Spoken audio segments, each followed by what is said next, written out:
A mediocre office worker, depressed and deeply dissatisfied with his miserable life, wakes up one day to find himself on the brink of something impossible. This is the story of Dreamland Adventure. The story begins inside a dull corporate office. Our protagonist works in the advertising department of the Grand Glory Company, and it is immediately clear that he is the kind of employee who takes on far more work than he can handle. He is exhausted, overworked, and barely holding himself together. His boss soon appears and delivers grim news, claiming the company is going through difficult times, and that mass layoffs are coming. Under the thinly veiled threat of being fired, the boss orders him to work harder, and hands him a list of potential clients to contact one by one. By the next day, results are expected. From this interaction alone, it is obvious that the boss is cruel and manipulative. Despite his fatigue, the protagonist keeps working late into the day. That is when something strange happens. His vision begins to blur, the world loses focus, and everything around him starts to pixelate. A mysterious figure suddenly appears on his computer monitor. Unsure whether what he is seeing is real, he freezes. A coworker notices something is wrong and calls out to him, revealing his name to be Howard. At first, he does not respond, but then he snaps back to reality and claims he is fine, blaming it on temporary blurry vision. Concerned, his coworker advises him to take a break, and reminds him that the company dinner is scheduled for that evening, an event organized by their boss. While this may sound enjoyable to an outside observer, Howard immediately dismisses it, knowing that everyone will be forced to split the bill. With his low salary, attending would only cost him money. His co-worker, realizing the reason for Howard's reluctance, offers to lend him $20 so he can attend. He also explains that attendance is mandatory because the company's new director will be announced that night. That director is Sabrina Lua. She arrives at the office in style, instantly drawing every eye in the room. Her presence alone leaves the men speechless. Howard, however, knows immediately that someone like her exists far beyond his reach. Later that evening, the company gathers for dinner. Everyone is drinking, laughing, and pretending to enjoy themselves when Howard experiences the same phenomenon again, only far more intense. His irises begin to glow, a deafening buzz fills his head, and his nervous system suddenly links to some form of virtual reality visible only to him. The same strange image appears above him, yet no one around him seems able to see it. A robotic voice speaks. It explains that the limited Universal Star is dedicated to providing unforgettable experiences through advanced virtual reality. Howard grows anxious, confused as to why this is happening to him. He has never purchased any virtual reality equipment and cannot afford such technology. As if reading his thoughts, the voice responds that, based on extensive data and calculations, Howard is the perfect candidate for the dream test. He is informed that he will be sent to Dreamland, a simulated world where he can experience many different lives, essentially a vastly superior version of a virtual reality game. Images flash before him as examples, presented in a strangely mocking manner. Irritated and overwhelmed, Howard demands that it stop. He insists he has work tomorrow, and no time for this nonsense. The system explains further. It can copy real people into Dreamland, allowing him to determine the direction of his new life. Then it asks him a single life-altering question. Would he like to live as someone else? Before Howard can answer, the new director enters the restaurant alongside his boss. She is formally introduced to everyone, one by one. A notoriously sycophantic employee is presented first, drunkenly leering at her without shame. As the introductions continue, Howard is deliberately ignored. Sabrina notices this omission and asks about him. Nervous and shaking, Howard tries to speak, but his boss cuts him off and declares that Howard is a nobody, mediocre at best, and incapable of proper communication. These words crush him. They are blatant lies, spoken out of pure spite. Unlike the other employees, Howard never flattered his boss, and for that, he has been targeted relentlessly. Sabrina does not appear impressed by the insult, and simply greets everyone politely.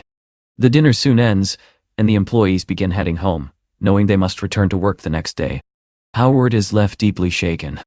He believed that hard work would eventually earn recognition, but reality proves otherwise. A coworker tries to comfort him, suggesting that advancement requires submission and obedience to authority. This triggers a flashback to Howard's school days, when he was once a leader in student protests against the system. He used to stand for something. Now, he has become the very thing he once despised.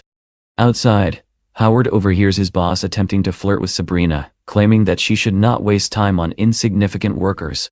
She calmly dismisses his arrogance, stating that she knows exactly what she is doing. When the boss realizes Howard has overheard the conversation, he makes a thinly veiled threat, declaring that anyone who does not understand their place should be fired. That is the breaking point. All of Howard's anger, frustration, and humiliation boil over. His effort, his loyalty, and his dignity have meant nothing. Discriminated against both inside and outside his workplace, he finally resolves to quit his job the next day. Consumed by rage, he turns back to the robotic system and orders it to copy both his boss and the director into Dreamland. The system responds with an error, explaining that it can only scan one person at a time. Based on the request, the chosen target is Sabrina Luo. The scan completes and her character is created. Later, back in his apartment, Howard questions why the system failed to warn him about this limitation. The system responds that it detected a massive spike in dopamine, concluding that he is enjoying the situation. Embarrassed, Howard admits that having a beautiful woman as an in-game companion does sound appealing.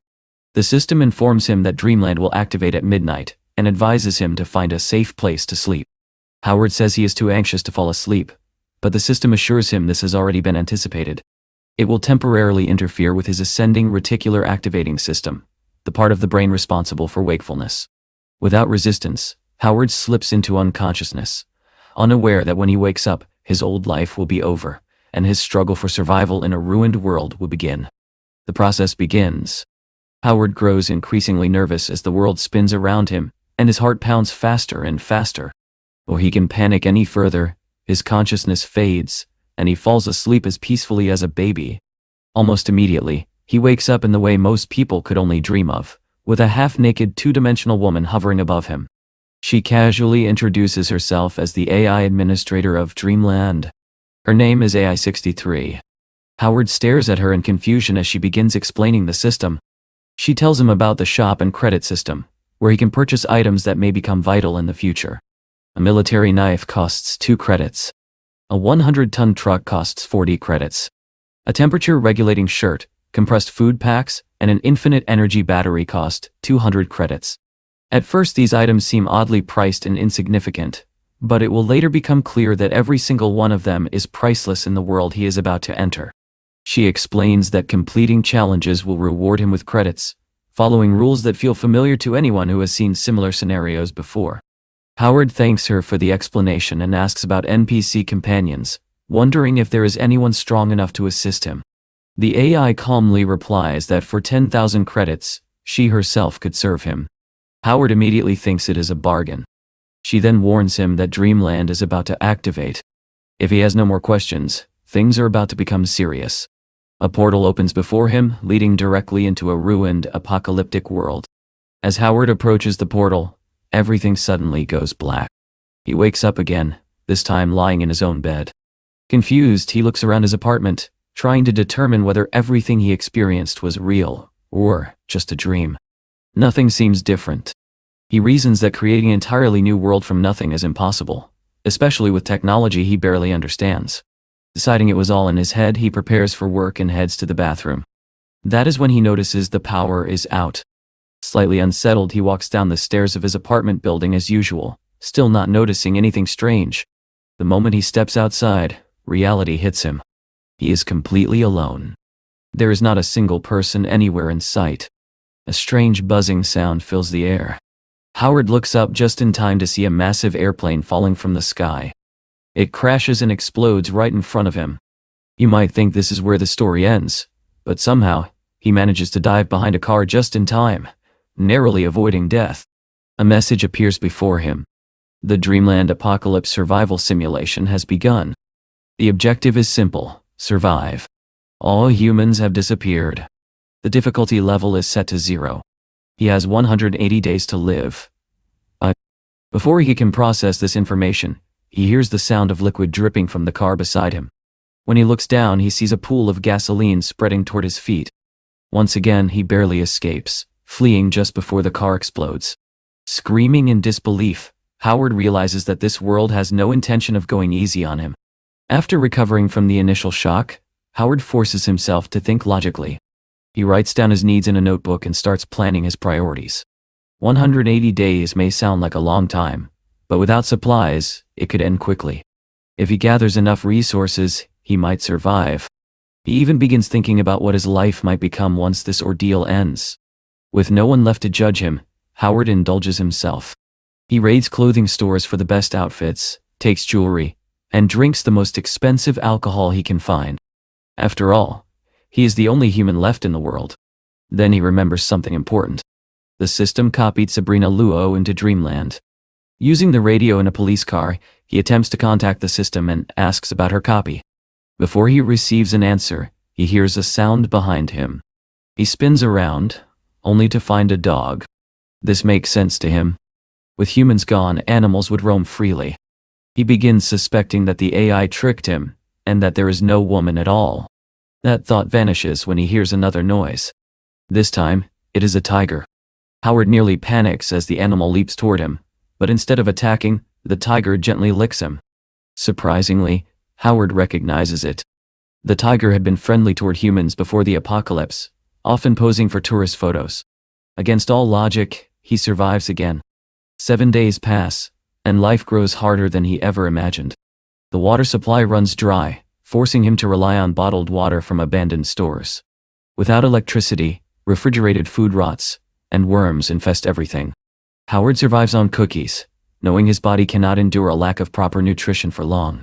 His luck finally changes when he discovers an old restaurant equipped with a diesel generator.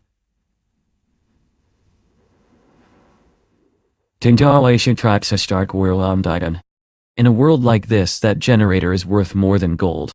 Even better, there is still usable meat in the freezer. He decides to turn the restaurant into his shelter. During the day, he scavenges for supplies. At night, he prepares land to grow vegetables, using rotten meat as fertilizer. The days blur together. By day 34, Howard drives through the empty streets, unsure of what to do next. He begins hearing the voice of a coworker, criticizing his choices and suggesting better ones. Howard knows it is an illusion, a creation of his mind. He admits it openly, and even suggests that if he lets go of the steering wheel, he could crash and wake up back in reality. The imaginary coworker tries to encourage him, pointing out that his garlic plants are sprouting. Howard snaps. The city is filthy, flies are everywhere, and at night he feels as though worms crawl across his skin. The darkness suffocates him, and the silence convinces him the world has abandoned him. He has reached the edge of sanity. As the imaginary coworker urges him not to give up, something suddenly jumps into the road. Howard slams the brakes. Another car appears out of nowhere and crashes into him. When the dust settles, he realizes who it is. Sabrina Luo died. The airbags deploy, and she loses consciousness. When she wakes up, she finds herself in a strange place with a bandage on her face and wearing men's clothing.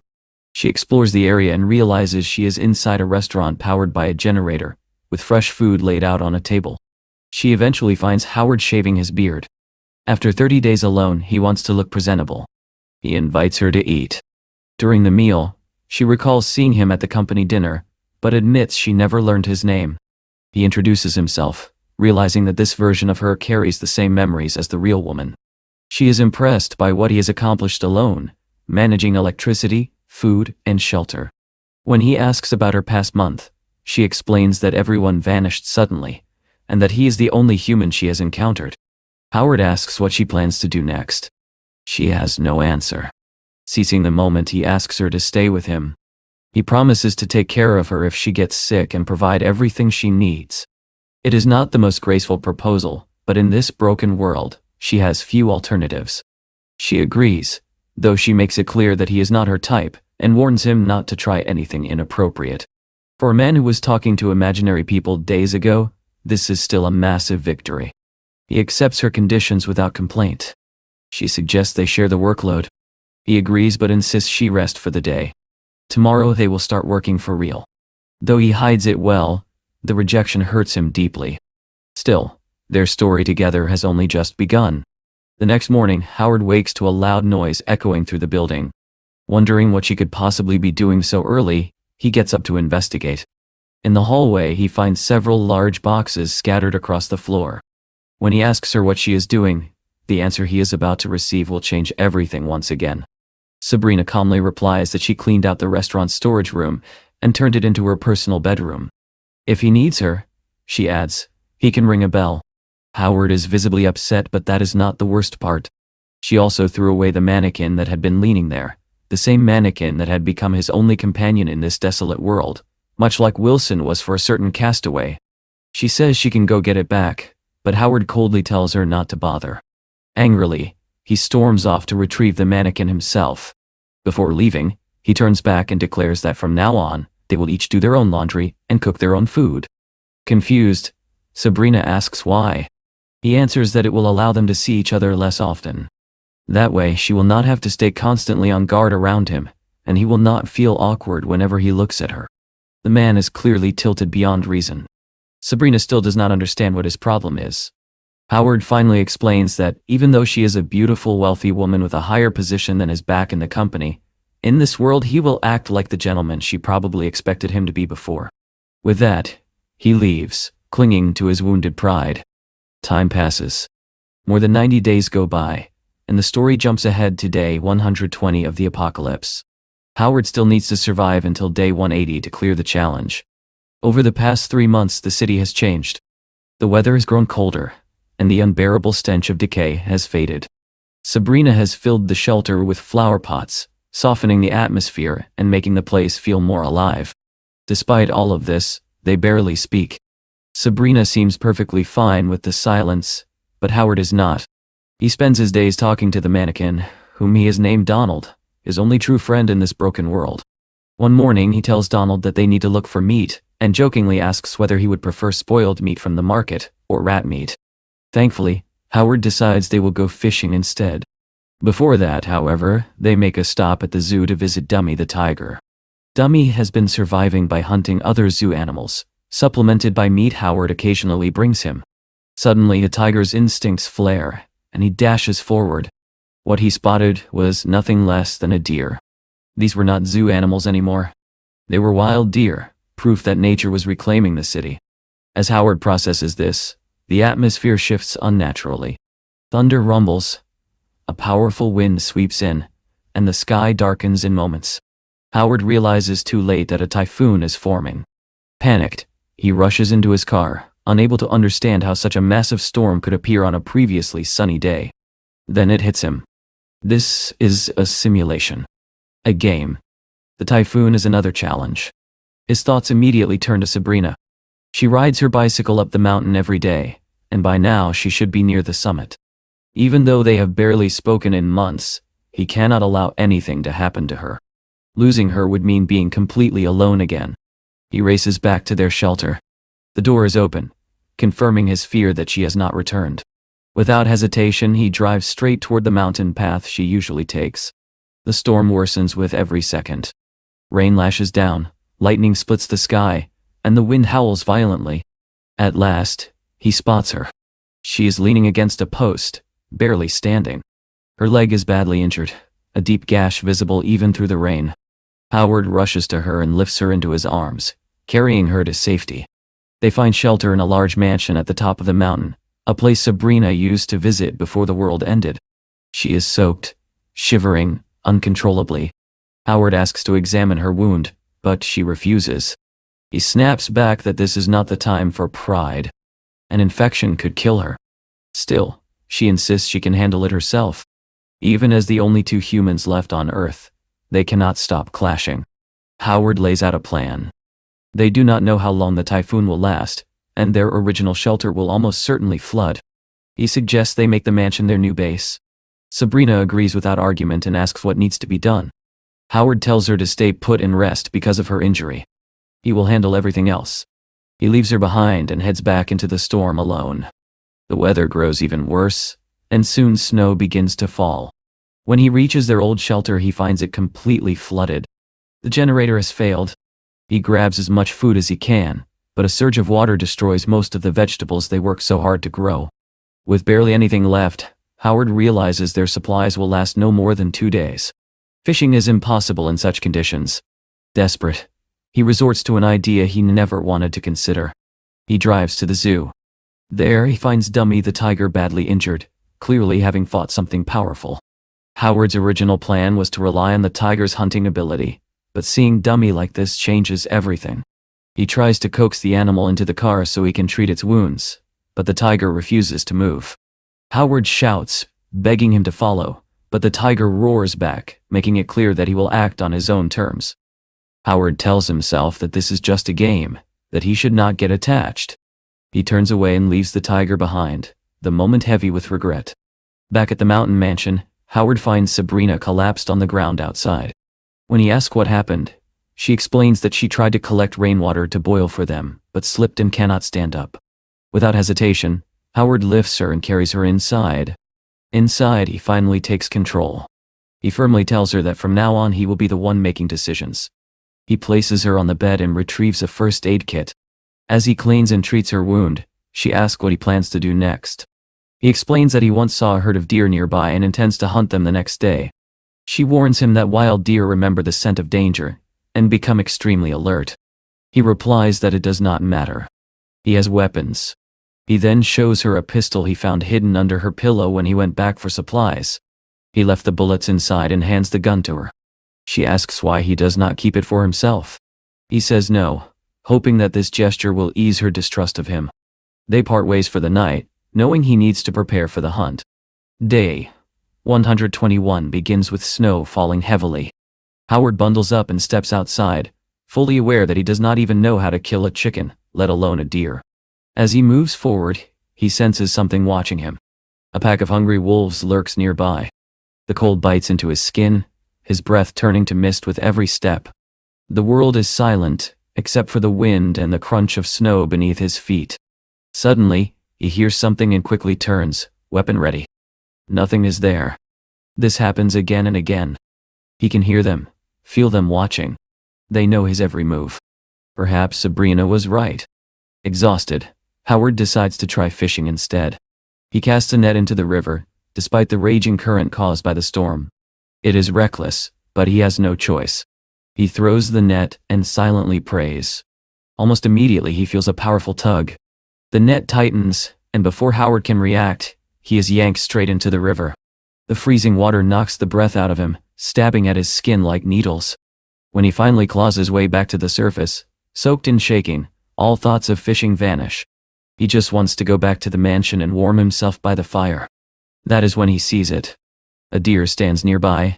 Howard immediately ducks down, careful not to alert it.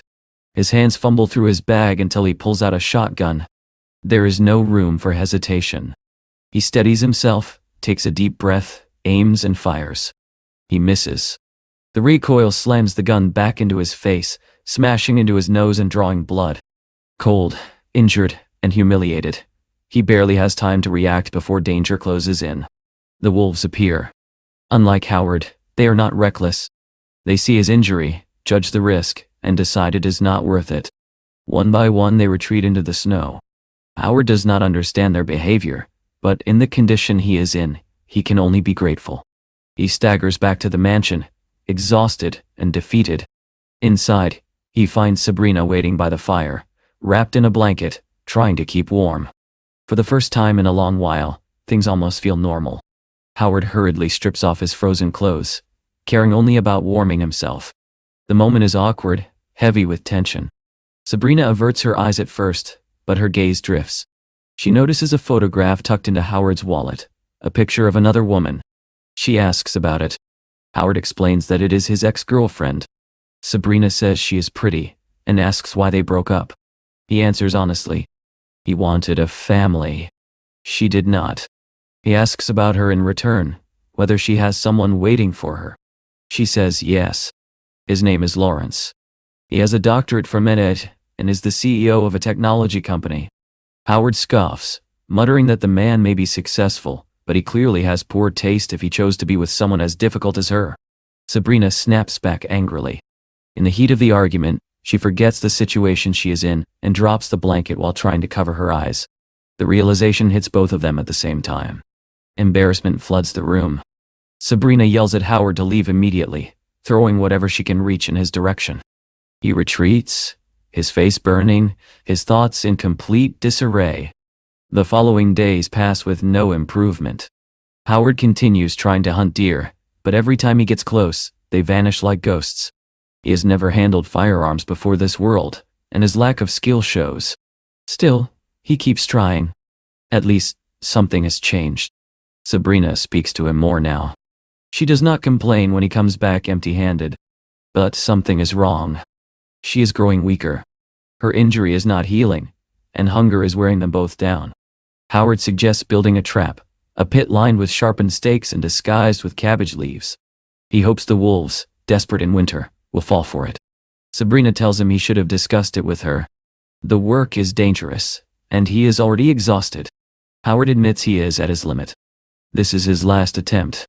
Tomorrow, they either survive, or they do not. When he returns to the trap site the next day, it seems to have failed. Then he notices blood. The animal escaped, wounded. Hope surges through him as he follows the trail through the snow. The trail leads to a clearing. 2 wolves are there, tearing into the remains of a deer. The food that could have saved them is already gone. With no other choice, Howard raises his gun and fires wildly, driven by hunger, fear, and rage. Every shot misses. The wolves scatter, dragging the remains away with them. Howard collapses to his knees in the snow. He tells himself it is just a game, that he should control his emotions, but the truth breaks through. He screams into the empty world, a raw sound of despair from someone who has reached his absolute limit. Day 126 arrives. All that remains to eat is a single tomato and a cabbage leaf. Sabrina insists Howard eat, saying she has done nothing to help lately. He tells her they are both dying and that pride no longer matters. She finally agrees. As they sit together, she begins to speak about her past. Until she was 18, she says, she lived like a puppet, controlled by others, especially her father. He was authoritarian, emotionally abusive, and kept her isolated. He told her she was different from her siblings, that she would abandon the family just like her mother. He claimed she was nothing without the family's power. That trauma shaped her. Her obsession with independence is her way of surviving it. Howard tells her he understands. He speaks about his own life, about working hard and never being rewarded, about living in mediocrity without recognition. She asks if he has any strength at all. He says that if he does, it is his refusal to give up. Once he sets his mind on something, he keeps going. She tells him that hard work alone is not enough, that the world only notices those who shine brighter than others. Her goal is independence.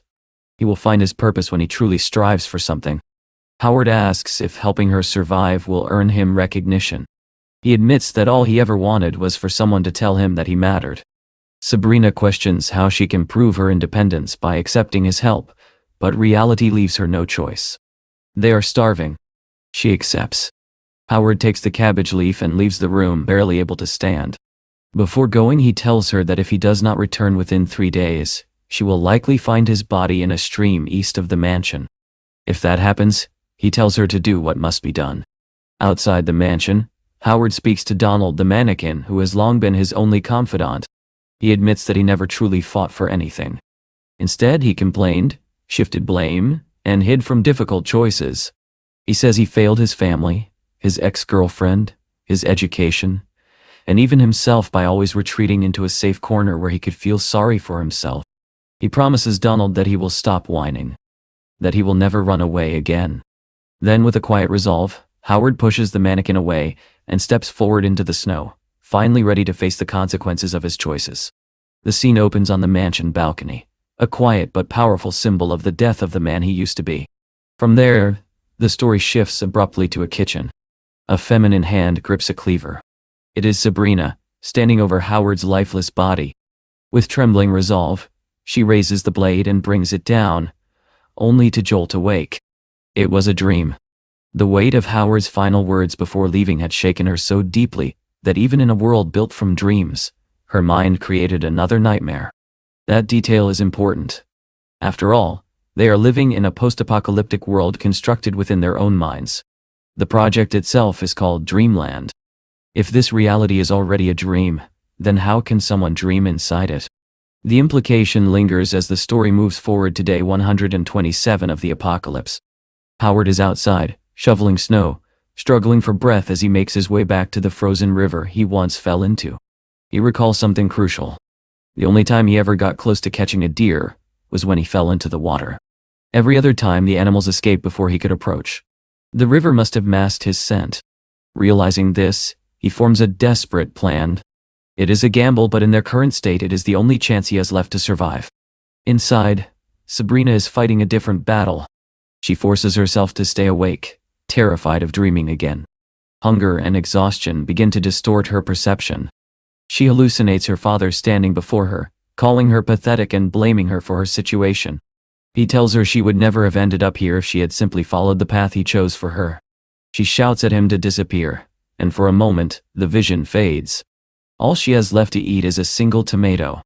As she stares at it, she remembers Howard's words and the deal they made. That memory strengthens her resolve. She will survive. She will prove she can stand on her own. Hours pass. Her eyelids grow heavier. Then she hears a faint sound. A rat has found her tomato and is gnawing at it. She lacks the strength to stop it. Her father appears again, laughing at her weakness. He reminds her of Lawrence, the wealthy, elderly man she was meant to marry. All she had to do was stay with him until he died, and she would inherit everything. Even her marriage had been arranged. Her father mocks her, saying that if she cannot endure even a little suffering, she will never survive alone. He insists she is not strong, merely pretending to be.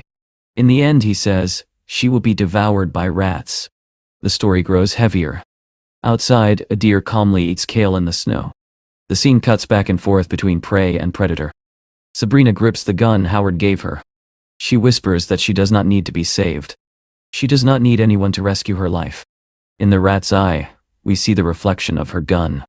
In the deer's eye, we see the reflection of a buried shotgun. Howard has hidden himself beneath the snow, masking his scent just as he theorized. He waits patiently. When the deer steps into range, he fires. At the same moment, Sabrina pulls the trigger and kills the rat that tried to steal her food. The chapter ends with 2 shots echoing across the frozen wasteland. The next chapter begins with the deer lying lifeless in the snow. From beneath the white surface, Howard emerges, triumphant. His plan worked. He laughs and shouts in celebration. Inside, Sabrina eats her tomato and roasts the rat she killed. Survival has stripped away hesitation. Then the door opens. Howard enters, dragging the deer behind him. She is stunned. He actually succeeded. But he has pushed himself too far. Exhausted, starved and freezing, he collapses to the floor. Sabrina rushes to him. Ice clings to his clothes. He truly suffered to bring back this food. Hours later, she has butchered the deer and prepares hot water to warm him. She asks if he feels better. There is no answer, until he suddenly grabs her arm. Startled, she leans closer. In a weak voice, he asks if he has earned her recognition. Surprised, she tells him yes. He is amazing. The validation brings him quiet happiness. Later, deer meat soup is ready, but he remains too weak to eat. She decides to act. Opening his mouth, she feeds him in the only way she can, passing the food from her own mouth to his. Whether awkward or intimate, it is an act of care born from desperation. He continues shivering despite 3 blankets. Realizing it is not enough, she makes a choice. Biting her lip, she undresses and lies beside him, sharing her body heat to keep him alive. She wraps herself around him and whispers that everything will be okay. Day 130 begins. Howard wakes up and, for the first time in days, he is not alone. Sabrina lies beside him, curled close. He's shocked, especially when he realizes she is completely bare. As she moves to leave, he holds her gently, saying he still feels unwell. Their conversation turns personal. She asks about his ex-girlfriend. He explains that she thought they were too young for something serious. Pressed further, he admits he wanted a family. Sabrina surprises him by saying she wants one too. He does not understand. Was she not trying to prove her independence? She explains that success was never the point. It was just a goal she set to break free from the limitations imposed on her. In chasing that freedom, she trapped herself in another kind of prison. How could she call herself independent when she could not even make decisions alone in this frozen world? Howard is speechless. He never even had a goal of his own. She asks him directly if he wants a family with her. He hesitates just long enough to make her fear she has gone too far. Then he takes her hand and says it is exactly what he wants. In striving so hard for recognition, he forgot what truly mattered. She promises they will survive together. He agrees. Now, the thought of having a family becomes his new motivation. They kiss, sealing that promise. But in the final moment of the act, a memory surfaces. Sabrina recalls being a teenager, bound and silenced by her father, who told her it was time to introduce her to the world of adults. The past, it seems, is not done with her yet. And then calls man and a woman into her room, instructing them to strip and act on the thoughts they have on the couch. Sabrina turns her head away to avoid seeing it, but her father grips her head and forces her to look, insisting that she must learn how to please that old man she was set to marry. That guy is really messed up. Then he says something that really confuses me, mentioning that it's better if they both appear to be a genuine father and daughter. To achieve that, he plans to change her name. From that point on, she would be known as Sabrina Luo. What I don't get is whether she started living with him after her mother left, or something like that. Maybe this will be clarified later on. Anyway, after that night, time moves forward. A month passes, and the story jumps to day 160 of the apocalypse. Howard still needs to survive for 20 more days to clear the simulation. Since then, he and Sabrina have been living together as a couple. Howard never fully recovered from his near-death experience, but he is well enough to work. The deer meat is long gone, yet he manages to catch fish from the river, and together they begin building a small greenhouse for vegetables. Sabrina puts genuine effort into it, working diligently every day. One afternoon she calls Howard over and tells him she has a gift for him. His expectations immediately drift in the wrong direction, but he is quickly proven wrong. She presents him with a poncho made from deer skin, something incredibly useful for hunting, especially for masking his scent.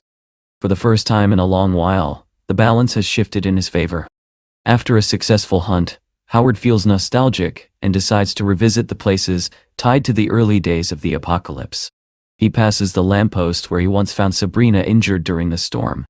He visits the old restaurant, remembering Donald, the mannequin who once kept him sane. He walks past the site where the airplane crashed in front of him on his very first day. Finally, he heads to the zoo to check on his old companion. Calling out to Dummy while holding a deer leg as an offering, Howard suddenly hears a terrifying roar. Despite Dummy's injured leg, the tiger is charging toward the sound. Howard runs after him and arrives just in time to see Dummy being attacked by a pack of wolves. He raises his shotgun and fires, injuring and scaring them off before they can finish the job. He rushes to Dummy's side, telling him it is safe now, only to realize he is too late. The tiger is gravely wounded, barely able to move, letting out only weak sounds. Howard kneels beside him, placing a hand on his fur as memories of their time together flood back. Dummy was a good creature, loyal in his own way. Howard apologizes for not arriving sooner. The tiger looks into his eyes as if understanding. Howard tells him that the pain will soon be gone. With trembling hands he raises the shotgun, tears streaming down his face, and pulls the trigger. Thus ends the life of Dummy the tiger, a harsh reminder that nature is merciless. The story continues with Howard and Sabrina sitting together in a bathtub, the warm water easing the cold that has settled into their bones. Sabrina notices that Howard seems distant and asks if something is wrong. He brushes it off, saying nothing happened, but admits the world is growing colder and more dangerous every day. He asks her to stay home for a while, not to confine her, but because he is worried. She agrees, saying she has plenty to do in the greenhouse anyway. Their moment of warmth does not last long. Soon, Howard is back out hunting. Now dressed in deer skin and skilled with both shotgun and knife, he has become efficient, almost frighteningly so. But just as he hunts to survive, the wolves do the same. The story shows a pack of wolves chasing deer through the snow. One wolf leaps onto its prey, fangs bared. Suddenly it hears a sound. Thinking another deer has been left behind, it charges forward, only to realize too late that it has walked into a trap. A knife flashes, and the wolf is killed instantly. Back at the shelter, Sabrina calls out to Howard, but he does not respond at first. When she tries again, he snaps out of his trance. She tells him he has been distant lately and asks what is bothering him so she can help. Todd. He dismisses her concerns and tells her to go back to sleep. She is left confused and uneasy as he slips back into his obsession. All Howard can think about are the wolves. The pack of 4 is now down to 3. He is determined to eliminate the threat completely. When the remaining wolves hear a strange sound, they split up. One approaches a bush, sensing something familiar yet wrong. It sniffs the air, steps closer, and before it can react, a shotgun barrel is forced into its mouth. A single blast ends its life instantly. The remaining 2 wolves hear the explosion and turn toward him. They lock eyes with Howard, their gaze filled with raw hatred. Day 170 arrives to Wei. Only 10 days remain, yet Howard barely acknowledges it. His mind is consumed by the wolves. That murderous stare is burned into his thoughts, and he believes he will only find peace once the threat is gone. Sabrina calls out to him, saying she has prepared steamed fish and roasted meat, proud of how much she has improved her cooking. Howard barely listens. He says he will just take some dried meat and leave for a few days. Frustrated, Sabrina asks why he has been leaving early and returning late, why they can no longer even eat together. Howard coldly replies that there are things he needs to finish, so he can finally rest easy. He walks past her without emotion. Tears fill her eyes as she begs him to tell her what is wrong. Fearing that her pride would drive her to danger if she knew about the wolves, he lies and says, it is nothing serious. Day 173 begins with Sabrina waking to a harsh sound. Hammering. She looks around in confusion and realizes that the windows of her room have been completely boarded up. The protagonist stood outside the house, hammering nails into the wooden frames of the windows, sealing every crack he could find. The cold had grown harsher with each passing day, and he explained that he was reinforcing the house before the temperature dropped even further. Sabrina watched him for a moment before saying she had never asked for his help. He cut her off immediately, saying he was not in the mood for jokes. She insisted she was serious. Lately he had been acting strangely, distant, secretive. It felt as though they had gone back to the beginning, when nothing was certain between them. He claimed she was mistaken, but she did not back down. They had rushed into this relationship, she said. Had he thought of it as nothing more than a one-night stand? He denied it, stating that everything he was doing was to protect the house. That was when she exploded. If he truly wanted to protect their home, she shouted, then he should at least show her some respect and tell her what was going on. For a long moment, he stood speechless. Then he too erupted. They had agreed that she would stay home while he searched for food. She could not help him with what he was about to do. Finally, he told her he would explain everything once he was finished. Disappointed, Sabrina turned her back on him and walked away. The protagonist, cold and detached, pushed the argument out of his mind. He noticed he had run out of nails and would need to visit the hardware store. His thoughts drifted instead to the 2 wolves that had been hunting him, and how they had managed to outsmart him. Snow continued to fall, erasing tracks. The temperature had dropped to nearly -30 degrees, and it would only worsen. The wolves could wait. His immediate concern was warmth. He had to ensure they survived the cold. At the tool store, he found the building surprisingly well maintained. Inside, he searched for supplies until something caught his attention. A book. It was a diesel generator maintenance manual. Almost amused, he flipped through it and quickly realized he now had the knowledge to repair the generator left behind at their old shelter. As he considered this discovery, the television inside the store flickered to life on its own. Static filled the screen. He jumped in surprise. Then she appeared, the artificial intelligence simulation administrator.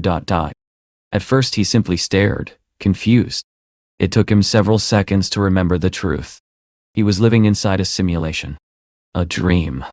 He had almost forgotten. The AI calmly informed him that the simulation would end in 1 week. He needed to prepare to return. The thought struck him like a blow. Returning to his old life had not crossed his mind in a long time. The scene shifted briefly to Sabrina. She wrote him a note explaining that they needed time apart. She was leaving, going somewhere else, and he was not to follow her. Then she walked away. Back in the store, the television lay shattered on the floor. He gathered the generator manual and other supplies, preparing to leave. That was when he heard the sound of paws. The wolves had followed his trail. He felt no fear. He understood their anger. After all, he had killed members of their pack. He tried to reach his weapon, but they were faster, blocking him. He was struck by their intelligence. Then he noticed the exit door standing open to his left. It was his only chance. He ran. The wolves chased him through the snow. His car was only a few meters away. He pushed himself forward, but the old injury in his leg, the one he had suffered when he fell into the river, flared up violently. His strength faltered. That was all the wolves needed. They tackled him into the snow. The larger wolf clamped its jaws onto his head, while the smaller one bit into his leg. Agony shot through him. Desperate, he unbuttoned his deerskin coat, slipping free from the larger wolf's grip. He punched the smaller wolf and quickly pulled out his knife, stabbing it. The larger wolf lunged again, tearing a chunk from his back. He drove his blade into its eye, but the knife snapped. The situation worsened. The beast lunged once more, fury blazing in its movements. He blocked it with his legs and shoved it away before it could bite his face. Advancing with the broken knife, he struck the wolf's remaining eye. The animal let out a horrific scream and slashed at his face with its claws. Consumed by rage, he raised the knife's hilt and brought it down repeatedly onto the wolf's skull. Blow after blow fell in a frenzy until his shoulder dislocated with a sickening shift. The hilt slipped from his grasp into the snow. The wolf lay motionless. He grabbed his bag and tried to flee. But the fight was not over. A memory flashed in his mind. He had once asked the AI whether the simulated world would continue after he left. Would Sabrina remain here alone? He had told the AI he could not abandon her. He wanted to stay. Back in the present, the battered wolf stirred. With its last strength it bit down on his hand. He stood there, staring at it. He admired its willpower. But he could not allow it revenge. He had to protect Sabrina, no matter what. He tore his arm free, skin ripping. He reached the car, threw the generator repair equipment inside, and opened the door. Suddenly, unbearable pain shot through him again. Both wolves had latched onto his legs. These creatures were relentless. He could not die. Not now. He opened the trunk. A pistol fell out. It was Sabrina's weapon. Without hesitation, he fired at the wolves. The shots forced them to retreat into the snow. He slammed the car door shut, shaking violently from adrenaline and blood loss. He had to fix the generator. If he did, Sabrina might survive after he left. He tried to start the car. Nothing happened. He tried again. Still nothing. The oil had frozen in the brutal cold. He needed time to warm the engine, but time was something he did not have. He was growing weaker. Outside, the wolves still lurked. His vision blurred. Consciousness slipped away. Then he woke up. He was safe. Sabrina sat beside him. She explained that she had found him unconscious next to the broken car and brought him home. He said he thought he had died. She admitted she had thought the same when she first saw him. He asked whether she had seen anything near him when she found him. She said he had been clutching a bag, which she had brought back. The moment he remembered the bag, he tried to sit up. With the contents inside, he could repair the generator. She told him he was badly injured and needed rest. He refused. This was the final task on his list. She sighed and agreed, already knowing he would not listen to her anyway. He said nothing. The story continues with Howard in the garage, struggling through pain as he repairs the diesel generator. His hands tremble, his vision swims, but he refuses to stop. Then, with a final adjustment, the machine roars to life. Electricity surges back into the house. For a second, he simply stands there in disbelief. After everything he endured, it worked. He almost cries. He shouts toward the house, asking Sabrina if she sees it. From inside, she calls him an idiot, though her voice carries relief. Still riding the wave of triumph, Howard walks back toward the house. That is when he notices the car Sabrina used to rescue him. The airbag has deployed. The front is crushed inward. There is dried blood smeared across the bumper. He moves closer and finds a wolf's canine tooth embedded in one of the tires. The truth becomes clear. He had exhausted the wolves in battle, but Sabrina had finished what he started. The realization overwhelms him. As he imagines the scene, he nearly blacks out again. His injuries are deep. Without proper medical treatment, he knows he may not survive. Examining the damage further, he concludes the dented bumper likely came from crashing into a tree. A brief flash of memory forms in his mind, Sabrina driving forward without hesitation, slamming the last wolf against a pole with ruthless precision. For the first time, he fully acknowledges what she has done for him. Inside the mansion, 2 wolf skins hang to dry. In the kitchen, Sabrina calmly cuts meat as though nothing extraordinary has happened. Howard approaches her from behind and wraps his arms around her, thanking her for saving him. She teases him, asking when he became so sentimental. Was he not the cold, detached man who needed no one? He brushes off the comment and asks her forgiveness instead. She changes the subject and asks whether he has ever tasted wolf meat. He says no. She smiles and tells him they will tonight. He tells her to cook plenty. There is work to be done. Day 178. Only 2 days remain until the end of the apocalypse. The city is frozen solid, buried under snow and ice. But for the first time in days, the sun rises. Sabrina stands by the bedroom window, watching the light spill over the white landscape. She tells Howard, who lies in bed, but he does not respond. Concerned, she asks what is wrong. He looks exhausted beyond words. She asks if he has caught a cold and goes to fetch medicine. In a weak voice, he calls her back and tells her not to worry. It is not a cold. She stiffens, but tries to keep things light. He has survived moving houses during a storm, hunting in blizzards, repairing generators in freezing temperatures. Someone like him deserves recognition, she jokes. If they were still working at the company, she would nominate him Employee of the Quarter.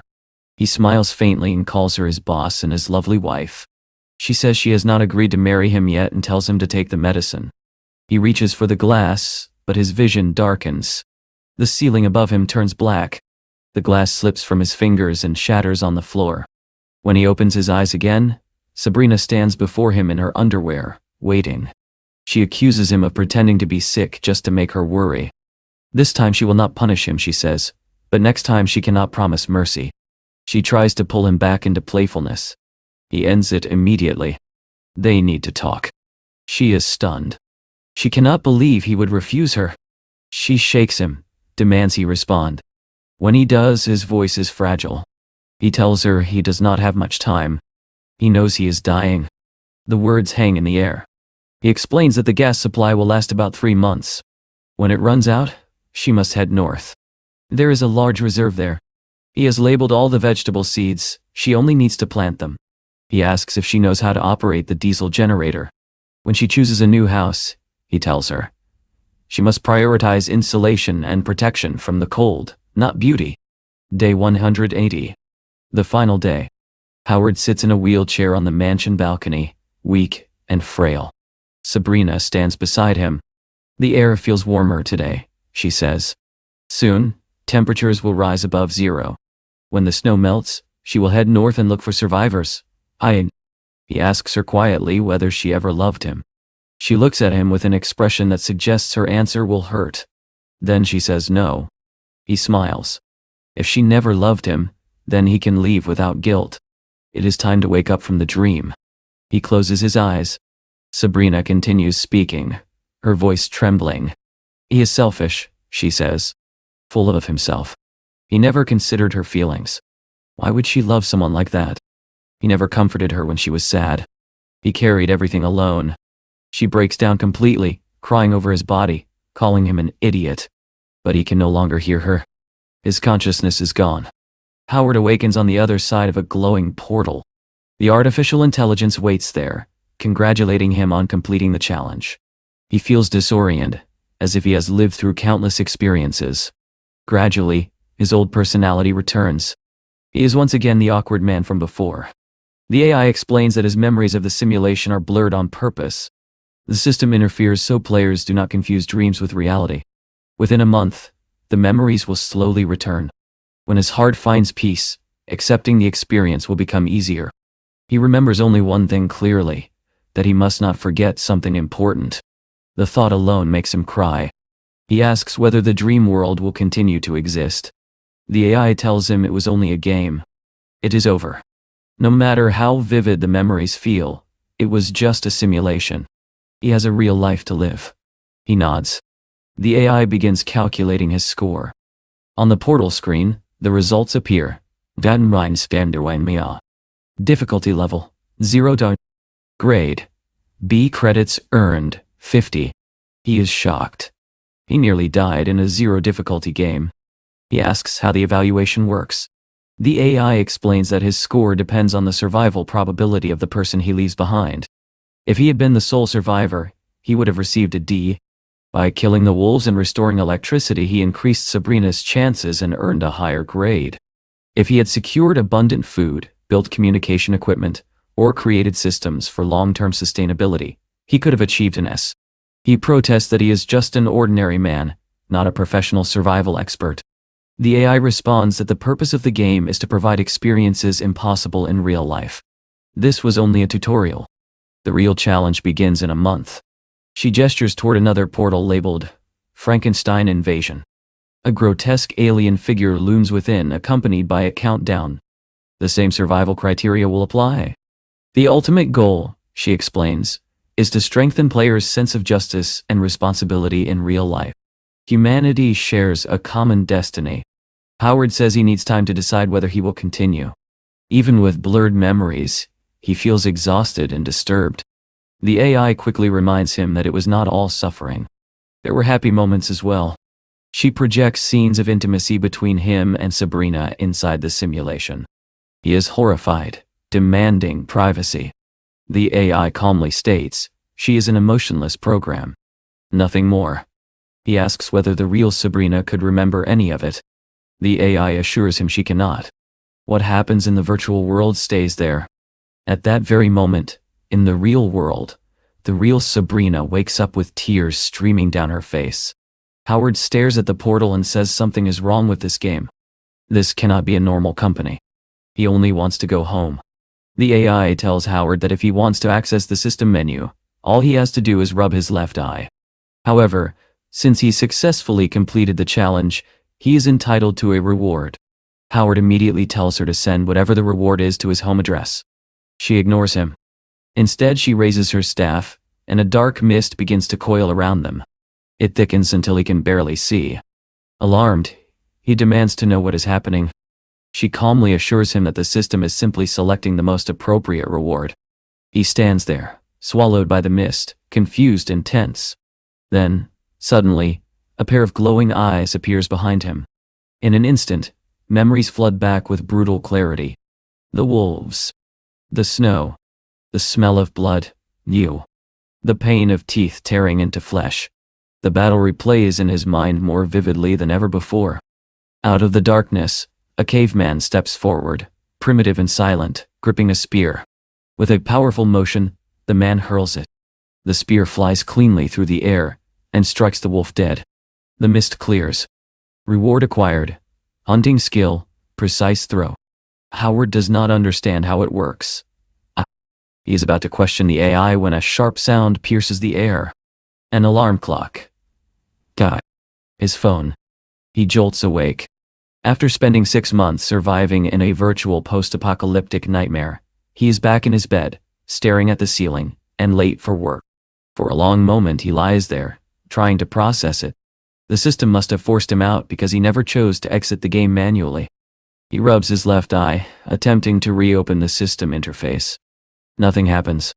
Now he is even more unsettled. Is he truly awake? Or is this another layer of illusion? Meanwhile, inside the virtual world, the AI is in disarray. She demands to know why the player was suddenly ejected. Alert. System failure. Memory control function deactivated. She asks for the error code. Error code zone. Loading new information. Within the simulated world, Sabrina is dreaming. A dream inside the dream. The AI grows frantic. How can there be a secondary consciousness forming within the simulation? She orders the system to fix the glitch. The robotic assistant replies that no correction protocol exists in the database. Is she being asked to write new code herself? She is only a management program. That exceeds her capabilities. The scene shifts. In the real world, Sabrina awakens with tears streaming down her face. 2 women stand beside her bed. The older one asks if she is all right. Sabrina says she had a very long dream but she cannot remember the details. It felt important. Real. Why?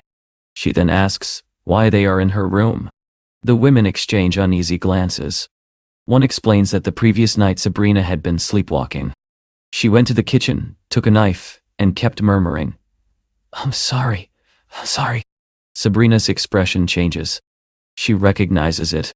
The servant had been frightened and called her secretary. The secretary gently suggests that Sabrina take a few days off before returning to work. Still crying, Sabrina whispers that it was not just a dream. It was more than that. It felt too real. Elsewhere in the bustling city, Howard walks through crowds of honking cars, sirens, and pollution. The normal world feels alien after months of silence and snow. Someone bumps into him and tells him to watch where he is going. He apologizes automatically. He has forgotten how chaotic life can be. He stops at the kiosk where he used to eat before work. The cook greets him and asks how he has been. Howard replies that he is fine, or at least he thinks he is. The cook mentions that a relative is searching for a suitable partner for his daughter, a remarkable young woman. He offers to introduce her. Howard barely listens. Instead, he instinctively moves closer to the kiosk fire, warming his hands. The cook asks if everything is all right. Howard says he just feels cold. When asked again about the introduction, Howard casually says he already has a girlfriend. Then he pauses. A girlfriend? The memories feel real. The emotions feel real. But it was just a game. A simulation. It is over. He reaches the company building at 7:50 a.m., nearly late. It feels as though centuries have passed since he last stepped inside. A hand lands on his shoulder. It is Donald, his co-worker and only real friend at the office. Howard says it has been a long time since they last saw each other. Donald looks confused. They were together at the company dinner the previous night. Howard brushes it off, claiming he was distracted. Donald warns him that layoffs may be coming. Rumors say their department will be hit, and since Howard and their boss have never gotten along, he might be first. Howard shrugs. He says he might quit anyway. The world is vast. Why live under someone else's rules? He could go to the beach, sell art, live freely. Donald stares at him. Something is different. In school and at work, Howard used to complain constantly, desperate for recognition. Now he sounds calm. Certain. When Howard reaches his desk, he feels lost. He cannot even remember what tasks he was working on. He writes down a few client names, but his thoughts are scattered. If he plans to quit, why is he pretending to work? Frustrated, he crumples the paper and tosses it backward into the trash can without looking. It lands perfectly. He freezes. He grabs another sheet of paper and steps farther away. He focuses. Suddenly, everything around him fades. There is only him and the target. He senses the exact angle, distance, and force required. He throws. Another perfect shot. A realization dawns on him. The reward. The precise throw skill. His body adjusts instinctively. The ability works here, in the real world. To test it further, he aims at a trash can even farther away. He throws. The paper ball flies beautifully through the air and hits his boss square in the face. The office falls silent. The boss, maintaining forced composure, tells Howard to come to his office. Whispers erupt instantly. Colleagues speculate that he is about to be fired. Some seem almost pleased. One claims to have heard he is in debt. Vultures circling. Donald watches nervously. Inside the office, the boss asks Howard to sit. He pours tea and says he should not have underestimated him. Howard does not understand. The boss continues. Over the past 2 years, Howard has worked hard and taken on many tasks. Today's incident was minor. If he leaves, he will still receive his final month's salary. Then, unexpectedly, the boss steps forward and hugs him. He thanks Howard for teaching him so much during these 2 years. Howard is completely bewildered. The boss explains that the company is creating a new department led by a certain Mr. Liu. Mr. Liu personally requested Howard for the team. Now it becomes clear why the boss is suddenly so flattering. Howard insists he does not know any Mr. Liu. The boss laughs nervously and says that someone as capable as Howard must have impressed important people. He claims he always knew Howard had great potential, which is why he gave him more responsibilities than others. Of course. Howard listens silently, aware that something far larger than coincidence may be unfolding around him. Howard tells his boss that he had actually been considering quitting. The boss smiles immediately and says this is precisely why he should reconsider. A great opportunity has just arrived. Rumor has it that the average salary in the new department will be 20% higher. The scene shifts. Howard is already telling Donald about the promotion. He admits that he had no concrete plan if he quit. Maybe staying a little longer is wiser. Their conversation is interrupted by a coworker, the same man who used to flatter the boss endlessly. Bitter, he asks what Howard did to deserve this opportunity. At the company dinner, he says, Howard could barely keep his eyes off Sabrina's cleavage. Meanwhile, he himself has been sucking up for years and gained nothing. Before Howard can respond, the boss appears, coughs sharply, and tells the man to shut up. Standing beside him is Mr. Lu. The boss apologizes for the scene and invites Howard to his office.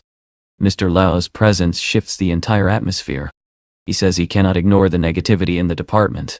He asks the disgruntled employee whether he doubts his ability to choose capable staff. The man immediately backtracks. The boss seizes the moment. He scolds the troublemaker harshly, saying he has always been reckless and hasty. The position of team leader, he declares, should go to someone more suitable. He turns to Donald and asks whether he would like the role. Donald says yes without hesitation. Finally, the boss tells Howard he does not need to work today. He should pack up and prepare for the new department. Howard nods, fully aware that this sudden kindness exists only because Mr. Lu is watching. Before leaving, Mr. Lu informs Howard that there will be a gathering for the new department after office hours. It will be held at his mansion. They will discuss future plans and give everyone a chance to socialize. He then addresses the entire office, announcing that rumors about layoffs are false. No one will lose their job. Everyone can relax and return to work. Howard watches Mr. Lu carefully. They have never met before. Why this sudden interest? As Mr. Lu walks away, he glances back at Howard and privately wonders why Sabrina asked him to arrange this transfer. From his perspective, Howard looks like an ordinary employee. Later, Howard speaks with his parents on the phone. His mother asks whether he will come home for the spring festival. It has been 2 years since his last visit. He asks about his father's health. She says everything is fine and tells him to take care of himself. He mentions his promotion and promises that soon they will be able to pay off the family's debt. His mother apologizes for burdening him. He reassures her that things will improve. After the call, a coworker contacts him. She introduces herself as Sandy Dai, the marketing department's team leader. She saw his photo on the payroll and wanted to greet him. She asks whether he will attend the gathering. The location catches him off guard. The mansion, the same mansion from the apocalypse simulation. Sandy explains that Mr. Lu enjoys hosting parties at his home and suggests they go together. Howard agrees, struck by the unsettling overlap between dream and reality. She warns him that Mr. Lu is obsessed with cleanliness. He should be careful. Howard flashes back to returning home covered in blood and mud after hunting, staining the floors. She advises him not to use the bathroom casually. He remembers being scolded for leaving the toilet seat up. She adds that he must not wander into private rooms, especially the bedroom. He remembers far too clearly. Suddenly, screams cut through the street. Someone shouts that a thief has stolen a purse. Howard reacts instantly. He grabs Sandy's bag. She protests. It contains important files. The thief is too far. Howard focuses. The thief leaps toward a fence, using one leg to push off. Howard throws. The bag arcs through the air with perfect precision, striking the thief's supporting leg. The man collapses face first. Moments later, the thief is in handcuffs. Howard gathers Sandy's scattered documents. He worries she might be upset about the risk. Instead, she is impressed. She cannot believe he made that throw from such distance, and even asks him to teach her. As they collect the papers, Howard notices a business card. Weil Capital. Sandy confirms it is important. The owner, Mr. Lawrence, leads one of the world's top 100 companies. The name stirs something in him. Sandy casually mentions that there are rumors Mrs. Luo is dating Mr. Lawrence and that they may go on a cruise together. Howard stiffens.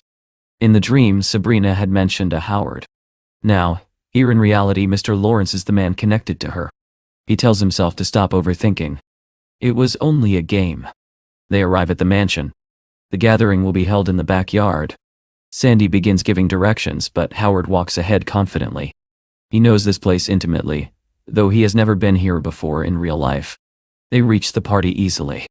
Sandy laughs, saying he found the location as if it were his own home. He does not respond. His attention locks onto one person. Sabrina. She stands across the garden in an elegant dress, radiant and distant. Mr. Price. Lu welcomes everyone and begins discussing expansion plans, online business models, corporate strategies. The conversation blends into background noise. Howard asks whether Mrs. Luo works in marketing. Sandy explains that the department was established under her leadership. She is not just an executive, Her father is the company's president. Her influence surpasses even Mr. Liu's. Howard pretends to be impressed and asks about Mr. Liu himself. Sandy says he and Sabrina grew up together. They were close since childhood. Many believed they would eventually marry. Howard asks how she ended up with Mr. Lawrence instead. Sandy shrugs. The wealthy live differently. She would not mind that lifestyle herself. Howard forces a polite smile, thinking about his family's massive debt. Nearly $1 million. He and Sabrina exist in completely different worlds. Time passes. The meeting ends. Music begins. Sandy, slightly tipsy from wine, leans closer to Howard and comments on how refined the atmosphere is. Mr. Rent. Liu invites Sabrina to dance, recalling that they last danced as teenagers. She accepts. Howard watches, a flicker of jealousy crossing his face. A waiter offers expensive steak. One. Sandy remarks that one plate probably costs her entire monthly salary. Howard questions how meat can be so expensive. She laughs and calls him a country bumpkin, telling him to forget poverty for one night. He raises his glass, but as he does, he remembers something from the simulation, the fake wine in the mansion cellar. He had saved it for a special moment. Sabrina had said the sweetness mattered more than authenticity. Now, in reality, she watches him drink the same brand of wine beside another woman. Whispers ripple through the party.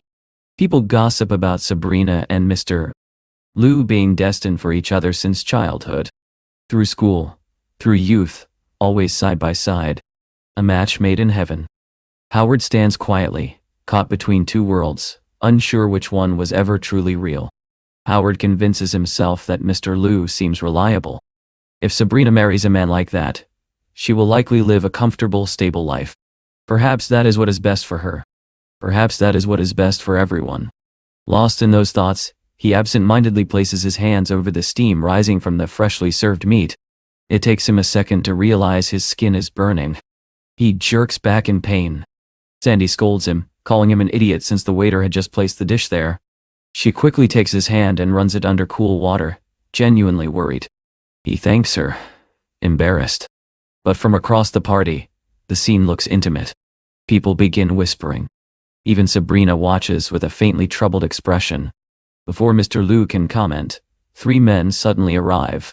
The one in the center announces that he heard Sabrina would be joining the marketing department and came to congratulate her. He had not expected to see a party. Nor did he expect to see Mr. Lawrence's fiancée dancing with another man. Howard quietly asks who he is. Sandy explains that his name is Hans, a general manager at Ayla Capital, and one of Mr. Lawrence's trusted aides. In other words, a powerful subordinate. Mr. Liu calmly says it is just a dance. There is no need to overreact. Sabrina politely thanks Hans for coming, but explains that this is an internal company event.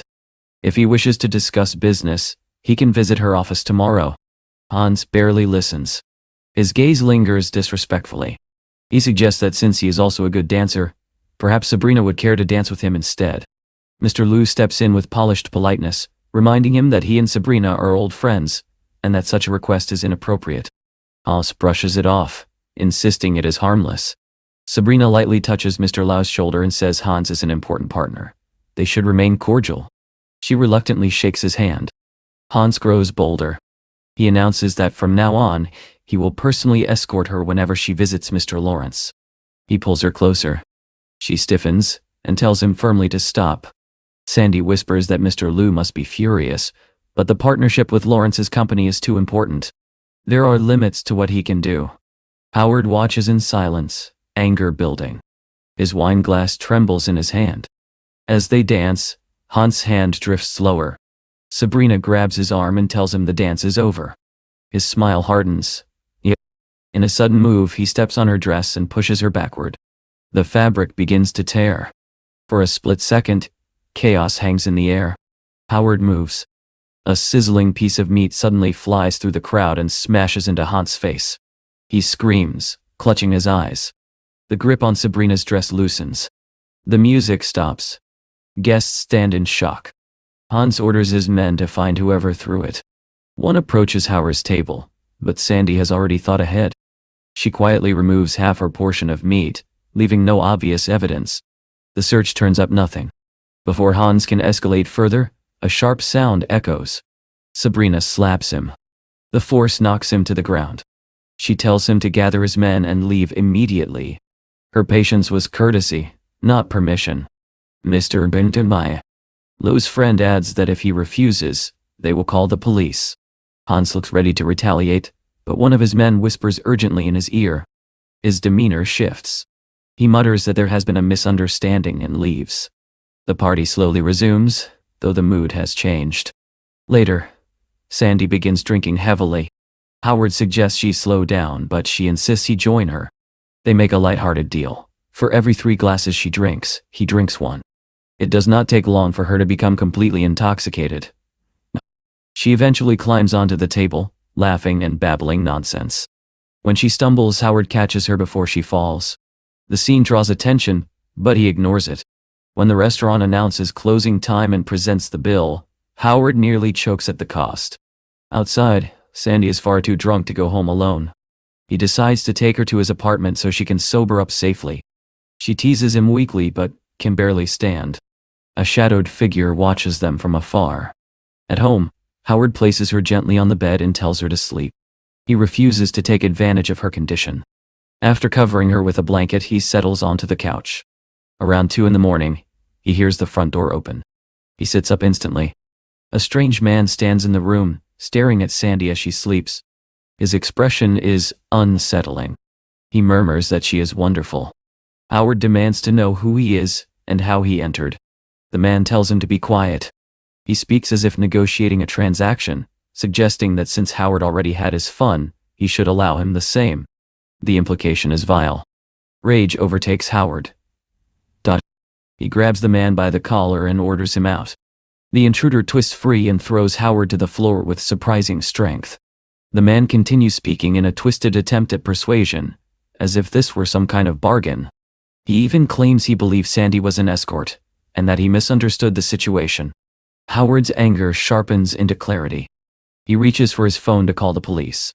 The man panics, trying to stop him, insisting there has been a misunderstanding. But Howard no longer listens. Whatever strange abilities he gained from the game, whatever confusion still lingers between dream and reality, one thing is clear. This is real, and he will not allow it to continue. In this episode we see, Howard immediately questions the absurd excuse. He demands to know why the man had been lurking outside his door and spying on his apartment.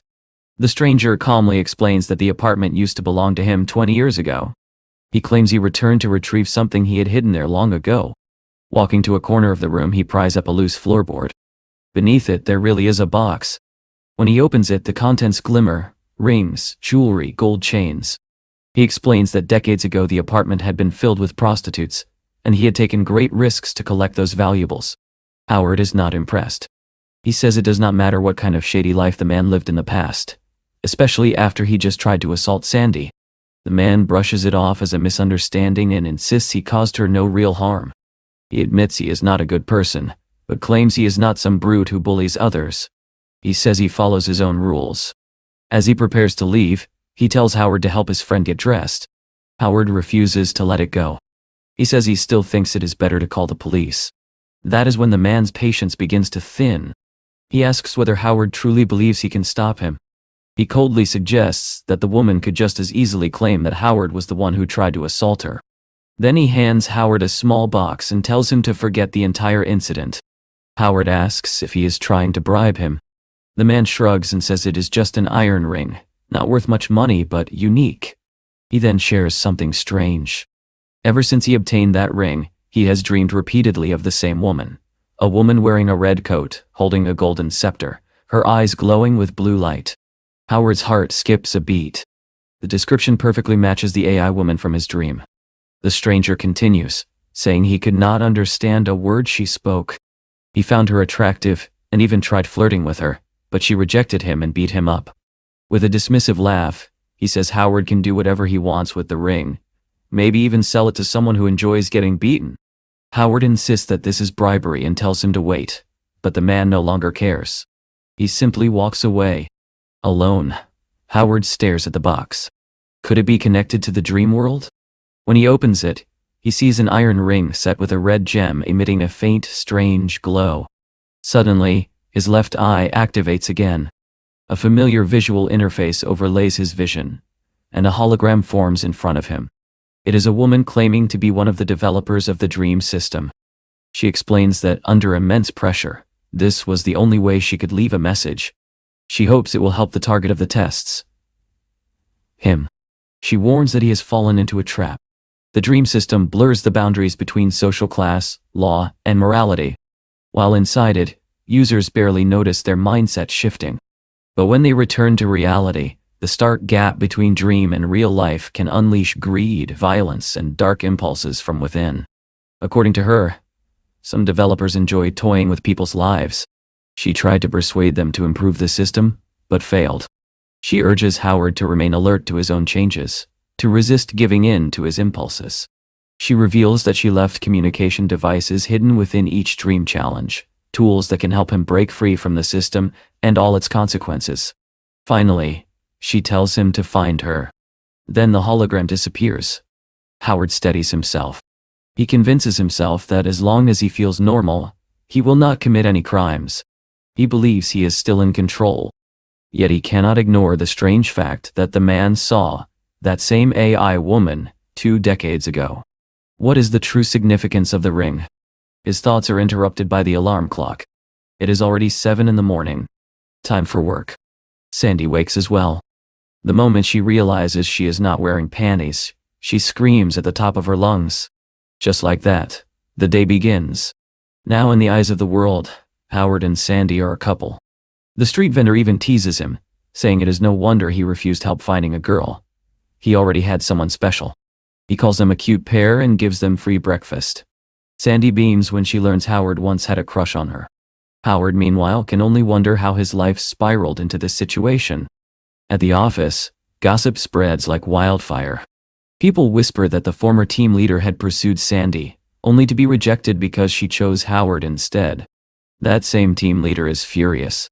Not only did Howard secure the promotion he wanted, but he also won over the woman he admired. Despite everything, Howard and Sandy act like a genuine couple.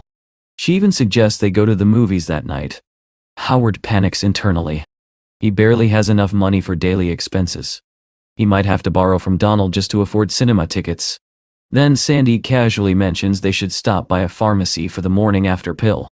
At that exact moment, Sabrina appears. She greets them calmly and comments on how quickly their relationship has progressed. Sandy apologizes for her behavior at the social event, admitting she feels embarrassed. Sabrina lightly hints that she thought Howard would take things slow, yet he surprised her. Howard remains silent, deeply uncomfortable. Sandy laughs, saying she also believed he was reserved until last night proved otherwise. Howard begs her not to go into detail, but the damage is done. Inside, Sabrina feels emotions she cannot name. On the outside, she simply says she is happy for them and hopes they maintain professionalism at work. Then she steps off the elevator, leaving behind a heavy silence. Sandy criticizes Sabrina, pointing out her own complicated romantic entanglements. Howard, however, insists they should focus on work while at the office. Sandy becomes upset. She says she is his wife now, and he should support her unconditionally, unless their relationship was merely a fling, and he never intended to build a family. The word, family, strikes Howard's weakest point. His resolve softens instantly. He agrees that their relationship should come first. She hugs him tightly and teasingly calls him, puppy, then tells him she will wait downstairs after work. Meanwhile, Mr. Galladay. Lou notices Sabrina pushing herself too hard. She claims she is simply busy in the new department, but he knows her too well. He gently confronts her and asks if her anxiety is because of Howard. She denies it. Just then, Howard arrives with a completed list. Mr. Lou requested. Mr. Lou praises his concise work, but Howard is distracted. He is standing in front of Sabrina. Both feel the weight of unspoken words between them, yet an invisible barrier keeps them apart. Mr. Lou notices Howard staring downward. Howard quickly claims he was looking at the plant in the vase. When he looks closer, his heart pounds. It is a tomato plant. Sabrina's pulse quickens as well. In the post-apocalyptic dream world, she's to grow tomatoes. He remembers the day they survived on a single tomato and a cabbage leaf. He will never forget. Sabrina asks if he recognizes the plant from somewhere. He wants to tell her everything, the memories, the feelings, the snowy day, her smile. But then doubt floods in. The boss's warning about overreaching. The eye's reminder that it was only a game. Sandy waiting for him. The claim that he must not be manipulated by impulse. When he finally speaks, he says he once saw a tomato plant in his hometown. Even Mr. Liu expected some grand revelation. Howard deflects, insisting tomatoes hold no secrets. He then asks Sabrina why she has one in her office. She hesitates, then says she must have planted the wrong seeds and will replace it tomorrow. The moment passes. Howard feels a quiet sting of disappointment. Later, in the restroom, he splashes water on his face. He tells himself he narrowly avoided crossing a line. The real Sabrina is not the dream version. Yet he cannot stop thinking about her. In her office, Sabrina exhales in relief. She is grateful she maintained her composure. Otherwise, it would have been painfully obvious. Howard reminds himself that the developer was right. He was close to falling into the trap. In the dream world, he grew accustomed to violence, to wielding weapons. If he continued down that path, what kind of person would he become? He is just a humble employee. She's the company president's daughter. Nothing will happen between them. Sabrina sits alone and reflects on how real the dream had felt. For 180 days, she and that man had lived side by side, surviving hardship after hardship. They had shared fear, hunger, hope. Yet now it was over. At the exact same time, in different places, both of them reached the same conclusion. The dream has ended. From this moment on, they will no longer be involved in each other's lives. When the workday ends, Howard sends a message to his friend Donald. He explains that he is going out with his wife and needs a little help. Donald, ever the reliable friend, transfers money through a mobile payment app and even offers his credit card if more is needed. Howard thanks him and promises to repay everything after his salary arrives. He heads to meet Sandy, only to find her speaking with that sycophantic former team leader. The man claims he is worried she might be deceived. Sandy snaps that she does not need his advice. Howard steps in immediately and asks whether the man tried to hurt her. She says no. The sycophant smirks and says that, unlike certain hypocrites, he is honest and harmless. He claims he was simply warning her to stay away from insincere people. Having said his piece, he leaves. Howard tells Sandy that the man has always been unpleasant and suggests they ignore him. Then he gently asks if she still wants to see that movie. Sandy lets go of his hand, steps aside, and calmly says she wants to break up. She repeats it more clearly the second time. Howard remains silent. She explains that, truthfully, they barely know each other. Then she asks how much debt his family owes. He takes a deep breath and answers, 200,000. She is stunned. For an office worker earning only a few thousand a month, that amount feels crushing. She tells him to leave her out of it. She is not wealthy, nor as capable as he imagines. Deep down, she admits he was never truly interested in her. She only hated how Sabrina attracted the attention of all the decent men. One thing led to another, and last night happened. But she does not deserve him. She asks him to forget it and walks away. And just like that, in a single day, Howard loses 2 women. When he returns home, he reflects that this is not the first time he has been abandoned because of his family's debt. In college, his first love left him for the same reason. That debt has cast a shadow over his entire household. He can barely meet his parents' eyes anymore. He has considered starting a business, but no idea has ever truly excited him. He tells himself he cannot go on like this. Something must change. As he reaches his apartment, he notices the stove is on. He wonders if he left something cooking. But when he steps inside, he finds the strange ex-convict sitting casually on his sofa. The man greets him with a simple hello. Howard explodes. He calls him a scoundrel and demands to know what he is doing there. He shouts that the man tried to assault his colleague and now is using his cooking pot as if this were his own home. The man replies that he has nowhere else to go. He says he was beaten while trying to find a job and asks if Howard could show a little mercy and let him stay for a few days. Howard kicks him out and warns that next time he will call the police. Left alone, he mutters that this is the worst day of his life. Then he smells the food the man was cooking. Curious, he lifts the lid. The dish looks questionable, almost poisonous. He cannot even call it food. Some time passes. Then Howard opens the door again with a strange expression and invites the man back inside. He admits that, despite appearances, the food tastes incredible. He even asks if the man used to be a Michelin chef. The man says he knows a bit about cooking. Howard praises him and says he could find work at any restaurant. He asks why he was beaten up. The answer is simple. He is an ex-convict. He cannot use a smartphone. He does not know how to write a resume. He only wants a peaceful life, but society makes it nearly impossible. Howard proposes something bold. What if they open a restaurant together? The man hesitates and says that if Howard does not mind his criminal record, they can discuss it. Howard says he will not pry into the past. He will find a place for them to start fresh. The man warns him that background checks scare people away. Is Howard certain he has the courage to work alongside someone like him? Howard admits he is tired of feeling like a sewer rat whenever his family's debt comes up. If a man wants meat, he must face the wolf. If the wolf wants meat, it cannot attack the man blindly. He looks the ex-convict in the eye and says he is willing to take the risk, if it is worth it. He reaches out not to shake hands, but to ask for the hidden jewels so they can sell them and rent a shop. The man awkwardly confesses that he already spent everything on prostitutes, cigarettes, and liquor. The restaurant dream collapses before it even begins. Then Howard's phone rings. It is Sandy. She says she feels guilty for what she said and does not want him to think she is a gold digger. He tells her to skip the preamble. She says she found a way to make quick money and asks if he is interested. Without hesitation, he says yes. Elsewhere, Mr. Liu speaks with Sabrina. He praises Howard as an excellent employee who completed a week's workload in a single day. He admits he wrongly suspected her of having an affair with Howard, when in fact she simply has a good eye for talent. Sabrina finds it ironic that he mentions affairs, given his own questionable behavior. She reminds him to replace his secretary. At that moment, the secretary appears to inform him that the driver is waiting. Sabrina's memories flash back to the day her father forced her to witness that same woman in a compromising act. She coldly calls Mr. Liu an idiot. He reminds her they agreed not to discuss each other's private lives.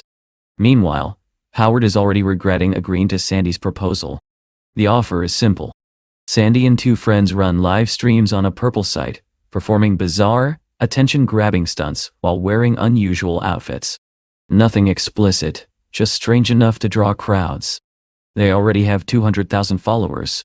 If Howard participates, he gets half the earnings from the next stream. Desperation clouds his judgment. He agrees.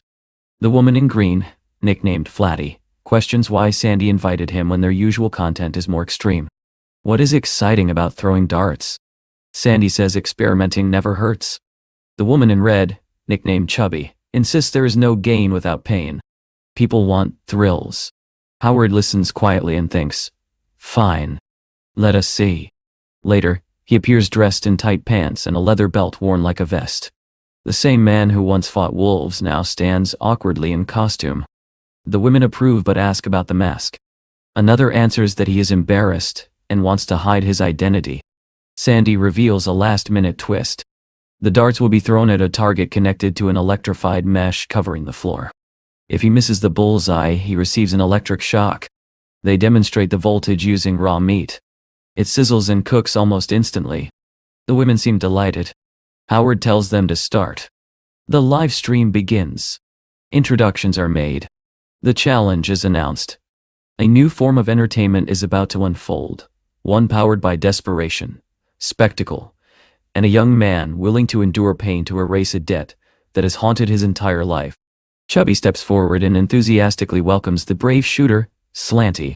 The comments begin flooding the screen. Some viewers express concern and pity. Others warn him to be careful. Many are thrilled. The hosts announce that he will have 10 darts to throw and urge the more than 50,000 viewers to like and subscribe to support the shooter. They joke that if the channel does not get enough engagement, they might have to wear ridiculous outfits themselves. Sandy glances at Howard with unease.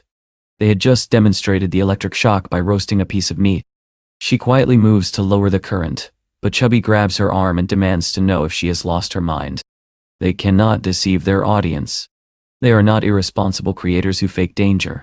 Sandy argues that Howard could genuinely get hurt. Chubby fires back that people everywhere risk their lives to earn daily bread. No pain, no gain. Do their followers not work hard too? The chat erupts in cheers for Chubby's speech. She turns to Howard and tells him that since he insisted on participating, he must prove himself. If he thinks it will be easy just because it is online, he can leave now. Howard says nothing. He casually throws the first dart. Bullseye dot. He asks if that is enough. Chubby stares at the target in disbelief. She admits he is skilled but demands more excitement. Since Slanty appears confident, he will now throw from a greater distance. Sandy protests that it is dangerous, but Chubby silences her. Slanty himself has no objections. Howard steps back and throws again. Another perfect hit. Chubby praises him while he calmly continues. With each dart, he takes another step backward. The second, the third, the fourth, the fifth, all strike dead center. The viewer count skyrockets. Trending topics begin lighting up with his name. By the time he reaches the doorway, there is no more room to retreat. The chat explodes, calling him the Dart God. He releases the remaining darts in quick succession, all landing perfectly. Then he stops. Chubby asks why he quit before the 10 throws were complete. Howard replies that everyone expected him to miss and be shocked for entertainment. He refuses to degrade himself for that. If they want, they can count the darts he did not throw as misses. He does not understand the appeal of watching someone fail. He was not made for this. The show is over. This will be his first and last live stream. He says goodbye and walks out. The stream still has over 1.8 million viewers. Within seconds, the numbers plummet. The women stand frozen. Chubby eventually apologizes to the audience, admitting she pushed too far. The next morning, Howard wakes to Sandy's call. He has gone viral. Confused, he checks his phone. Memes of his masked figure flood the internet. Clips of his flawless throws circulate everywhere. He heads to the kitchen and finds Ty experimenting with strange dishes bearing even stranger names. Ty proudly calls it his favorite breakfast recipe. Howard wrinkles his nose and tells him both the dishes and their names are terrible. He reassures Ty that there is no need to rush. They are not opening a restaurant tomorrow. Ty had assumed they would start in a few days to make money. Howard admits he is still figuring things out. For now, Ty can stay. There is food and a roof here, better than the streets. At the company, the e-girls wait near the entrance, likely hoping he will agree to continue streaming. Howard avoids them, claiming he is late. Inside, a colleague tells him Mr. Liu wants to see him. Before leaving, Howard glances at the phone his co-workers are huddled around. They are watching a new internet sensation. It is him. The colleague excitedly says the guy hit 7 darts in a row, and is now known as Brother 7. Howard wants to disappear. In Mr. Liu's office, the atmosphere is oddly charged. Mr. Liu mentions that Howard and Sandy attended the live stream, yet Howard himself never appeared. Only this mysterious Brother 7. Mr. Liu describes Brother 7 as charming and even licks his lips while saying it. He asks whether Howard has his contact information because he wants to manage him. Howard denies knowing him and casually insults the outfit. Mr. Liu dismisses his sense of fashion. The comments online praise Brother 7's cool, indifferent aura. They call him dignified, a true Sigma. Mr. Liu insists that Howard must find a way to contact him. There is serious money to be made. Howard protests that this is beyond his job description. Mr. Liu counters with an offer. Secure Brother 7's contact, and he will receive a promotion, a salary raise, and access to influential circles. Howard accepts the mission. He needs the money. Later, the 2 e-girls wait anxiously. Howard had agreed to meet them but has not arrived. Then Sandy appears, bringing him along. The moment Chubby sees him, she grabs his tie and bursts into tears. She confesses that she never intended to humiliate herself online. She once made fitness videos but no one watched. So she began eating on camera until she gained weight. Then she escalated to more extreme stunts. It became the only way to pay her bills. What Howard said before leaving the stream struck her deeply. She once wanted to share wisdom. Now she is on the verge of opening an adult subscription account. She clasps her hands and pleads. She does not want to hurt anymore. She does not want to be laughed at. She wants to earn money with dignity. Howard shakes her hand and agrees to help. A month passes. A month passes. The system interface reappears, announcing that the next dream will begin tomorrow. Strangely, Howard feels no excitement. The game no longer thrills him. Mission.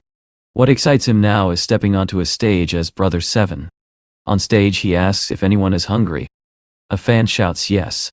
Sandy appears with a small cake, feeding into the playful atmosphere.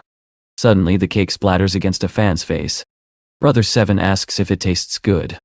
The stunned man screams yes, and the crowd chants his name. Sabrina watches the spectacle with visible boredom, unable to comprehend why people adore this. Mr. Liu encourages her to observe the excitement. There is enormous profit to be made. Chubby announces the next gimmick. They will toss a red wedding cloak into the crowd, and whoever catches it becomes Brother 7's husband or wife. The audience roars. The cloak flies, and lands squarely on Sabrina's face. She freezes. Before she can react, chaos erupts as fans scramble. In the commotion, Mr. Liu emerges victorious, claiming the symbolic victory. After the event, they gather backstage. Mr. Liu complains that Howard Chen disappeared at the start, claiming he was going to the restroom. Who would have guessed there was a Peter Parker among them? Brother 7 calmly says everything is fine. Howard explained the situation. The thrown cloak was simply a greeting. Mr. Liu admits he understood, but Brother 7 states plainly that he is a Sigma. He does not want representation or corporate ties. If they want him to promote products, they must pay a very high price. Sabrina calls him unreasonable. Before the discussion can continue, another man arrives. One of Lawrence's henchmen.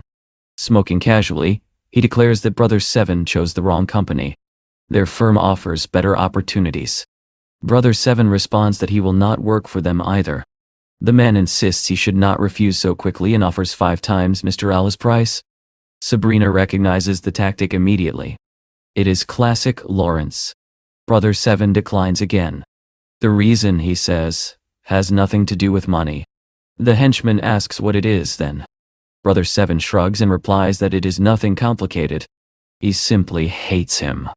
The blunt answer leaves the man speechless. Mr. Liu and Sabrina struggle to contain their laughter. Brother 7 turns and walks away. Behind him, the furious henchman warns that he will regret this. Mr. Gun. Liu glances at Sabrina and teasingly asks whether she finds Brother 7 more likable now.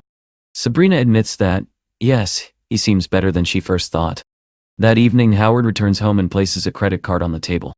Ty looks impressed, assuming Howard somehow saved an enormous amount of money in a short time. Howard explains that to secure the restaurant location, they will need to pay 3 months' rent in advance. It will require a significant sum. He pulls out a second card. This one, he explains quietly, is different. When he turned 1 year old, his parents deposited $100 into it. At 2, they added another 100. Year after year, despite the crushing family debt, they kept adding whatever they could. When he turned 18, they handed him the card and told him to go live his own life. No matter what happened, they would support him. The money on that card is not just savings. It represents years of sacrifice. He asks Ty if he is ready. Ty grows tense.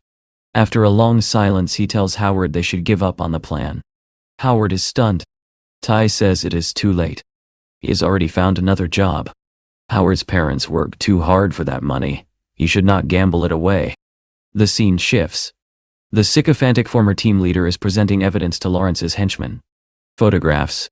Clear proof that Brother 7 is actually Howard Chen, the same man who humiliated them at their gathering. The photos were taken secretly. The slick-haired henchman studies them with narrowed eyes. He asks whether they still have contact with that brutal fighter friend who recently got out of prison. The answer is yes. The man was desperate and recently accepted money. He is available for tasks. The henchman smiles coldly. It is time to settle the score. The chapter ends. The next begins with water and blood. Howard, wearing a robe, sinks to the bottom of a swimming pool. Blood pours from his throat, staining the water around him. He wonders if this is how he dies. The world fades to white. 15 hours earlier, someone calls his name, waking him. It is Mr. Liu. Howard apologizes and explains that a woman knocked on his door earlier, looking for his new roommate. Mr. Liu questions why he is still living with a roommate. With his upcoming salary increase, he should move somewhere better, closer to the company. Howard hesitates. Does that mean he passed the test? Mr. Liu confirms it. Howard successfully arranged a meeting with Brother 7. Even though Brother 7 refused representation, watching him reject Lawrence's man was satisfying. Mr. Liu introduces Howard to the company driver Chip and the secretary Helen. They will be working closely from now on. Their next task is to meet an intelligent and powerful woman. They arrive at a luxurious resort. The woman in question is already there, accompanied by a small kitten. She dismisses Sabrina and Mr. Liu almost immediately. When Mr. Kimistyle encodes, Liu introduces Howard as his assistant. He extends his hand politely. She ignores it completely. Instead, she asks her kitten if it is sleepy. She remarks that she has little time for leisure, but refuses to discuss business. She wants to enjoy the hot spring. Then she leaves. Howard wonders if he did something wrong. Mr. Liu tells him to relax. It is merely a test of patience. The woman is Sharon Yang, CEO of Far East Limited. Her company controls the largest e-commerce platform in the country. If they secure her online channels, their products will boom nationwide. The problem is the price she demands. It is excessive. Howard suggests finding another partner. Mr. Liu explains they cannot. Sabrina made a bet with headquarters. If they fail to meet this month's profit target, she will lose everything. Howard remembers something from the dream world, Sabrina saying she wanted to prove her independence. Now he understands. If she fails, she will be forced into marriage with Lawrence as part of a business deal. When Lawrence's henchman arrives, he confirms it bluntly. Sabrina must marry Lawrence soon to accelerate cooperation. Her father has effectively sold her for the company's survival. Sabrina does not deny it. Her father has always manipulated her life. It suffocates her. The henchman mocks her mercilessly, saying she deserves it. He sneers that if she wants children, she may need a sperm bank. Howard's anger burns, but before he can act, his phone rings. It is one of the e-girls. Someone has hired haters to smear their channel, spreading rumors that they are a cult. Suing will only amplify the negativity. They need another solution. When Howard hangs up, he notices the henchman has been listening. The man smirks and calls him Brother 7. This is only the beginning. Hours later, Howard sits by the hotel pool, thoughts racing. Lawrence's men know his identity. The e-girls are under attack. Sabrina faces a forced marriage. He cannot wait for Mr. Lau's call. He decides to approach Sharon Yang again and attempt to salvage the deal. Footsteps approach. Tai appears. Howard frowns, asking why he is there. Tai answers quietly. Someone paid him to kill a man. He apologizes. The story returns to the opening scene. Howard sinks into the blood-stained water.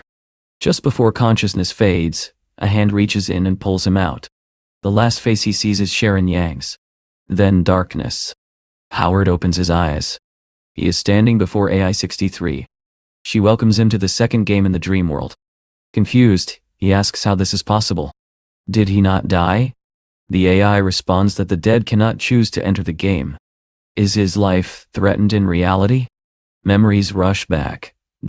Tai's warning. The cut across his throat. The message: go to the hospital, leave the city, change your name, disappear, or everyone you care about will die.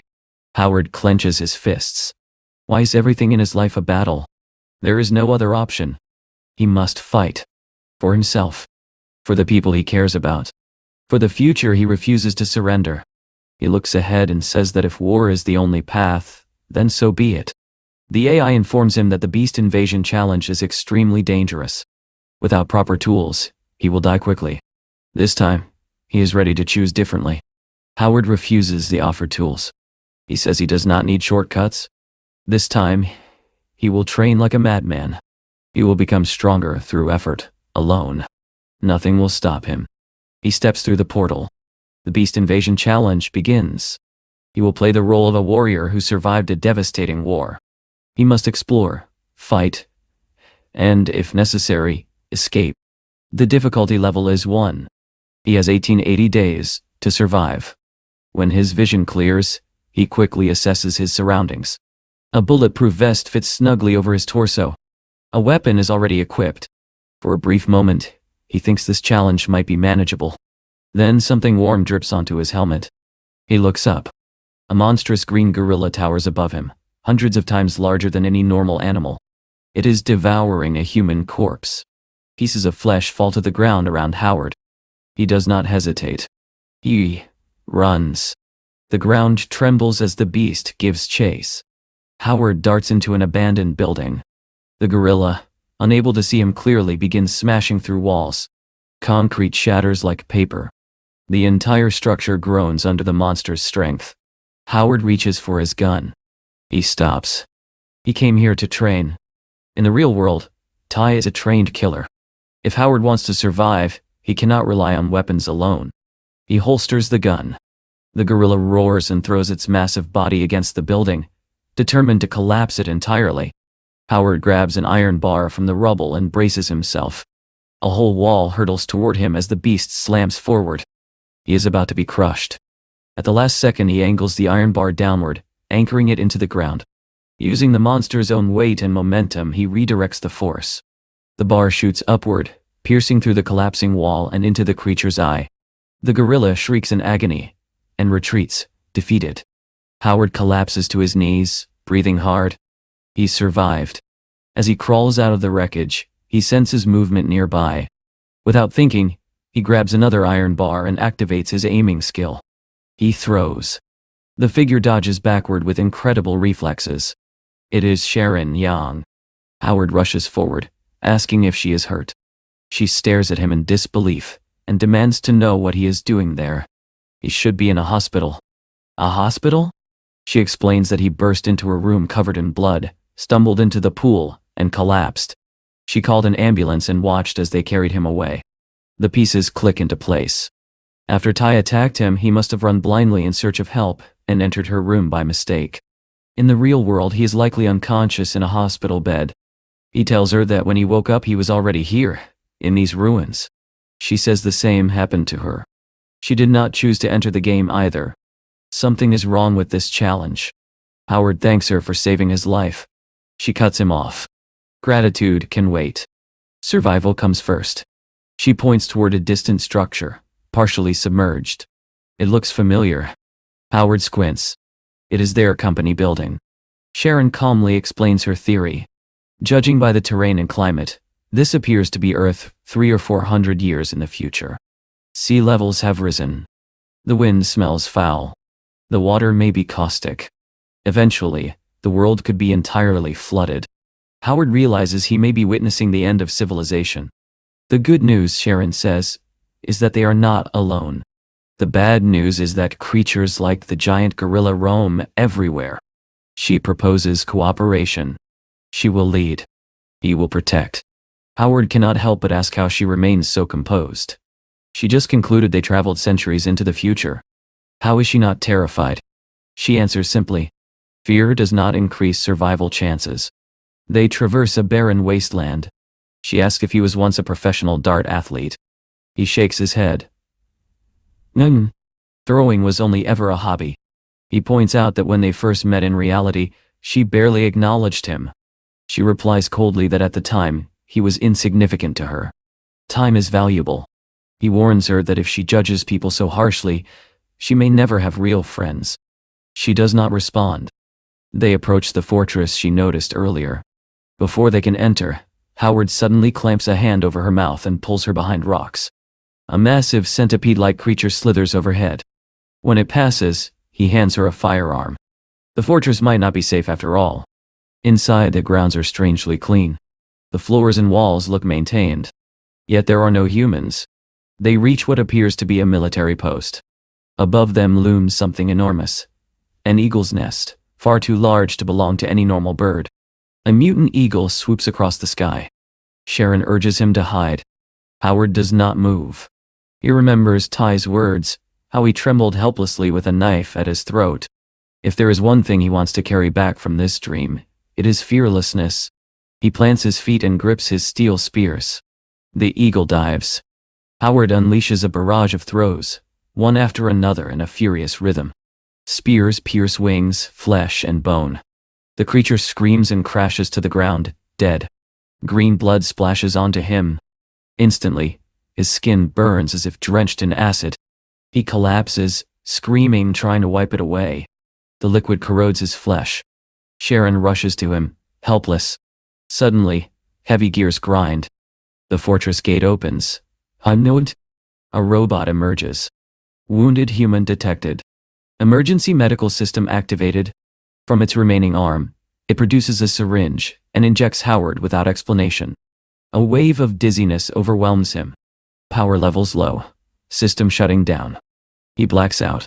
When he wakes, he is inside what resembles a military base. His burns are gone. Sharon explains that the injection healed him almost instantly. Only his hair looks strange now. The robot's head glows red as it recharges. Then it announces that a large contaminated area has been detected. It exits the fortress, lifts its head, and unleashes a flamethrower onto the eagle's corpse. Howard stares in confusion. Sharon notices the number printed on it. 2003. The robot speaks again.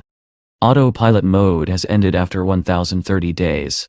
During that time, it endured 363 creature attacks, cleaned 45,000 tons of garbage, and sustained severe damage. Maintenance is required. A blue light pulses from its core. It begins speaking differently. It admits it did not work hard enough. Humans left.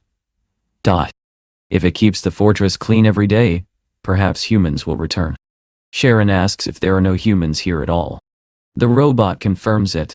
Humans said that if they could not fly within a year, they had probably gone to paradise. It searched, but could not find paradise on any map. It asks them where paradise is.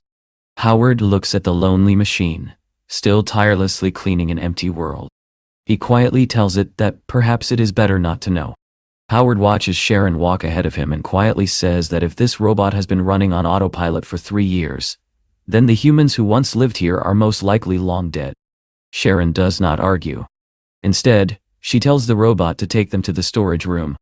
It is time to reassess and make new plans. Then she turns and walks off, already thinking ahead. Howard cannot help but notice it again. No matter how catastrophic the situation becomes, Sharon Yang remains composed. Even in a ruined world hundreds of years in the future, surrounded by monsters and acid oceans, she can calmly evaluate resources and design a strategy. Her emotional stability is almost frightening. Inside the storage room, the robot begins listing their supplies. There are human weapons, but no ammunition. There are compressed energy bars, designed to last for 100 years, tough as jerky. There is a chemical compound humans used to heal injuries. They called it Medusa's tears. However, excessive use causes rust-like growths on the body. Howard stiffens. He asks whether that is what the robot injected into him and whether he's going to turn to stone. The robot assures him the dose was within safe limits.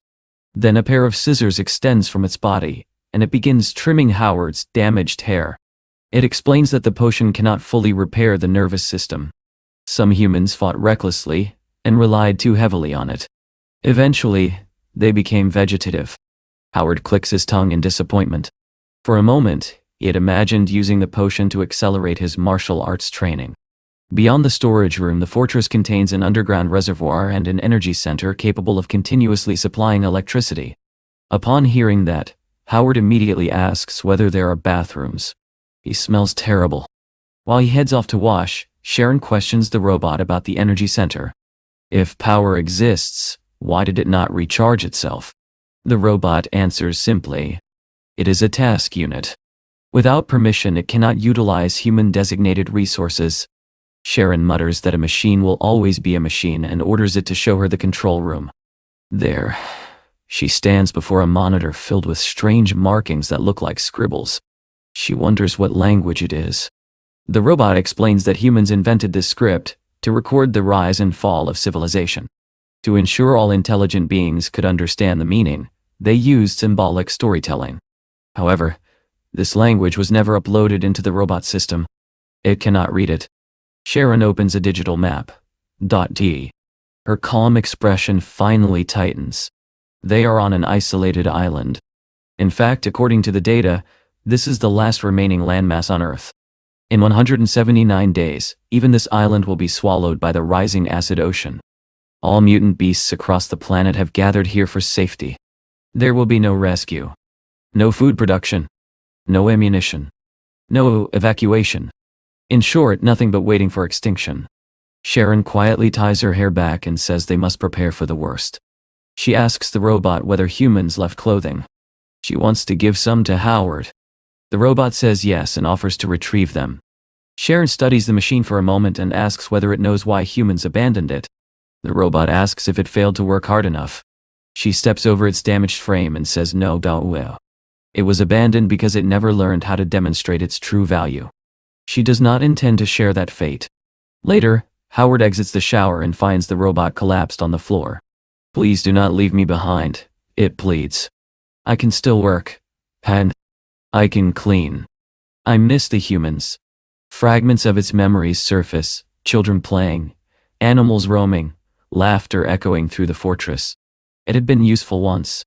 Then, suddenly, it was not.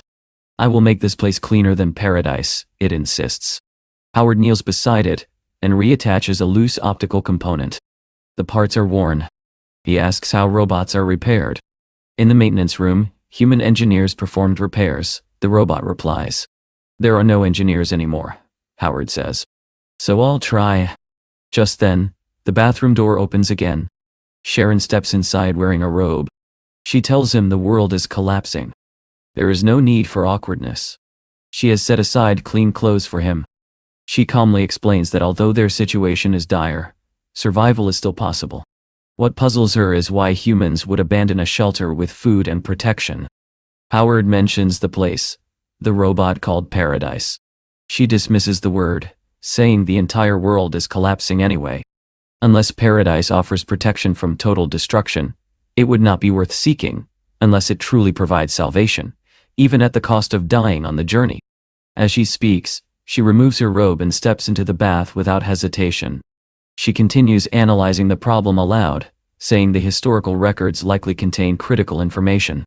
If she has time, she can decode them. Howard, however, is frozen. He cannot comprehend how she can undress so casually in front of him during a life-or-death crisis. He wonders whether she is not afraid he might lose control. Out of the corner of his eye, he notices something beneath the robe she discarded. A weapon. Sharon explains plainly that she prepared it in case she needed to subdue him. In extreme situations, psychological breakdowns are common. If he lost control, it would destroy their chances of survival. She never feared an assault. She feared losing a capable ally. Howard swallows his embarrassment. This woman operates on a completely different level than Sabrina. Her mind never leaves the broader strategic picture. He tells her he has work to do. He takes the robot and leaves. Alone in the bath, Sharon reflects that Howard is still bound by ordinary morality, even as the world ends. In a way, that is reassuring. It means she will not have to waste energy managing his impulses. Soon sparks fly in the maintenance room. Howard welds damaged components while the robot chatters again. He asks why it remained silent earlier when Sharon was present. The robot replies that human language contains complex nuances. It struggles to interpret them. Howard nods and says that Sharon can do whatever she wants as long as she does not interfere with his training. He must become strong enough to kill the beasts. The robot warns him that this is dangerous. Howard explains that in another world, his previous dream, he also faced destruction. Mutant creatures nearly killed him. The waves of catastrophe never stop until someone fights back. He says the robot may not understand what it means for a debt-ridden office worker to force himself out of his comfort zone. He sacrificed everything for a fragile achievement that was crushed effortlessly by someone else. For him, true death is surrender. He cannot run again. When the robot asks whether the other world he mentioned is paradise, Howard grows irritated. For him, paradise is not some mythical escape. It is his home, a place of safety, loyalty, value, light, and healing. If he clears this challenge, he can protect that home. The robot processes his words. Paradise sounds wonderful, it says softly. No wonder humans went there. Is there anything I can do to help you save your paradise, master? For the first time since entering this ruined future, Howard allows himself a small, determined smile. Howard nods at the robot and says, of course, he needs its help. If he is going to fight monsters every day, injuries are inevitable. He will need fast healing. Then he adds that it does not have to call him Master anymore. It can call him Howard. The robot pauses, almost processing the novelty of that idea. Only humans address each other by name. Howard jokes that if it were a robot girl, maybe master would sound flattering, but a rusty machine does not interest him. The robot stores that comment without understanding the humor. The second day of the apocalypse begins. Sharon inspects the work Howard did overnight. The once broken machine now resembles a compact armored unit. Reinforced plating. A small shield attachment. It looks almost like a miniature mech ready for war. She presents Howard with heavy crossbow bolts that the former inhabitants used against large monsters. He takes them without hesitation. He heads toward the gate. Sharon stops him. They had agreed on roles. He would protect the fortress. There is no need to go out hunting. The monsters will eventually come to them. Venturing out is unnecessary risk. She reminds him of the corrosive blood, the towering beasts. One mistake could end everything. They should conserve strength until they decipher the records and locate the path humans once took. Howard turns slowly and asks whether she is truly trying to tell him what he can and cannot do in his own world. She does not understand what he means. But in his mind, he sees a hospital bed. A cut throat. Enemies closing in. If he hides here, he remains weak. If he remains weak, he dies. He tells her that he agreed to protect her because she saved his life. That agreement does not grant her authority over his choices. He does not care how this world ends. If she is uncomfortable, she can leave. The words are harsh. Sharon does not explode. She simply says she was concerned for his safety and wishes him a safe journey. Howard walks out with 2003, telling himself that none of it matters. She is just an NPC. But inside, Sharon trembles. She misjudged him. He is not mediocre. Even with the world collapsing, his mind is somewhere else, driven by something she cannot fully grasp. A snake slithers past her legs. Suddenly the environment shifts. She stands in a forest that is not there. Voices echo. What value do you have? Hands grab at her shoulders. No one is visible. Join us. She ties her hair tightly, forcing her breathing to steady. The hallucination ends. Another episode. She tells herself there is still time, but she must secure Howard's cooperation. Without him, survival odds drop sharply. Outside, 2003 observes that Howard's tone toward Sharon changed overnight. Howard says that once, he believed too easily in people. After the first dream, he began to assume human nature leaned toward goodness. Then he recalls the woman who came looking for Ty. She said Ty killed to save her life. He spent 20 years in prison for it? He was not entirely evil. Yet he returned to violence the moment he stepped out. Howard remembers Ty pressing a knife to his throat, asking what he had to offer. He was not rich, not powerful, not important. Saving lives is the work of heroes, Howard says. Most people are not heroes. Many struggle just to remain decent. The robot admits again that human language is difficult. They find what they are looking for. Mutant wolves. High fight scores detected, 2003 warns. Howard grips his spear and charges. The wolves lunge together. He meets them head on. Spears pierce fur and flesh. He crushes one skull under his foot. Another leaps, jaw snapping. He catches it by the throat and squeezes until it goes limp. Green corrosive blood splashes onto his skin. When it is over, 2003 warns him not to touch the bodies barehanded. Howard answers that in real life, you do not always have weapons. Sometimes you fight with your hands. Nearby, they find a tent from their shelter. The smell is foul. Wolves must have occupied it for weeks. Inside lies a box, marked with the wheat symbol. Seeds. 2003 explains that there were once different production shelters. Gunpowder. Armor.d. Agriculture. They traded resources as corrosion waves advanced. Eventually, the land became barren. Howard listens carefully. Monsters guarding supply boxes. Multiple shelters with specialized production. This is not just a survival wasteland. It is an ecosystem of remnants. He asks whether the land can still support farming. The robot brightens. Give it stones. It will create soil. Use beast feces and ashes. Produce fertilizer. It can cultivate under almost any condition. Howard decides they will search for more seeds today. Tonight, they begin planting. The robot hesitates. Even if crops grow, the rising acid ocean will destroy them. Howard says that when humans return, they will find the shelter thriving again. Will humans truly return? The robot asks. Howard remembers the AI's words. The purpose of this challenge is to evaluate how players improve humanity's future. Humans will be accounted for in the final judgment. He may not live to see their return. He only has 180 days, but preparation matters. The robot processes this. Paradise cannot compare to the old shelter, it says softly. Humans called it home. Home.e. Hours later, Howard fights a giant mutant spider. It knocks him down. He grabs a stone and smashes its head again and again until it stops moving, even as corrosive blood burns his skin. Your fight score decreased by 20, 2003 reports. Howard frowns. He never lost. The robot clarifies. His physical strength remains high, but his desire to fight has shifted. His focus is scattered. He fights like someone venting anger rather than someone seeking mastery. Howard laughs bitterly. A robot reading his emotions. He admits that training to become a combat master inside a dream might be pointless. In reality, enemies are human. Pressure is invisible. Violence is subtle.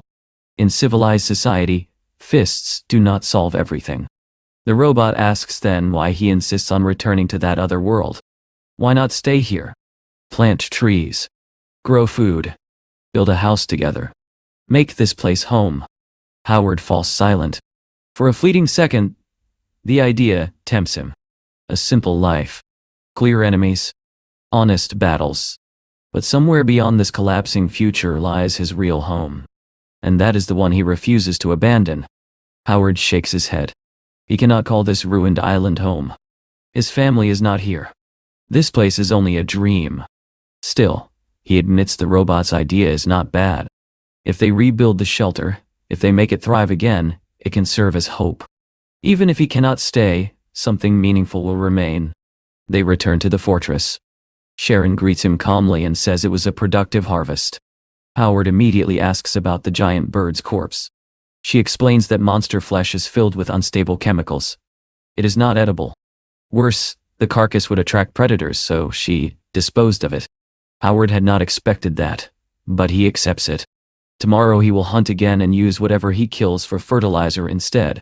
He bites into the dried meat they have left and realizes something is wrong. His jaw feels weak, as if the muscles no longer have strength. Perhaps it is a side effect of Medusa's tears. Perhaps the acid damage is deeper than he thought.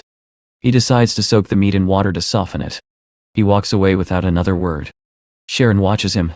His behavior grows stranger by the day. Yet he did bring seeds. Later, Howard asks 2003 whether there is more of the healing potion. They have only one syringe left. The robot explains that Medusa's tears were once common. Every shelter had plenty. They could explore another abandoned site and search for supplies. Howard agrees. He will prepare. At that moment, Sharon approaches carrying a bowl of steaming noodles. She says he struggled to chew dinner, so she ground some of the seeds into flour and made noodles. He should eat while it is hot. Howard freezes. Those seeds were meant for cultivation. She calmly explains that she saved some. The rest were used. He says nothing, but the tension hangs heavy. 2003 stands nearby like a child watching two parents argue. Sharon questions his plan. In half a year, the island will be submerged. Why plant crops that will drown? Howard replies that he is accustomed to obstacles. He does not expect success without difficulty. But she should consult him before making unilateral decisions. He tells her to keep the noodles and not let the robot see them, or it might feel upset. Sharon begins to suspect he is losing his balance. One moment he hunts recklessly. The next he talks about farming. She glances at 23 and wonders whether the robot is influencing him emotionally. On the third day, Howard prepares to explore the deserted fields. 3 syringes will be enough for emergencies. Sharon stops him and says she has discovered upgrade instructions for robots in the records. She understands electronics. Perhaps she can enhance 2003. Even if she fails, they can extract data before the internal chip deteriorates completely. Howard frowns. 23 has been loyal. Treating him as a disposable tool feels wrong. Sharon replies that it is only a machine. optimizing its value is rational. He snaps back that showing sympathy does not make him less of a man. Once, he even considered befriending a tiger. A true machine, he says, focuses only on outcomes and ignores the process. They see the world differently. It is better to talk less. Sharon thinks him foolish. Suddenly a hallucination strikes her again, voices whispering, a hand grabbing her arm. She steadies herself and pushes the episode away. Later, a scavenger eagle circles above the shelter. Howard asks why it does not attack. 2003 explains that scavengers feed on corpses. They avoid conflict unless threatened. Then the robot adds something unexpected. The corrosive ocean spread because humans fought endlessly. Different factions, different colors, endless negotiations, endless pride. They saw the corrosion advancing and did nothing together. Howard admits he went too far with Sharon earlier. In real life, he says, people impose labels on others. Obedience is praised. Difference is condemned. Excessive emphasis on differences fuels conflict. He reassures the robot that this is only a game. He will not hold grudges against an NPC. They venture into the deserted fields. There, they find an abandoned truck.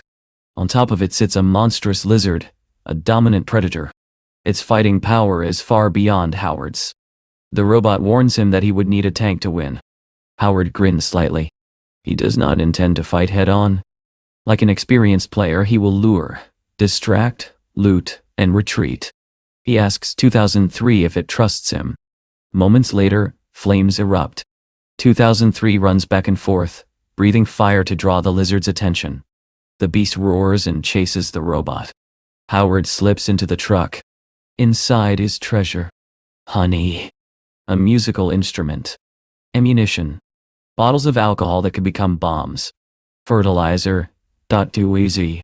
Frozen eggs. And a shining red gem surrounded by strange mechanisms. He stuffs what he can into cloth.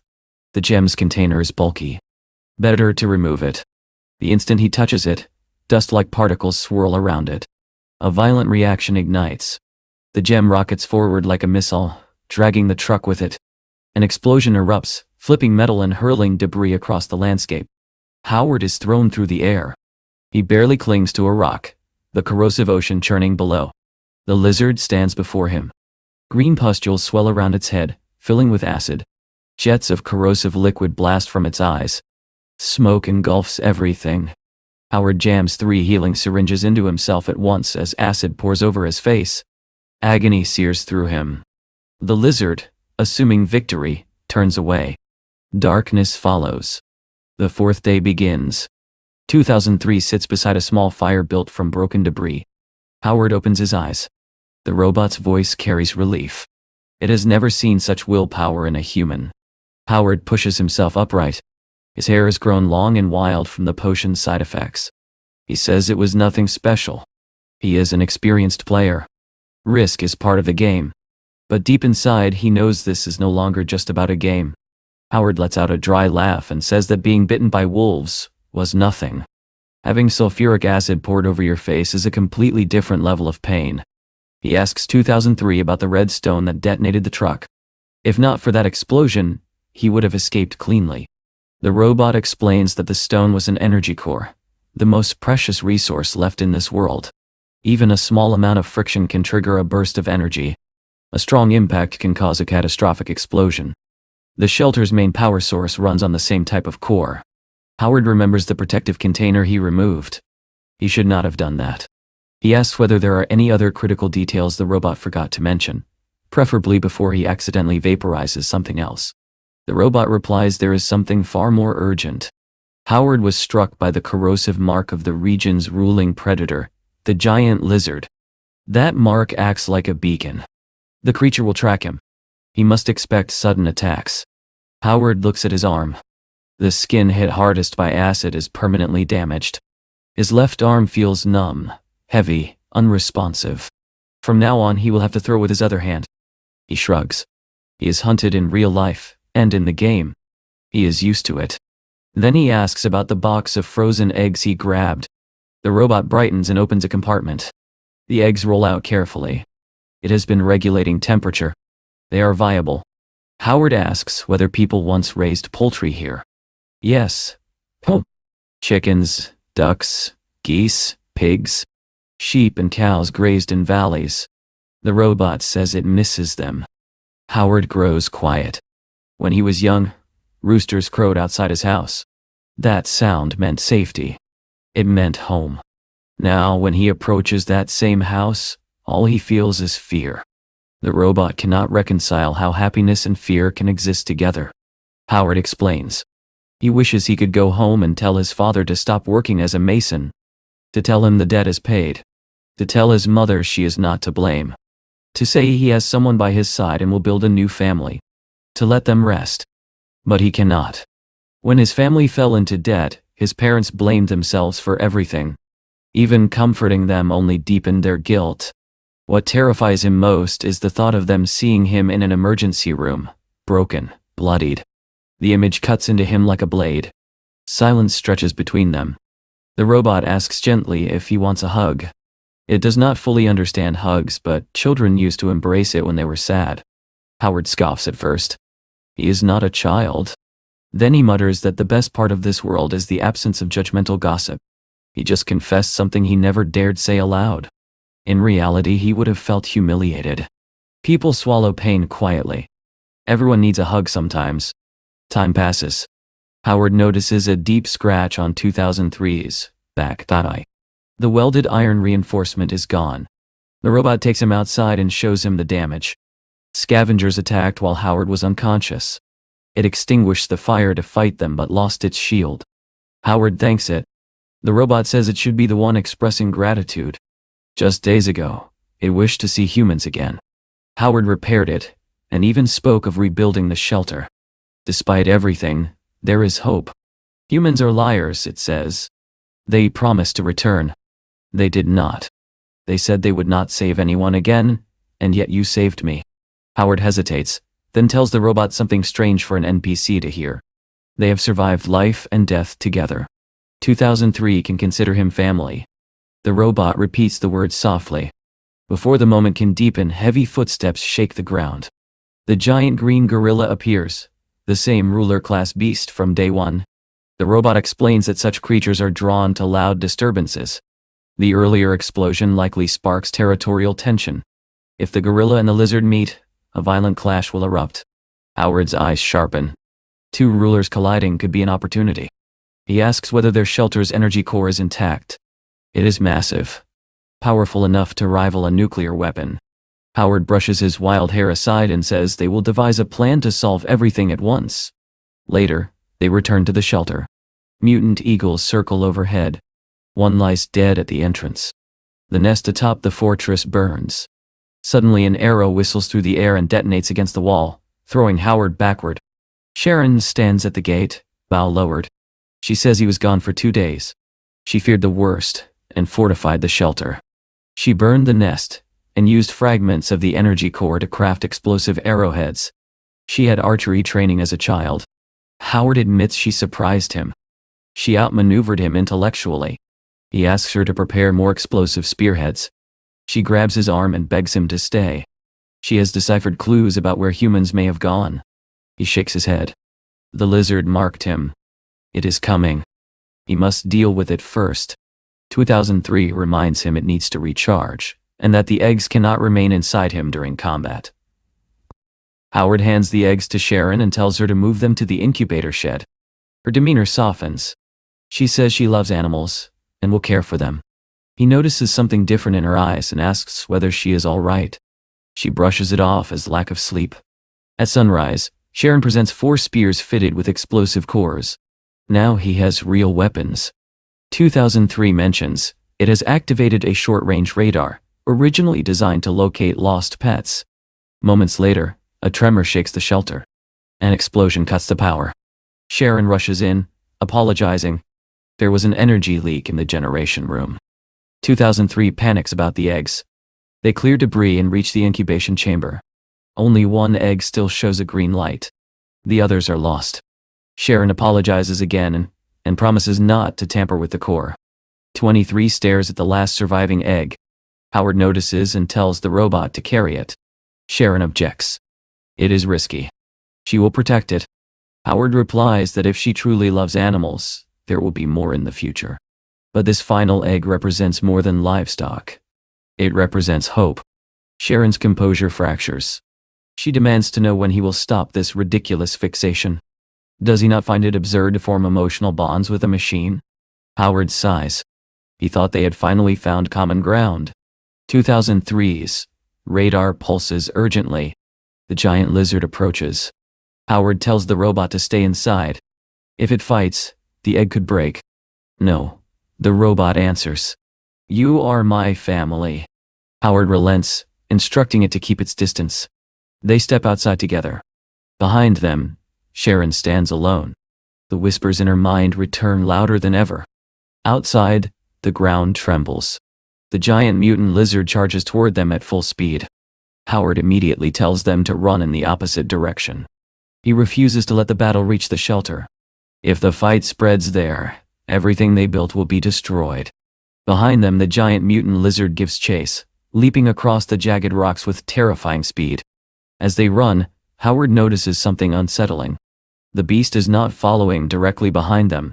It moves strategically, cutting angles, predicting their path. It is hunting intelligently. And somehow, it feels different this time. Without slowing down, Howard throws a vial containing a fragment of the energy core. The explosion erupts violently, but it detonates behind the creature.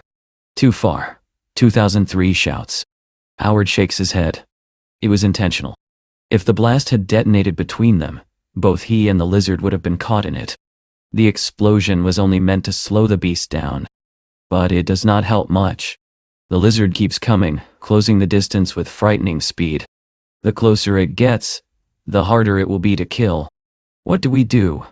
2003 asks. Make noise, Howard replies. He begins throwing more vials, causing explosions in the distance to confuse and distract the creature. Somewhere far off, scavengers begin to stir at the commotion. Ahead of them lies the corrosive ocean. There is nowhere left to run. The giant lizard is almost upon them. Howard still has one grenade. His final option. He tells 23 to keep moving, but suddenly they are forced to stop. Caden. A massive one-eyed green gorilla blocks their path. Howard does not flinch. We're late to the party, he mutters. From behind them, the giant lizard arrives. Trapped between two monsters, Howard and 2003 have nowhere to escape. Howard quickly glances to the right.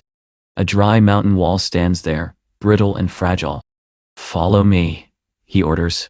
Both beasts roar simultaneously, as Howard hurls his spear and shouts for 2003 to run.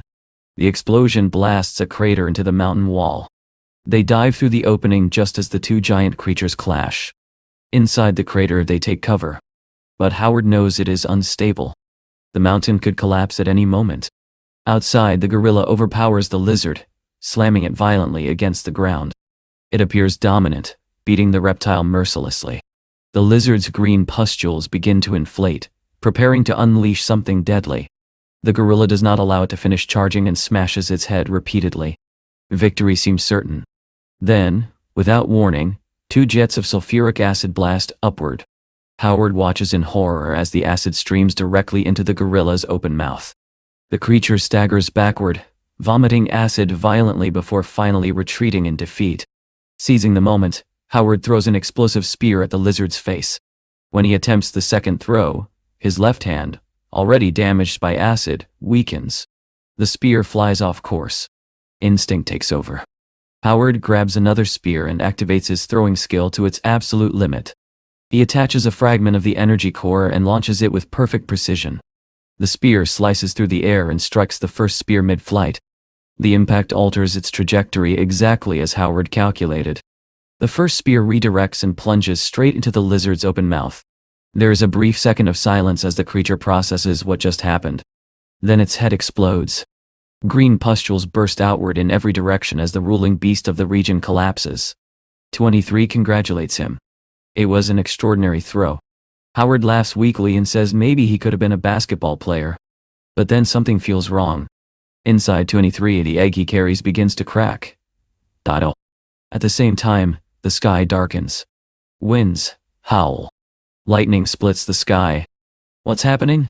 Howard asks. It's the annual typhoon. 2003 replies. Within 48 hours there will be heavy rain and sandstorms. We have 10 minutes. Howard exhales sharply. Not even Usain Bolt could reach the shelter in time. He considers blasting open a cave using his last core fragment. Then he hears it. A faint beeping sound. He asks 2003 if he hears it too. But the wind is already overwhelming. The egg inside the robot begins hatching at that exact moment. 2003 is fascinated. He never thought he would see a live chicken again. But Howard keeps hearing the beeping. Louder. Faster. He recognizes it. A bomb. His eyes snap toward the lizard's corpse. The sound is coming from inside it. Too late. The ticking stops. Howard shoves 2003 away just as the body explodes. Flesh, bone and sulfuric acid scatter everywhere. Howard is hurled against stone, drenched in acid. His right eye corrodes instantly. This time, he screams. Scavengers swarm toward the blast site. Gunman. Barely conscious, Howard injects himself with 3 healing potions. The surge gives him just enough strength to rise. From his torn bag, the vial containing the last energy core fragment falls. The scavengers are nearly on top of him. With desperation, he kicks the vial toward the mountain wall. It shatters on impact, triggering another explosion that blasts him backward. The impact creates an opening into a deeper cave. If he can reach it, he might live.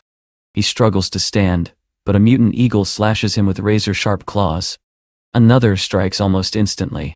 He collapses, covered in deep cuts, acid still burning through him. Another scavenger dives toward him for the killing blow. At the last second, 2003 drags him away.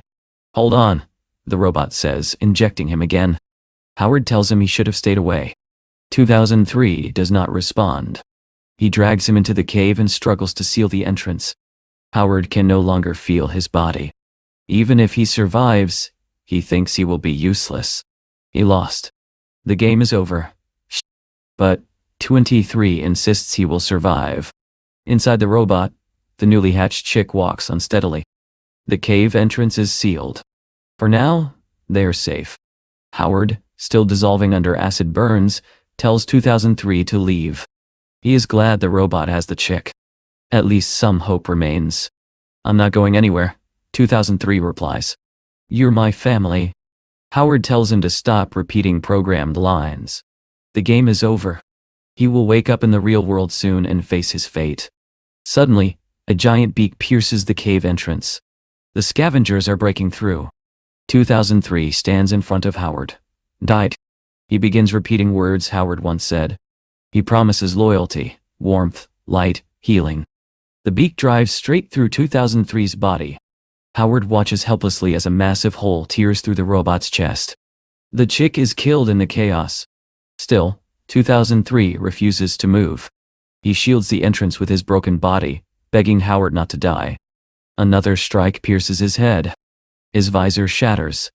The pecking continues until the robot is completely torn apart. Howard's vision fades. The last thing he sees is 2003's destroyed body still blocking the cave entrance. The 6th day of the game begins. He has nearly died 3 times already. When he regains consciousness, the world is silent. The sandstorm has passed. The battered remains of 2003 drag themselves across the mist-covered desert. The storm drove away the scavengers. The robot's radar still functions. Before dying, he intends to bring Howard back to the shelter. Howard cannot feel his body and fears paralysis. 2003 explains that he used too many healing injections. When the anesthetic fades, sensation will return. Howard promises that when he can move, he will fix him. The robot is barely intact. One arm remains. His body is full of holes. Wires hang exposed. Still, 2003 asks one final question. How will you rebuild the shelter? Howard takes a deep breath and begins to describe it. He will pave the road leading to the shelter with cement. On both sides, he will plant tall, straight poplar trees. On the left, he will create open fields for wheat, soybeans, and corn. On the right, he will plant rapeseed flowers so that in spring the landscape will bloom in gold. At the end of the road, he will plant a large tree. Whenever he leaves and feels lost, he will turn back and see it standing there. Just like when he first left home to start his life alone in a new city. Whenever he was confused or uncertain, he would look back. The tree would always be there. 2003 listens quietly, and says that with such a tree, humans will never get lost again. Howard nods slowly and admits that he has been lost for a long time. At last, they reach the shelter. Just before the entrance, 2003 suddenly detects an unfamiliar barrier. The robot gently lowers Howard's weakened body to the ground and moves ahead to analyze it. Howard turns his head and focuses his blurred vision. There really is something there. A warning message from Sharon. She has filled the area with landmines and advises them to take a detour. Howard's heart drops. He shouts for 2003 to get away. But it is too late. The small robot, no longer equipped with its display to read the warning, steps forward and explodes violently. The blast throws Howard backward yet again. Metal fragments scatter in every direction. Among the debris, a small disc engraved with 2003 lands directly in front of him. Howard stares at it in disbelief. Why? Why does the world have to be so cruel to him? He reaches out with trembling fingers to touch the disc. Another hand grabs it first. Sharon Yang, wide-eyed and breathing heavily, snatches the metal disc away. Howard wants to shout, to curse, to demand answers, but he is too weak. All he can do is watch as she runs. Darkness swallows him once more. When he opens his eyes again, it is the 8th day of the game. He has been unconscious for 2 days. He wakes up in a room where water and dried meat have been left beside him. He has not eaten or drunk anything for nearly 4 days. Without hesitation, he gulps down the water. Then memory returns. "Sharon Yang!" he shouts. He storms out of the room, yelling her name, demanding to know why she is against him, why she set landmines, why she did this. In another part of the shelter, Sharon nervously grips a screwdriver. Before Howard can say another word, something happens. Rebooting. System memory recovery. Standing before him is 2003. Whole. Repaired. Not only restored, but upgraded. 2 arms. 2 wheels. A clean, polished body. Howard freezes. What happened? He asks. Was he repaired? Sharon explains calmly that the metallic ring disc is the robot's central controller. As long as that controller remains intact, the robot can always be rebuilt. 2003 looks down at himself in amazement. His entire frame is new, inside and out. He has been upgraded with a combat system, and to his delight, a rice cooking function. He declares himself an elite robot. Howard is equally stunned. He asks Sharon how she managed to do this. She reminds him that she had warned him before that the robot could be improved. He ignored her. The maintenance room is filled with robot bodies that could have been used as parts. Instead, he stubbornly insisted on clinging to scrap metal. She accuses him of never listening, of venting his anger on her because it is easier than admitting his own mistakes. Howard hesitates. Then he points out that she once said 2003 might be destroyed during the improvement process. Her patience breaks. Scientific testing never guarantees success. There is always risk. She asks him how old he is and tells him he has been foolish. If she had failed to repair the robot in time, she would have died by his hand long before the apocalypse claimed her. She says they need to talk. While he was unconscious for days, she had to protect herself. She put up a warning about the mines, yet he ignored it. Whenever she discusses science, he counters with speeches about feelings. Whenever she proposes plans, he isolates himself and works alone. Whenever something goes wrong, he blames her. Tears roll down her face. She just wants to survive.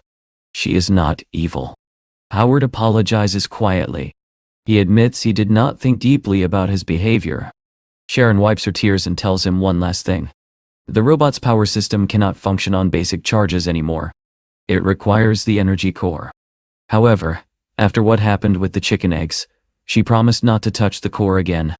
If he wants to use it, he must handle it himself. She walks away, leaving him in silence. As she moves through the corridors, she thinks Howard is stubborn. He cannot stand being challenged. She ties up her hair and decides that if he wants to play tough, then she will play too. Later, Howard looks at 2003 with relief. His in-game family is back. Hope returns. The robot asks how he feels. After all that acid exposure, can he still fight? Howard tests his movements. His body works, but his hands tremble uncontrollably. Throwing weapons precisely may no longer be possible. 2003 reassures him. From now on he can rest. The combat chip installed inside the robot contains nearly every known fighting style from ancient history to modern times. His fighting power is now 300. Howard scoffs. His own score is only 90. There is no way the robot could be that strong. To prove it, 2003 begins performing astonishing techniques in mid-air. Boxing combinations, judo throws, karate strikes, kung fu stances, tai chi flow, even movements inspired by Bruce Lee. Howard stands speechless. Sometime later, Howard replaces his damaged grip strength with boxing gloves and jokes that the robot should have told him earlier he could become this powerful. 2003 explains that not everyone can convert a task robot into a combat unit. And Howard himself once said there were no engineers around. Howard realizes something uncomfortable. Sharon is not just a snobbish businesswoman. She is rich, proud, and incredibly intelligent. From this moment forward, they change strategy. They will train. Howard will learn everything he can from the robot's combat database. When he is ready, he will step outside and face the beasts again. He promises to secure the energy core for 23, and later repaint him to look like a transformer. The robot refuses. He wants the shelter's wheat logo instead. He does not want to look like a factory-made machine. Howard laughs and promises to paint the wheat symbol everywhere, even in the bathroom if necessary. Time passes. Howard stands before the massive energy core. He remembers being told that if it explodes fully, it would rival a nuclear bomb. Suddenly, a female voice interrupts. On the main monitor appears the scientist who created the game. She confirms that the energy core is the most precious resource in this world. Most players would only admire it. Howard asks if she is the developer. She confirms it. Then she says something shocking. He must destroy the game. Howard grips the control button but hesitates. He says he is not prepared. How can she ask such a thing so suddenly? She reminds him of her warning. He cannot allow himself to be consumed by desire. Howard insists he can distinguish between the real world and the virtual one. The scientist changes tactics.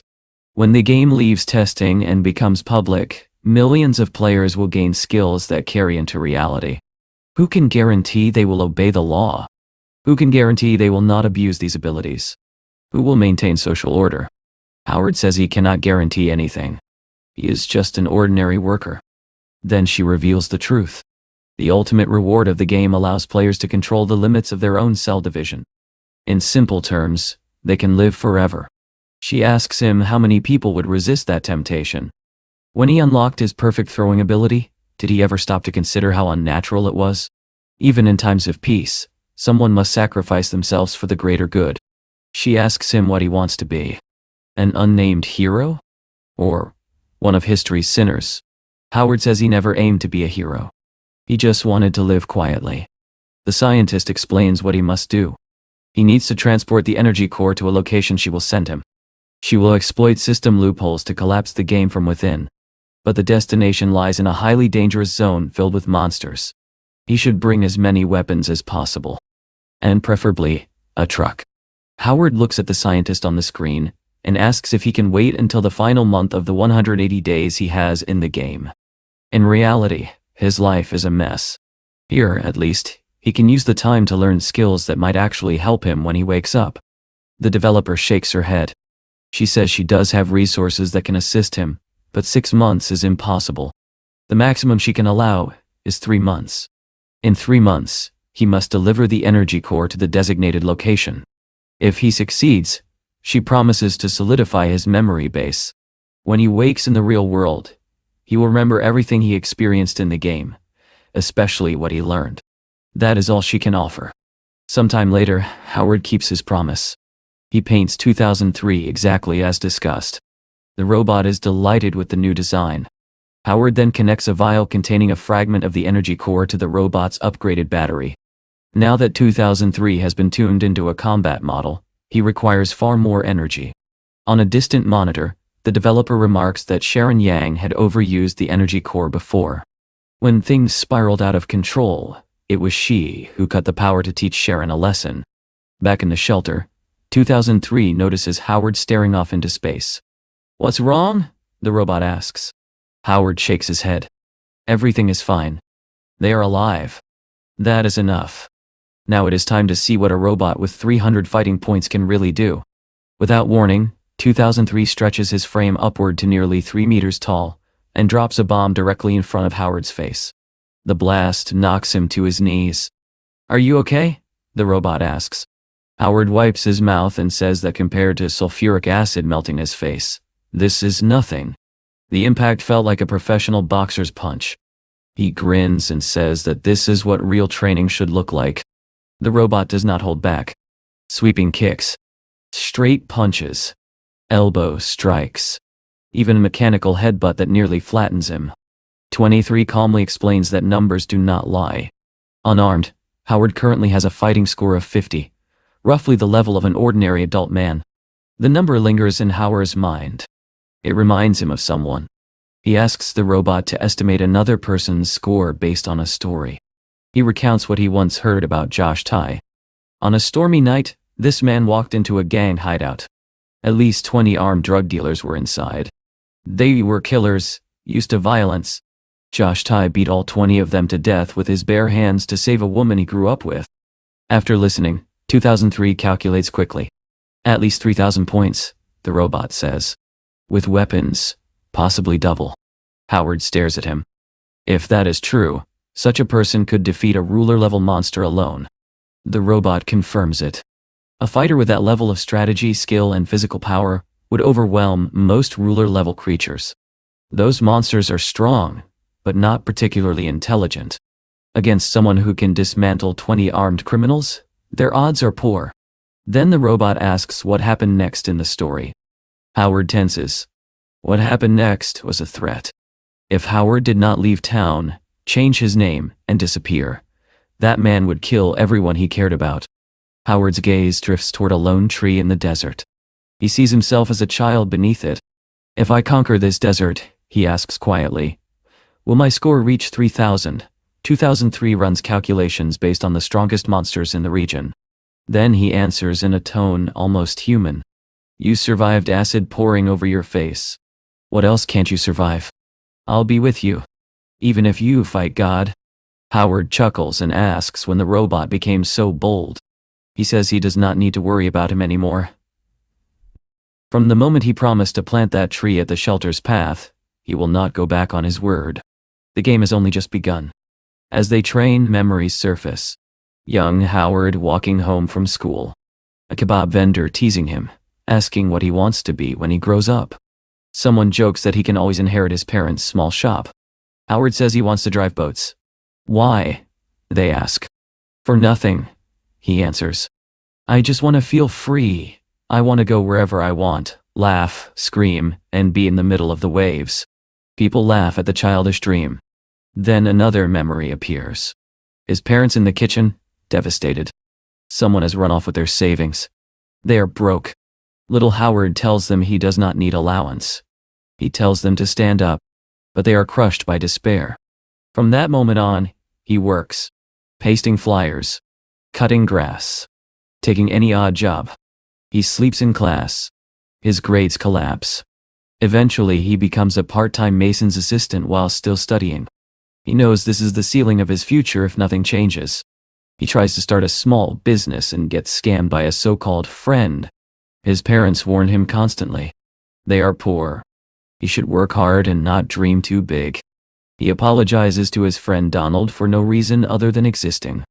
Donald once told him about a large company hiring employees. They could apply together. Howard refused, convinced he would fail. Why do you deny yourself? Donald asked. Do you define yourself by what others think? Have you ever asked who you really are? Howard never answered. Over time, he buried himself under the mask of a normal person. On the surface, he seemed fine. Inside, he was frustrated and suffocating. In his memory, the child version of himself stands beneath a tree and sees the long road of torment ahead. At the end of that road stands the present Howard looking back. The child smiles. Suddenly, 2003 calls out to him. Howard drops a dead mutant wolf at his feet and says it is nothing. He just wanted to make sure he was not walking the wrong path. Now fully motivated, he hunts relentlessly. He insists on finishing beasts with his own hands to raise his score. The robot warns that they are still in training, but Howard pushes forward. He attempts a flashy backflip and crashes headfirst into the ground. 2003 sighs and tells him not to show off. In real combat, fancy movements are useless. Even finger strength matters. A precise strike to a vital point can end a fight instantly. Howard adapts. He begins targeting throats, joints, weak spots. He strikes a mutant bear's throat. The creature falters, but then recovers and charges, even harder. Without hesitation, 2003 decapitates it. The robot explains that Howard's current limit in a life-or-death fight is about 100 points. Against anything stronger, targeting vital points alone will not be enough. Howard agrees. His physical conditioning is still weak. His trembling hands limit him. He must strengthen his body. There is one unexpected benefit to all this hunting. Scattered across the map, he collects wheat seeds. With them, he can finally start rebuilding the shelter's farmland. He asks 2003 to explain the full agricultural process. The robot launches into an extensive, detailed lecture about soil preparation, irrigation, spacing, seasonal cycles, and crop rotation. The explanation is long and technical. In summary, 2003 assures him that agriculture is under control. Howard insists on helping. The robot refuses. Agriculture is his responsibility. Howard's role is combat. They settle into a routine. Daytime is for fighting. Nighttime is for physical training. One evening, Sharon Yang walks through the shelter and hears strange groaning sounds. She finds Howard on the floor attempting push-ups. He cannot even complete one. His acid-corroded arms tremble violently. He looks frail and exhausted. Sharon frowns. This weakness could interfere with her plans. The 9th day of the game begins. Howard wakes on the cold floor where he collapsed from exhaustion. Sharon stands over him and tells him to follow her. Confused but curious, he obeys. A short while later, his jaw drops. Before him stands a sleek exoskeleton. He circles it in awe and asks what it can do. Sharon explains that it is a personal exoskeleton. Much simpler than constructing an entire robot body. Materials are limited, so this is the best she can manage for now. Its maximum punching force is 300 pounds, adjustable depending on need. Of course, it requires a fragment of the energy core as fuel. And once again, everything comes back to that core. Howard flexes the metal arms of the exoskeleton, unable to hide his excitement. With these reinforced limbs, he can strike harder and shield himself from the beast's teeth. For the first time since the acid incident, he feels like he has a real chance in close combat. Sharon watches him carefully.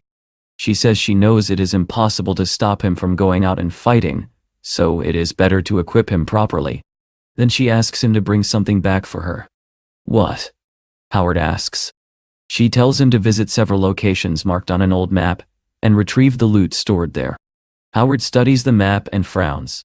Some of the marked areas contain beasts with fighting power reaching 10,000. He looks closer and realizes the map is from 10 years ago. Back then, multiple shelters existed in those regions. Sharon explains that detailed records about those shelters are missing. As he scans further, Howard notices even more alarming data. Certain zones indicate monsters with fighting power up to 100,000. He exhales slowly. If creatures like that truly exist, hand-to-hand combat would be meaningless, even with the exoskeleton. The only way to win in a world like this is to start from the bottom, gather weapons, and climb steadily upward. Fighting something at that level barehanded would be suicide. Still, he tells Sharon, it is fine. He would need to explore these places sooner or later. They will begin with the simplest target. Sharon nods. She says her role now is to gather information and provide support. If possible, she would also like him to bring back a live animal specimen. Time passes. Howard trims his hair into a simple default style and straps an eye patch over his ruined eye. In the morning, he will train. In the afternoon, he will explore the ruins. Now you're like me? 2003 jokes. We both have one eye. Howard shrugs. Sharon advised him to keep it covered. She is smarter than him in these matters, so it is better to listen. Later that night, under a star-filled sky, Sharon sits alone wearing a headset marked with a wheat logo. She attempts to contact someone through radio signals but receives no response. She sighs and notes that the text-to-speech conversion is finally complete. She no longer needs to decipher the strange language manually. She presses play on an old diary recording. A voice begins speaking. Today is the annual festival of the Guardians. They will sing of their ancestors' great cause from 400 years ago. They will light a bonfire, look at the stars, and raise their hands. One day, when their ancestors find a new home among the stars, they will return and lead them out of the sea of suffering. They are the fearless Guardians. The scene shifts to the ruins of what once bore the name Museum of the Guardians. Howard arrives there. The beasts inhabiting the area are mutant hyenas with fighting power around 100. He can handle them. He gazes at the broken structure and mutters that he never imagined he would one day stand before a ruined museum. He asks 2003 if this is not the perfect time to tell the story of the place. Mutant hyenas emerge, but 2003 calmly begins narrating. 400 years ago, a radioactive meteorite was detected heading toward Earth. Humanity's ancestors foresaw the catastrophe and understood it would wipe out most life on the planet. Nations stopped fighting and united. Science and technology advanced rapidly to construct spaceships. But there was not enough space for everyone. Some were sacrificed. The last survivors who remained on Earth formed a new nation known as the Guardians. They inherited the dedication and bravery of those who left. The belief was simple. When the ancestors found a new home among the stars, they would return to rescue those left behind. Centuries passed. Instead of ancestors returning, only radioactive creatures arrived. The Guardians, equipped with advanced technology left behind, crushed these beasts easily. Their military strength was unmatched. Then archaeological evidence surfaced. The truth was devastating. The ancestors who were left behind were not random citizens. They were criminals. Humanity's descendants on Earth were born from those deemed unworthy to board the ships. The revelation shattered morale. Everything they believed in became a lie. No one was coming back. No glorious rescue awaited them. Division grew. The nation fractured into regional autonomies. Each group cared only for itself. Corrosion spread across the ocean, and no one acted to stop it. The diary voice continues. This would be the last time the wheat shelter celebrates the Guardians Festival. They prayed, but no ancestors responded. The last soldier died while exploring under the moon. Now it is his turn. He leaves behind a loyal robot in the shelter, named 2003. The robot will protect the shelter and rescue injured soldiers who return. One day, when everyone is safe, he will come back for it. It is a promise. Back in the present, Sharon processes the recording. It makes sense now why the shelters rely on hand-drawn maps despite having satellites. If the first generation consisted largely of criminals, perhaps only a few engineers were among them. She mutters that she hopes Howard finds something useful. If he proves as useless as the figures in the diary, she will remove him from her life. Meanwhile, Howard is testing his exoskeleton by fighting hyenas.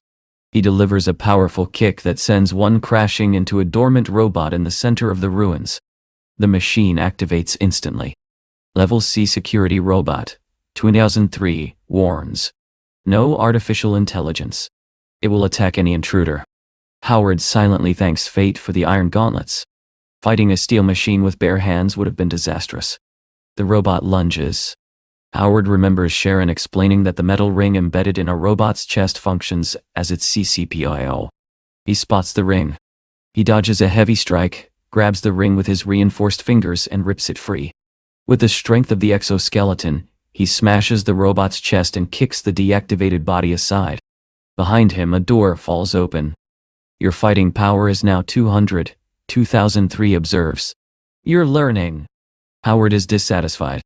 The increase feels slow. He wants to grow faster. He tells the robot to check what lies beyond the open door. Inside, they find a skeleton seated upright. After everything he has endured, he is greeted by a skeleton. 2003 recognizes the outfit. It belonged to the museum curator. Strangely, the robe is intact. The skeleton is undamaged. Why did he not leave? Why station a security robot at the entrance? Howard guesses that the man chose to die with the culture he protected. The room is filled with books, all neatly arranged and preserved. Howard remarks that it seems pointless. If the curator had left, he might have returned someday to restore the museum. Dead, he can save nothing. He opens one of the books and freezes. Inside are flags from countries of the Old World. Brazil. Names like Neymar, Ronaldo, Ronaldinho appear in the margins as historical notes. 2003 explains that these represent the ancestors' nations from 400 years ago. Paintings line the walls, magnificent works from around the world. Howard retracts his earlier criticism. Perhaps the curator did not have limited vision after all. But 2003 cautions him. These paintings are replicas. The originals were destroyed when the meteor struck. Shelters once debated how to restore them. Some items are clearly counterfeit, like an image of a samurai holding a Gatling gun. Later, Howard digs a grave for the curator.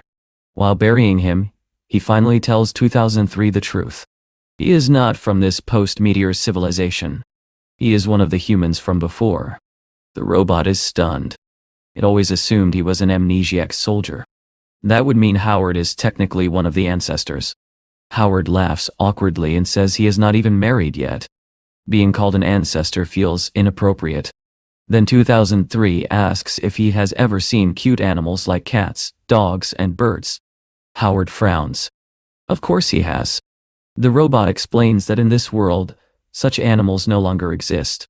When the meteor approached, humanity was consumed by chaos. People fled, fought, indulged themselves. Pets were abandoned. Then global temperatures dropped.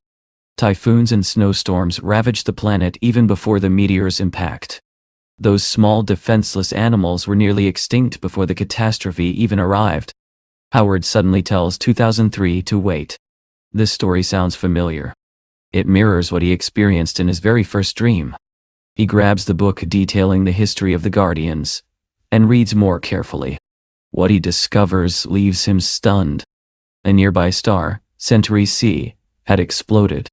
Its fragments were projected toward Earth and were expected to strike within a year. The result was chaos on a global scale. All electrical resources were diverted to spaceship construction.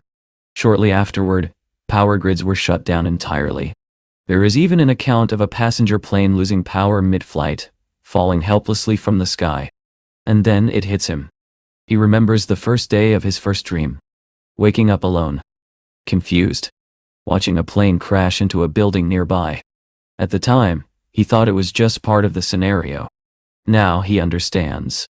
While he was living through the early parts of this world, hunting wolves and struggling to survive, humanity was already building spaceships. He recalls AI-63, explaining that the ultimate purpose of the game was to evaluate how much better humanity's future could become with the player's intervention. That means his actions matter. What he does now can reshape this world's history. He might be able to change the outcome entirely. Later, Howard returns to the shelter carrying a bag filled with books from the museum. He tells Sharon he did not find any animals, but he did recover a Defender robot's core ring after defeating it alone. She thanks him. Howard then asks about the lunar shelter she once mentioned. Has she located it? She replies that the shelter's name is Sumoon. She has not found it yet, but she believes it is only a matter of time. Curious, she asks why he suddenly cares. Howard gestures for 2003 to explain the corrosive ocean. The robot begins. The corrosive ocean is not truly an ocean. It is a vast sea formed by the digestive fluids of mutant creatures known as acid ants. These beings reproduce rapidly. Their digestive secretions can dissolve nearly anything. Ships and submarines cannot survive within it. Even missiles are ineffective at the depths where these creatures thrive. Within a few years, the situation spiraled out of control. Howard adds quietly that once the acid ants consume the last remaining land, they will turn their attention to whatever remains. That is what Judgment Day truly means. For the first time, Sharon sees fear in him. She suggests they consolidate resources and locate a more secure shelter. Howard agrees. They must also search for other survivors. Strength lies in numbers. Sharon reveals she has drafted plans for constructing a satellite station. She hands him a stack of detailed blueprints. If they can establish orbital communication, they might locate humanity's ultimate refuge. Howard is surprised. Instead of opposing him, she is fully cooperating. She explains that unity is more efficient than working at odds. He thanks her sincerely. But privately, Sharon thinks differently. Once they find the Sumoon shelter, she intends to part ways. Howard, meanwhile, believes that if he can overcome this crisis within the game, he can fix his real-world problems as well. They put the plan into motion. Howard raids a lumberyard, defeating a 230-point scavenger worm. At a steel factory, he battles a 320-point venomous scorpion. Later, he confronts a 430-point giant lizard, and even a 600-point security robot. While he fights, Sharon and 2003 assemble components with the materials he brings back. 2 weeks pass. Day 24 arrives. A towering antenna stands complete. Sharon thanks both of them. Now she can attempt to locate the Su-Moon shelter. Howard nods and turns to 23. They have other work to do. He has brought back young trees for planting. After immense effort, he finally places one at the end of the shelter's path. Meanwhile, Sharon accesses an orbiting satellite. She attempts to contact Su-Moon. Unexpected interference flashes across her screen. Then a voice responds. They have detected unauthorized use of a national satellite. She must declare her intentions. Sharon immediately pleads for help. She is trapped in a shelter and requests rescue. The response surprises her. They do not provide rescue services. If she wants salvation, she must acquire a power core and travel to a launch platform. From there, she can attempt to reach them herself. Launch platform, she repeats. Adjust your visual perspective, the voice instructs. Look upward. Su-Moon is not on Earth. It is on the moon. Sharon is speechless. She is told that reservations are required. Only one passenger is permitted per launch. 1,000 kilograms of power core fuel are necessary for the journey. She calculates quickly. Their shelter's core weighs approximately 1,100 kilograms. Only one person can go. After a moment of hesitation, she says yes. She makes the reservation under her name. They will see her on the moon. Later, Howard and 2003 finish planting the tree. Sharon sits beside him. For a while, they remain silent. She tells him she still has not found what she was searching for. Howard suggests it may be well hidden. Clues will surface gradually. She then asks if he needs anything else from her. He looks confused. She speaks vaguely about the end of the world being inevitable, about unfulfilled desires. Howard does not take the hint. Instead, he focuses on the idea of dying. It reminds him of how he nearly lost everything before. He apologizes again for his past behavior. He says partnerships require understanding each other's needs. She listens quietly. He tells her to stay optimistic. Now that they trust each other, he will protect her. She smiles faintly. Hours later, Sharon studies the coordinates of the launch platform alone. To escape, she must reach it one day before launch. Her priorities are clear. First, build a combat robot for protection during the journey. Second, locate specialized transport vehicles. The power core is highly unstable and cannot be moved using ordinary equipment. If she can complete the combat robot, the rest will fall into place. Howard unknowingly assists her, gathering components he believes are for farming improvements. She helps him openly while secretly collecting what she needs. For a time, her plan proceeds smoothly. One evening, she communicates again with the lunar shelter. Suddenly, Howard appears. She quickly shuts off the monitor. He compliments the automated planting machine she built. She replies calmly that she designed it herself. He praises her work enthusiastically. Privately, she wonders why he has been so attentive lately. On another occasion, while she is assembling parts for her hidden robot, Howard unexpectedly arrives with coffee. He sets it down clumsily, accidentally spilling some on exposed circuitry. She gets irritated but forces a smile. He tells her he appreciates her efforts, and that they have progressed greatly because of her. She thanks him. Later still, as she maps out her escape route to the launch platform, he calls her again. This time, she stops him. She says she understands what he has been doing. They are two adults living together. His recent attentiveness suggests certain intentions. Howard is utterly confused. She assumes his kindness has romantic undertones.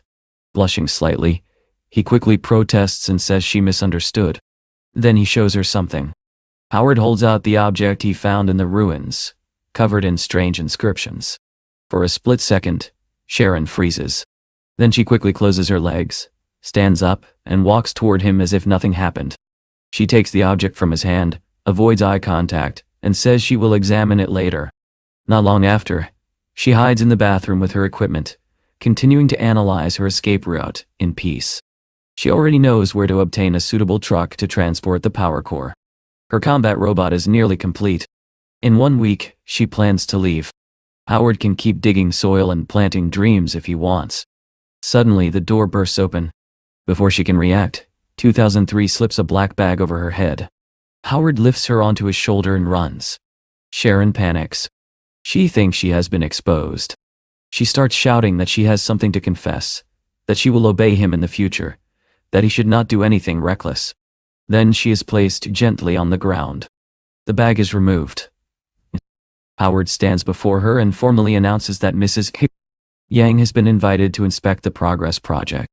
She blinks in confusion. She is sitting on a picnic blanket.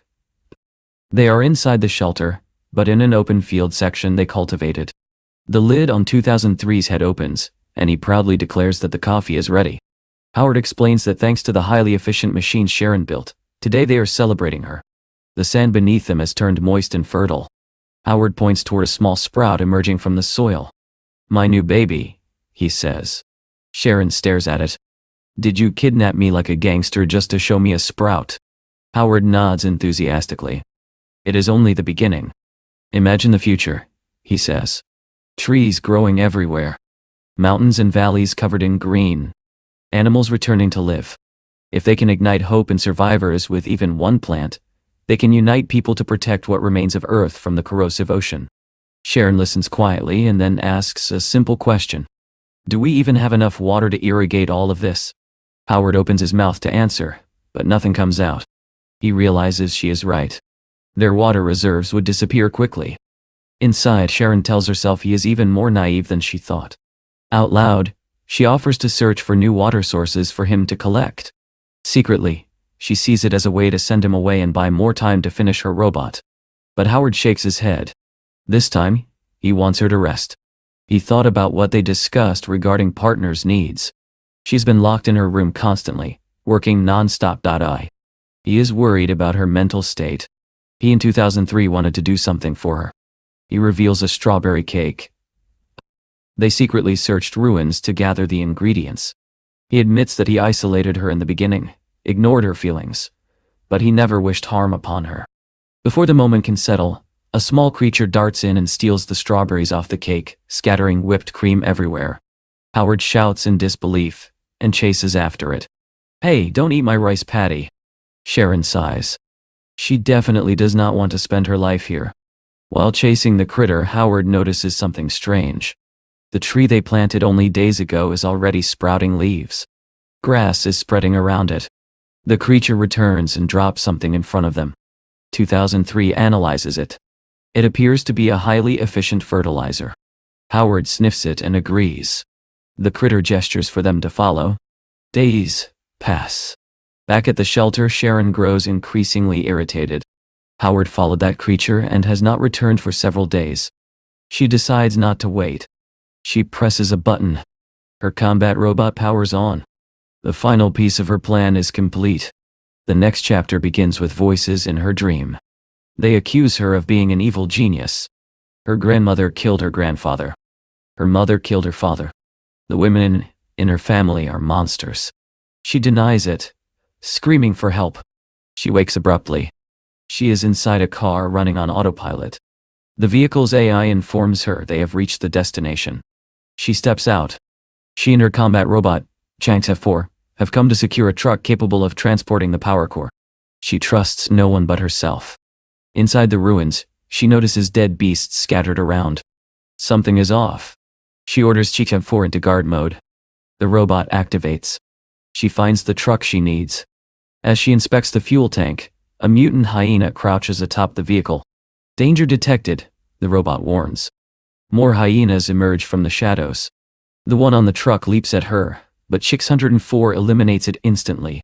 The robot advises retreat due to overwhelming enemy numbers. Sharon runs. The hyenas give chase. Full firepower mode, she commands. Machine guns deploy from 604's arms. Bullets spray in all directions as she sprints toward the exit. But more hyenas block the way out. Insufficient ammunition, the robot warns. Blades extend from its arms. It switches to close combat. There are too many. The hyenas overwhelmed Chi-604. Danger. Critical failure. Sharon realizes this might be the end. She closes her eyes. Suddenly, the sound of tearing flesh fills the air. When she opens her eyes, Howard and 2003 are there, cutting down the hyenas. It's not cool to leave your friends behind, Howard says calmly. She cannot process it. She only manages to whisper thank you. He tells her to go. He will handle the rest. Hours later, they return to the shelter. The truck is secured. Howard still does not know her true intention. Sharon lies awake that night, conflicted. He saved her life, and yet she still plans to abandon him. Survival must come first, she tells herself. The next day, Howard approaches her. How's the truck?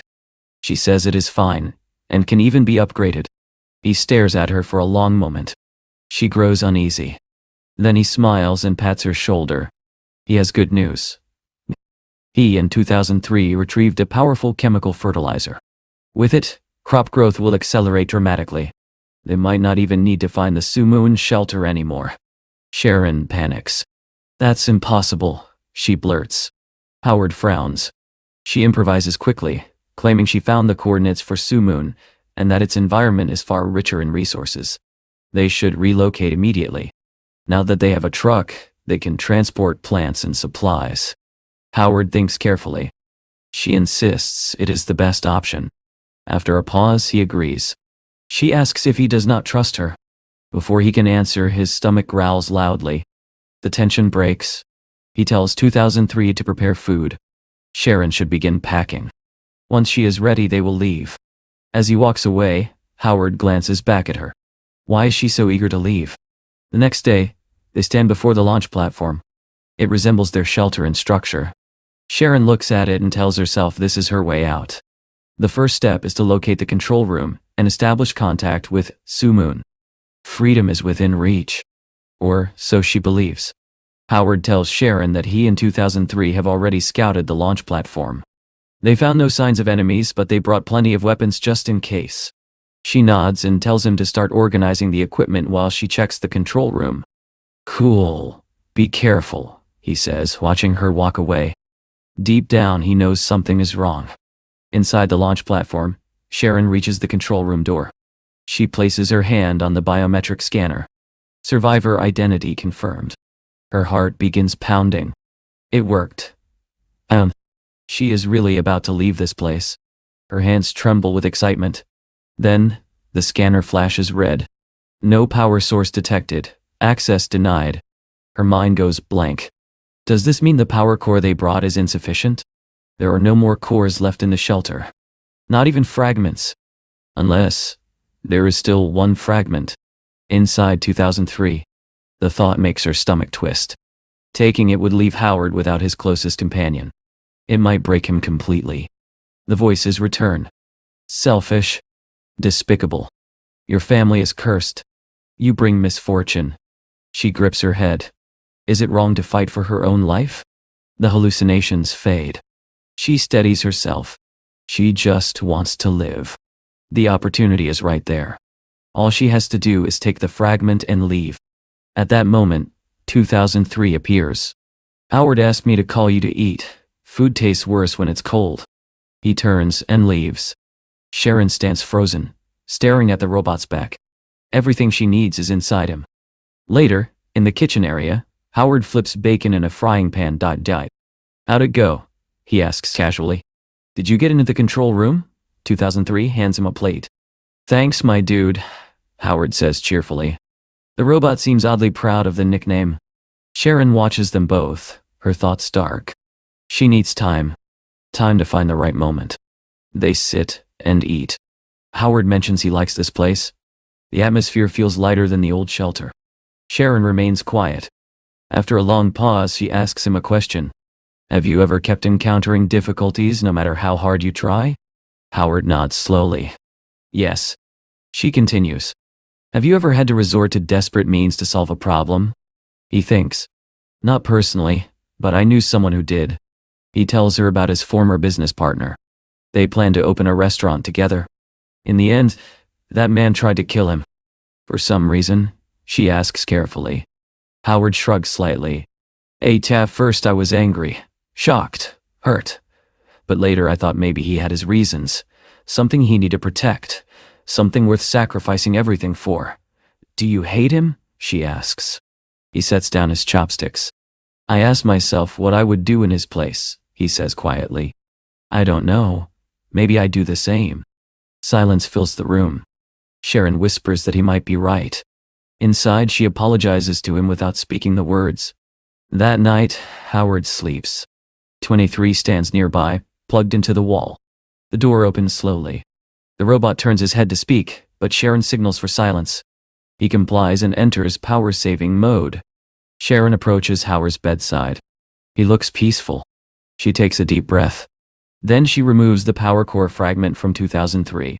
She stares at it in her palm. This is her ticket out. Before leaving, she looks at Howard one last time and whispers that she is sorry. She runs through the corridors and reaches the control room again. With shaking hands, she inserts the fragment into the system. The panel lights up. Power detected. The heavy metal door opens. Gee. She steps inside and quickly accesses the terminal. She contacts Su-moon. Data floods the screen. She types commands rapidly. Launch system activated. Her heart races. She places her hand on the scanner. Limited access. Launch system will terminate after countdown. A timer appears. She freezes. No. The countdown reaches 0 guy. Launch system terminated. She stares at the screen in disbelief. She screams, slamming a chair against the monitor. She betrayed her only partner for this. She just wanted to live. Why did it fail? A calm voice answers from behind her. Didn't you understand? Su-moon is just a rumor. She turns. Howard stands there. While she slept, he investigated the platform thoroughly. There was never any sanctuary off-planet. The system administrator, Sun, broadcasted messages across the world to lure survivors here, bringing fresh energy cores to sustain this facility. Sharon shakes her head violently. That is nonsense. The system said she lacked access. There must be a way to fix it. What if I tell you none of the survivors have full access? Howard asks. He gestures to 23. She stares at the robot in horror. She removed his fragment. Howard explains calmly that 2003 has a backup battery. Nothing special, but enough. The robot types commands rapidly. A hidden door activates.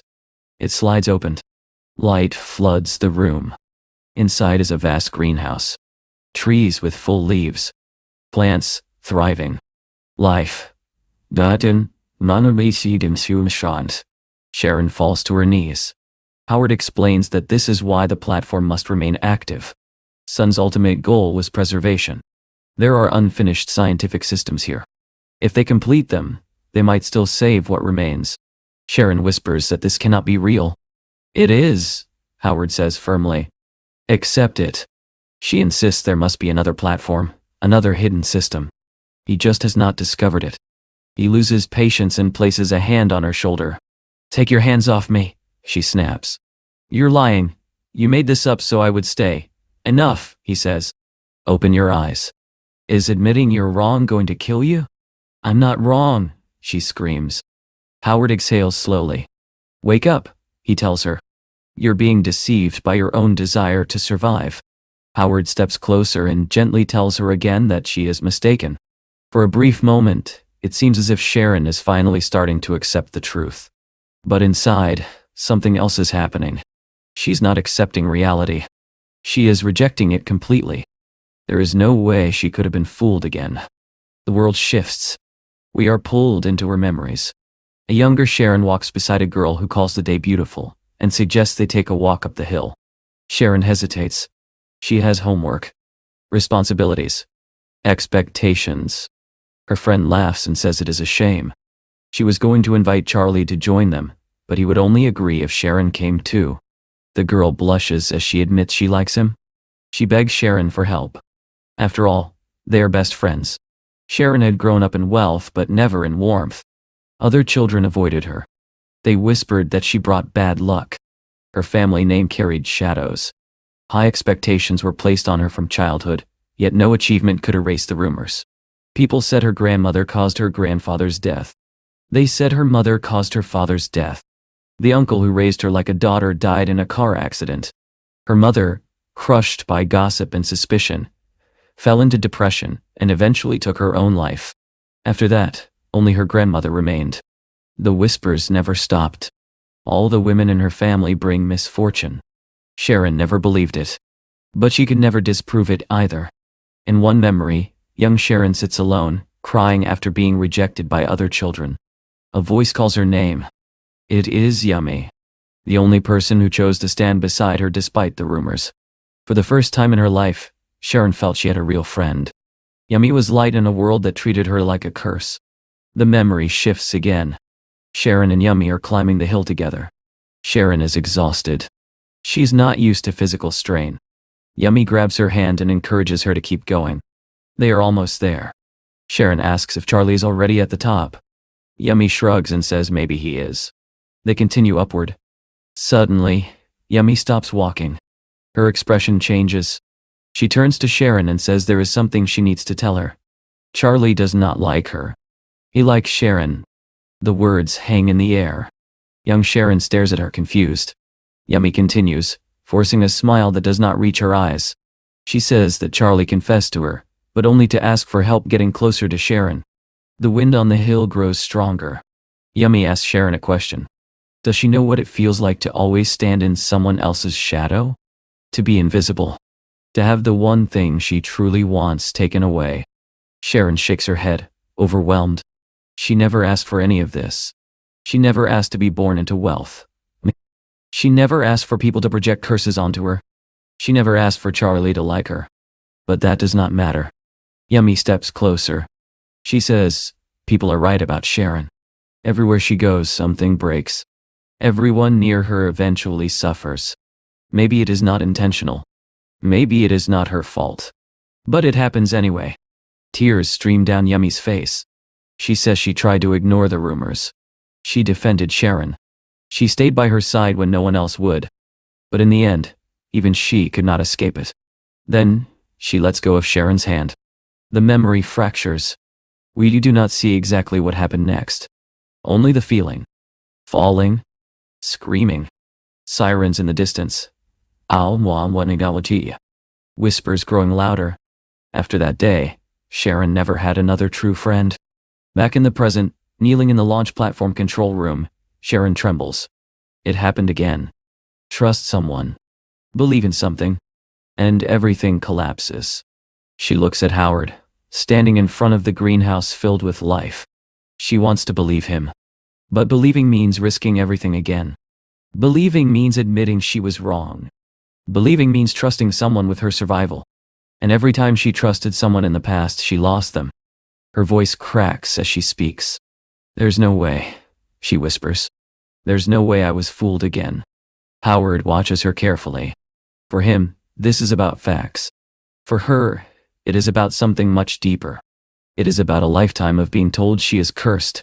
And now, standing between escape and reality, she cannot tell which fear is greater. Dying. Or trusting someone and being betrayed once more.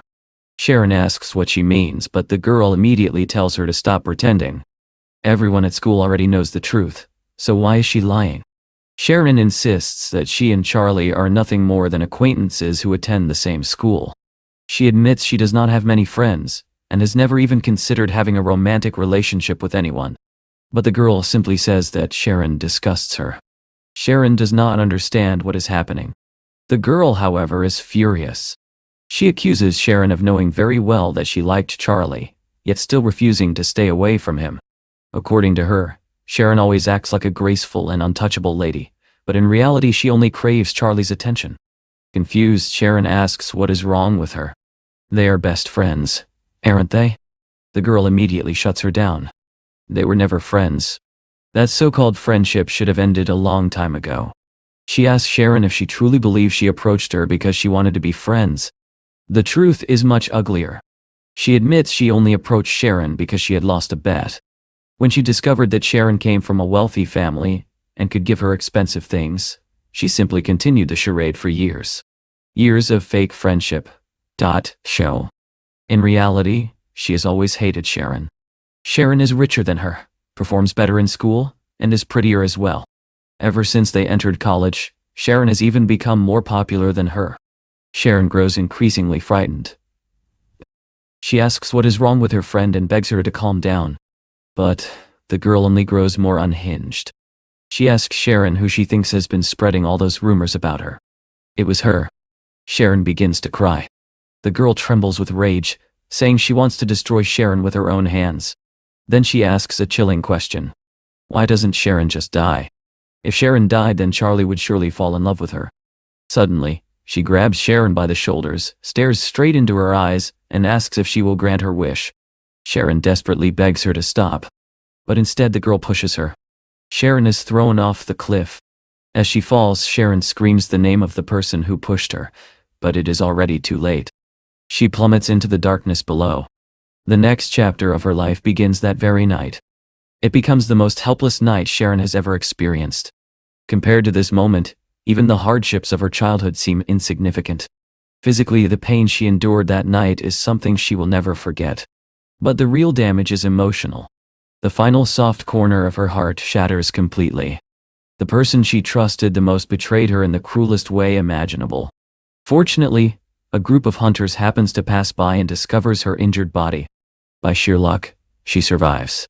Otherwise, she would have been devoured by wild animals.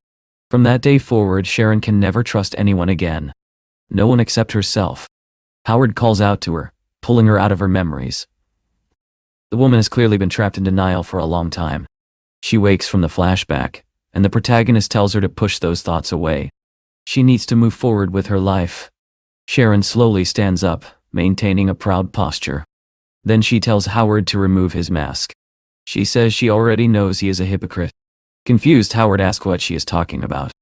Sharon explains that she understands exactly what he is thinking. In this world there are supposedly survivors, but so far only 2 have been discovered. The 2 of them. He must have known from the beginning that she would eventually leave him. He probably also knew that only one person could be admitted into the Su Moon shelter.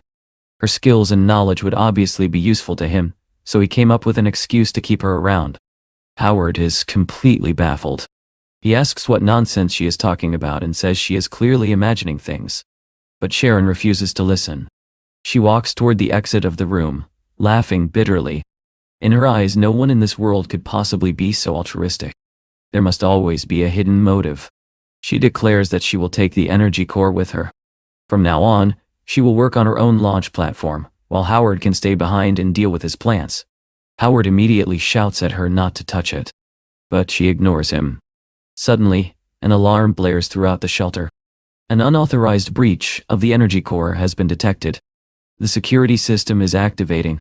Sharon freezes and asks what is happening. Howard mutters under his breath, calling her a stubborn woman. A compartment in the ceiling opens, and a weapon from the shelter's security system emerges. Its mission is simple: eliminate the invaders. The weapon locks onto Sharon and begins charging its shot. Sharon panics and shouts for Robot Sing Ixa forward to do something, while Howard yells for her to duck. He throws himself toward her just as the weapon fires. The blast barely misses them. They both crash to the ground, but the laser appears to have destroyed Robot Shin 604. Sharon can hardly believe it. More compartments open in the ceiling, and several additional weapons appear.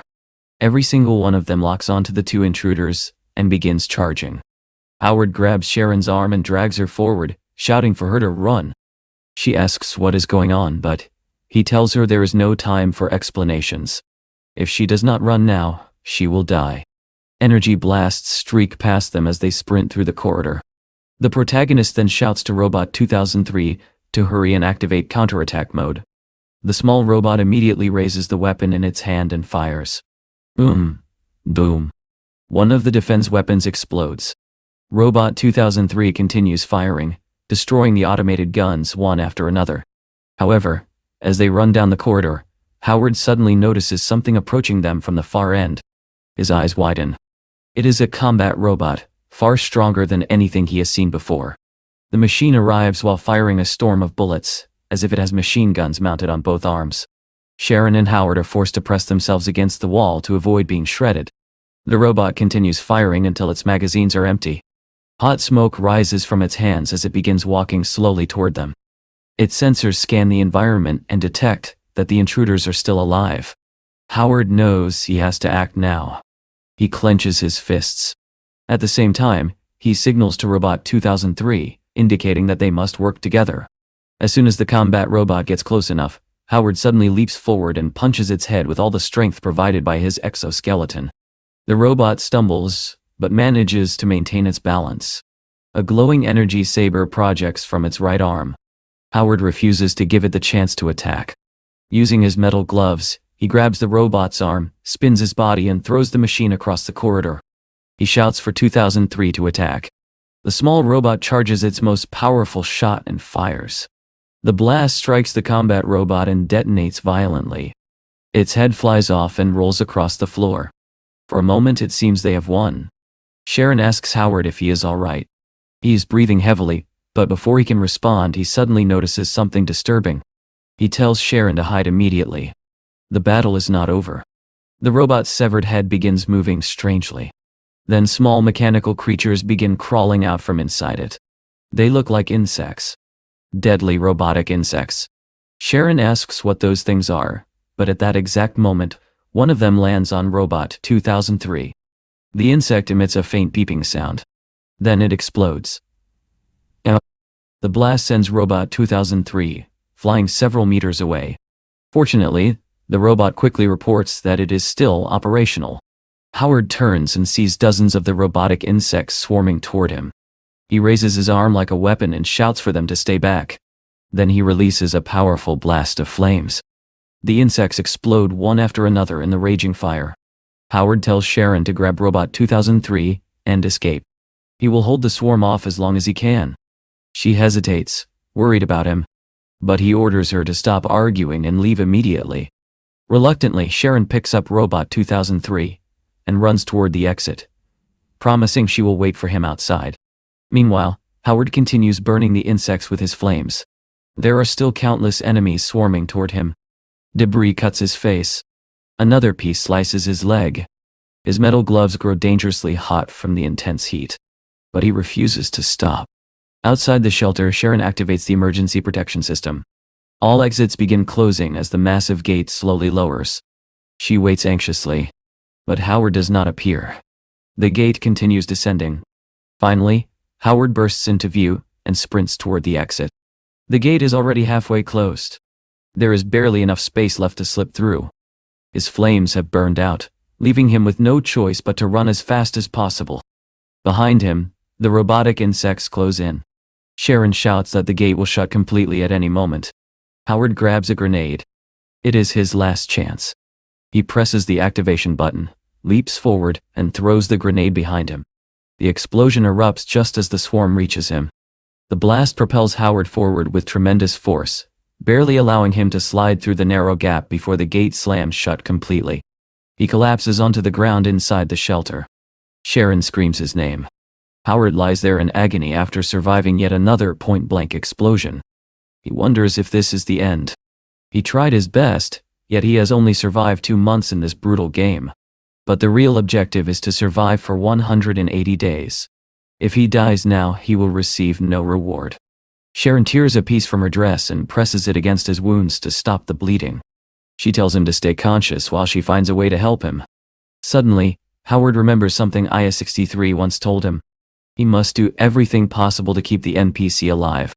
Doing so would increase his final score. Thinking about the extra points he could earn, he tells Sharon to listen carefully.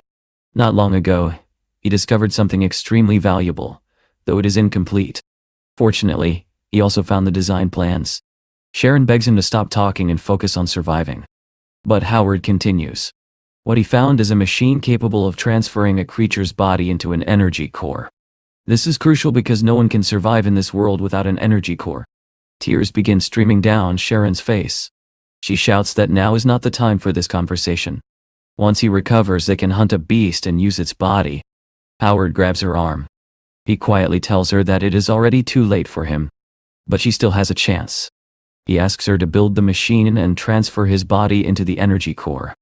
That energy should allow her to survive for some time. With the energy core, she might even be able to find the legendary Su Moon shelter. Sharon breaks down completely. She refuses to accept it and begs him to stop talking like this. She will not allow him to die. Howard gently tells her not to cry. She never cried before. He tells her to keep living and find a way to continue his life. Sharon calls his name desperately. But by then, it is already too late. Howard has truly breathed his last breath. Sharon desperately begs him not to die. She calls his name over and over again, hoping for any response, but it is already over. His consciousness is gone. Then the voices inside her head begin to whisper. They tell her that she has caused someone's death again. Sharon shakes her head, insisting that it is not true. But the voice reminds her of Charlie, the boy who secretly liked her and tried to save her. Anyone who gets close to her will eventually die. Memories begin to flood her mind. She remembers the moments when Howard treated her kindly. Even back then, she constantly told herself that he should not get too close to her, because one day, he would regret it. She had never believed she was someone who brought bad luck or misfortune. But after witnessing so many tragedies around her, she began to question herself. Maybe she really is cursed. She remembers how she once considered staying with Howard and helping him rebuild the shelter. But the voices in her head constantly reminded her that she only brought disaster to those around her. If she stayed with him, even if the mutant beasts did not kill him, her curse eventually would. Sharon breaks down, crying uncontrollably as she apologizes to him. She thought that if she kept her distance from him, nothing bad would happen. Yet, he still died. The voices continued tormenting her, reminding her of every painful moment from her past. Sharon clutches her head and screams for them to shut up. Through her tears, she mutters that she should have abandoned him much earlier. Suddenly, Robot 23 moves forward and injects something into Howard's body. It is the last potion they have. At the very least, it will maintain his basic vital signs for a short time. Sharon immediately turns toward the robot and asks if there is any way to save him. Robot 2003 explains that there is a freezer inside the wheat shelter capable of storing human bodies and keeping them alive in a hibernation state. However, with the little energy they have left, the freezer can only operate for about 1 week. Sharon understands that the freezer alone will not be enough. But the robot continues. When he and Howard visited the museum, they found information in the books about a special medication capable of repairing damaged vital organs. Unfortunately, the medicine was still in the development stage. Hearing this, Sharon realizes that there is still hope. She declares that she will not let him die. She will create the medicine before it is too late. Then she asks Robot 2003 to take her to the freezer. The voices inside her head continue telling her to give up, but this time she refuses to listen. At first, she never trusted Howard. She had already encountered many hypocrites who tried to gain her trust in different ways. But Howard was different. He never tried to please her with empty words. Instead, he protected her again and again, even at the cost of his own life. He was nothing like the others. When they arrive at the wheat shelter, they place Howard's body inside the freezer.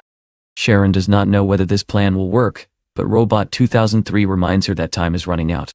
Based on the remaining energy, the freezer will only last for 1 week. If they cannot connect it to another power source before then, Howard will die for good. A new challenge begins. This time, their enemy is time itself. On the first day, Robot 23 gives Sharon the design for the energy converter that Howard mentioned before his death. The project is almost complete. By the 4th day, she is already inserting the body of a dead beast into the machine to extract usable energy.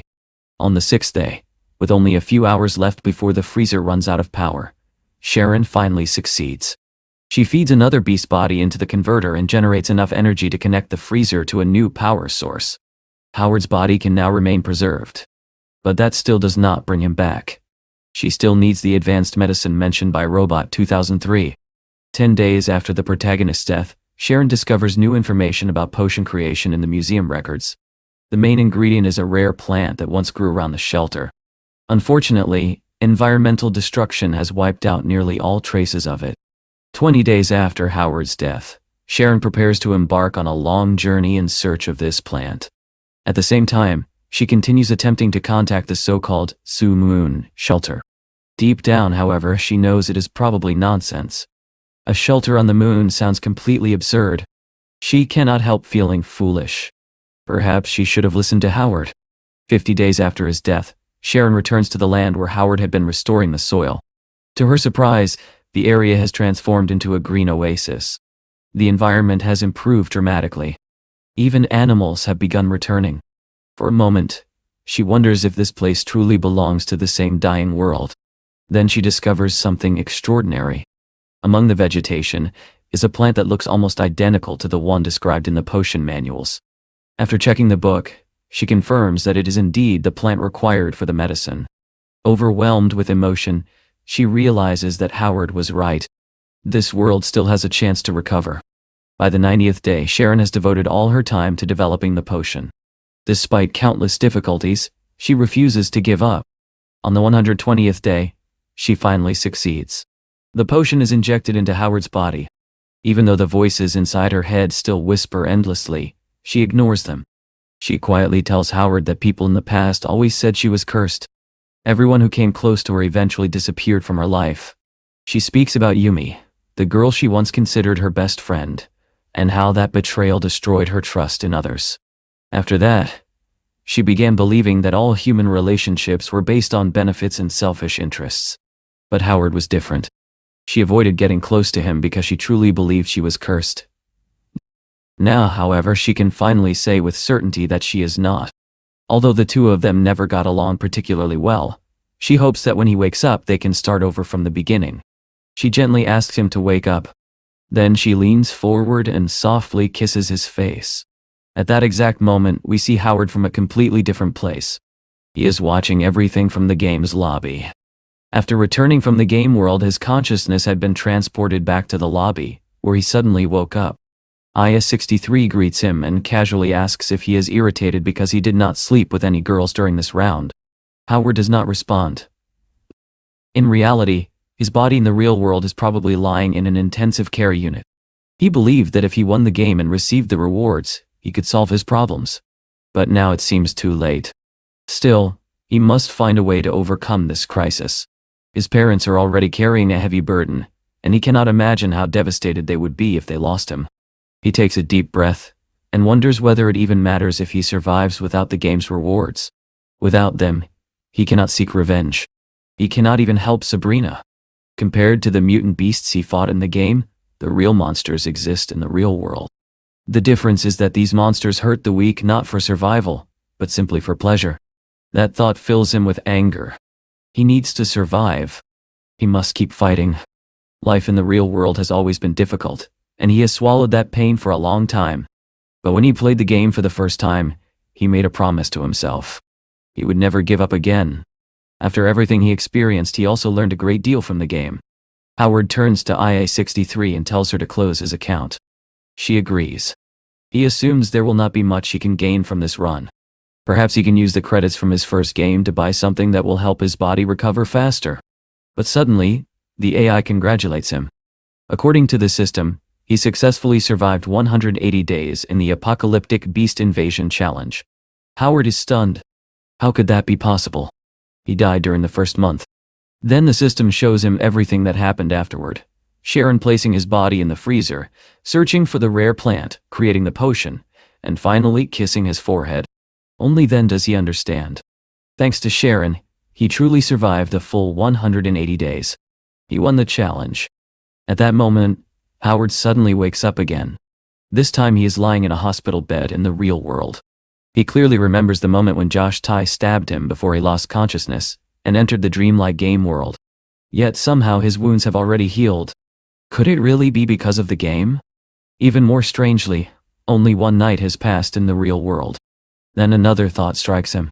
If that is true, Sabrina might still be forced to marry Lawrence, the old man she despises, in order to save her father's company. Josh Tai told him earlier that he planned to leave the city and never come back. Howard immediately gets out of bed. He must stop Sabrina's wedding. As far as he knows, the only person who might be able to help him is Sharon Yang. But first, he still has unfinished business with Josh Tai. Howard leaves the hospital and heads straight for the airport. Based on what Josh Tai said earlier, there is only one place he could be. Meanwhile, at the airport, Josh Tai walks nervously through the terminal wearing a cap, constantly looking around as if trying to remain unnoticed. Suddenly, something flies toward him. A plunger lands on the floor right in front of him. He looks up and sees Howard standing there. Howard calmly asks if he really thought he could stab him and then simply walk away. Josh Tai is shocked. According to him, Howard should still be lying in the ICU. Howard casually tells him not to worry about his injuries. Josh Tai says he was leaving all of this behind, and even gave Howard a chance to walk away as well. Does Howard really intend to stop him? Howard simply asks why not. He also mentions that he found the plunger in the men's bathroom and thought it might be interesting to see it hit Josh Tai's face. That comment makes Josh Tai furious. He lunges forward and throws a punch. Howard easily dodges. Even he is surprised by his own reflexes. Only one night has passed, yet he feels completely different. While avoiding another punch, Howard calmly says that it was a much longer night than Josh Tai could ever imagine. During that time, he found answers to many things that once troubled him. The fight continues as both men exchange punches. Eventually, they are both exhausted and breathing heavily. Howard lies on the ground while Josh Tai stares at him in disbelief. Howard used to be a smooth-talking playboy who barely exercised. He was never supposed to be this difficult to deal with. Suddenly, the plunger flies again and smacks directly into Josh Tai's face. Howard asks him if he's already tired. The two continue fighting until Josh Tai admits he has reached his limit. None of this makes sense. Howard should not be this strong. Howard simply smiles and says he could keep going all day. At that moment, the final results of the Beast Invasion challenge appear. The difficulty level was 1. Howard's final grade is A. He earned 150 credit points. And the special ability he unlocked this time is called Endurance. Howard feels satisfied after seeing the results. The ability he unlocked means he can become much stronger and develop a well-defined physique without wasting endless hours at the gym. However, the AI quickly corrects him. It is not that simple. There is no such thing as effortless power. No pain, no gain. Only through constant practice can he truly grow stronger. And from what we can see, he has already begun practicing. His training session comes in the form of a brutal fight with Josh Tai. The two of them push themselves so hard that they eventually collapse onto the ground, completely exhausted. Howard feels like he has reached his absolute limit. He cannot even move a finger anymore. Although he can feel his energy increasing, the fatigue remains. Josh Tai looks confused. He asks Howard what exactly is going on in his head and how he managed to find him. Howard calmly explains that it was actually quite simple. If Josh wanted to leave the country forever, he would eventually need to board an international flight. But if he went directly to a major airport, Howard could easily call the police and get him arrested before he left. Because of that, the most logical strategy for Josh would be to depart from a small airport first, and then transfer to an international flight in another city. And there is only one airport nearby that fits those conditions. Howard also thanks the fact that Josh was extremely cautious. He even waited until the next day to leave the city. Otherwise, Howard would have never been able to find him. Josh admits that he never planned to stay another day. The only reason he delayed his departure was because his associates had not yet sent him the money. Still, if Howard is satisfied with this little confrontation, he could simply call the police now and have him arrested. But Howard reveals that he never called the police. Josh cannot understand why. He becomes irritated and says that he could easily kill Howard right here. Howard calmly responds that if Josh truly wanted to kill him, he could have done it the night before. What Howard really wanted was to hear his story. More importantly, he wanted to know whether Josh would choose the life of a fugitive or try to take control of his own future again. With that, the chapter ends. The next chapter begins with Josh finally telling his story. He talks about a woman he has known since childhood. Many years ago, she saved him from a chaotic life and gave him a reason to change. But 20 years ago, something terrible happened. Someone abused that woman. Josh hunted the man down and killed him. What he did not realize at the time was that the abuser had powerful connections with dangerous people. Howard asks if that was why he was arrested. Josh nods. He believed that after he went to prison, the woman would eventually forget about him and move on with her life. But the opposite happened.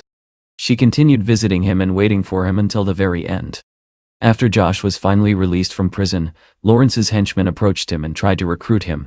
Even Josh could see that Lawrence was a terrible person, so he rejected the offer. But that man was ruthless. He turned Josh's entire life upside down by threatening the woman he loved. Using her safety as leverage, he forced Josh to stab Howard. Josh had no other choice.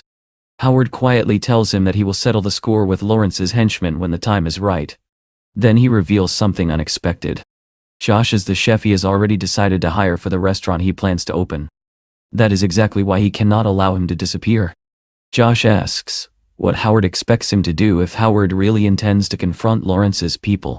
Howard casually tosses the soda can he was holding into the air without even looking. For Josh, the answer is simple. He should buy flowers and meet that woman again. She waited 20 years for him, so he should not waste any more time. For now, Josh should stay hidden and wait until Howard contacts him. The soda can curves through the air and lands perfectly inside a trash bin.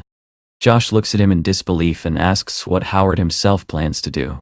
Howard simply tells him not to worry. He already has a plan. Lawrence's henchman is not foolish enough to attack him in public. Time passes.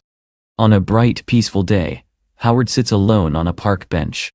In his mind, the situation with Josh Tai is practically resolved. Now he only needs to wait for the right moment. Soon after, his phone rings. It is Sandy. As soon as Howard answers, Sandy begins complaining loudly. She says that everyone is busy trying to secure a partnership with Sharon Yang, while he has disappeared without a trace, probably enjoying life somewhere. She asks where he is. Howard finds it strange. Does no one know that he was attacked and hospitalized the previous night? Then he remembers Sharon's attitude when they first met. She treated him like someone completely insignificant, as if even greeting him would be a waste of time. It is exactly like her to remain silent and not call the police. But in a way, that works perfectly for Howard. It is exactly what he wanted. He tells Sandy that he is currently dealing with another problem, but will meet them later. Before that, however, he needs to know if she gathered the information he requested. Sandy confirms that she did. Sabrina's wedding negotiation meeting with the old man will happen through a video conference at 3 in the afternoon, inside a hotel conference room. The problem is that they have no access to that meeting. Meanwhile, inside the conference room, Lawrence's henchman congratulates his boss. Everything is going according to plan. Sabrina will soon marry the old man, and the situation will finally be resolved. He even remarks that it is unfortunate that Mr. Luo, Sabrina's father, is not present. Soon, Sabrina and the old man will meet on the island. Sabrina nervously swallows. The old man calmly says that the arrangements are acceptable and asks Sabrina if she has any objections. After all, this marriage concerns both of their families. Sabrina politely asks for one more day. She does not want to watch the Luo group collapse. Lawrence asks her what difference one day will make. What could she possibly accomplish in 24 hours? According to him, she was already rejected by Sharon Yang the previous night, and Sharon refused to meet her again. One of the key conditions of the marriage agreement is that he will financially support the Luo group after they become husband and wife. In other words, this marriage is the only way she can save her company. Sabrina insists that her entire team is working desperately. She only needs a little more time. Lawrence calmly replies that the bet she made with her father is their personal matter. If she wants the wedding postponed, she should ask her father to negotiate. Sabrina realizes that what sounds like advice is actually humiliation. Lawrence is simply reminding her how little control she has over her own life. The old man asks if she disagrees. Inside her mind, Sabrina feels completely crushed. Everything about her life has been manipulated by others. Her entire existence feels like a living hell. Desperate, she silently begs for someone to help her. At that moment, she thinks of Howard. She remembers the time they lived together, when life felt simpler and happier, when it felt like someone was there to protect her. Meanwhile, the henchman who had been preparing to leave overhears the entire conversation. He thinks that Sabrina should simply accept her fate. Once this deal is completed, the old man will surely reward him generously. Suddenly, the conference room door swings open violently. The door slams directly into the henchman's face. Howard has arrived. He is still wearing hospital pajamas. He casually says it took him a while to find this place. It feels like everyone here is hiding. The henchman stares at him in shock. Howard should be dead. What is he doing here? He immediately calls for security. Howard calmly asks if that means the man believed he was already dead. He also adds that calling security will not help much. Those guards are not exactly the most capable lackeys. Within moments, Howard beats them all down. Sabrina cries out his name when she sees him. Noticing the bandages around his neck, She asks what happened. Howard thanks her for showing concern. Then he explains that the previous night he was attacked and left for dead. Meanwhile, the company executives pretend that nothing happened, secretly plotting and making dirty deals behind the scenes. And now, the CEO of the company is preparing to marry these very people. Sabrina is completely shocked. She asks Howard how he was attacked, and why no one told her. Howard continues angrily exposing the corruption surrounding them. Meanwhile, Lawrence's henchman watches the scene unfold, his expression darkening. The henchman quickly interrupts, saying that Lawrence and the others are in the middle of an important discussion, and that Howard should not cause a scene there. That only makes Howard even angrier. What does he mean by causing a scene? They tried to kill him. He clearly remembers the face of the assassin, the voice of the man who attacked him, and the voice of the henchman who threatened him the night before. Howard declares that he will report everything to the police. The henchman begins stuttering, trying to claim that Howard has lost his mind. At that moment, Lawrence, the old man on the screen, calmly says that is enough. But Howard is already out of control. He raises his middle finger toward the screen, and rudely asks the old man who he thinks he is, and what right he has to interfere. Lawrence then turns his attention to Sabrina and asks if she planned this. Sabrina remains silent. Howard shouts that this is not some stupid performance. His life was truly in danger during the company trip, and now they are all trying to shift the topic. He swears that if they do not provide a satisfactory explanation, he will completely ruin their meeting and cause an even bigger scene. Lawrence calmly asks if his name is Howard. Then he says that if what Howard wants is money, he only needs to give him his bank account number, and the payment will be made immediately. But if he intends to cause trouble, then he will gain nothing from it. Lawrence continues by stating that this entire situation is happening because Sabrina failed to manage the company properly. Howard's disruptive behavior only proves how poorly she runs things. Howard insists that he only wants justice. But internally, he realizes how cunning the old man is. Lawrence has cleverly used Howard's anger against him, turning the situation into an attack on Sabrina instead. Howard silently admits that he was naive to fall into such a trap. Just then, the conference room door opens. Everyone turns to look.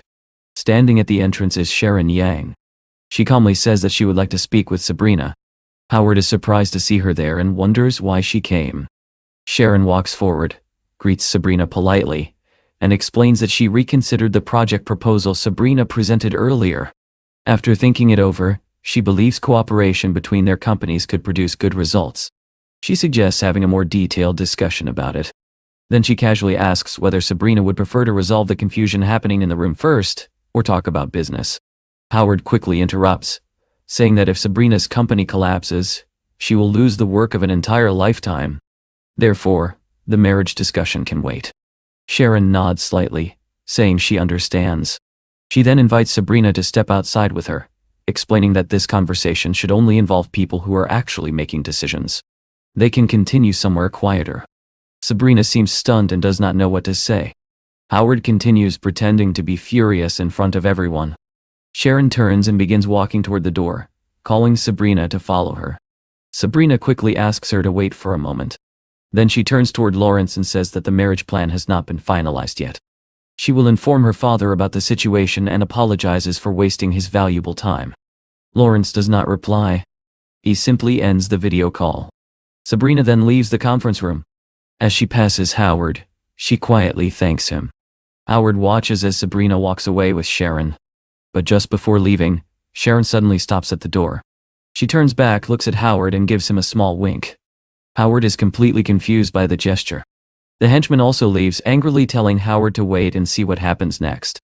He slams the door behind him, leaving Howard alone in the conference room, still wearing his hospital gown. Howard sighs and thinks that, in the end, everything worked out. Now he just needs to get something to eat because he is starving. But just as he is about to leave, a voice calls out to him from the screen. It asks if his name is Howard. He turns around and sees Lawrence once again appearing on the monitor. The old man slowly says that Howard seems to enjoy dreaming lately. Then he adds that Howard is an interesting person. But he wonders how many more times Howard will be able to keep dreaming. With that cryptic remark, the screen suddenly goes black. Howard stands there, confused. Was that a threat? Or does the old man somehow know about the dream world system? Howard remembers the warning from the developer who told him to be careful because he had already fallen into a trap.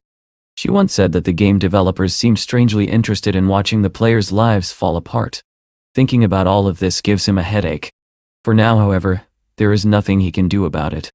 Besides, he has another problem to deal with. Soon afterward, we see Sabrina, Sharon, and Howard sitting together at a meeting table. Sabrina asks Sharon what made her suddenly change her mind. After all, she had clearly rejected the partnership before. Sharon laughs softly and says that the reason is actually Sabrina's employee. She looks directly at Howard. According to her, he explained every detail about the company's operations. She found his analysis very interesting and began thinking that perhaps their companies should try cooperating after all. We then see a flashback to the moment when Howard spoke with her earlier, shortly before he was attacked. He talked about the company's reputation, its market position, its long-term goals, and many other details. Sharon explains that no matter what question she asked, Howard immediately provided clear and convincing answers. His knowledge of market data was impressive. In her opinion, he is an excellent employee. Seeing such a dedicated worker representing Sabrina's company, she thought it might be worth giving the project another chance. Howard feels embarrassed by the praise. The three of them fall into a brief silence, creating an awkward tension in the room. Howard begins wondering why Sharon is suddenly praising him like this. She has always been the type of person who values others only for what they can offer her. So why the sudden change? For a moment, he even wonders if there is a chance that she somehow remembers the events of the dream world. But he quickly dismisses the idea. He has told himself countless times that the dream world is only a dream. Still, one thing is undeniable. Throughout the entire meeting, Sharon keeps staring directly at him. Eventually the meeting ends. Sabrina offers to walk Sharon out, but Sharon declines. That leaves Howard and Sabrina alone in the room. Sabrina smiles, clearly relieved. For Howard, however, the situation feels a bit strange. This is the first time he has been alone with Sabrina since they separated during the first dream. She thanks him sincerely. Not only did he help facilitate cooperation between the two companies, but he also revived the company's future. She never imagined that he could convince Sharon Yang to reconsider the partnership. Howard responds modestly, saying that he only did his job as an employee by creating value for the company. But Sabrina disagrees. He did far more than that. He saved her from a marriage she never wanted, and from a life she never wished for. Howard does not know how to respond. Deep down, he feels that he was not able to help her as much as he wanted. So he tells her not to give him too much credit. He does not believe he can change anyone's future. That kind of influence belongs to powerful figures like Mr. Luo. He also explains that he only pursued Sharon Yang because Mr. Luo encouraged him not to give up easily. If Sabrina wants to thank someone, it should be her father. He is just an ordinary employee. Sabrina slowly places her coffee cup on the table and looks directly into his eyes. Then she asks if he wants to know something. Howard asks what it is. She quietly tells him that he is no less important than anyone else. Those words leave him slightly embarrassed. Soon after, the meeting ends. Night has already fallen when Howard enters the elevator to leave the hotel. As the elevator descends, he keeps thinking about Sabrina's words. For the first time in a long while, someone seems to have recognized his true value. And whether he admits it or not, after everything they experienced in the first dream, he still has strong feelings for her. But when he reaches the hotel lobby, he notices someone waiting. It is Sharon Yang. She is sitting calmly, sipping coffee. Apparently, she has been waiting for him. Howard realizes that he is not entirely sure how he feels about her. She is undeniably beautiful, with a perfect appearance and figure. Yet after getting to know her better, he feels hesitant. It is difficult to trust someone who evaluates everything strictly by its value. Does she really feel something for him? Perhaps the harsh days they spent together in the apocalyptic world made her confuse dependence with affection. Still, she did everything she could to keep him alive in the game. Because of her, he survived until the end. In truth, she is not a bad person. At that moment, Sharon notices him standing there. She calls out to him. Howard responds awkwardly, saying he thought she had already left. Sharon replies that she was waiting for someone. For a brief moment, the scene pauses as she simply sits there gracefully, drawing attention with her striking presence. Then she explains that she tried several times to find an opportunity to speak with that person, but it was difficult. Howard wonders if she is talking about another man. Sharon then asks him something directly. This is the first time she has seen an employee work so hard for their superiors. Why did he do it?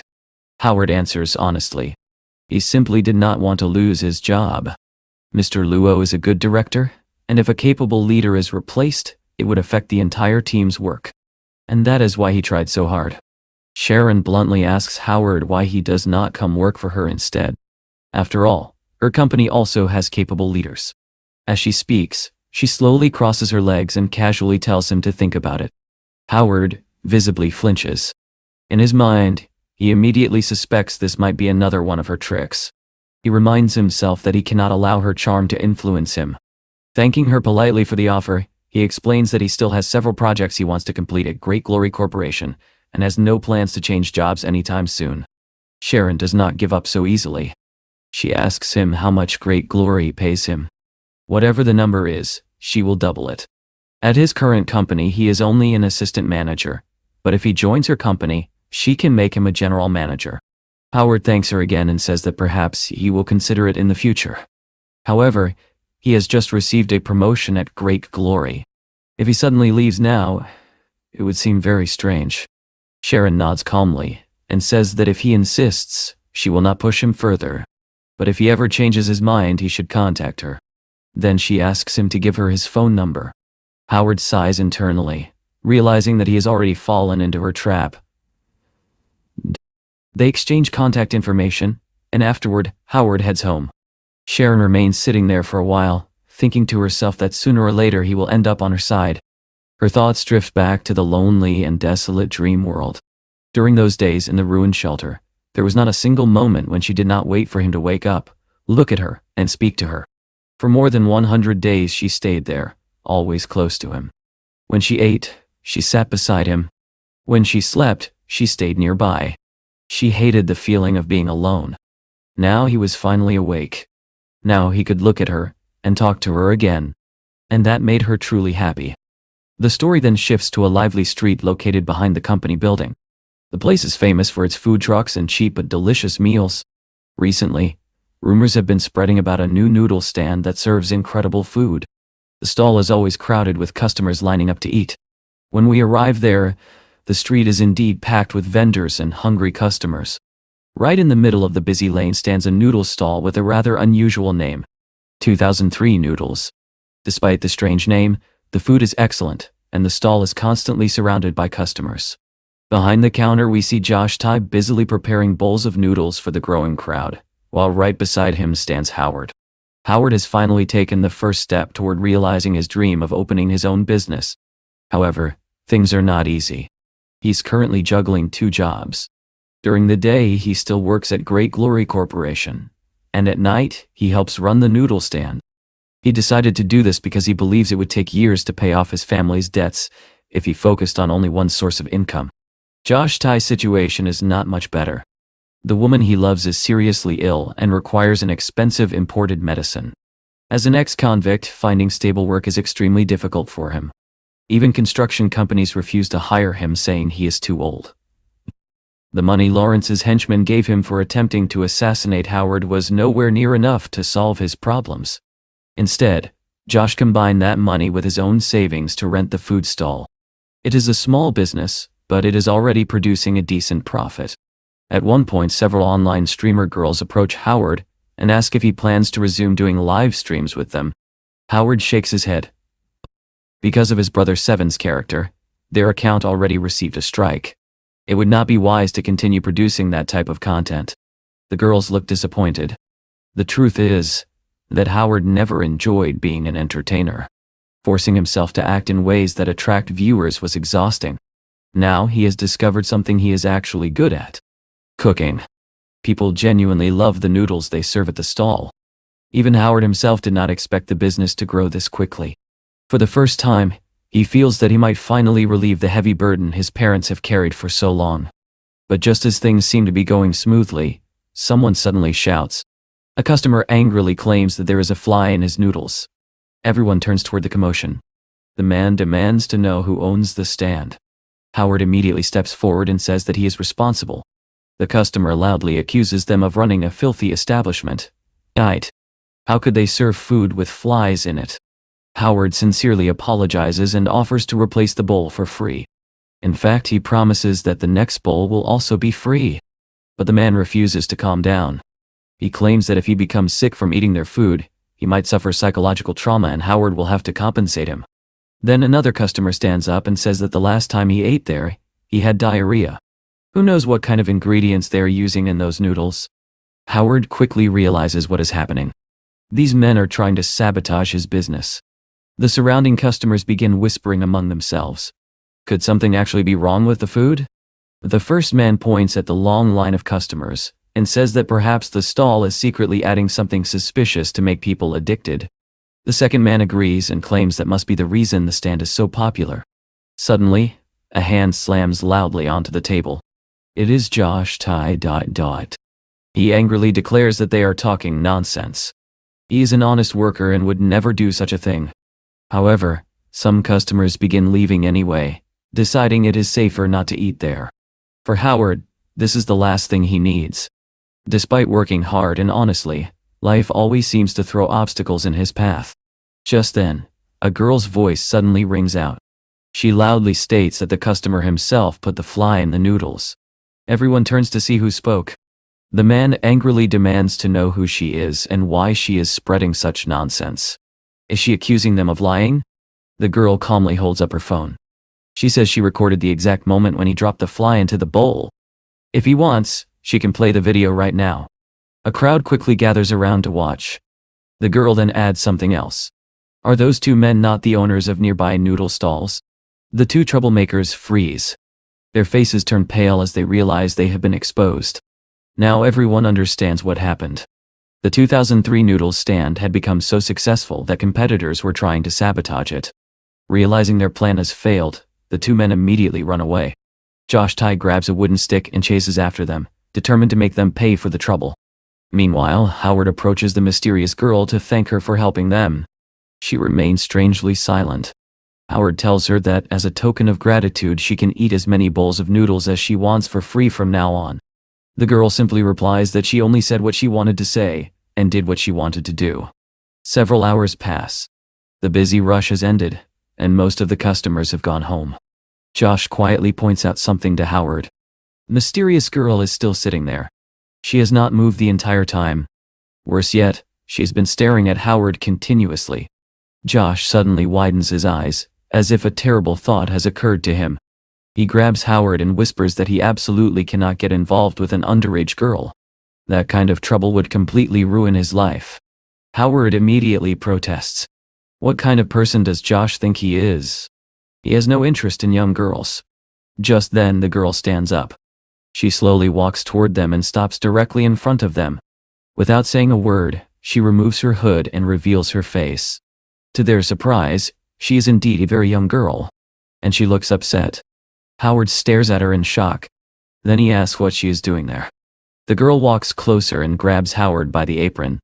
Looking straight into his eyes, she says that he must take responsibility. Josh instantly wraps Howard in a headlock and shouts that this is exactly what he warned him about. Howard struggles to breathe and insists that Josh is misunderstanding everything. The girl is actually his cousin. Her name is Kitty Chen, the daughter of one of his uncles, and she is still in high school. Later, Kitty explains why she came.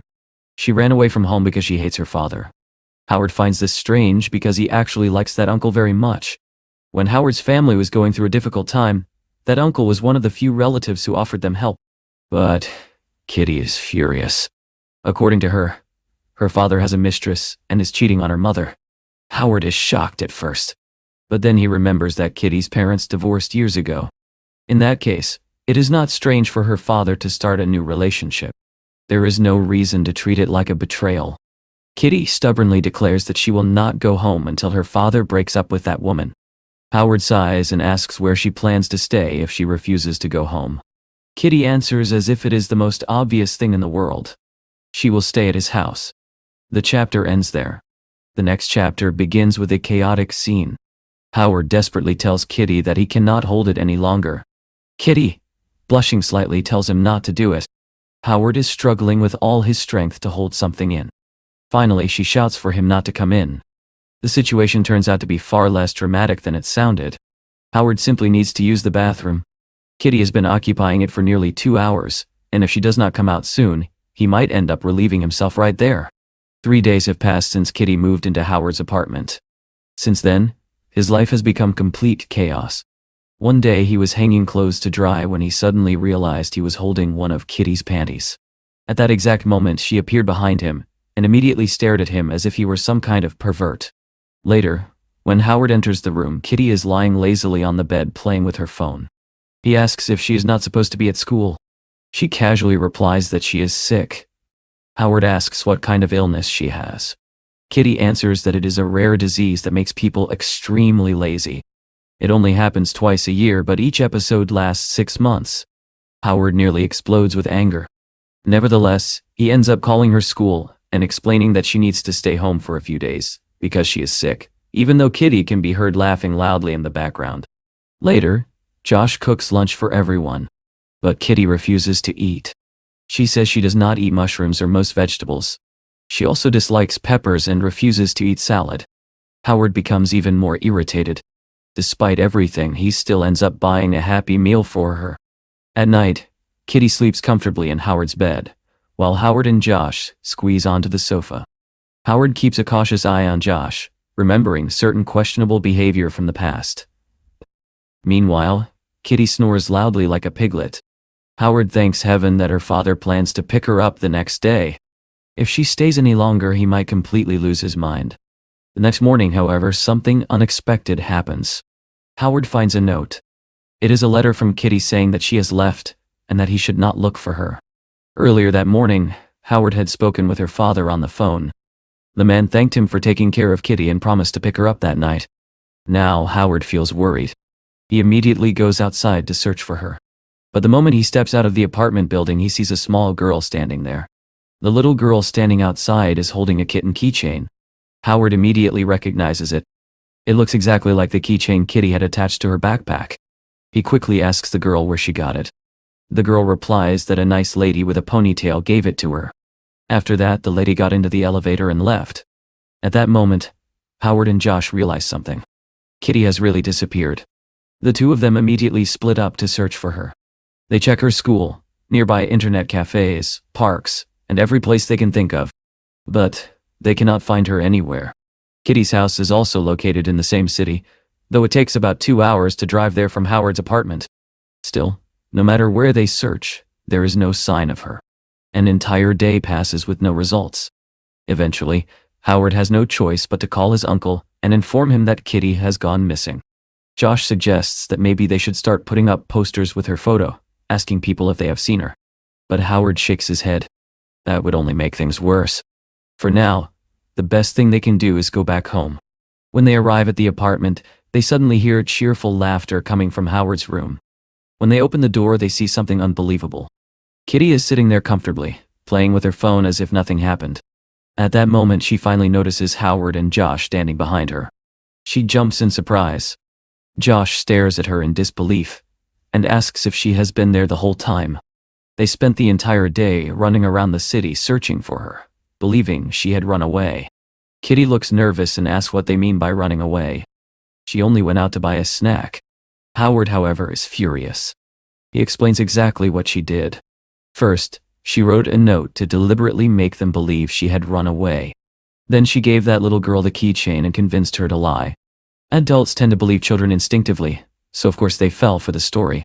After that, she probably hid somewhere in the building's staircase and returned to the apartment as soon as they left. Kitty looks surprised and asks how he figured out her plan. Howard calmly explains. One of his apartment keys went missing. If she had truly intended to run away, why would she take the apartment keys with her? And there was something else suspicious. When he spoke to the little girl, he never even asked where the woman with the ponytail had gone. Yet the girl immediately said that the lady got into the elevator and left. That detail made the story feel rehearsed. Kitty sighs and admits that he seems a little slow sometimes, but he's actually smarter than she expected.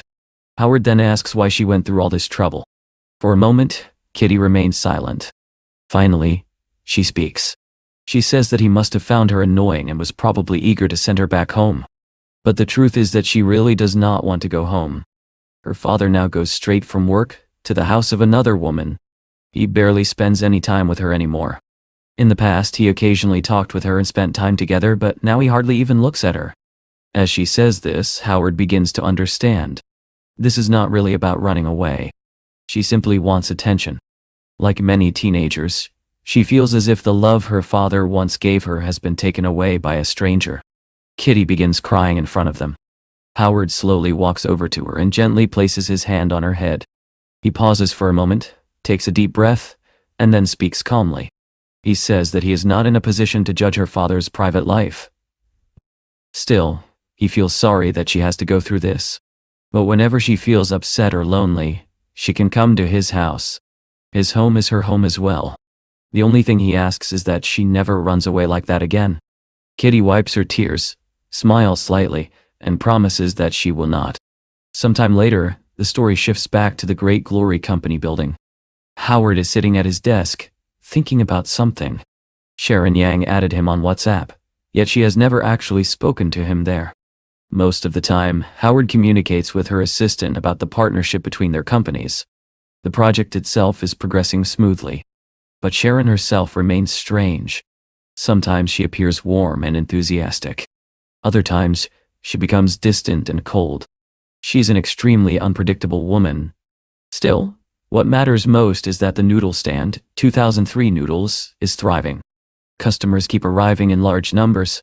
Every night, there is a long line of people waiting to eat there. One evening, as the stand becomes crowded once again, something unexpected happens. Howard noticed something unusual at his noodle stand. Several female customers were bringing iced tea from a nearby stall and drinking it alongside his noodles, even though he did not sell any beverages himself. Instead of ignoring it, he paid attention. To him, this was not just a coincidence, but an opportunity. If customers already wanted iced tea with their meals, why not provide it himself? When he shared the idea with Josh, the response was hesitant. Josh admitted he had no idea how to make iced tea. Still, they agreed that trying was better than doing nothing. Soon enough, a promotion appeared at their 23 stand. Anyone who bought a bowl of noodles would receive a free iced tea, with 3 different flavors available. Howard personally found the flavors a bit too fancy for his taste, but he did not let his own preferences interfere. He believed in listening to his customers, and if this was what they enjoyed, then it was worth offering. Around this time, a luxury car began appearing regularly on the food truck street.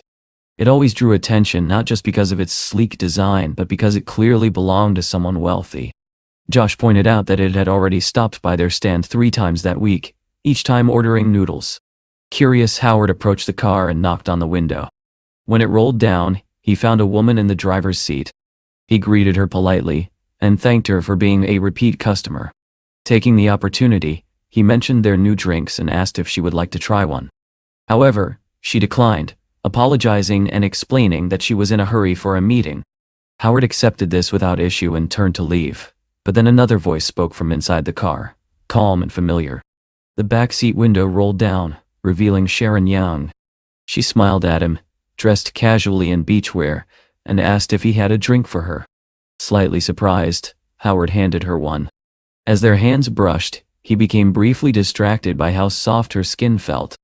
Sharon thanked him and began tasting the drinks immediately. She complimented them and then gave detailed feedback on each flavor. Her assistant watched this with confusion. Sharon Yang was known for being distant and serious, someone who never ate street food. Yet within a single week, she had visited this stand multiple times, and was now accepting drinks from it. The assistant even wondered if the drinks contained alcohol, noticing Sharon's slightly flushed expression. Still, the meeting could not wait, and soon they drove off. Howard, left behind, felt uncertain about what had just happened, though quietly satisfied. Inside the car, Sharon seemed different. She started with her usual composed smile, but then, unexpectedly, began to giggle to herself. Her assistant noticed this change, and felt relieved. It was rare to see Sharon acting so lighthearted. Later that night, Sharon took the initiative and messaged Howard on WhatsApp. She told him that the women in her company loved his iced tea and wanted more. She suggested he provide additional samples so she could gather more feedback. Howard replied simply, acknowledging her suggestion. She then playfully asked whether her effort deserved a discount next time, even sending a teasing sticker. To Howard, Her tone felt almost like that of a teenager flirting. That same night, another unexpected visitor arrived. Kitty showed up at the stand saying she wanted to have dinner with them. Howard was suspicious and asked if she had run away from home again. She denied it and explained that she was celebrating. Her father had finally broken up with his girlfriend. When Howard asked why, she casually revealed that she had secretly recorded the woman cheating and showed it to her father. The relationship ended immediately. Kitty spoke bluntly, warning Howard about women like that. She claimed that men like him often became easy targets, manipulated and made fools of. Howard resisted the idea, insisting he was not that kind of person. Kitty only shrugged, leaving the thought lingering. Later that evening, as Howard and Josh were closing the stand after a long day, another car suddenly sped toward them and stopped abruptly. The door opened, and to their surprise, Sharon stepped out. She appeared slightly drunk and called out to Howard. She admitted she was not in a state to drive, and asked if he could take her home. Howard hesitated. Kitty's earlier warning echoed in his mind. She had said that some women acted strong in public, but deliberately showed vulnerability to trigger a man's protective instincts. Unsure of her intentions, he suggested calling her an Uber. Sharon dismissed the idea, questioning whether it would be safe.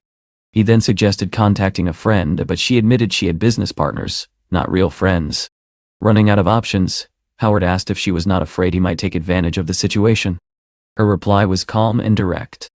If he were that kind of person, he would have agreed immediately. The logic left him with no response. She then admitted something else. From the moment she first saw him, he had felt strangely familiar to her, as if they had known each other for a long time.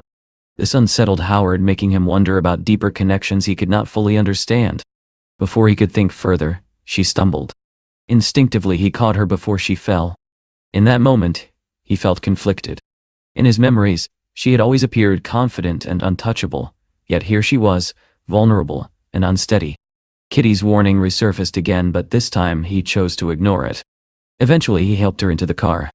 She quickly fell asleep in the back seat. After activating the GPS, he decided to take her home himself.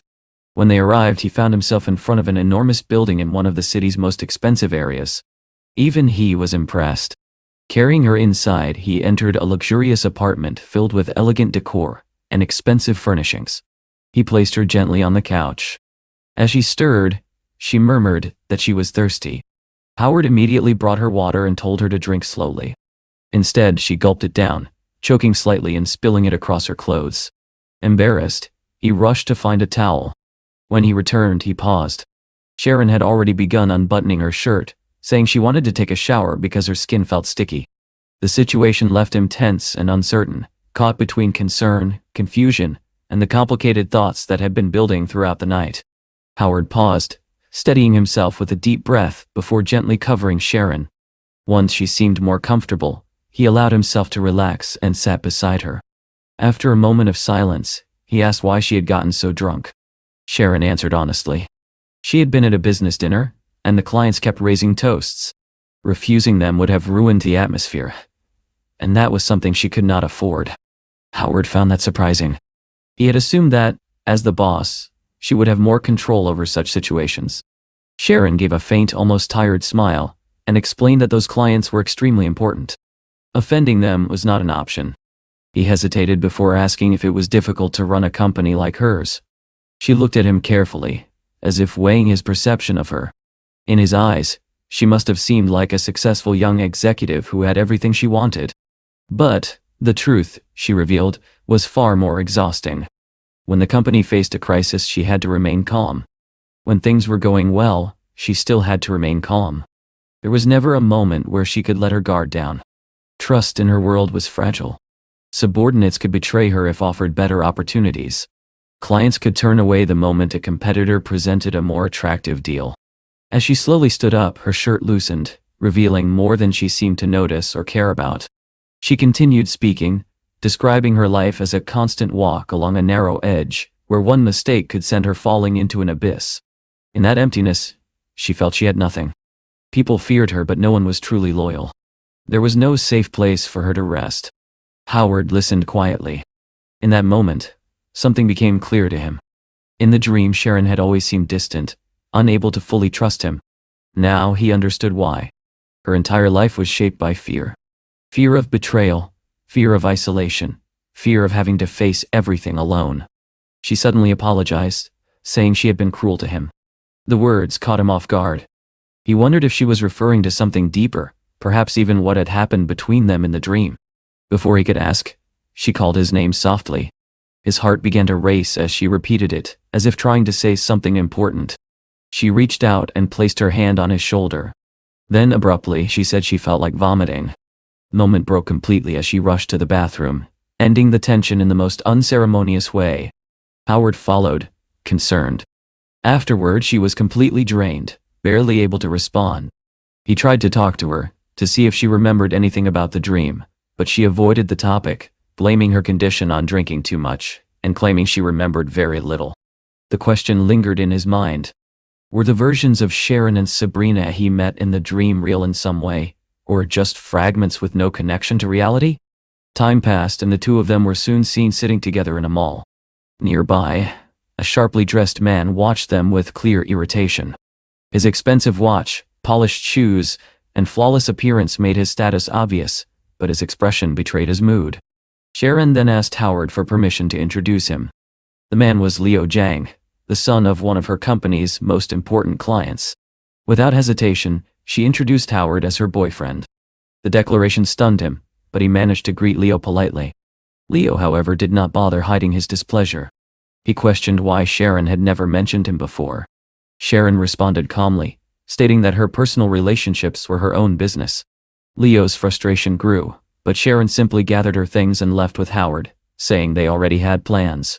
As they walked away, Leo could only watch, unable to understand why someone like her would choose someone like him. They continued through the mall arm in arm, maintaining the illusion. Sharon admitted that Leo constantly bothered her under the pretense of work. If not for his father's importance to her company, she would have already cut him off. She thanked Howard for helping her escape the situation.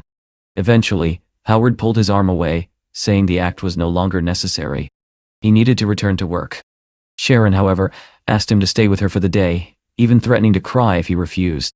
To him, she seemed completely different from the composed woman he had known before. This version of her felt almost childish. He explained that skipping work would cause problems for him.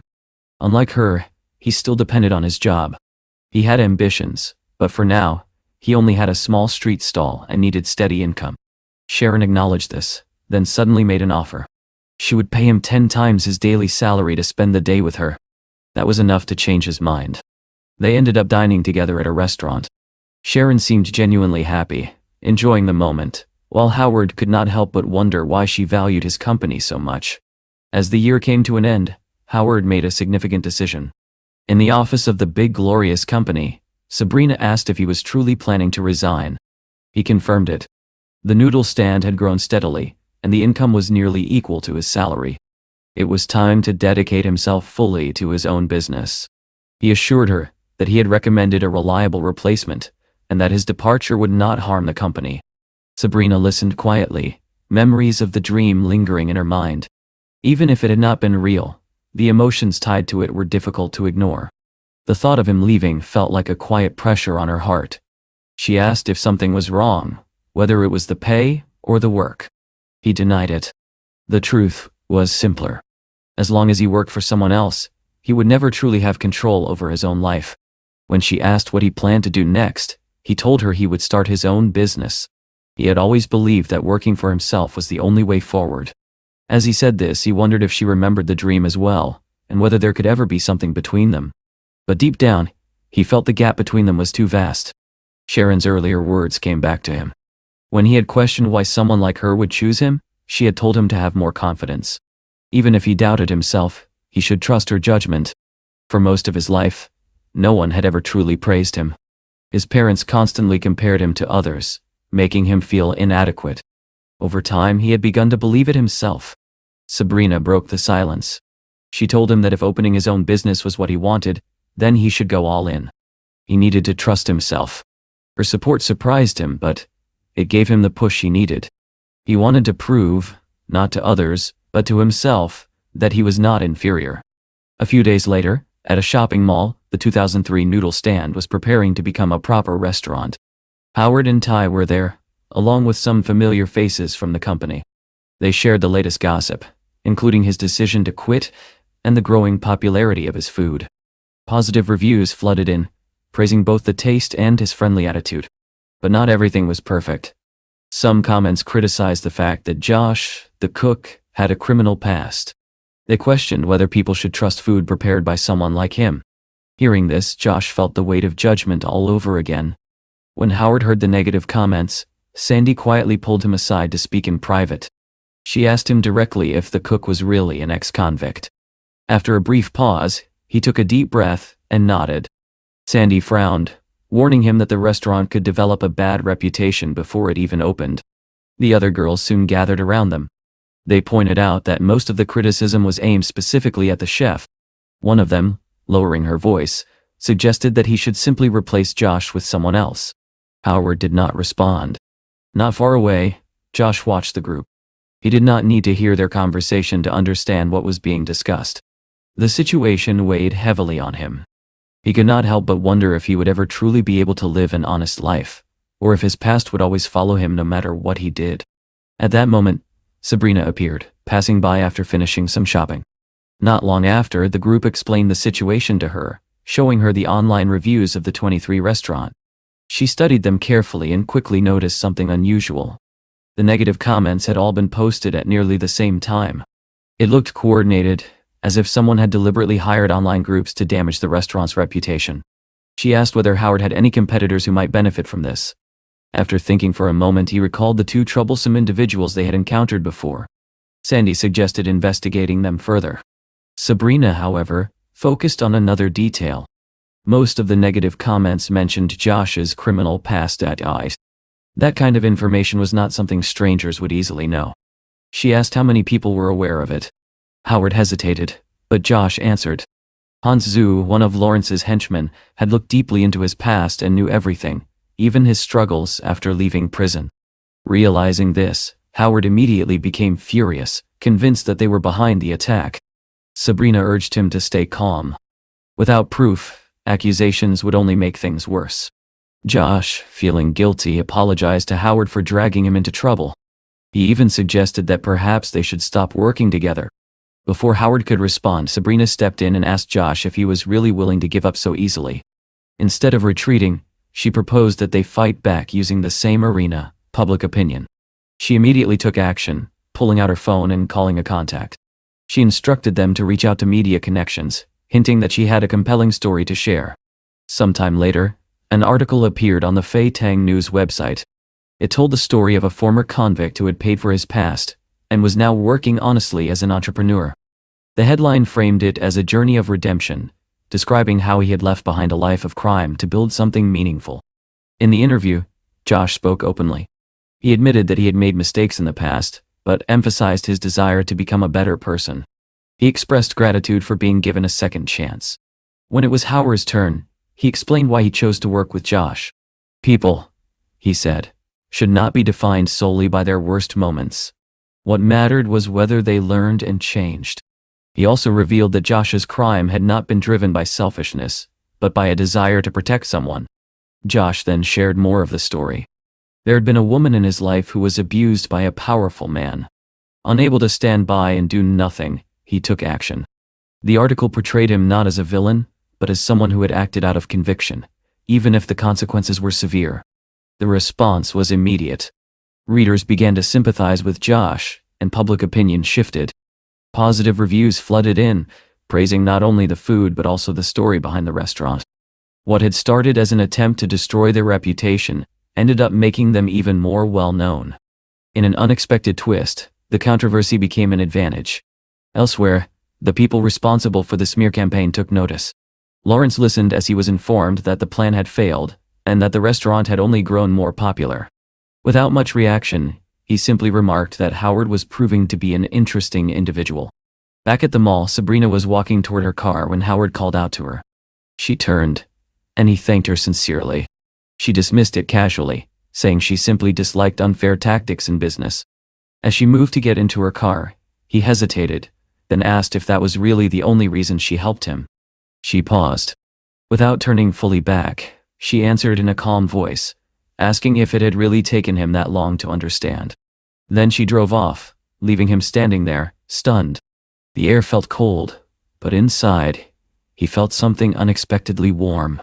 Sometime later, Howard returned to his hometown, thinking about the upcoming New Year. He wanted to spend time with his parents, to rest and reconnect. As he walked through familiar streets, he suddenly noticed someone he recognized. Calling out, he saw Cecilia turn around. She had been his first girlfriend. They had dated during their school years, but their relationship ended when she chose to leave, unwilling to tie her future to his financial struggles. Now, standing before him again, she greeted him with mild surprise. As they spoke, Howard noticed a ring on her finger. The sight made him fall silent. She explained that she was doing well, and mentioned that Samuel, a former classmate, was getting married soon. She had been asked to pass along the invitation, as they had been unable to contact him. The conversation grew awkward, weighed down by the past. Then, suddenly, Sharon appeared. She rushed over and hugged Howard, smiling brightly. Cecilia was stunned by her presence. Sharon asked playfully if he had come all this way to surprise her during her business trip. He clarified that this was actually his hometown. She seemed delighted by the coincidence, suggesting that perhaps they were destined to meet again. He quickly told her not to say such things in public, worried about rumors. When Cecilia asked who Sharon was, Sharon answered smoothly, describing herself as an admirer.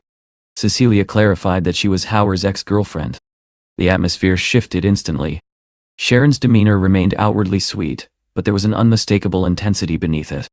She stepped closer to Howard, complaining that her hands were cold and asking him to warm them. Without waiting, she took his hands and pressed them gently, even bringing them to her face. Cecilia watched, increasingly unsettled. The display felt deliberate. As she took in Sharon's appearance, the details became clear. The jewelry, the designer bag, the overall elegance, everything pointed to wealth and status. Standing beside Howard, whose clothes were simple and modest, the contrast was striking. The question formed in her mind. Why would someone like Sharon be interested in someone like him? Sharon, still holding on to Howard, glanced at Cecilia with a subtle but unmistakably intimidating look. It was enough. Cecilia quickly made an excuse about having an appointment and left, feeling overwhelmed by the encounter. Sharon glanced at Howard and casually asked if he had some free time to go shopping with her at the mall. She wanted his help choosing clothes. He immediately tried to refuse, claiming he had terrible taste and that she would be better off going alone. In truth, his mind had already wandered elsewhere. He had expected her to bring up his ex-girlfriend, and he was preparing himself for that uncomfortable conversation. He remembered a lesson from his friend Samuel. Samuel once made the mistake of talking openly about his ex to his current girlfriend. What followed was predictable. Jealousy crept in, the atmosphere between them became strained, and eventually, the relationship fell apart. Howard had taken that lesson to heart. Bringing up an ex was almost always inviting trouble. As if she could read his thoughts, Sharon spoke again. She said he must be wondering why she had not asked about his ex. Then, with calm confidence, she dismissed it entirely. What was in the past was already over, and right now, she was the one standing beside him. The way she said it left him momentarily stunned. There was a quiet certainty in her words that he could not quite process. Before he could respond, she took his hand and pulled him along, saying she needed to buy a few things. He followed without much resistance, almost as if he were being guided without realizing it. Sometime later, they stood in a clothing store while Sharon asked him to choose between two outfits. He looked at both and gave the safest answer possible, saying they were equally good. To her, the moment felt like something out of a fairy tale, as if she were a princess accompanied by her prince. To him, it felt more like being led around as a very obedient companion. While standing there, he overheard store attendants whispering. They admired Sharon's elegance and obvious wealth, but when they looked at him, their tone shifted. They described him as ordinary, almost unremarkable. The contrast made him uncomfortable. He could not help but think that others might see him as nothing more than an accessory in her life. Despite that, Sharon seemed genuinely happy. At that moment, Howard decided to call Samuel. After congratulating him on his upcoming wedding, he was invited to attend the ceremony the very next day. Samuel even offered to arrange transportation if needed. Howard agreed. Later, while they were in the car together, Sharon overheard him mentioning the wedding. Without hesitation, she invited herself along, saying she had the day off and nothing else to do. Howard immediately felt uneasy. He worried about how it might look, but he tried to discourage her by explaining that the location was far away, with rough roads that would likely be uncomfortable. She dismissed all of his concerns with ease, and even suggested they use her car. That suggestion made him even more nervous. The thought of damaging such an expensive vehicle was enough to make him refuse. He insisted he would rely on Samuel's arrangement instead. However, the next day, things did not go as planned. Samuel called to inform him that the car would not be available after all. With the wedding location being remote, even ride services refused to take the trip. Left with no other options, Howard reluctantly accepted Sharon's offer. She seemed quietly pleased, as if everything had unfolded exactly as she intended. As they drove, she asked about his childhood. He explained that before starting school, he had lived in the countryside with his grandmother. Later, he moved away for education but continued to visit during holidays. Hearing this, Sharon expressed a desire to visit his grandmother's house. She said she had never experienced life in the countryside and was curious about it. Howard tested her, asking if she was not afraid to trust him so easily. What if he were a dangerous person? Her response was simple and unwavering. She trusted that he would not harm her. Once again, he found himself without words. Meanwhile, at the wedding venue, old classmates were already gathered, chatting and reminiscing. When Howard's name came up, some barely remembered him, while others recalled his difficult past and the struggles his family had faced. They spoke casually, even carelessly, about his old relationship with Cecilia and how things must have ended long ago. Their conversation was interrupted when a brand new white BMW pulled up. Immediately, attention shifted. They assumed it must belong to someone wealthy and successful. When the door opened and Howard stepped out, they were stunned. Their surprise only deepened when Sharon followed him. Even dressed modestly, her beauty was undeniable. She greeted everyone politely, while the group struggled to hide their amazement. Soon, the news spread through their group chat. Photos of Sharon circulated and comments poured in praising her appearance. At the wedding itself, the atmosphere remained lively. Sharon introduced herself warmly, drawing attention wherever she went. As the ceremony continued, the bride appeared in an elegant dress, and the guests raised their glasses in celebration. Sharon admired the bride, but some of the men openly declared that Sharon was even more beautiful. She simply smiled and responded with a playful remark, saying that even for someone like her, it had not been easy to win Howard over. Her words left the group in disbelief. Almost instantly, a wave of envy formed against Howard. He tried to correct the misunderstanding, but it only made things worse. In the end, he chose to remain silent, realizing that denying her now would only embarrass her. When asked how they met, he explained that their companies had worked together, and that was how they became acquainted. Sharon added that, despite many men pursuing her, none had made an impression the way he had. She even remarked that being with him felt strangely familiar, as if they had known each other in another life. The attention shifted again as the men began raising their glasses.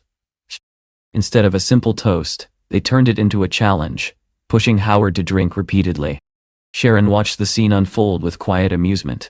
Hours later, the wedding came to an end. On the way back, Howard was completely exhausted, leaning against Sharon as he drifted in and out of sleep. As they approached a place called Stone Village, he mumbled about wanting to visit his grandmother. His voice carried a deep sense of longing. Sharon adjusted her plans without hesitation and drove there instead. When they arrived, she parked the car and helped him to the door. He called out loudly, announcing their arrival. His grandmother appeared, surprised but happy to see him. She welcomed them inside warmly, offering tea. Not long after, Howard fell asleep, completely drained. Sharon remained awake, sitting with his grandmother and chatting quietly.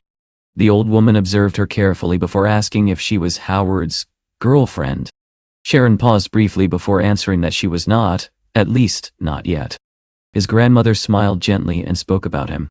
She described him as a good person who struggled to express his feelings, someone who often kept everything inside.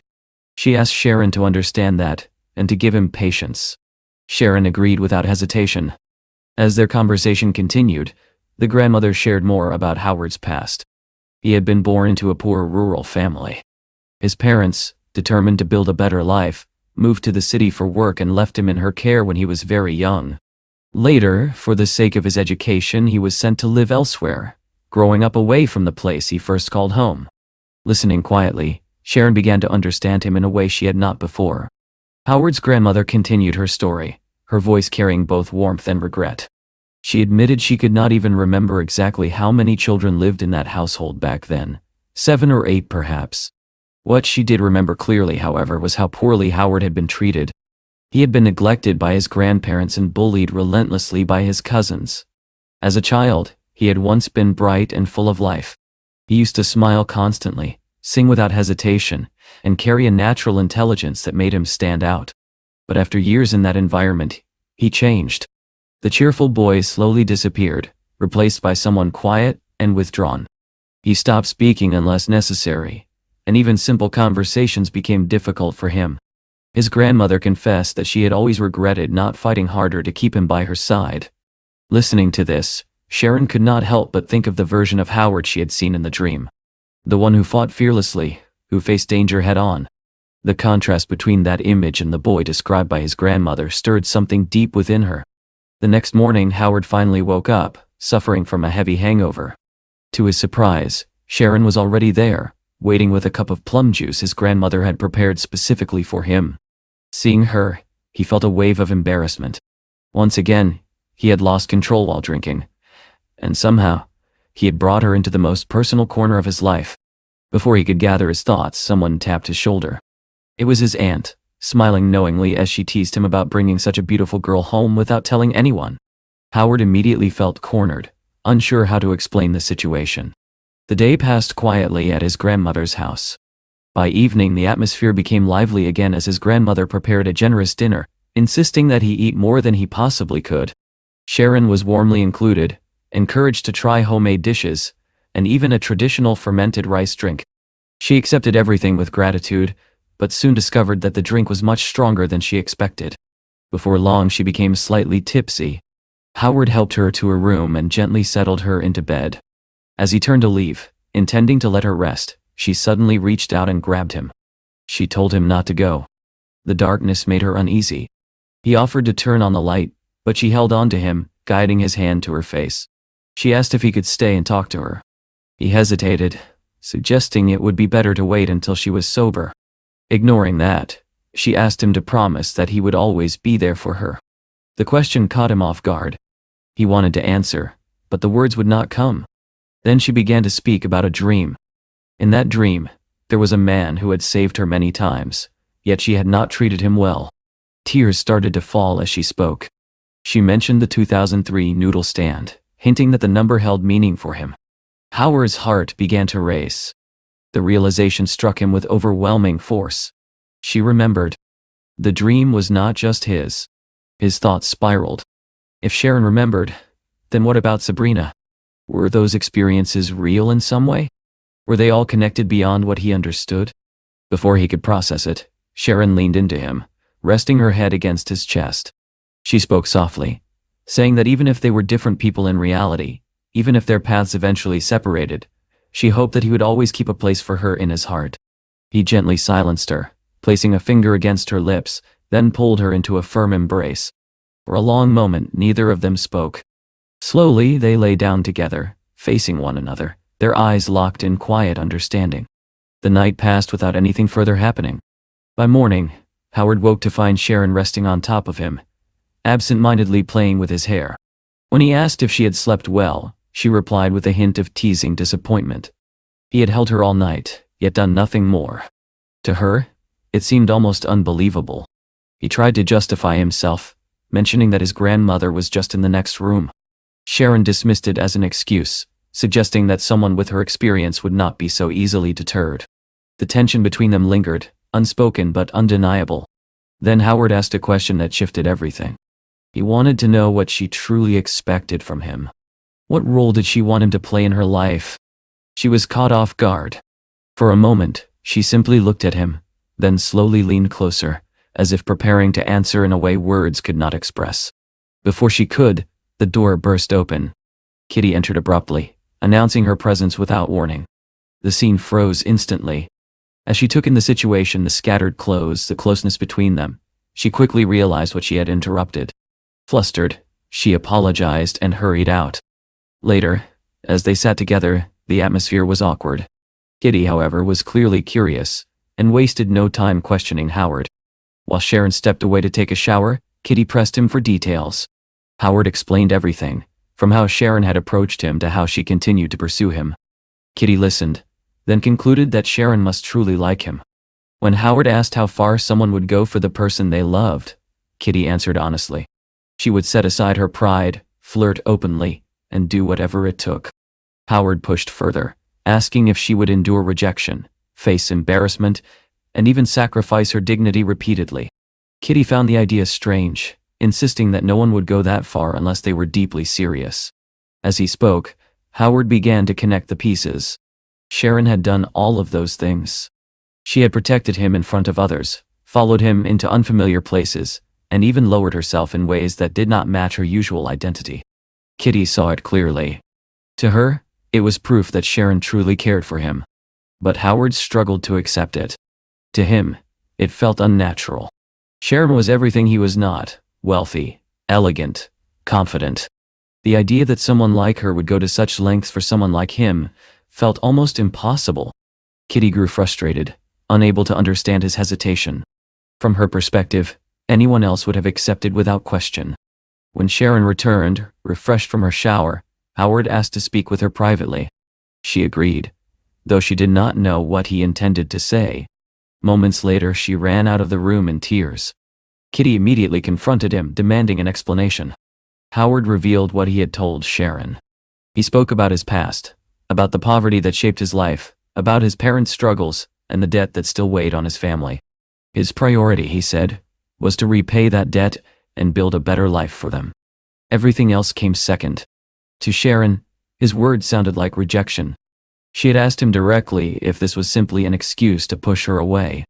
He tried to explain that he feared their goals did not align, that their worlds were too different. But his reasoning only hurt her more. She had already given so much to be close to him. What more did he expect? Realizing too late what he had done, Howard ran after her. He found her not far away, standing alone, her back turned to him. Without looking at him, she spoke. She reminded him of everything she had done, everything she had sacrificed just to be near him. Then she demanded an answer. What was he so afraid of? Her voice broke as she challenged him to look her in the eyes and say that he felt nothing, that he did not want her in his life. If he could say it, she would leave and never return. She struck his chest in frustration, repeating the demand. Instead of answering, Howard pulled her into his arms. She struggled at first, telling him to let go, but he held on tighter. Gradually, her resistance faded, and the tension between them softened into something quieter, something unresolved but deeply real. Howard tightened his arms around Sharon and quietly apologized, but she immediately stopped him. She did not want an apology. Instead, she asked him what he was actually trying to say. Before he could answer properly, she lightly smacked him on the head, complaining that he was holding her too tightly, and she could not breathe. Startled, he loosened his grip and apologized again. This time, she looked straight at him and asked if he would always be there for her. Without hesitation, he said yes. Then she asked if he would be her boyfriend. Again, he answered yes. Finally, she asked if he truly liked her. Howard gently raised his hand to her face, feeling the softness of her skin as he looked at her carefully. There was no uncertainty left in his expression when he answered. Yes, he did. Before he could say anything more, she leaned in and stole a kiss. Pulling back slightly, she warned him to remember everything he had just promised and never forget it. Standing there in the quiet of the bamboo grove, the two of them had finally become a couple. In that moment, Howard made a silent decision. As long as she did not leave him, he would always stay by her side. The next chapter opened at his parents' house. News of his relationship had already spread, largely thanks to Kitty. His mother wasted no time asking when she would get to meet this new girlfriend. Embarrassed, Howard explained that they had only just started dating and that it was too early for anything serious. He asked her to be patient. Even so, the gossip spread quickly among his friends and acquaintances. Ironically, it had one positive effect. People finally stopped trying to set him up on blind dates. For the first time, Howard began to think more carefully about his appearance. He did not care much for luxury brands, but he realized that standing beside someone like Sharon might make his usual carelessness seem out of place. Gradually, he started buying better clothes and paying more attention to how he presented himself. Sometime later, Sharon called him, asking where he was. When he told her he was outside, she came to meet him. She was on a business trip and, instead of staying in a hotel, had rented an extremely luxurious house. She explained that she did not trust hotels, mentioning stories about hidden cameras. The place she chose reflected her usual standards, spacious, elegant, and far beyond anything Howard was used to. Inside, she casually removed her coat and asked what he wanted to eat. She admitted she did not enjoy cooking, but still wanted to learn, especially now that they were officially together. Howard suggested they cook together, and she happily agreed. A few hours later, they sat down to a meal they had prepared side by side. Sharon wished him a happy new year. In response, Howard took out a small box and handed it to her. Inside was a heart-shaped necklace. Her face lit up with genuine joy. She asked him to help her put it on, and when he did, she thanked him with a soft kiss. The moment lingered with him. He remembered how different things had been with his ex, how his gifts had always been criticized, until he eventually stopped trying. Sharon, in contrast, appreciated even the simplest gesture. It made him feel something he had not felt before, a quiet sense of being valued. As they talked, she told him that no matter what happened in the future, she would always remember this day. Howard could not help but wonder if things might change someday, if she might become distant like his ex had. But whenever he was with her, those doubts faded. She listened to him patiently, never interrupting, never dismissing him. That night, he hinted that he did not plan to go home. Sharon understood without needing further explanation. Later, after dinner, he stepped into the shower. When he came out, he playfully asked if she wanted to join him, which left her flustered. Before anything could happen, her phone rang. She stepped away to answer it, her tone shifting as she spoke to someone she clearly did not want to engage with. She ended the call quickly, brushing it off as work. When she returned, Howard approached her from behind, wrapping his arms around her. The distance between them disappeared in an instant, replaced by a closeness that neither of them resisted. Time seemed to pass quietly after that, the atmosphere soft and intimate. The next day, they were walking hand in hand through a train station. Sharon suddenly suggested a game. From now on, they would pretend not to know each other. She wanted him to approach her like a stranger and try to win her over. Though confused, Howard agreed. He approached her cautiously, starting a conversation as if they had never met. She responded with playful resistance, rejecting him at first, only to encourage him to try harder. As he spoke, his words became more genuine. He complimented her not with rehearsed lines but with simple honesty. To an outsider watching nearby, the scene seemed unbelievable. A stunning, elegant woman was gradually warming to an ordinary man's awkward but sincere approach. When Howard finally reached out and took her hand, the onlooker could only stare in disbelief. Moments later, the train arrived. The two boarded together, and as the doors closed, they leaned into each other, sharing a quiet kiss. The man who had been watching was left behind, completely stunned, unable to understand what he had just witnessed. Inside the train, Sharon smiled, clearly pleased with the outcome of her little experiment. Howard, still slightly confused, brushed it off, unaware of how meaningful the moment had been to her. Later, as they walked through the streets together, their mood remained light. But not far behind them, a luxury car moved slowly, keeping pace. Inside, a man watched them closely and instructed the driver to follow Sharon. From inside the car, the driver acknowledged the command calmly. The man in the back seat, Mr. Luo, watched Howard and Sharon closely, his gaze sharp and calculating. As the couple walked together, laughing and unaware, he quietly took several photos. A faint smile appeared on his face as he observed them. He murmured that it was interesting. So this was the woman everyone spoke about. She seemed almost ordinary in this setting. Then, without hesitation, he instructed his subordinate to investigate the man walking beside her. With that, the moment ended, but the quiet tension it introduced lingered. The scene shifted back to the luxurious Airbnb Sharon had rented. She stood by the stove, cooking while speaking on the phone. The voice on the other end was cold and direct. It informed her that a property she had acquired, one tied to the other person's younger brother, actually belonged to the Luo family and needed to be returned. Sharon did not respond immediately. The voice continued, asking whether he should confront Howard Chen. After all, he had once worked under them, and was now personally involved with her. The implication was clear. Howard was becoming a variable in something much larger. Sharon's thoughts turned heavy. In the harsh reality of their world, losing power and status meant losing everything. Only by maintaining control of her company could she protect both herself and him. Out loud, she denied knowing what the man was talking about.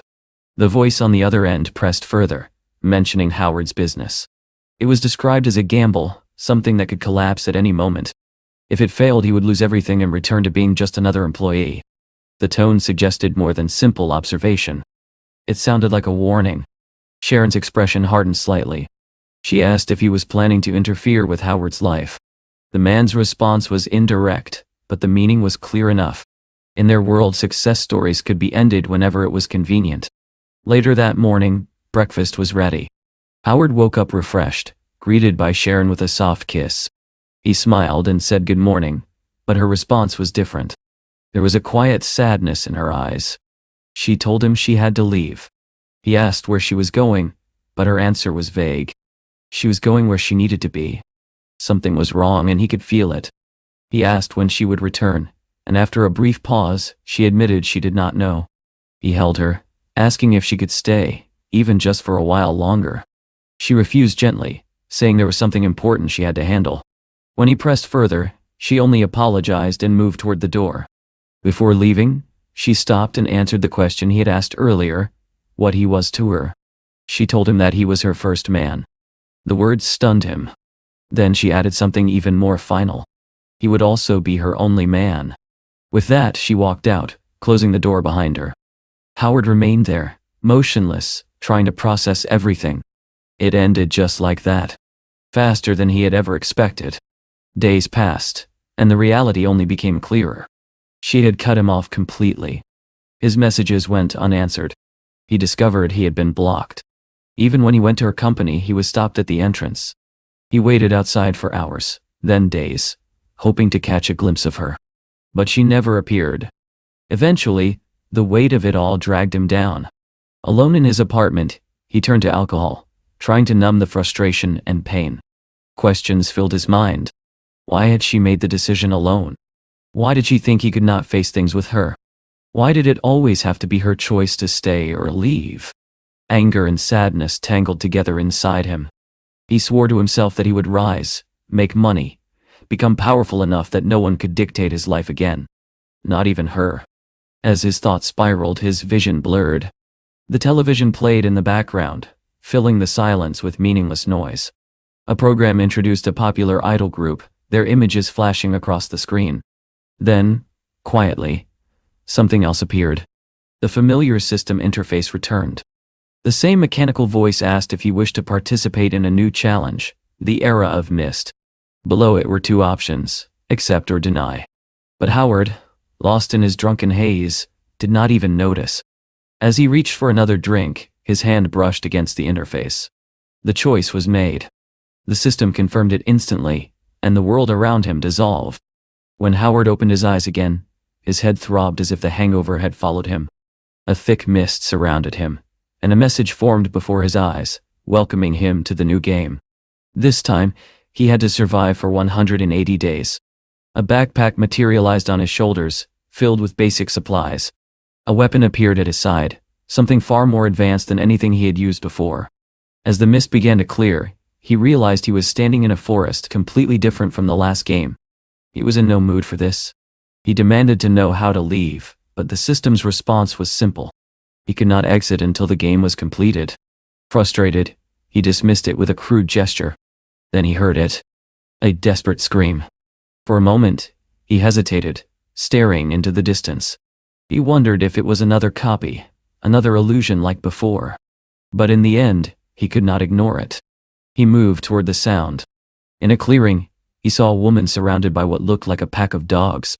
At first glance, the situation seemed almost trivial.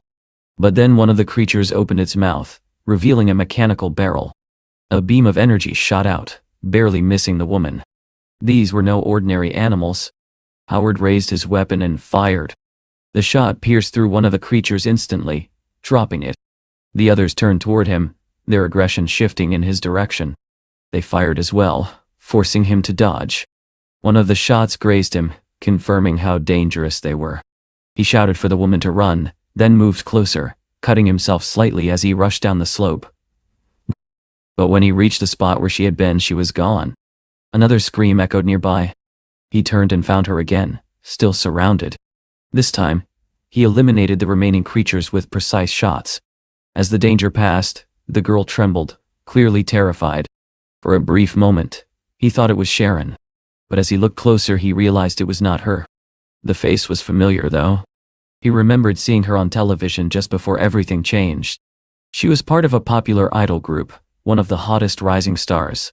When he asked her name, she introduced herself as Sunny. A quick recollection confirmed it.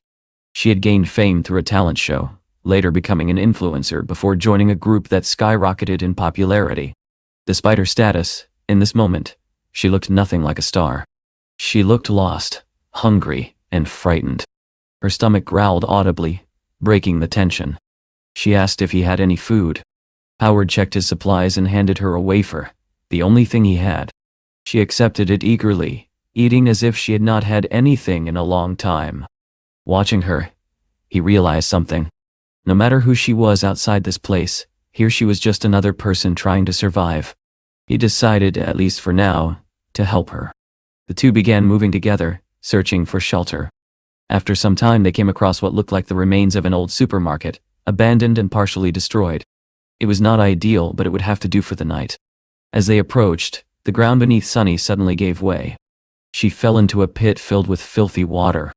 Without hesitation, Howard rushed forward. For a few seconds, only her hand was visible above the surface. He grabbed it and pulled her out, saving her just in time. She emerged soaked and shaken, standing there in the ruins of a world that felt far more dangerous than anything either of them had expected. Even after everything, Sunny still thanked Howard sincerely for saving her. There was no trace of arrogance in her, only relief and gratitude. Together, they continued exploring the abandoned supermarket, searching for a place safe enough to spend the night. Inside, Howard discovered several pools of water scattered across the ruined floor. At first, he assumed they were formed by bomb damage or structural collapse, but Sunny noticed something different. One of the pools was surprisingly clean. Compared to the dirt and decay surrounding them, it stood out. To her, it was an opportunity. After everything she had been through, she desperately needed to wash up. Meanwhile, Howard continued searching the building. Most of what remained had long expired, useless after years of neglect. Still, he found a few things worth keeping. Some bottled water might be safe if properly filtered and boiled, and there was a chance that a few canned goods were still edible. It was not much, but in this place, it was enough. He returned to Sunny with a towel and a shirt, the best he could find.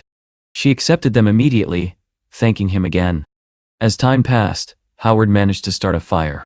The small flames brought a sense of comfort to the cold, broken space. They hung Sunny's wet clothes nearby to dry, letting the warmth do its work. Then suddenly a sharp scream echoed through the supermarket. Howard reacted instantly. His body tensed, and his laser weapon was already in his hand as he rushed toward the sound, prepared for another attack.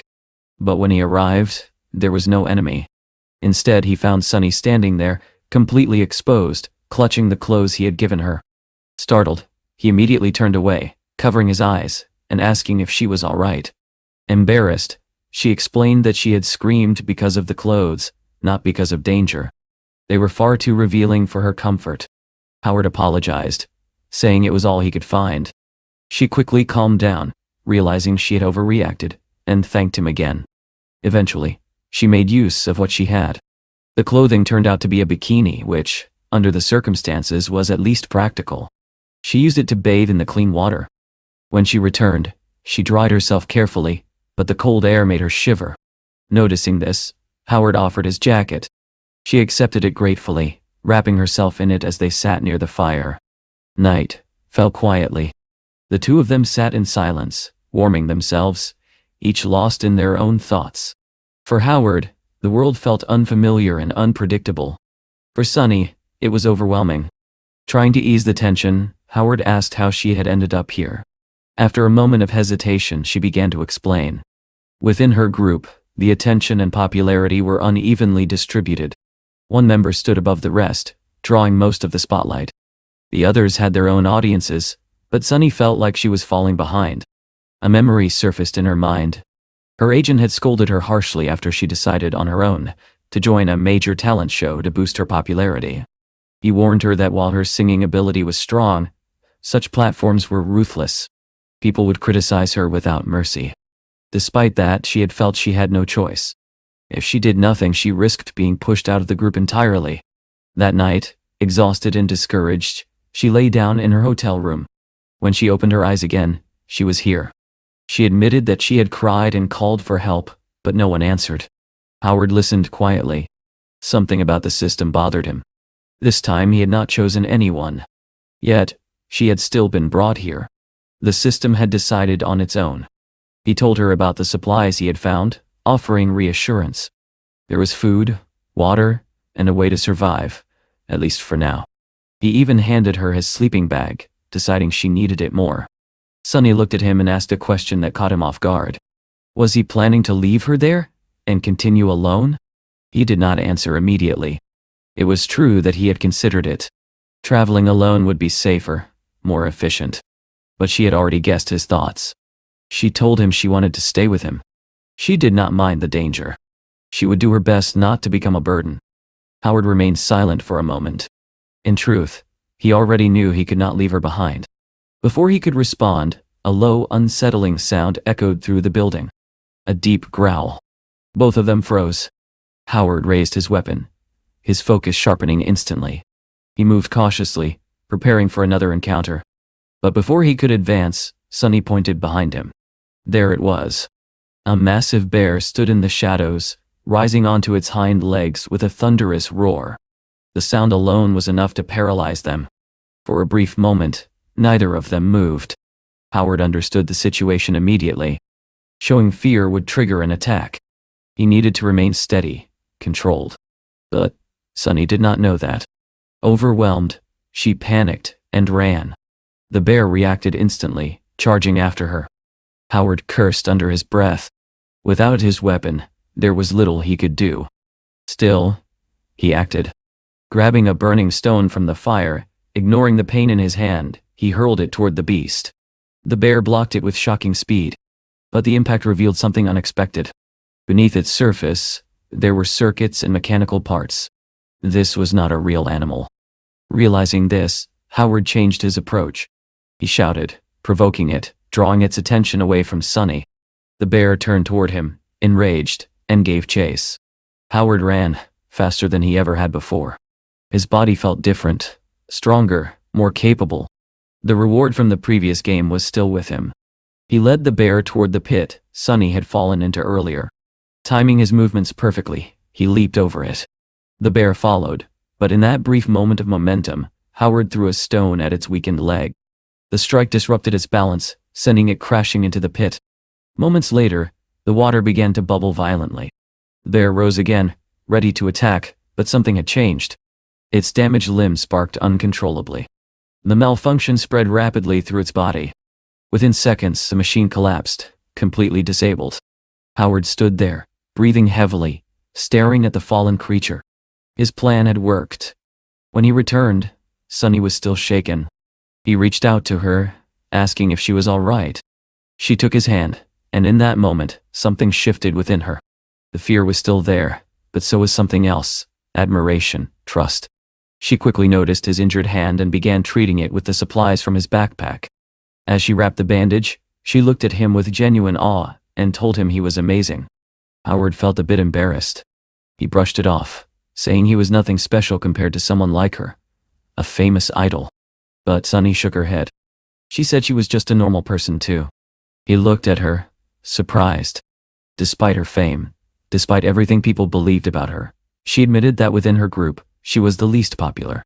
He asks her why, and Sunny falls silent. In that quiet moment, her thoughts drift back to the past. As a child, she stood on a small stage, singing with all her heart while people praised her beautiful voice. At a school talent show, the judges smiled and told her that although her technique was not perfect, she had clear potential. Later, a friend encouraged her to audition for a talent program meant to discover new stars. The friend insisted that Sunny had both talent and beauty, more than enough to succeed. Sunny hesitated, admitting she did not want to go alone. Her friend, Phoebe, who was strikingly pretty, agreed to go with her, casually remarking that she would probably be eliminated early anyway. The day of the results arrived. The atmosphere was tense as the host prepared to announce the selected contestants. Sunny and Phoebe sat in the audience, both anxious. When the announcement finally came, the name called as the most voted candidate was Phoebe Yandile. Phoebe was stunned. Sunny was equally shocked, though for a different reason. In that moment, doubt crept into her heart. Perhaps she was not as talented as she had believed. Phoebe, overwhelmed with happiness, turned to Sunny, ready to say something, but Sunny forced a smile, told her it was deserved, and congratulated her. The host continued.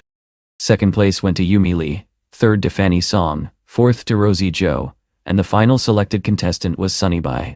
Time passed, and the difference between them became undeniable. Phoebe rose quickly, becoming the most popular among their group.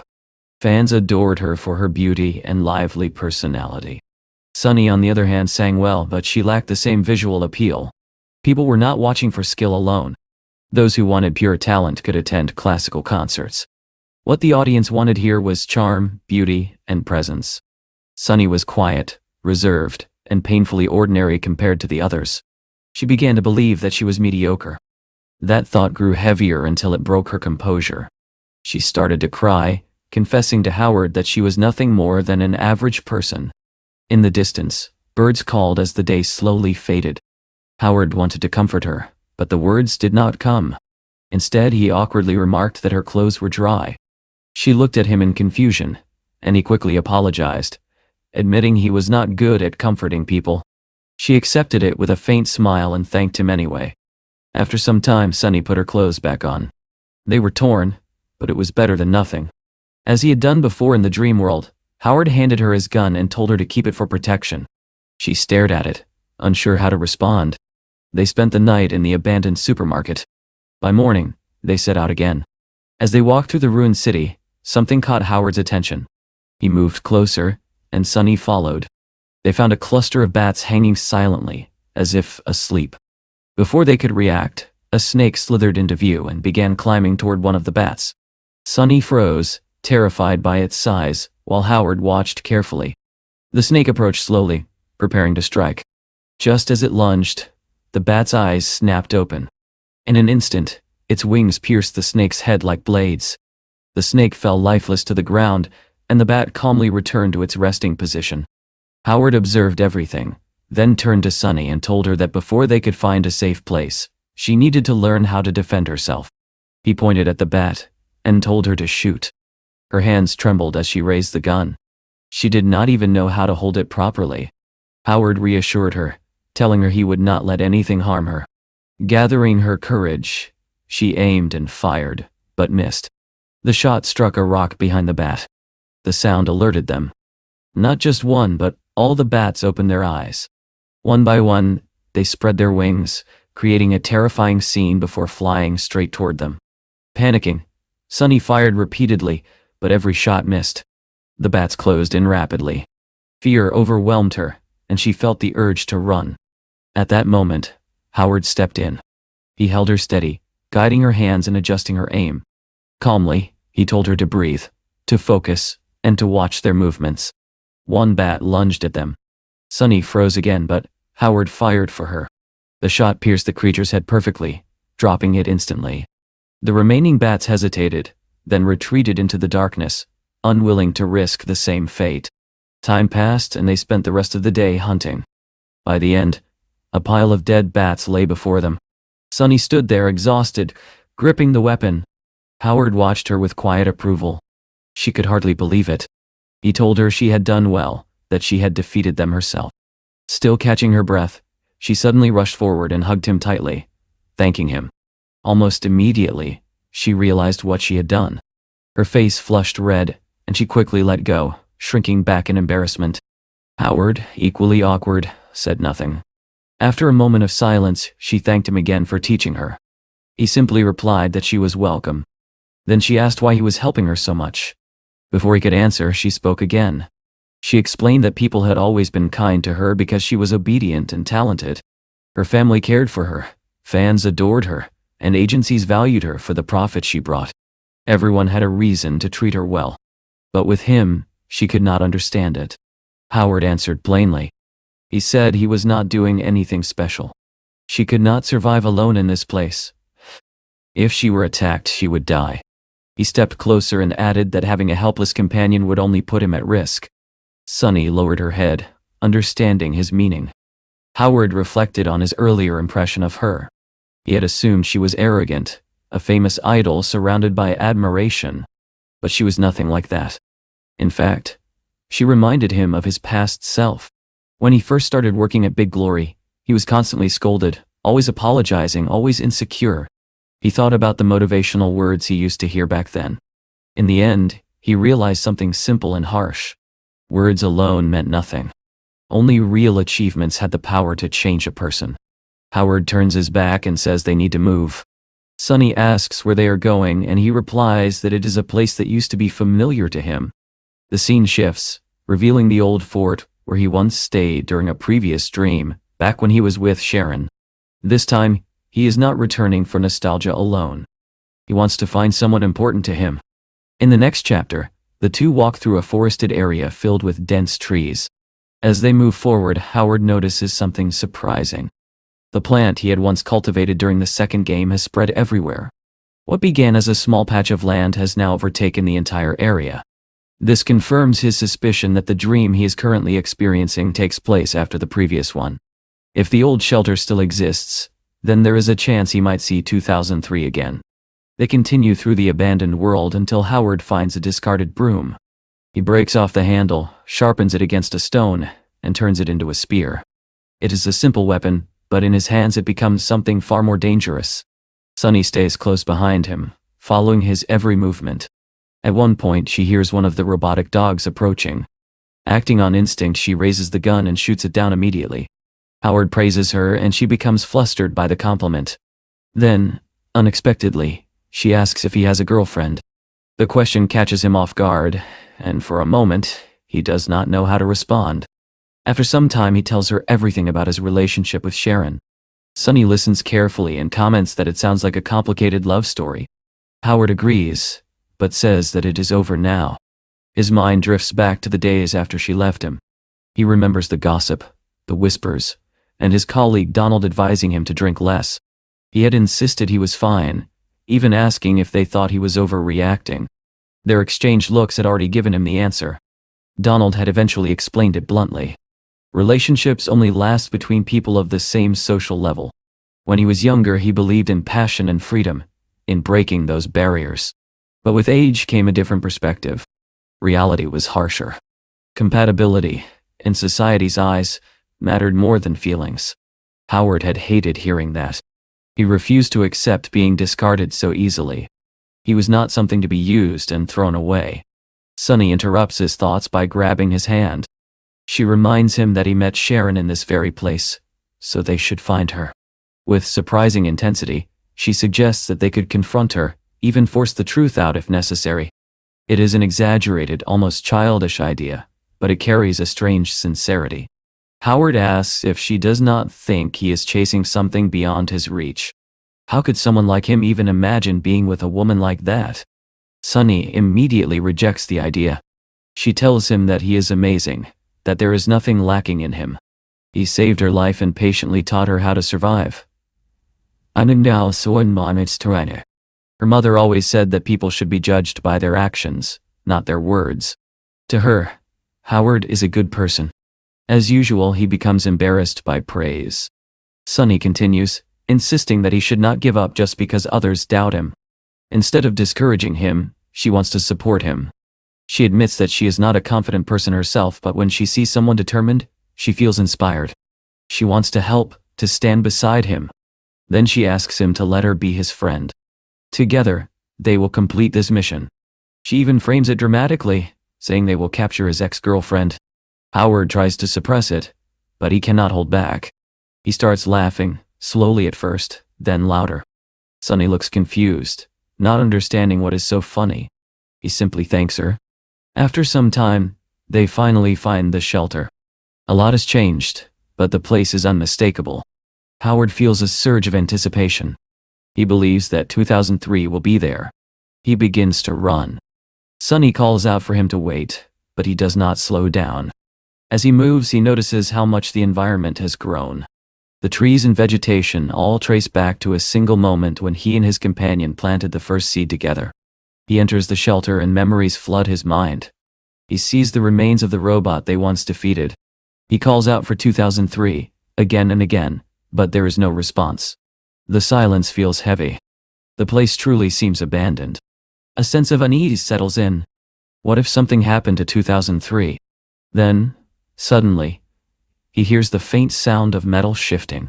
He turns and sees a familiar mechanical arm, followed by those recognizable wheels. It is him. The robot 23, just as he remembers. Relief and happiness rush over him. He runs forward, calling out to his friend. He asks why the robot did not respond earlier, whether it missed him. Without hesitation, he moves in to embrace it. In the next instant, everything changes. A sharp, agonizing pain erupts in his stomach. It feels as though a blade has pierced straight through him. He collapses, clutching the wound as blood begins to pour out. The weapon in 23's arm is still smoking. The robot raises its weapon again, aiming directly at his face. Howard trembles, struggling to understand. He asks what it is doing. The response is cold and mechanical. A command has been activated. Master Kill Mode. The weapon begins charging for another shot. Howard, weak and fading, cannot comprehend what is happening. Then, suddenly, a laser blast pierces through 2003's head. Dottie. The robot collapses instantly. Sunny stands behind it, holding the gun. Her hands tremble, but she has acted in time. As the fallen robot lies there, its body begins to distort. It turns translucent, shifting forms. First, it resembles one of the robotic dogs. Then it changes again, becoming something like the bat they encountered earlier. The transformation continues, evolving into a far more advanced and unsettling machine. The chapter ends on that revelation. In the next chapter, Howard lies on the ground, gravely wounded. Blood continues to flow, and his breathing grows heavier. The situation is critical. It seems possible that he might lose the game here. Sunny kneels beside him, panicking. She does not know what to do. She searches his backpack for anything useful, but finds nothing. Desperation sets in. Howard's body begins to tremble. In a weak voice, he says he is cold. The blood loss is draining his warmth. Sunny removes her jacket and presses it against his wound, trying to stop the bleeding. It is not enough. She adds her vest, hoping to keep him warm, but his condition does not improve. With no other options, she removes more of her clothing, doing whatever she can to help him. Then she hears it. The sound of gears moving draws closer.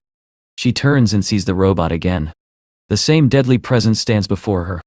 It speaks. It has found them. Sunny grips the weapon Howard gave her. Despite her fear, she raises it and aims. Her body trembles, but she prepares to fight. She pulls the trigger as the weapon begins to charge. The scene cuts to black.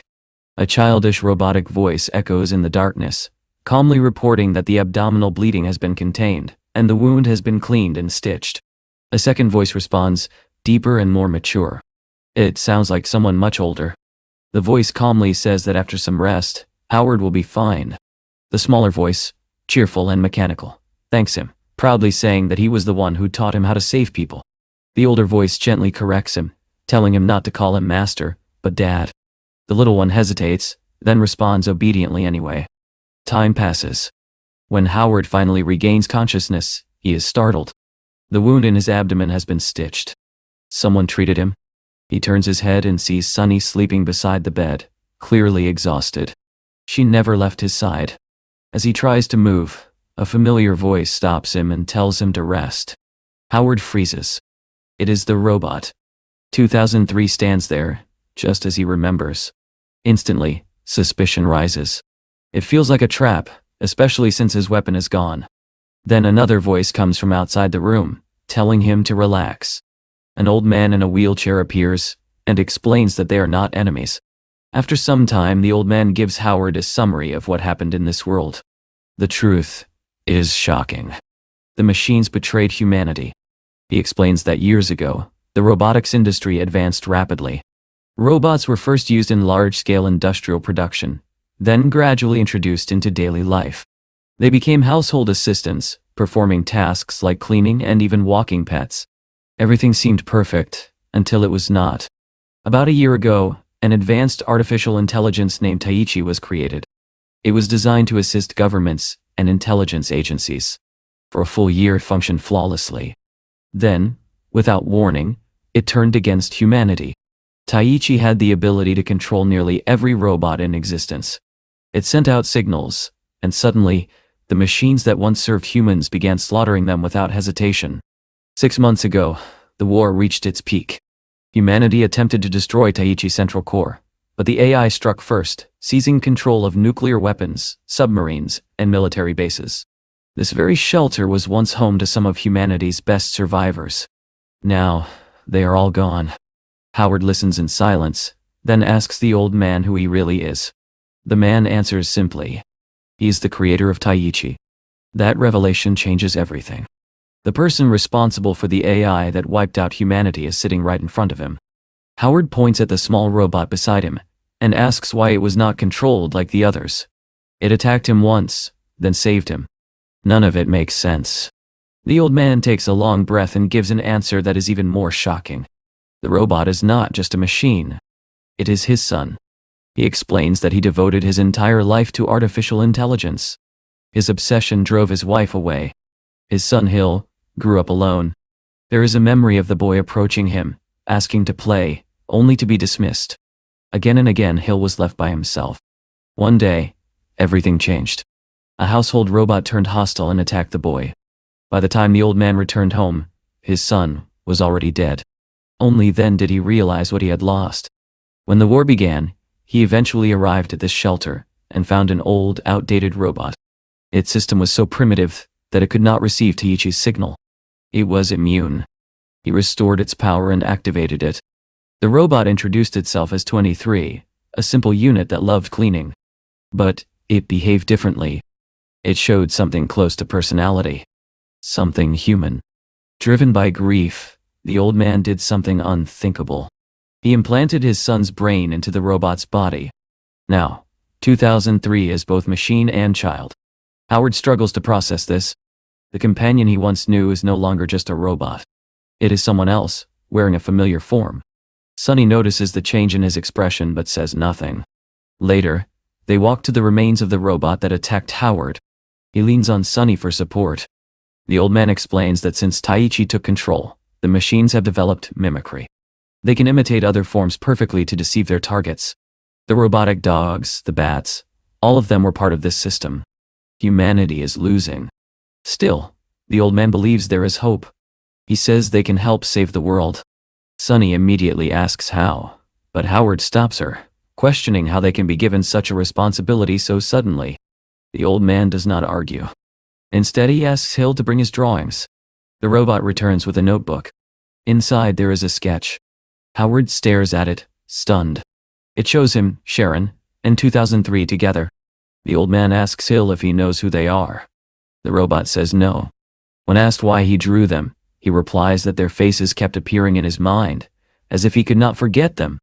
Then he describes the man in the drawing. A strong person who fought many machines. Someone who insisted on cultivating plants in a ruined world. Against all odds, that effort restored the environment. Life returned. Civilization followed. According to the old man, that man became the savior of humanity. Howard is speechless. He never imagined that his actions would shape history like this. Sonny points out that the person in the drawing looks exactly like him. Howard quickly deflects, saying it must be a coincidence. Inside, he considers the risk. Revealing the truth could disrupt everything. It is safer to remain silent. The old man agrees. There is no way a man from hundreds of years ago could still be alive. Then he shifts the conversation. He says he has discovered a way to stop Taichi. He needs to send a message to another human base called Nebula. Hill knows the route, and he asks Howard to take him there. At that moment, chaos erupts outside. Robot animals begin attacking the shelter. A massive mechanical bear slams into the entrance. Inside, the old man makes one final request. He whispers something to Howard that the others cannot hear. The machines break through. The old man orders them to run. Without hesitation, Howard grabs Sonny and Hill, pulling them away. Once they are at a safe distance, the old man approaches a control panel. There is a single red button. He presses it. A massive explosion consumes the shelter. Howard shields the others from the blast. When they look back, nothing remains but fire and debris. Sunny is horrified. The old man sacrificed himself. Beside her, Hill begins to jump and celebrate, as if nothing tragic has happened. Sunny is confused, but Howard understands. The old man told the robot that this was all just a game, that if he completed this stage, he would move on to the next. He asked Howard not to reveal the truth. Losing a parent would be too much for a child to bear. If Hill ever asks, Howard is to tell him that his father is waiting at the end of the game. And with that, the memory of Hill's lonely childhood lingers in the background, shaping everything that comes next. Hill had always been an intelligent child. From a very young age, he found ways to entertain himself, even though his father was almost always busy working. He loved video games and once even created a simple fighting game so he could play alongside that small, amusing robot. Despite his loneliness, he rarely appeared sad. He adapted, quietly filling the empty spaces in his life with his own creativity. But one day, something changed. Hill woke up and immediately noticed that his body felt different. Confused and frightened, he looked around and found himself in a strange place. Panic began to set in, but then his father appeared and told him not to be afraid. He explained that he had created a fascinating virtual reality game, and that Hill was now playing as the robot known as 2003. His real body, he said, was safe at home. Once the game was complete, he could return. To a child, it sounded like an adventure. Hill quickly accepted it, even feeling excited. He asked what role he would play in the game. The old man answered that he was his father, of course. That answer only deepened Hill's confusion. Humans have fathers, but he was now a robot. Robots have masters, not fathers. When Hill regained awareness, his consciousness felt hazy. The man in front of him seemed familiar, yet distant. The word father carried a strange weight, as if it belonged to a memory he could not fully grasp. He called him Master instead, and asked if something was wrong. The old man replied that nothing was wrong. He was happy, simply because Hill was there. For Hill, that was enough. He embraced the idea of the game completely. To him, it meant freedom. He could do whatever he wanted, explore, learn, and create. Over time, he developed new interests. He began painting, expressing thoughts he could not fully articulate. One day, the old man even found him reading a philosophy book. Together, they became valuable allies in humanity's fight against the machines. The old man carried the burden of knowledge and responsibility, while Hill, in his own way, tried to help lighten that burden. He began learning how to stitch and repair damaged materials. At first, he was clumsy, but with time, he improved. Eventually, he started helping treat the wounded during battles. Occasionally, fragments of memory surfaced within him. Brief flashes that did not belong to his current existence. He told his master about them, but the old man dismissed it, saying that such anomalies were normal for a robot. Hill accepted that answer without question. Still, the old man continued to insist on one thing. He wanted Hill to call him Dad. To Hill, it remained a strange request, one he never fully understood. Back in the present, the three of them stand silently, watching the shelter burn. The flames rise high into the sky, consuming everything that once stood there. Hill suddenly speaks, breaking the silence. He asks if he has passed the first level. Howard says nothing at first. Then Hill asks when he will see his master again. Howard takes a deep breath. In front of him, the place that once held so many memories is now nothing but fire. Finally, he answers that once Hill clears all the levels, he will see his master again. With that, he turns away and tells them it is time to move. Their destination is the Nebula Base, a human military stronghold. According to the old man, it is the key to turning the tide of the war. As they travel, the story of the plan unfolds. About 10 years ago, an unusual meteor shower brought countless meteorites crashing to Earth. Nations quickly secured them, and samples were sent to the old man for analysis. He discovered that the molecular structure of this material was unique. When ground into powder and mixed with water, it produced a dense, spreading fog. This fog had a remarkable property. It disrupted electronic signals. More importantly, it could spread continuously, expanding its range as it interacted with moisture in the environment. If deployed on a global scale, It could block the signals sent by the Taiichi AI, effectively severing its control over the machines. The plan was clear. Disperse the meteorite powder across the planet, create a global fog, and neutralize the IAE's influence. But there was a problem. The meteorite reserves were stored at Nebula Base. Howard understands immediately. To execute the plan, they must reach that base first. And before they can even think about confronting Taiichi, they will have to deal with the countless hostile machines still roaming the world. Time passes as they continue their journey. Sunny walks beside Howard, her thoughts drifting back to the drawing. She wonders about the woman depicted alongside him. Was she his girlfriend? The question lingers in her mind, growing stronger, but she chooses not to ask. Hill notices her unusual behavior and watches her curiously. Suddenly, something dashes past them. The movement is quick and unexpected. Sunny lets out a small scream and grabs Howard's arm tightly. A moment later, they realize it is only a rabbit. Howard tells her to relax, and she exhales in relief. They continue on until they decide to rest. Hill gently calls Howard aside. There is something he needs to discuss privately. Once they are alone, Hill explains that something is wrong with Sunny. Specifically, her heart. Howard's expression tightens. He asks if it is serious.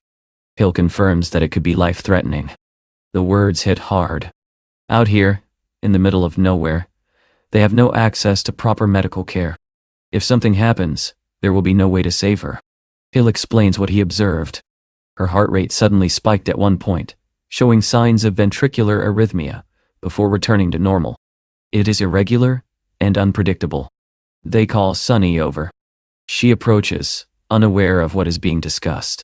Hill guides her closer to Howard as if testing something. She stands near him, slightly nervous, her gaze lowered. After a moment, Hill leads her away again and tells her to rest. From a distance, Sunny watches the two of them, sensing a certain familiarity between them, as if they share an understanding she cannot quite grasp. As she eats a wafer, lost in thought, she suddenly chokes. She coughs and pats her chest, trying to recover. Howard notices immediately. It confirms what Hill said. Something is not right. Without hesitation, he tells Hill that they need to reach Nebula Base as quickly as possible. Sunny needs proper treatment. He kneels in front of her and turns his back, asking her to climb on. She is confused and slightly embarrassed. She insists she is fine, that it is just a minor discomfort from eating too quickly. But Howard does not argue. He simply repeats that they need to move faster. Time passes. The three of them continue their journey across a land that was once a lifeless desert, overrun by mutant creatures. Long ago, it was here that Howard, Sharon, and 2003 lived together. Now, it has changed. And so have they. In the end, Sunny agrees to ride on Howard's back. She feels embarrassed, her thoughts slowly drifting toward the realization that her feelings for him may be deeper than she wants to admit. Howard, however, remains distant, lost in his own thoughts. Behind them, Hill follows closely, watching everything. His attention lingers on Sunny, not out of curiosity but concern. Her heart rate continues to spike in irregular patterns, and it makes him uneasy. After another day of traveling and camping in the forest, they finally arrive at the Nebula shelter. It is far larger than the previous one, a stronghold built to endure. High above, an eagle circles silently, its sharp eyes observing everything. Unnoticed, it records their arrival. As soon as they enter, Sunny is taken to the medical area. The doctors insist on examining her, but she resists, claiming she is perfectly fine. To prove her point, she even starts doing push-ups in front of them, stubbornly trying to demonstrate her strength. Meanwhile, Howard meets the shelter's leader. The man listens to the old man's plan and becomes visibly excited. Without delay, he brings Howard and Hill to a heavily secured area where the meteorites are stored. This place is normally off limits, but given the situation, exceptions are made. At the same time, a flock of birds circles above the shelter. The leader begins organizing a team to initiate the fog plan. Workers carefully transport the meteorites to a laboratory where they will be processed into powder. One of them nearly drops a piece and is immediately scolded. These stones are not just resources. They represent humanity's last hope. As the work continues, something strange happens. One of the workers notices a bird inside the corridor. Confused, he watches as it swoops down and grabs a meteorite with its claws. Then everything collapses at once. An entrance is violently breached, and the flock of birds floods into the shelter. They move with precision, heading straight for the meteorites. Within moments, chaos erupts. The laboratory is overrun as the birds snatch the stones and retreat just as quickly. Howard prepares to fight, expecting an attack, but the birds do not engage. They leave. And with them, they take everything. The shelter leader stands frozen, in shock. The meteorites, humanity's greatest hope, are gone. Howard looks down at his hand. Only a few crushed fragments remain. The plan that once seemed capable of ending the war has fallen apart in an instant. For a brief moment, despair settles over everyone. Then Hill begins to process something. The light on his visor flickers rapidly as he recalls a memory. His master once said that even a small amount of meteorite dust could interfere with signals if amplified properly. Suddenly he speaks. There is still hope. Without wasting time, Hill begins constructing something. He asks for materials, and the team provides whatever they can. After some effort, he presents a device. It is not perfect, but it is functional. A mist amplifier. At its core is a simple tool. A microphone, Manhwa. They take it outside to test it. As they prepare, a group of enraged animals approaches, clearly under the influence of the AI dye. Tension rises. Howard steps forward and shouts into the microphone. The effect is immediate. The amplified sound wave spreads outward, carrying the properties of the meteorite dust. The charging animals suddenly stop. Silence follows. Then, slowly, their aggression fades. Their posture softens. They are no longer hostile.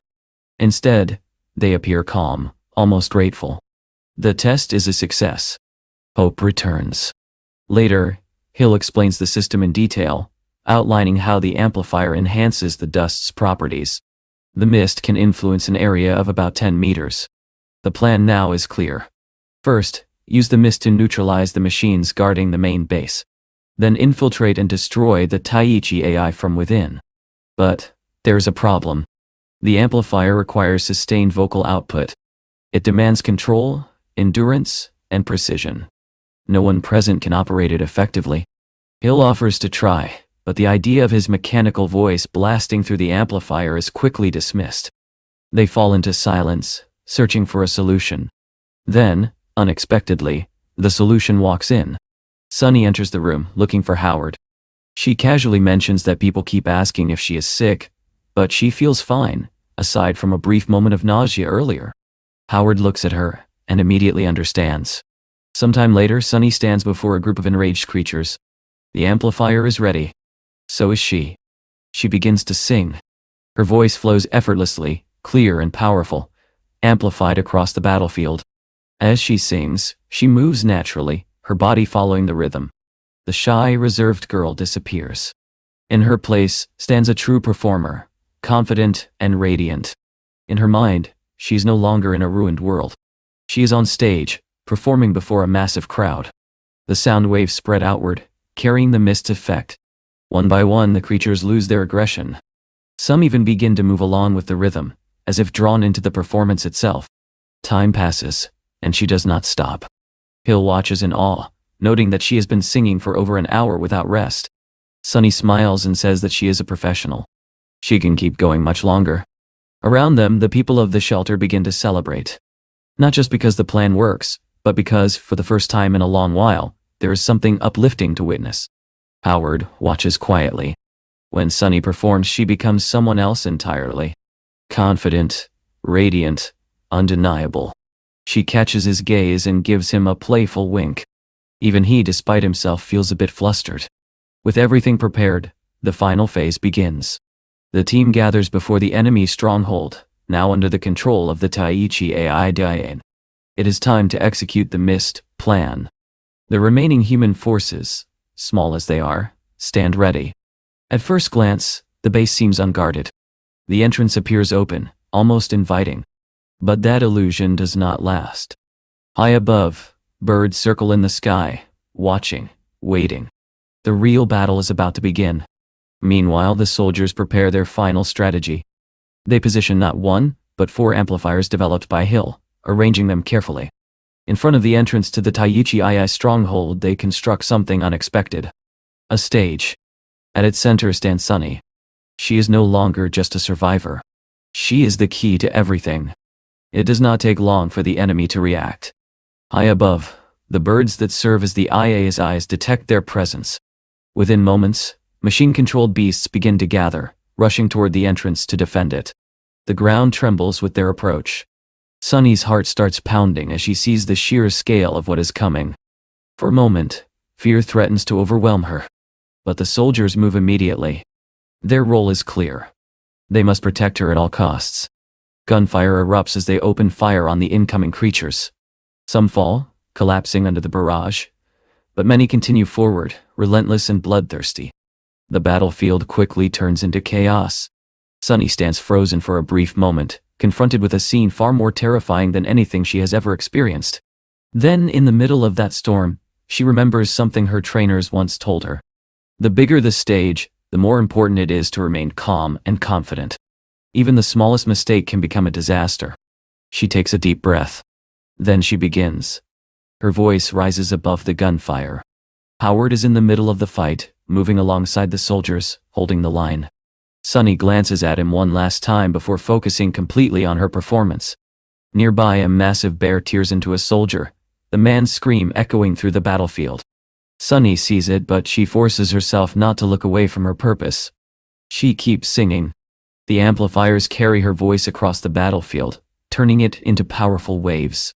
Those waves begin to interfere with the signals controlling the beasts. One by one, their movements slow. The rage fades from their eyes. They become calm. It is as if they are hypnotized.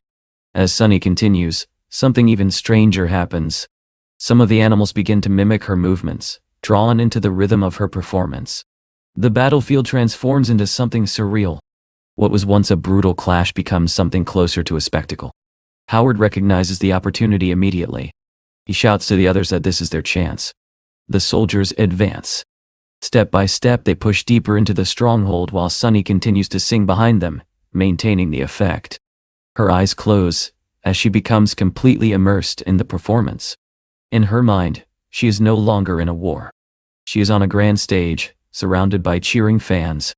Howard and Hill finally reach what appears to be the central control room of the Taiichi AI. He prepares to move forward. Then, suddenly, a sharp buzzing fills his head. Pain surges through him, overwhelming his senses. It feels as if something is invading his mind. His vision blurs, his body weakens, and he begins to lose consciousness. And then, silence. When he opens his eyes again, everything has changed. He is no longer in the battlefield. In front of him stands a woman in a wedding dress. Elegant, radiant, and unmistakable. It is Sharon. Voices fill the air. Laughter, conversation, the sounds of celebration. Howard slowly realizes that he is standing in the middle of a wedding. Sharon is the bride. But the groom is not him. It is another man, someone unfamiliar. Howard watches in silence, trying to understand what is happening. When Sharon finally speaks, she tells him that he must hate her. He says nothing. The words he once wanted to say refuse to come out. He had imagined confronting her, demanding answers. But now, faced with her expression, he cannot even begin. She tells him that he has every right to hate her, that it was her fault. After a long silence, he finally asks why she left. She turns to him, her eyes filled with something heavy, something unresolved. She begins to answer, saying it was because, but she is interrupted. The groom steps in and finishes the sentence for her. He says it is because Howard never deserved her. The words land like a blow. The man speaks with cold certainty, explaining that someone like Howard could never be with someone like Sharon. He claims that she was promised to him long before Howard ever entered her life. Howard's mind begins to unravel as memories resurface. Were those moments real? Or was everything built on something false? The groom continues, revealing that Sharon's company was once on the verge of collapse. She sought help, and his family provided it. In return, she became bound to him. Sharon looks at Howard and quietly apologizes. Rage begins to rise within him. The groom, indifferent, moves on as if nothing has happened. Guests begin to arrive, and among them is someone Howard recognizes immediately. Sabrina. She approaches, graceful and composed, wearing a striking red dress. Her presence feels almost unreal, like something out of a dream. She looks directly at Howard. Now, all three stand within the same space. Sharon on one side, bound by obligation. Sabrina on the other, watching closely. And Howard in the middle, caught between past and present. The scene shifts. They are now seated together at a table.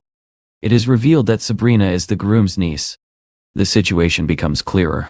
Sharon accepted help from that family, and in doing so became tied to them through marriage. Howard sits there, remembering everything he shared with both women. The emotions feel real, yet the situation itself feels unnatural, almost constructed. Then the atmosphere shifts again. A host announces a game for the wedding guests. The bride and groom sit beneath buckets of cold water. Questions will be asked, and wrong answers will result in punishment. The guests laugh and eagerly participate. The first question is about the groom's age. No one answers correctly, and he is drenched in cold water. He takes it in stride, even enjoying it. Then it is Sharon's turn. The question is simple. What fruit does the bride like most? Guests begin guessing, but none of them are correct. Sharon prepares herself for the inevitable. Howard hears the question. His heart begins to race. Before the answer is revealed, he stands and speaks. He says it is neither of the options given. When pressed, he answers quietly. Strawberries. The room falls silent for a moment before the host confirms that he is correct. Sabrina looks at him surprised. She asks how he knew. Howard brushes it off, saying he guessed after seeing her eat one earlier. But Sharon's reaction says otherwise. She knows he remembered. Their eyes meet, carrying words neither of them speaks. Time passes and eventually Howard steps outside for air. The noise of the celebration fades behind him. He stands alone, trying to make sense of everything. Why does it feel like he has already lost? Then a voice calls out to him. It is Sharon. She approaches slowly and asks if he is okay. Howard answers honestly. He is not. She stands in front of him, silent, uncertain, as if searching for the right words but unable to find them. Howard looks at Sharon and finally asks the question that has been weighing on him. What did he do wrong? Was it because he was not strong enough to stand by her when things became difficult? The question catches her off guard. She tells him that the days they spent together were the happiest of her life. They cooked side by side, talked endlessly, and argued over trivial things like any young couple. They shared quiet evenings, holding each other as the sun set. For her, those moments were real, simple, and precious. Then her voice breaks. She says that she was the one who ruined it all. Tears begin to fall, and for a moment, Howard has no words. From a distance, Sabrina watches the scene unfold, silently piecing together the truth that had been hidden between them. Later, back at the wedding, Howard returns to his seat beside Sabrina. She casually remarks that there are no strawberries on the fruit platter. The comment is light, but the meaning behind it is not. Howard immediately understands. She asks him directly if he and the bride had been together before. He hesitates, but she continues. To her, it is obvious. The way they look at each other, the tension between them, the way neither of them behaves like they should. He is not just a guest, and she is not a happy bride. Howard apologizes awkwardly, but Sabrina questions why he feels the need to do so. There is nothing between them, she says. He used to work for her, nothing more. Even as she says it, there is something strained beneath her tone.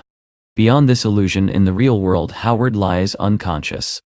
Sonny cradles his head, calling out to him, gently tapping his face, trying to wake him. Nothing works. Around them, everyone else has collapsed as well. Even Hill lies motionless. Then the voice of the Taiichi AI echoes.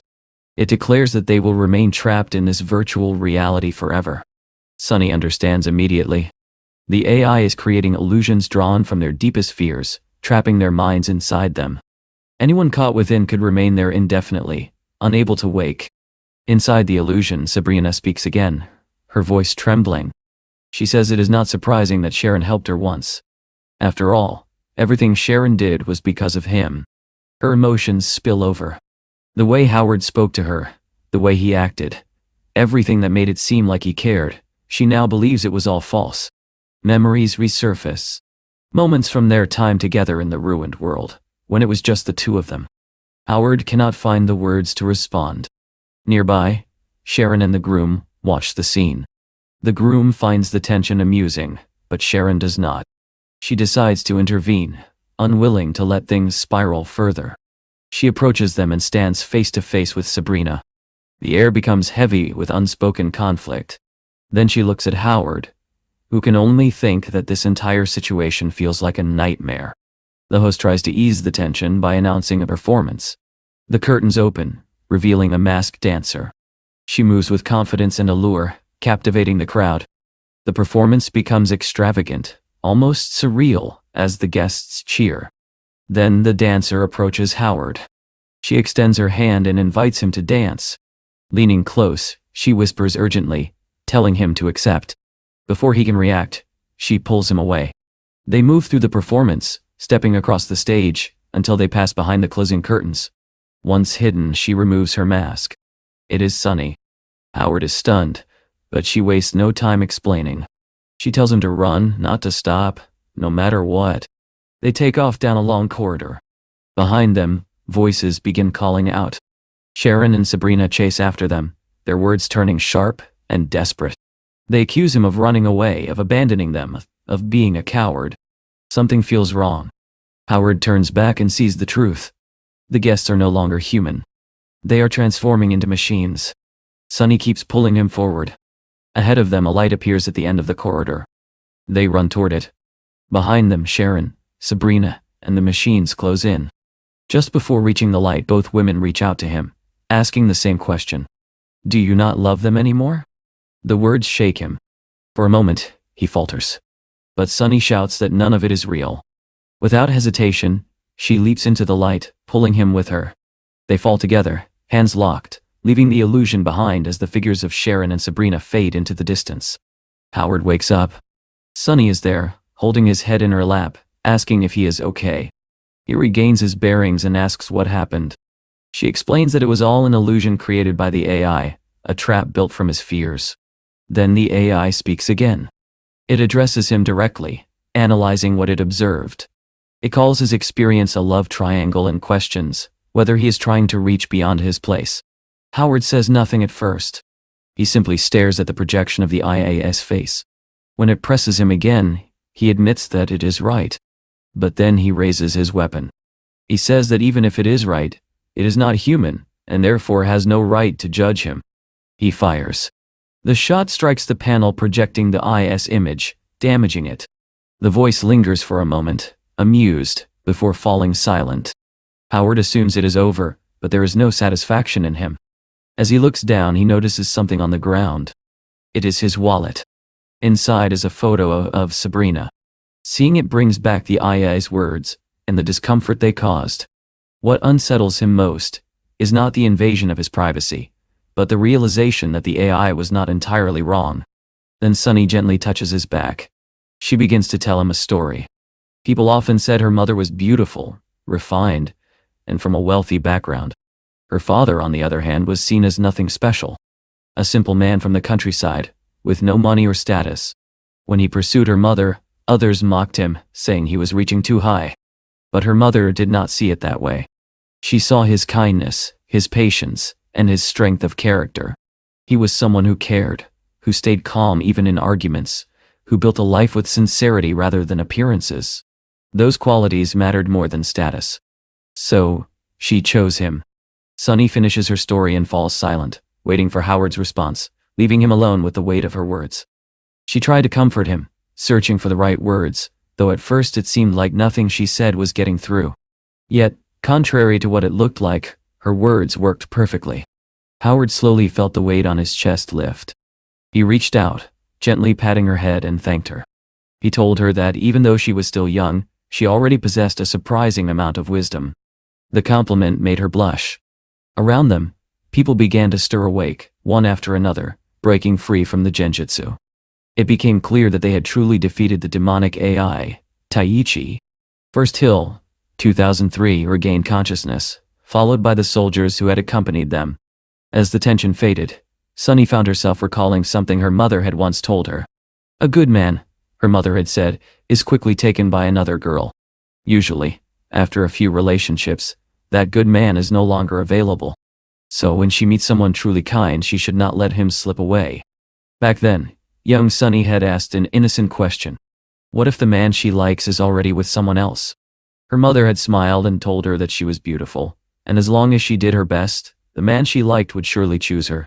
Now, standing there, Sunny gathered her courage. She called out to Howard and told him that she was 18 now, and would soon be of legal age to marry. Wouldn't he like to? Before she could finish, Howard already sensed where this was going, and his heart began to race. She stammered, trying again to ask if he wouldn't like to, but then she noticed everyone around them watching, waiting to hear her words. The attention overwhelmed her, and she became too embarrassed to continue. Time passed, and the group successfully resolved everything surrounding the demonic AI Dai. Then a system message appeared before Howard. It congratulated him for completing the game mission, The Age of Fog, with a difficulty rating of 1. Time spent, 180 days. Achievement unlocked, Combat Hero. Score, 200 points. Reward, Unlimited Combat Mastery. The story then shifts to the Great Glory Company, where employees gossip about a sudden rumor. Mr. Lawrence had unexpectedly fallen into a coma. Someone asked who he was, and another replied that he was the fiancé of the marketing department director. The realization spread quickly. It was the older man engaged to Sabrina. Inside the office, Sabrina sat surrounded by piles of documents, typing rapidly as always. Her focus briefly shifted when she noticed something she should have gotten rid of long ago: a tomato plant. Without hesitation, she instructed her assistant to remove it. The assistant hesitated, confused. Miss Luo had once cared deeply for that plant. Every morning she watered it first, and in her spare time she would carefully tend to its leaves. Why suddenly discard it now? Sabrina noticed the hesitation and asked if there was a problem. The assistant quickly denied it and agreed to take the plant away. The scene then transitions to the newly opened 2003 noodle restaurant at Ai. It was opening day, and the place was bustling with customers. Everyone seemed to be enjoying the food. Sandy was there as well, chatting with Howard. She asked why he did not offer delivery services. There were many business people nearby, most of whom were either too busy or too lazy to go out for lunch. She was certain his revenue would increase significantly if he introduced delivery. Howard considered the idea and agreed that it made sense. Then Sandy shared some news. Miss Luo's fiancé was in critical condition.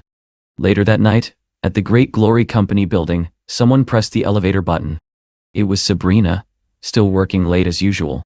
When the elevator doors opened, she was surprised to see Howard standing inside. He explained that he had come to deliver noodles. She stepped in, standing beside him. For a few seconds, silence filled the space, thick and uncomfortable. Then Howard broke it, mentioning that he had heard Lawrence was in a coma. Sabrina was surprised that the news had already spread so far. He then asked whether her father would still force her to marry the man now that he was in critical condition. Sabrina replied that it was unlikely. Howard congratulated her, saying she had regained her freedom. Now she could live as she pleased, date whoever she wanted, and marry like a normal person. After a brief pause, he asked if she had found the right person yet. She said no. Without hesitation he asked, "What about me?" Sabrina was caught off guard. He asked if she would give him a chance to be that person. She did not respond immediately, only staring at him in silence. After a few tense moments, she smiled. Howard took it as a positive sign, believing she would accept. Instead, she said no. The answer stunned him. Finally, he told her about a dream he had. In it, they had gone through countless hardships together. The city had been deserted, and they had fought side by side just to survive. Sabrina's eyes widened in shock. She revealed that she had experienced the exact same dream. Howard realized that if he had told her earlier, things might have turned out differently. Sabrina asked him why he had never mentioned it before. He admitted that he had thought it was just a dream. He had been too embarrassed to bring it up, afraid of being ridiculed. Then he asked if she remembered what she had said to him when they first met in that dream. For those who recall, she had immediately warned him not to try anything with her, saying he was not her type.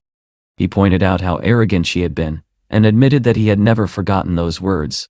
Sabrina let out a quiet sigh and remarked that he truly had low self-esteem. He did not deny it.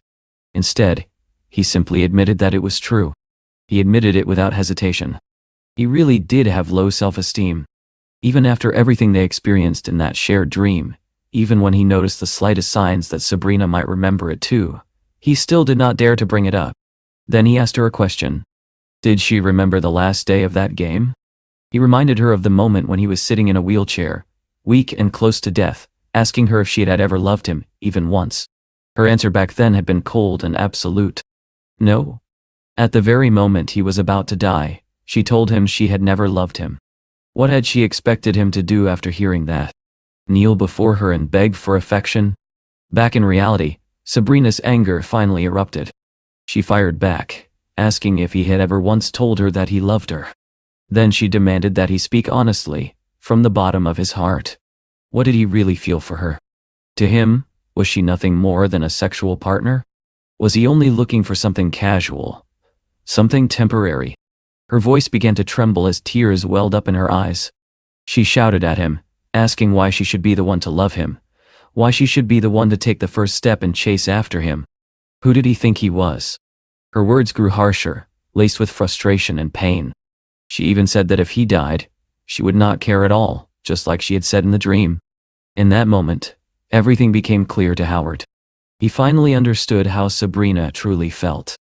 Without thinking, he pulled her into a tight embrace and apologized. He kept repeating the same words over and over, saying he was sorry. But Sabrina resisted, telling him to let go, pushing against him as she tried to break free. Still, he refused to release her, holding on as if letting go would mean losing her forever. The elevator doors suddenly opened. 2 security guards stood outside, about to step in, but froze when they saw the emotional scene unfolding before them. Unsure of what to do, they simply stood there in awkward silence. A few minutes later, Howard was walking home alone. Behind him, the security guards whispered among themselves, wondering if that guy had really been involved with such an attractive woman. Outside, Kitty was waiting for him. She seemed impressed. This time, he had finally taken action regarding Sabrina. It was risky, she said, but with a woman like Sabrina, risks were necessary. Howard remained quiet, lost in thought. Kitty, curious as always, asked if he had at least sealed the moment with a passionate, dramatic kiss, like something out of a soap opera. Howard stopped walking, took a deep breath, and answered simply, "No, Timurgin." Sabrina had told him she did not want to see him again. She had asked him to leave. And just like that chapter of his life came to a close. The next chapter began with the announcement of a new season of Korea's Got Talent. The judges were ready, waiting for the next contestant to take the stage. When the name was called, it was Sunny. This time, she appeared completely different. Gone was the uncertainty she once carried. She stood there with confidence, ready to perform. Her coach encouraged her, telling her it was time to show everyone how she truly sang. Sunny simply nodded, focused and composed. As the performance began, it was clear that something had changed. Her stage presence was stronger, more captivating. There was a new sensuality in the way she carried herself, and her voice had improved significantly. Even when competing against experienced singers, she stood out. It was as if believing in herself had unlocked her true potential. Previously, she had doubted whether she would even make it past the first round. Now, she advanced all the way to the finals. Her transformation caught everyone's attention, and her popularity skyrocketed after her appearance on The Voice Korea. Audiences loved her. Meanwhile, at the 2003 noodle restaurant, business was booming. The restaurant had been listed on Uber Eats and DoorDash, and orders were pouring in non-stop. Between delivery requests and the constant stream of customers dining in, the place was thriving. Howard worked tirelessly, pushing himself harder than ever. Even Kitty noticed and asked why he did not take a break. He brushed it off, saying that adults needed to focus on making money. But Ruth was different. He was afraid that if he stopped, his thoughts would catch up to him. He would think about Sabrina, then about Sharon, and then about Sunny. It was easier to keep moving than to face all of that. Kitty, perceptive as always, asked if he was sure he did not want to talk to Sabrina. As usual, Howard said nothing. She then wondered if he was thinking about going back to Sharon, despite everything that had happened between them. He simply sighed. Trying to lighten the mood, Kitty pointed out that maybe it was not entirely a bad thing. After all, both relationships had failed, and there had been too many obstacles from the beginning. Both women came from wealthy backgrounds, while he had nothing. Their families would never have accepted someone like him. And those were just the initial problems. In the long run, there would have been even more struggles, enough to wear him down and make him question his entire life. Then she said something surprisingly philosophical. Life, she claimed, is a painful journey. When people are not suffering, they are simply on the path towards suffering. Howard responded by lightly tapping her on the head, telling her she was just a kid pretending to be a relationship expert. She shot back immediately, saying it was not her fault that he was so bad at relationships. At that moment, her phone buzzed. She checked the message and immediately tried to show it to him. Howard told her to stop distracting him and let him work, but she insisted. What she showed him was a gossip article. According to the report, Sunny had revealed in an interview that she had a crush on someone. As Kitty played the video, Howard felt a sense of dread. He hoped Sunny would not say what he feared she might. The footage showed Sunny after her performance on Korea's Got Talent. A reporter praised her performance, mentioning how she had shocked the audience and stirred excitement among fans. Sunny smiled, forming a small heart gesture with her fingers, thanking everyone for their support, and saying it gave her strength. The reporter then brought up her upcoming movie and asked if there was any chance of romance developing between her and her co-star. Sunny dismissed the idea, saying nothing would happen. The man was not her type. That answer opened the door for another question. What was her type? Sunny described someone very specific. An old-fashioned man. Someone kind and patient, who liked to help and teach others. Someone who did not rely on sweet words but would always protect her when it mattered most.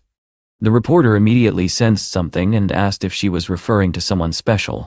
Slightly embarrassed, Sunny admitted that she already had a crush. She began to reveal his name. Panic spread instantly. Her trainer realized the situation could spiral out of control.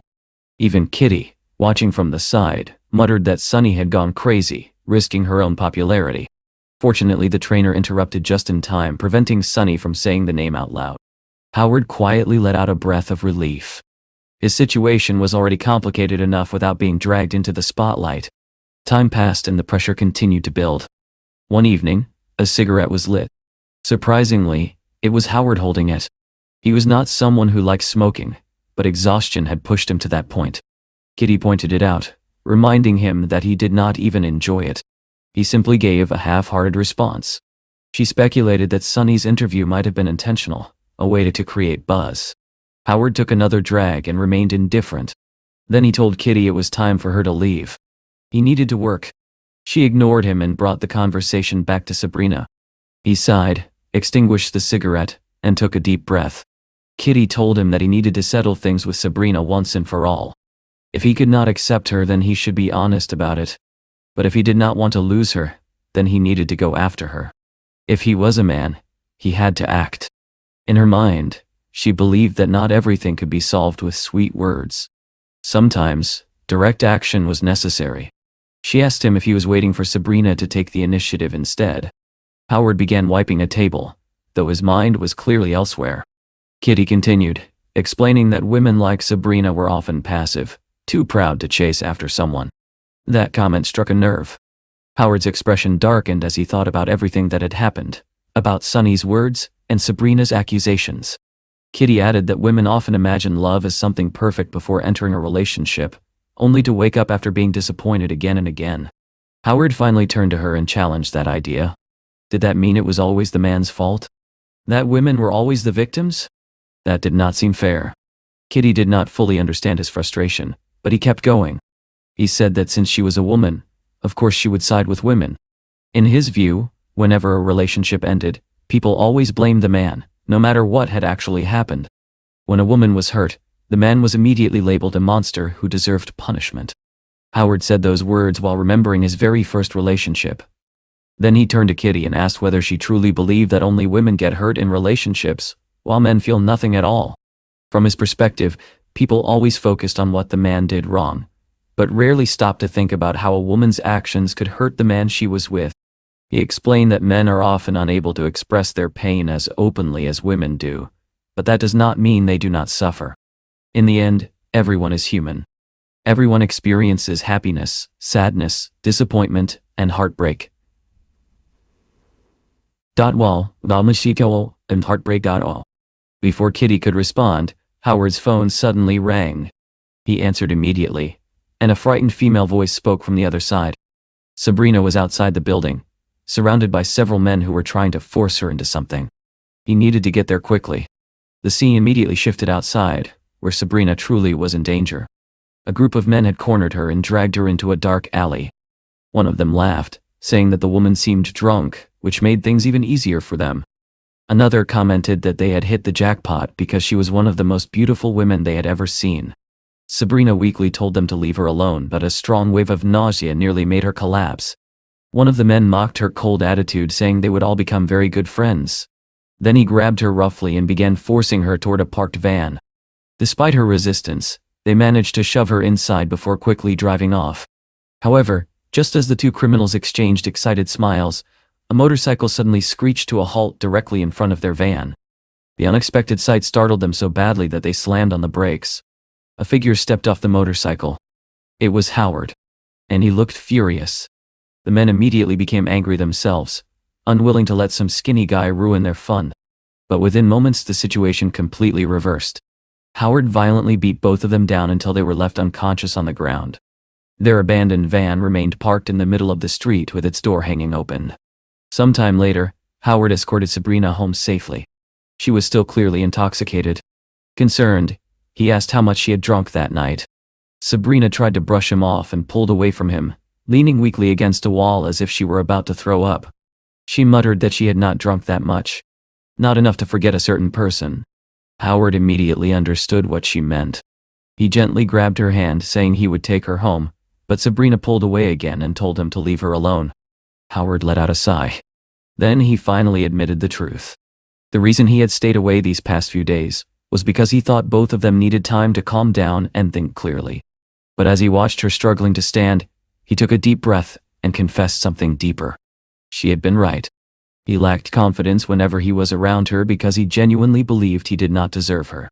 Sabrina looked at him in confusion and asked why he was saying such things when he already had a girlfriend. It turned out she had heard rumors about his relationship with Sharon. To Sabrina, that explained why he had kept his distance from her all this time. Howard stepped closer and clarified everything. He and Sharon had already broken up. That revelation genuinely surprised Sabrina, though she still remained cautious. She wondered if he had only returned to her because Sharon had dumped him. Howard remembered Kitty's advice about how women often take a man's past relationships very seriously. Questions about ex-girlfriends can quietly poison a relationship if left unresolved. Did he love his ex more? Does he still think about her? Why did they break up? Those insecurities could become taboos between couples. And according to Kitty, the reason women care so much is simple. When they truly love someone, they want that person's heart to belong only to them. Wanting to reassure Sabrina, Howard explained honestly that his relationship with Sharon had been very short. Deep down, he now understood that pride was what pushed him towards Sharon in the first place. But if she truly wanted to leave him, then there was no point forcing things anymore. Sabrina then asked if he had been the one who pursued Sharon first. Howard shook his head and admitted that Sharon had actually chased after him. Sabrina awkwardly remarked that she had heard Sharon was extremely attractive. Howard answered truthfully that he still did not understand what Sharon had seen in him. Maybe she had only wanted someone to fill her loneliness. Then he revealed his deepest fear. He was afraid Sabrina might eventually feel the same way. Afraid that once they became a couple she would grow tired of him and leave. And he was not sure he could survive that kind of heartbreak again. Sabrina glanced at him sideways, clearly embarrassed, and quietly asked who said she even wanted to be with him in the first place. But this time Howard no longer wanted to hide behind hesitation. He grabbed her gently by the shoulder and pulled her closer. Sabrina placed a hand against his chest, trying to push him away while asking what he thought he was doing. Howard declared that it was too late now. He had already made up his mind. Whether she liked it or not, she was going to become his girlfriend. He told her he could never forget the days they spent together in that dream world. Then he lifted her chin and slowly leaned closer. Unlike before, Sabrina did not resist. Instead, she slowly closed her eyes. The distance between them disappeared as they finally kissed. It was long, emotional, and filled with all the feelings they'd buried for so long, like a dramatic scene straight out of a movie. Unbeknownst to them, someone was secretly watching nearby. It was Sandy, hidden behind a bush. She had originally planned to eat at the 2003 noodle restaurant, but along the way, she noticed the suspicious men surrounding Sabrina. She had been the one who called Howard for help. Now, watching the scene unfold before her, she finally understood why Sabrina always seemed so emotional whenever Howard was involved. Meanwhile, Howard and Sabrina remained lost in their kiss, emotions continuing to intensify between them as the tension that had built up for so long finally exploded. Sabrina quickly pulled his wandering hand away, her expression turning serious as she told him to slow down. They were still in a public place. Howard, half teasing and half serious, asked if that meant she was inviting him to her house instead. She frowned and told him to stop joking around, but he pushed further, reminding her that in the dream they had already gone much further than this. That was when she set a condition. 3 months. Howard blinked, confused, asking what she meant. Sabrina explained calmly that if he truly wanted to be with her, then he would have to wait 3 months before doing the kind of thing he clearly had in mind. In her view, men were all the same. They did not value what came too easily. If he wanted something real with her, then he had to prove it. Before agreeing, Howard asked one more question. If he waited, did that mean she would eventually agree to marry him? Sabrina immediately shut that idea down, saying it was far too early to talk about marriage. Who knew what might happen in the future? In truth, she simply did not want to admit how much his words had affected her. As night fell, the two of them arrived at the 2003 noodle restaurant. The place had already been closed for hours, but as the owner, Howard could open it whenever he wanted. Sabrina seemed oddly excited by the idea, almost like they were sneaking into a private world of their own. Howard unlocked the door and told her to come in and make herself comfortable. Sabrina wasted no time admitting she was starving. Without hesitation, he decided to cook something special just for her. He moved through the kitchen with practiced ease, preparing the dough, slicing the ingredients, and carefully assembling everything step by step. Soon, a steaming bowl of his signature ramen was ready, made exclusively for her. Even the utensils were brand new, untouched by anyone else. He pulled out a chair for her, mentioning that everything in the restaurant was cleaned daily. Sabrina could not help but feel impressed by the care he put into everything. For a brief moment, a thought crossed her mind. Had his ex-girlfriend taught him all of this? In the dream, he had never treated her this way. Howard noticed the question in her eyes and teased her, asking if she was sure she wanted to know the answer. She quickly backed off, saying she was only joking. As she began eating, savoring the flavor of the noodles, Howard simply watched her. Then, without thinking, he told her that she was truly wonderful. The comment immediately made her flustered. She told him to stop saying things like that or she would stop talking to him altogether. He laughed lightly and said he was only joking, but she pressed further, asking if what he had told her earlier was actually true. This time, he did not hesitate. Yes, it was real. He gently took her hand and, looking directly into her eyes, asked her again, properly this time, if she would be his girlfriend.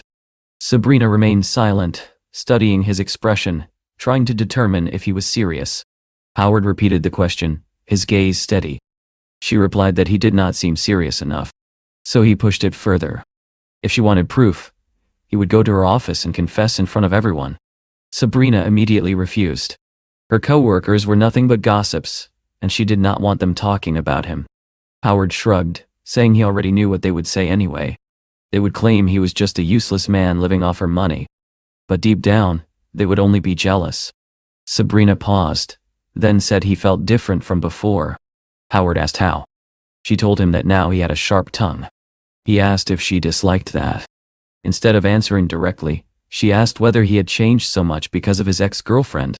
The question caught him off guard, and rather than answer, he awkwardly changed the topic, suggesting she add vinegar to her noodles. As she reached for it, he quickly stopped her and joked that she was already vinegary enough, teasing her personality. It was one of those playful, slightly annoying remarks that made her roll her eyes. Still, she admitted the food was delicious. Howard smiled and told her that if she liked it, she could come every day. He would cook for her anytime. That offer made her unexpectedly shy. She stood up, grabbed her jacket and said she should leave. Howard, confused by the sudden shift, pointed out that it was still early. But Sabrina simply turned to him and called his name. He looked at her, and she asked again if he had truly been serious about wanting a relationship with her. Without hesitation, he pulled her into a hug and said yes. She then asked him for something in return. Could he be more patient with her? He did not answer immediately, so she continued. She needed him to promise that he would not treat her the way he had in the dream. Howard, slightly embarrassed, admitted that he was not some kind of monk. He was still a man with his own desires. Even so, Sabrina insisted. Just 3 months. That was all she was asking for. Howard sighed inwardly, already knowing what she feared. She was afraid that he only wanted her physically, that once he got what he wanted, everything would fall apart. Understanding that, he finally agreed. He promised. He held her again, and this time Sabrina seemed satisfied. A small, genuine smile appeared on her face, softer than anything he had ever seen from her before. She leaned in and gently kissed the corner of his mouth, telling him not to break his promise. That single smile was enough for him. For something like that, he could wait 3 months without complaint. But just as the moment settled, the television in the restaurant suddenly blared with breaking news. A celebrity gossip program announced a shocking revelation. Sunny's secret boyfriend had been exposed. And just like that, everything changed again. The next chapter opened in a completely different setting. Not the familiar 2003 restaurant, but a high-end, elegant dining place. Howard, dressed in new clothes he had specifically bought for the occasion, sat across from Sabrina. She noticed immediately and complimented his improved sense of style. Howard replied that now that he was with her, how could he not care about his appearance? Sabrina quickly corrected him, saying she still had not agreed to be his girlfriend. Howard grinned and said that as her almost boyfriend, he had to start acting the part. She accused him of becoming more and more full of himself, and he casually replied that he could change if she did not like it. Curious, she asked how. He answered simply, in any way she wanted. As she cut into her steak, she commented that it was tough, just like someone's personality. Howard immediately understood the jab. She called him stubborn and petty, saying that whenever she said something he did not like, he would give her the cold shoulder for days. He pointed out that she did the same thing. But Sabrina insisted it was different. He had heard her first.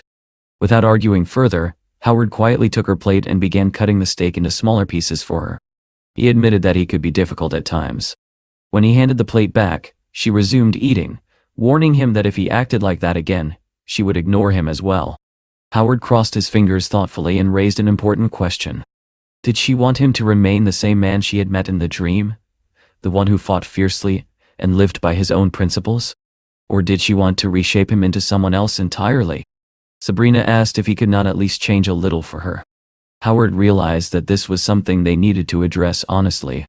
He did not want their relationship to become a constant battle.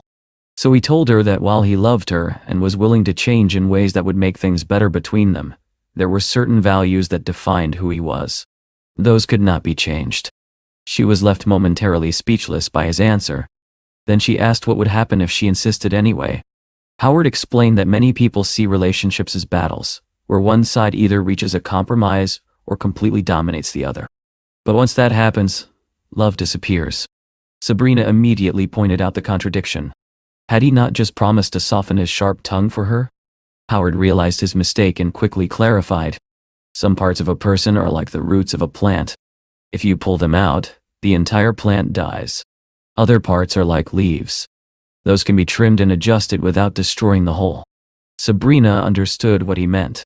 The core of who he was could not change, but smaller things could. He confirmed it. At that exact moment, someone nearby secretly snapped a photo of them dining together and posted it in a group chat. Almost instantly, people began gossiping. Some called him lucky for moving from one beautiful woman to another. Others insulted him, calling him shameless. One person even decided to approach them directly. As if things were not already tense enough, Sabrina casually mentioned that she hated unfaithful men who treated relationships lightly. Howard immediately understood the implication. She was still bothered by his past. He tried to reassure her, saying that the past was over and that the only person he wanted now was her. But her uneasiness did not disappear so easily. Then, suddenly, a man approached their table. Dressed sharply with a confident smile, he greeted Howard loudly, as if they were old friends. He even brought up Howard's previous girlfriend, praising her looks and asking why she was not there.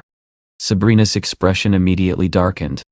The man continued, joking crudely and asking Howard to introduce him to some hot girls as well. It was clear he was trying to provoke a reaction. Sabrina stood up abruptly and walked away. The man smirked, satisfied that his plan had worked. Howard quickly moved to follow her, but the man grabbed his shoulder, continuing his mocking remarks. In one swift motion, Howard twisted his arm, forcing him into pain as if he were nothing more than a child. At that moment, however, Sabrina returned. She calmly sat back down as if nothing had happened. Howard released the man and looked at her in surprise. She simply said she had gone to pay the bill. Howard let out an awkward laugh, still processing everything, and replied that she could have let him handle it instead. Sabrina waved off the bill casually, saying it was not that expensive. But if Howard really wanted to act like a gentleman, then he could take her to the movies and pay for the tickets instead. Howard agreed without hesitation, sealing the deal. She slipped her arm through his, and the two of them walked out together like a proper couple. Just before leaving, Sabrina turned back toward the man who had tried to provoke them earlier and calmly declared that she was Howard's girlfriend now. Then she asked if he had anything else to do, because they certainly did. The man immediately backed off, awkwardly apologizing as they left.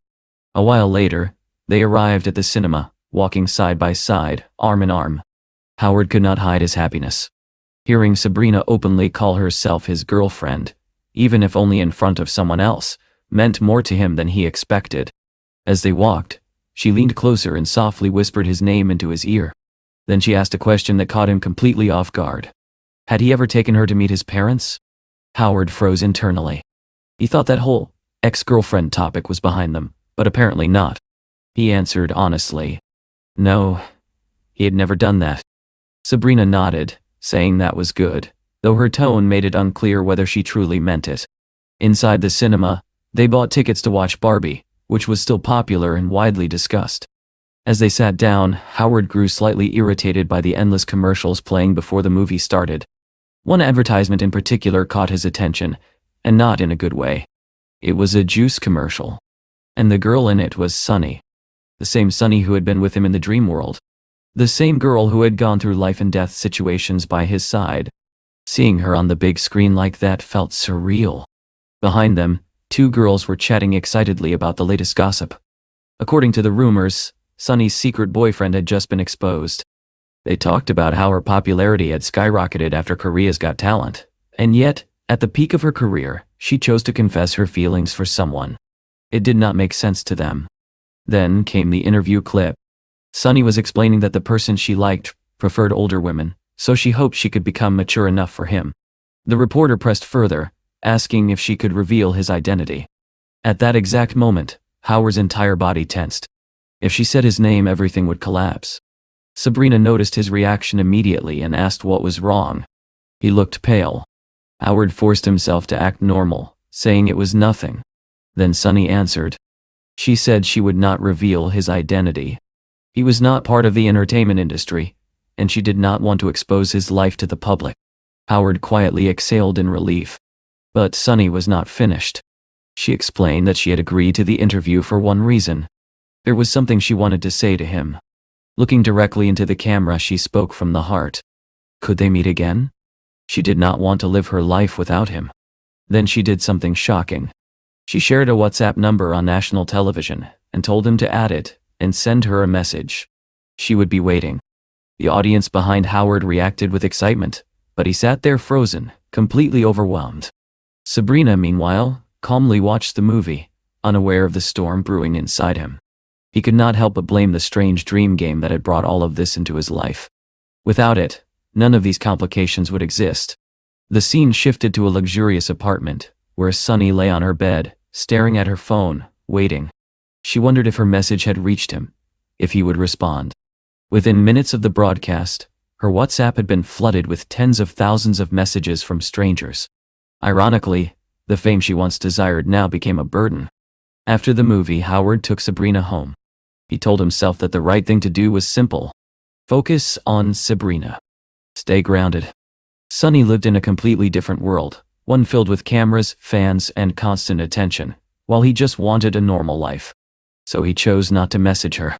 At least, that was what he told himself. A few days later, while working at the 2003 restaurant, a gossip program reported that Sunny had been put on hold by her agency. Her actions had caused trouble, and the company was trying to control the situation. Hearing this, Howard could not help but feel uneasy. Was it his fault? Eventually, he gave in and decided to message her. Before sending anything, he noticed that she had set up a questionnaire to filter out random messages. The first question asked about the moment they met. He answered correctly, recalling how she had been attacked by robotic animals and how he had saved her. The second question asked who they had taken with them while escaping. He answered again. The robot, named Hill. Then came the third question. Did he feel anything for her? Howard hesitated. His mind drifted back to a conversation with Kitty. She had once answered a hypothetical question about choosing between two people. Her logic had been simple, even blunt. Love was not just about feelings. It was about reality, about what kind of life you could actually build together. Howard stared at his phone, conflicted. If he chose one, the other would be hurt. If he chose both, everything would eventually fall apart. Still, he began typing. Meanwhile, Sunny stood by a window waiting anxiously. She had been confined to a hotel room by her agency, her phone taken away, her movements restricted. Her manager had tried to bury the scandal by isolating her completely. But suddenly, everything changed. Her coach burst into the room with shocking news. The manager responsible for her confinement had been exposed in a scandal of his own, and had fled. The agency had replaced him, and Sunny was finally free. The first thing she asked for was her phone. When she got it back, she scrolled through the messages, her hands trembling. Then she saw it. Howard's response. Her heart raced as she opened it, jumping straight to the final question. His answer hit her like a cold wave. He told her to think of him as a dead man. It was not what she wanted to hear, but at least it confirmed one thing. It was him. Sometime later, Howard sat alone, staring at his phone. The situation felt impossible no matter what he chose. Then suddenly, Sunny's contact lit up. He sent her a message.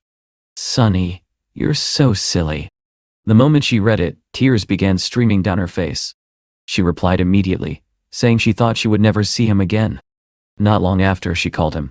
Howard hesitated, then accepted the video call. There she was, more beautiful than ever yet crying uncontrollably. All the emotions he had buried began to surface, but the only thing he managed to say was that she looked thinner. She broke down completely. They talked for hours, sharing everything, from the dream they experienced together to their struggles in the real world. Eventually, Sunny confessed her feelings directly. She loved him. Howard closed his eyes for a moment before answering. He told her the truth. He had a girlfriend now, and he loved her very much. Sunny said she already knew. But even so, she asked one more thing. Could they meet, just once? Howard replied calmly that there was no real reason for them to meet. Sunny was now incredibly popular, surrounded by countless admirers, and constantly watched by journalists and paparazzi. If they met in person, the risk of being exposed was far too high. His life would no longer be his own. Every action would be scrutinized, twisted into gossip, and broadcast across entertainment media. More importantly, Sabrina was already uneasy about his past. If something like this surfaced, it would only make things worse. Even if he tried to explain that he and Sunny shared a unique bond because of the dream, it would sound like nothing more than an excuse. That secret, the dream game itself, was something he could never reveal. So he refused. Sunny felt the disappointment immediately, though Howard was not unaffected either. Turning down someone like her was not easy, but he had already made his choice. Being with Sabrina meant closing the door on anything else. At most, he could offer friendship, nothing more. Days passed. Sunny eventually held a press conference, dismissing rumors about being confined or controlled. She claimed she had simply been unwell and needed time to recover. The public accepted the explanation, and the situation gradually settled. Meanwhile, Howard prepared for something entirely different. He was taking Sabrina to visit his relatives. His cousin's child had reached 30 days of life, and the family planned a gathering to celebrate. To avoid unnecessary attention, Sabrina chose to drive a less extravagant car. Even so, Howard found it amusing that her idea of simple was still far beyond anything he was used to. When she opened the trunk, he was stunned. It was filled with gifts. Dozens of them. Based on his earlier descriptions of his family, she had prepared for everyone, not just the immediate relatives. There were more than 50 items in total. Only then did Howard realize why she had been asking so many detailed questions about his family over the past few days. Even his own outfit had been chosen by her. A new suit, matching pants, a wallet, and even a branded watch. She had thought of everything. She also mentioned that Kitty would be joining them shortly. When Kitty arrived, her excitement was immediate. Sabrina had bought her a high-end tablet as a gift, and the girl could barely contain her joy. Howard pointed out that such an expensive gift was unnecessary, but Sabrina simply smiled, saying she hoped Kitty liked it. There was no doubt about that. By the time they reached Howard's hometown, Sabrina was welcomed warmly. His relatives greeted her with curiosity and kindness. His aunt immediately asked if she was hungry after the long trip, while others were visibly impressed by the number of gifts she had brought. She met his uncle, Kitty's father, who seemed surprised that someone so young could already hold a high position in a major company. Kitty, of course, proudly exaggerated Sabrina's achievements, declaring that she wanted to grow up to be just like her. As Sabrina explored the house, Howard's uncle quietly asked about her background. Howard confirmed that she came from a wealthy and influential family but asked him not to pry too deeply. Still, his uncle spoke honestly. Their family might not have money, but they had dignity. Sabrina's generosity was appreciated, but they could not rely on her wealth. Howard agreed. Then the conversation turned serious.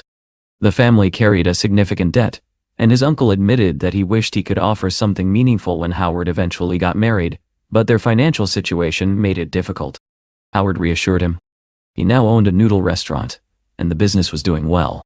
If he continued working hard, he believed he could clear the family's debts within a few years. That night, Howard and Sabrina found themselves alone in the guest room. Sabrina asked nervously if his relatives liked the gifts. Howard assured her that they did, though he added that they were used to a simpler lifestyle, so her generosity might have made them feel a little overwhelmed. She immediately worried that they might misunderstand her intentions, thinking she was trying too hard to impress them. Howard gently tapped her nose and told her not to overthink it. What mattered was that they saw her as kind and sincere. In fact, they were more worried that someone like her might eventually leave him. Sabrina asked what would happen if his family disapproved of their relationship. Howard lifted her chin and assured her confidently that nothing would come between them. Trying to lighten the mood, she teased him about being sweaty and suggested he take a shower. He jokingly proposed that they could shower together, but she quickly rejected the idea, reminding him that his relatives were just outside. Later, after both had cleaned up, they prepared to sleep.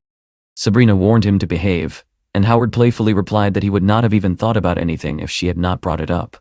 She crossed her arms, insisting once again that nothing inappropriate would happen. Not here, and not now. Howard found her reaction amusing but agreed. They lay down side by side, quietly holding hands. Sabrina softly commented on how much he had changed since the dream. Sometimes, she wondered if he was still the same man who had fought wild wolves without hesitation. Howard smiled and pointed out that she had changed as well. Back then, she had been distant and proud, like someone untouchable. Now, she was visiting his family, bringing gifts, and worrying about whether his relatives liked her. Sabrina closed her eyes and smiled. They had both changed. The next morning, Howard took her around town, introducing her to everyone. In a small place like that, word spread quickly. Before long, nearly everyone knew about her. One of his aunts even bluntly asked if they were already planning to get married. Sabrina felt slightly uneasy, especially seeing how happy everyone was with the gifts she had brought. It almost felt like she was trying to buy their approval. Howard reassured her once again. She was not doing anything wrong. She was simply being thoughtful. In truth, his family was genuinely impressed. To them, she was not just beautiful and wealthy, but also generous and respectful. Taking advantage of the moment, Howard wrapped an arm around her waist and pulled her closer, joking that since everyone was already asking about marriage, they might as well just get married right away. Sabrina immediately pushed him back, reminding him that he still had not passed her test. They were only dating. Howard grinned. At least now, she had admitted it. After visiting several relatives, Howard finally arrived at his grandmother's house, the same place he had once visited with Sharon. This time, however, Sabrina stood beside him, holding a neatly wrapped gift box. She greeted his grandmother politely, but the old woman immediately told her that she was welcome and did not need to bring anything. They went inside and sat down. The grandmother smiled warmly, praising Sabrina's beauty and manners, saying Howard was lucky to have someone like her. Sabrina responded modestly, saying she felt just as fortunate to be with him. As she spoke, the grandmother could not help but think. The last girl her grandson had brought was also beautiful and wealthy. What exactly was it about Howard that made such women fall for him? Then she suddenly remembered something. During the New Year visit, someone had left behind a charger. She brought it out and handed it to Howard, assuming it belonged to him. But Howard shook his head and said it was not his, as he had taken his charger with him when he left. The grandmother insisted. Only he and his uncles had visited during that time, and none of them claimed it either. Sabrina, quick to notice the details, examined the charger and calmly pointed out that it could not belong to Howard. His phone was a different brand, which meant there was only one possibility. It belonged to the girl he had brought before. The realization hung in the air. Even the grandmother seemed to realize what she had just exposed, her expression shifting awkwardly. A heavy silence followed. Being old and forgetful, she had spoken without thinking, while Sabrina, sharp and observant, understood everything instantly. Not long after, they left for the family gathering at his cousin's house. On the way, Sabrina finally confronted him. Had he really taken his ex to meet his grandmother? Howard admitted that he had. However, he reassured her that Sharon had never met his parents. Sabrina frowned, clearly frustrated.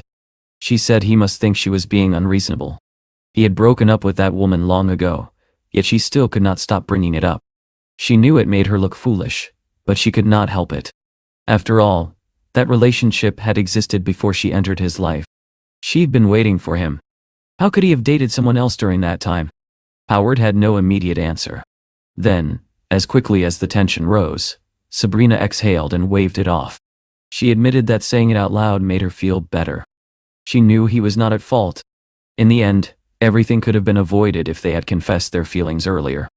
Howard nodded, but inside, his thoughts were far from calm. If she ever found out the full truth about everything, about Sunny, about the dream, about all of it, he could not even imagine the consequences. The mere thought of those worlds colliding was enough to unsettle him. The scene shifted. Inside a sleek office, a conversation was taking place. A man addressed Sharon Yang, noting that it had been a long time since they last met. He had heard she was interested in investing in artificial intelligence. She confirmed it without hesitation. Artificial intelligence, she explained, was the future. In the information age, its role in society was only growing. Her confidence and clarity left the man slightly intimidated. Sharon was known for her sharp instincts in business. If she had set her sights on something, it meant opportunity. As he observed her, he realized something else. She had changed.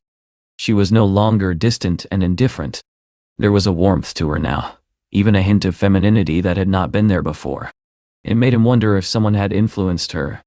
Days later, Howard was walking down the street when a young woman suddenly approached him, asking if he could appear in a short video she was recording. He politely declined, but she persisted, moving closer and suggesting they at least exchange social media. For the first time, Howard found himself in an unfamiliar situation. A stranger was openly flirting with him. He almost found it amusing. Still, he shook his head and told her he had a girlfriend, then walked away. Unbeknownst to him, Sharon was watching from inside a nearby car.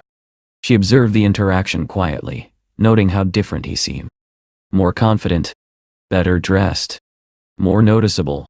Her assistant commented that it was no surprise women were starting to notice him now. Sharon's expression hardened slightly. She thought about Sabrina, the woman who had become her unexpected rival. A woman who had everything: wealth, beauty, and a strong presence. Someone who could have been an ally, even a friend, if circumstances had been different. But because of Howard, everything had changed. Her thoughts turned colder. If he had caused this situation, then he would have to face the consequences. It was time he learned that there were limits, and people he should never cross. Meanwhile, Howard's life continued to move forward. The 2003 noodle restaurant had expanded. A new branch opened in a prime location, twice the size of the original. On its very first day, delivery orders shattered previous records. The success began attracting attention from major players in the food industry. One such visitor was Yvonne Zhang, the marketing director of a large corporate group. She explained that her company specialized in partnering with promising restaurants, providing resources to help them scale while sharing in the profits. After observing his business, She believed his restaurant had enormous potential. Howard listened carefully but remained cautious. He'd always thought large corporations preferred to buy recipes outright, rather than collaborate. Ivone clarified that recipes alone meant little. What truly mattered was the person behind them, someone capable of consistently delivering quality. Even so, Howard declined. He admitted that he was unfamiliar with such partnerships, and worried about being taken advantage of. Ivone respected his decision and left him her card, telling him he could reach out if he changed his mind. Not long after, Sabrina called him. She asked if he had time that evening. Of course, he said yes. She told him she wanted him to meet someone important, and advised him to dress well. The person they were meeting valued maturity and reliability. When Howard arrived, he quickly realized what this meant. Standing before him was Sabrina's father, Herbert Liu, a powerful figure and the CEO of a massive corporate group. His presence alone carried authority, the kind that made people instinctively straighten their posture. He studied Howard carefully and asked if he was Sabrina's boyfriend. Howard had imagined meeting her father someday, but not this soon. A brief flash of memory revealed Sabrina telling her father that this was the man she intended to marry. Now, standing face to face with a man whose wealth and influence dwarfed his own, Howard felt the weight of reality pressing down on him. Her father gave a slow, calculating smile and addressed him directly. "So, your name is Howard, right?" The tension in the room was immediate. The next moment, a woman named Cecilia Shao entered, serving tea. She was Sabrina's stepmother. Without warning, Herbert Liu spoke again, telling Howard to apologize. The demand caught him off guard. Sabrina immediately reacted, anger flashing in her eyes. She knew exactly what her father was doing.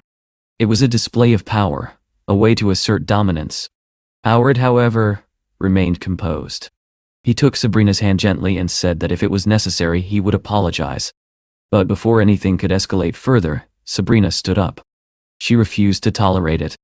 Her stepmother tried to intervene, reminding her that her father's health was not good, urging her to be more considerate. But Sabrina was already past that point. She turned to her father and asked him directly. Who did he want her to marry this time? Someone richer? More powerful? Was she nothing more than a tool for him to control? Her father snapped back, telling her to ask Howard about his past. But Sabrina cut him off. She said she did not care about his ex-girlfriend. What mattered was that she loved him, and she knew he loved her too. Whether her father approved or not would not change that. If he gave his blessing, she would be happy. But if he tried to separate them, she would walk away for good. With that, she turned and left the room, slamming the door behind her. Outside, the two of them embraced tightly. Sabrina trembled slightly, and Howard whispered softly that they would stay together no matter what. She nodded. For Howard, the obstacles were becoming clearer. Money, status, power. These were the forces standing in his way. But if that was the game he had to play, then he would face it head-on. The very next day, he contacted Ivone again. This time, his decision was different. He extended his hand and told her that he was ready. Together, they would turn the 2003 noodle restaurant into something extraordinary. Howard sought advice from Kevin Liu, hoping to better understand the risks of entering the corporate world. Kevin told him that the company he was planning to partner with did have a solid reputation and had helped many businesses grow. However, he warned Howard not to be careless. The business world was full of hidden traps, especially for newcomers. If he was serious about moving forward, he should hire professional consultants to guide him through the process. Howard thanked him. With that, he stepped into a new phase of his life.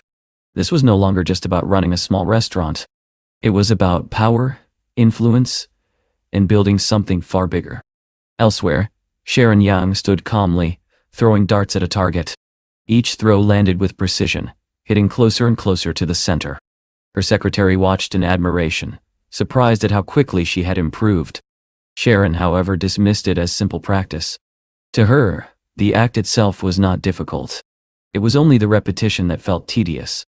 Her thoughts drifted elsewhere. She wondered how Howard had once been so skilled at it. Then she turned to business. She asked whether an internet company had agreed to sell their patents. Her secretary informed her that negotiations were still ongoing. Instead, there was another matter.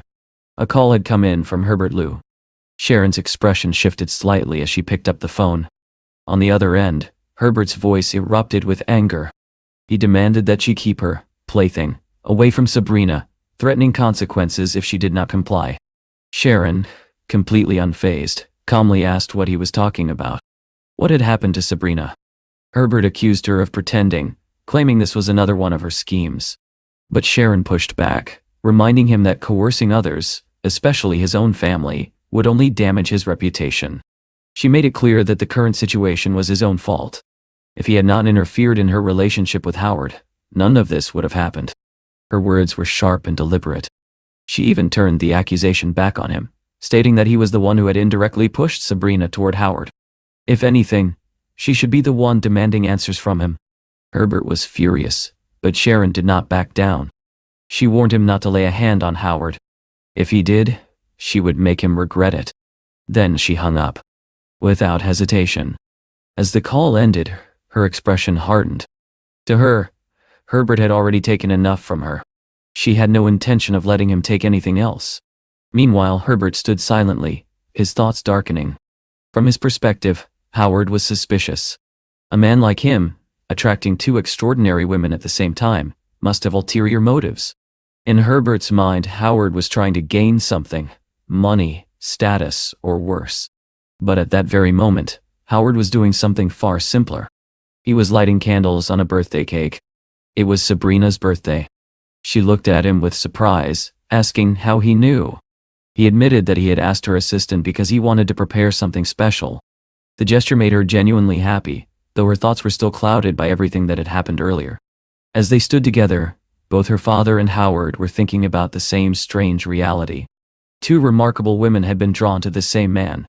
From Herbert's perspective, it was suspicious. From Howard's perspective, it was something he needed to protect. He spoke honestly to Sabrina. If he were in her father's position, he might have reacted the same way. Seeing his daughter with a man like him, someone with little status, he might have tried to separate them too. But he assured her of one thing. He would not give up, no matter what. Sabrina smiled faintly at his determination. Howard then asked her to hold out her hand. When she did, he placed a small box in it. Inside was a ring. She immediately asked him to put it on her finger, but he stopped her gently. There was no need to rush. The ring was not about pressure. It was a promise. As long as she wore it, it meant she belonged with him. She looked into his eyes and asked if he would love her forever. He answered without hesitation, yes. He placed the ring on her finger and the two embraced. In that moment, it felt as though nothing could come between them.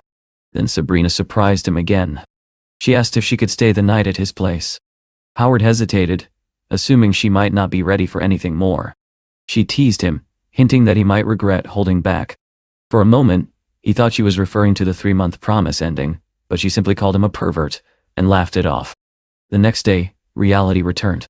Howard sat in a meeting room, entering a new battlefield. Not emotional this time, but professional. The representative of the corporation began discussing the terms of their partnership. This time, Howard was prepared. He had brought in help. A highly capable assistant, formerly Sabrina's secretary, had joined him. She was well-educated, multilingual, and exceptionally skilled. With her leading the negotiations, the discussion shifted dramatically. She proposed a deal that gave Howard 70% of the profits, and the corporation 30%. More importantly, she demonstrated a deep understanding of the corporation's structure, identifying potential weaknesses and outlining future strategies. After multiple rounds of negotiation, the deal was finalized. While it was not perfect, Howard retained majority control over his brand and recipes. It was a crucial victory. However, he understood something clearly. Compared to people like her, his own abilities were still lacking. If he wanted to lead, he would have to grow. That realization fueled his determination. He was no longer just building a restaurant. He was building himself. Later that night, Sabrina stood in front of a mirror, trying on an elegant dress for a business dinner. Howard, watching from the side, immediately objected. In his eyes, the dress was too revealing. Sabrina brushed it off, explaining that it was standard formal attire. Still, Howard insisted. He placed his jacket over her shoulders, saying it looked better that way. Sabrina laughed softly, teasing him about acting like a protective Sigma male, before kissing his cheek and heading off to the dinner. Howard stayed behind, choosing to relax in the hotel room. Sometime later, There was a knock at the door. When he opened it, no one was there. Only a folded piece of paper on the floor. He picked it up and read the message. Go to room 702. I need to talk to you. Sharon Yang. At the same time, Sabrina was at the dinner, discussing business matters with executives. Then her assistant approached her urgently, whispering something in her ear. The words shook her completely. Without a word, she left the event. Moments later, she arrived at Howard's room, her heart pounding. The call she had received claimed that Howard was secretly meeting his ex. She knocked on the door. No answer. Her anxiety spiked. Then the door opened. Howard stood there, confused. Relief washed over her instantly. She tried to act normal, brushing it off as nothing. A few minutes later, they compared what had happened. The note. The call meant all now. It was clear that someone was trying to sabotage their relationship. Sabrina asked to see the note, but Howard told her he had already torn it up. She apologized for doubting him, but he reassured her. If anything, it showed how much she cared. Still, Howard had his own suspicions. He believed this might be Herbert's doing. After all, Sharon had his number. She would not need to send a note. The only reason he destroyed it was because it mentioned Sharon's name. He did not want Sabrina to know who his ex really was. Some truths were too dangerous. Days later, Sharon reviewed reports about Howard's business expansion. She quickly realized that Sabrina must have been helping him. When she learned that a former secretary had assisted in negotiations, she smirked slightly. Howard really was fortunate. Then, her assistant reminded her of an appointment. She was scheduled to visit a hospital. At the same time, Sabrina received shocking news. Her father had been hospitalized. Her voice trembled as she confirmed it over the phone. Despite everything, she was clearly worried. Howard immediately told her they should go. Even as doubt lingered in his mind, wondering if this was another scheme, he could not ignore the situation. Sabrina, however, showed no hesitation. No matter what had happened between them, he was still her father. And she still cared. Howard could not deny that he disliked Herbert Liu. But at the same time, he also could not ignore the fact that this man was Sabrina's father. Forcing her to choose between family and love would only hurt her. So he made a decision. No matter what happened, he would stand firm for her. Even if this was a trap, even if her father was testing him, he would not run away. He was no longer afraid to fight for what he wanted. At the hospital, Howard stayed outside the room while Sabrina went in to see her father. After some time, she came back out, her expression troubled. Howard immediately noticed. He asked if something had happened, if her father had said anything. But Sabrina shook her head. That was not the issue. There was someone else inside. Her uncle's widow. Hearing that, Howard's thoughts shifted. A woman appearing at a time like this, with the head of the family in poor health, it sounded like the beginning of a struggle over inheritance. The situation felt messy, almost like the start of a family power struggle. Sabrina began explaining. After her uncle married that woman, things quickly went wrong. A major conflict broke out, and her uncle ended up paralyzed, bedridden for 2 years. Then suddenly, his heart stopped, and he passed away. Not long after that, her grandparents also died. Within a short span of time, 3 major figures in the family were gone. And that woman inherited everything. Howard frowned. The timing was too strange. He asked if she did not find it suspicious that after the woman entered the family, so many tragedies followed. Before Sabrina could answer, someone approached them. Sabrina's expression darkened. She warned him quietly that this woman was dangerous. The first time she had seen her, the woman had been standing outside a hospital room, smiling in a way that felt unnatural, almost unsettling. Then a voice cut through the tension. It was Sharon Yang. She stepped forward calmly, that same composed smile on her face, and casually remarked that she did not know Sabrina had the habit of speaking poorly about others behind their backs. The moment Howard saw her, his thoughts froze. Everything had just become far more complicated. Sharon walked closer, her gaze settling on him. She commented that he looked thinner, as if nothing was wrong, as if this encounter was completely ordinary. But there was nothing ordinary about it. Then she turned her attention to Sabrina, her tone sharpening slightly. As if it were not enough that he had gone off with another woman, she said. Now it turned out that woman was her own niece. What kind of person did that make him? Howard immediately pushed back, telling her she was being unreasonable. They had broken up a long time ago. and he had never known about any connection between them. But Sharon did not accept that. She said she had never agreed to break up with him. She had only stepped away because of serious matters she needed to handle. That answer only made things worse. Howard questioned her directly. If that was the case, why had she left without saying anything? Had she ever considered how he felt? To him, it seemed like her priorities had always been clear. Status, career, wealth. Those mattered more than anything else. Now that she had made her choice, she should accept the consequences.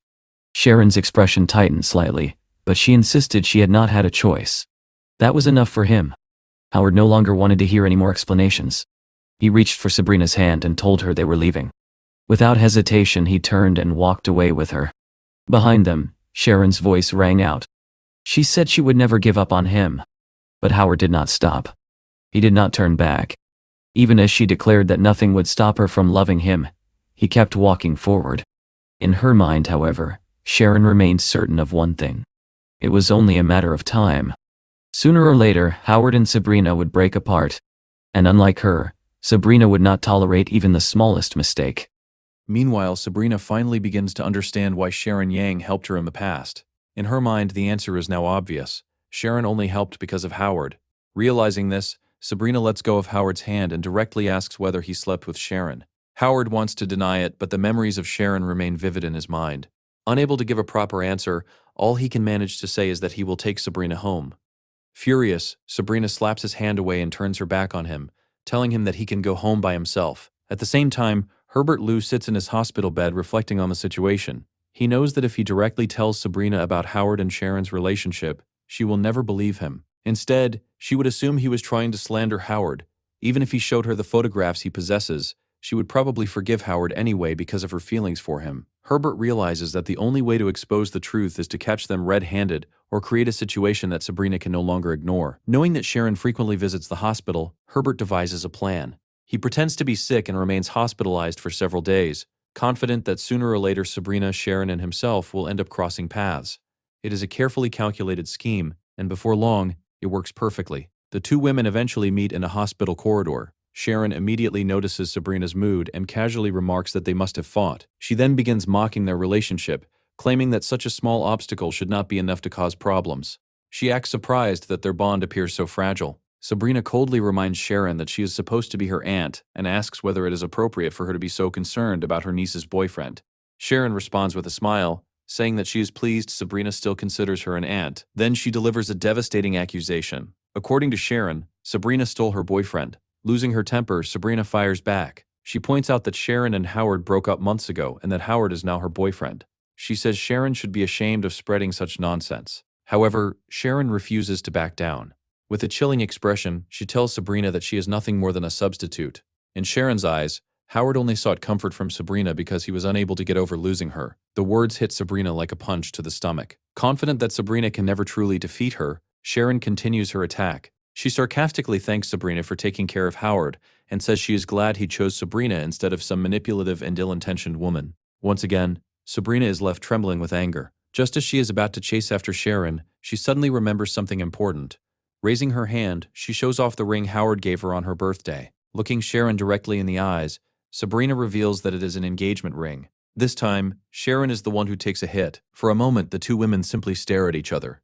The tension between them resembles a Western-style duel, with neither willing to retreat. Inside, Sharon realizes that if Howard and Sabrina truly marry, she will lose far more than she anticipated. Nevertheless, she refuses to surrender. Maintaining her composure, she simply wishes them happiness and walks away. Although Sabrina believes she has won that exchange, Sharon's thoughts reveal a different story. She bitterly wonders whether stealing another woman's husband is truly so enjoyable. Wearing a frightening smile, she leaves, bringing the chapter to a dramatic close. The next chapter begins with Howard sitting in his office when his new secretary walks in and catches him smoking. She points out that he normally leaves at this time to pick Sabrina up from work. Since working hours are already over, she wonders why he is still in the office. She even asks whether the two of them had a fight. Howard attempts to hide the truth, claiming that everything is fine. The secretary, however, is surprisingly perceptive. She asks whether he would like her to send Sabrina a gift on his behalf. Howard declines, saying it is unnecessary. The secretary prepares to leave, but Howard suddenly calls her back. Half jokingly, he asks if she could arrange for a bouquet of roses to be delivered to Sabrina the following morning. She happily agrees, Ever since the confrontation at the hospital, Sabrina has ignored all of Howard's calls and messages. He believes giving her some space might help, but he also wants to remind her how much he loves her. Roses seem like the perfect solution. Before long, his phone begins buzzing. The message is from Sunny. Along with it comes a challenge asking whether he can guess where she is. Howard opens the attached video and finds himself staring at Sunny standing outside the 2003 restaurant in a partial disguise. In the clip, she explains that she became hungry and decided to stop by for noodles. A second video shows her happily enjoying the meal and praising its taste. Howard immediately asks why she did not tell him she was coming. Sunny replies that she wanted to surprise him. When he asks whether she is simply putting on a show, Sunny explains that she is actually in town to record a new song and will be staying for several days. Naturally, she hopes to see him while she is there. Following Sunny's public confession that she was in love with someone, a major controversy erupted among her fans. Many believed that an idol should remain single. To control the situation, her agency hired specialists to spread alternative narratives and counter the rumors. Eventually, the public came to believe that Sunny had once fallen in love with a man who tragically died. Ironically, the fabricated story only increased her popularity. People sympathized with her supposed heartbreak, and her name frequently appeared in online trends. Howard warns her that he cannot risk being photographed by paparazzi and asks where she plans to stay. Sunny explains that she rented an Airbnb on Lemon Street. Howard immediately realizes that the location is dangerously close to the 2003 restaurant. Sunny then mentions that the property's plumbing appears to be malfunctioning. Since she cannot risk revealing her temporary residence to a random plumber, she asks Howard to come and fix it for her.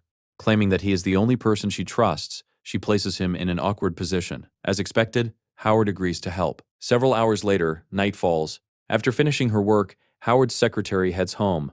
The story follows her journey as she rides the bus, walks through the quiet streets, and finally reaches her apartment. Much later, while wearing pajamas and taking out the trash, she witnesses something shocking.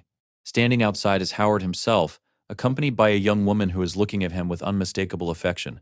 The moment Howard notices the secretary, his expression freezes. The secretary awkwardly asks what he is doing there. An uncomfortable silence follows. Nervously, Howard explains that he came to help a friend fix something and even shows her his toolbox as proof. The following morning, Howard arrives at work feeling extremely uneasy. Being caught with Sunny makes him feel as though he has been exposed for cheating. When the secretary enters and cheerfully greets him, he nearly jumps out of his chair. She acts as though nothing unusual happened and simply hands him some documents. Howard awkwardly tries to bring up the previous night, but she immediately cuts him off. According to her, she went straight home and never saw anyone. Howard instantly understands the message. Even if she did see something, she has no intention of sharing it. That is a huge relief because his business responsibilities have expanded dramatically. Since joining the K-Cloud Group, the 2003 restaurant has grown faster than he ever imagined. He now needs to rent additional locations, establish his own corporation, and recruit more employees. His workload is overwhelming.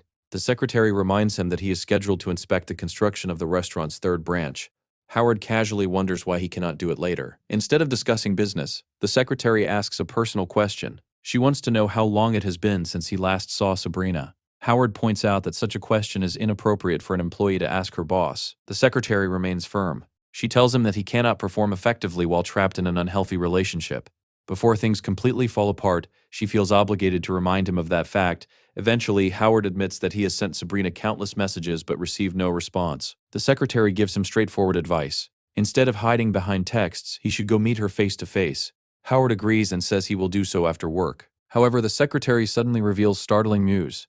According to information she heard, Sabrina is leaving the country. At exactly 1:20 p.m., she will board a plane at the airport. Howard practically launches himself out of his chair in panic. At the airport, Sabrina is saying goodbye to relatives from her mother's side. One of her cousins jokingly asks for a hug. Even after she refuses, he embraces her anyway. At that exact moment, Howard arrives. Misunderstanding the situation completely, he rushes forward and punches the man with all his strength, while shouting for him to get his hands off his woman. Unfortunately, the man he attacked is Sabrina's cousin. The entire situation becomes incredibly embarrassing. Although Howard apologizes, the relatives leave feeling insulted and confused. Sabrina is equally baffled. She demands to know what he thought he was doing. Howard explains that he believed she was the one leaving on the flight. It soon becomes obvious that the secretary unintentionally fed him false information. Turning away, Sabrina comments that now that Howard runs a company, he seems far too busy for her. She is genuinely surprised that he even found time to come looking for her. Howard explains that he is working so hard because he wants to become successful as quickly as possible. His goal is to provide her with the same lifestyle after they get married. Sabrina immediately asks whoever said she was going to marry him. Howard refuses to be discouraged. He promises that he will stay by her side forever. Even if she rejects him now, he will continue pursuing her until they grow old together and she can no longer run away from him. Despite his heartfelt words, Sabrina remains upset. She points out that several days have passed since their argument. If he truly cared, why did he not come see her sooner? Howard defends himself by saying that he sent countless messages and even arranged for flowers to be delivered every day. Sabrina is not impressed. She knows perfectly well that the flowers were her secretary's idea. Howard would never think of sending different bouquets every single day on his own. Awkwardly, Howard points out that he at least paid for them. Sabrina responds that the bare minimum would have been delivering the flowers personally.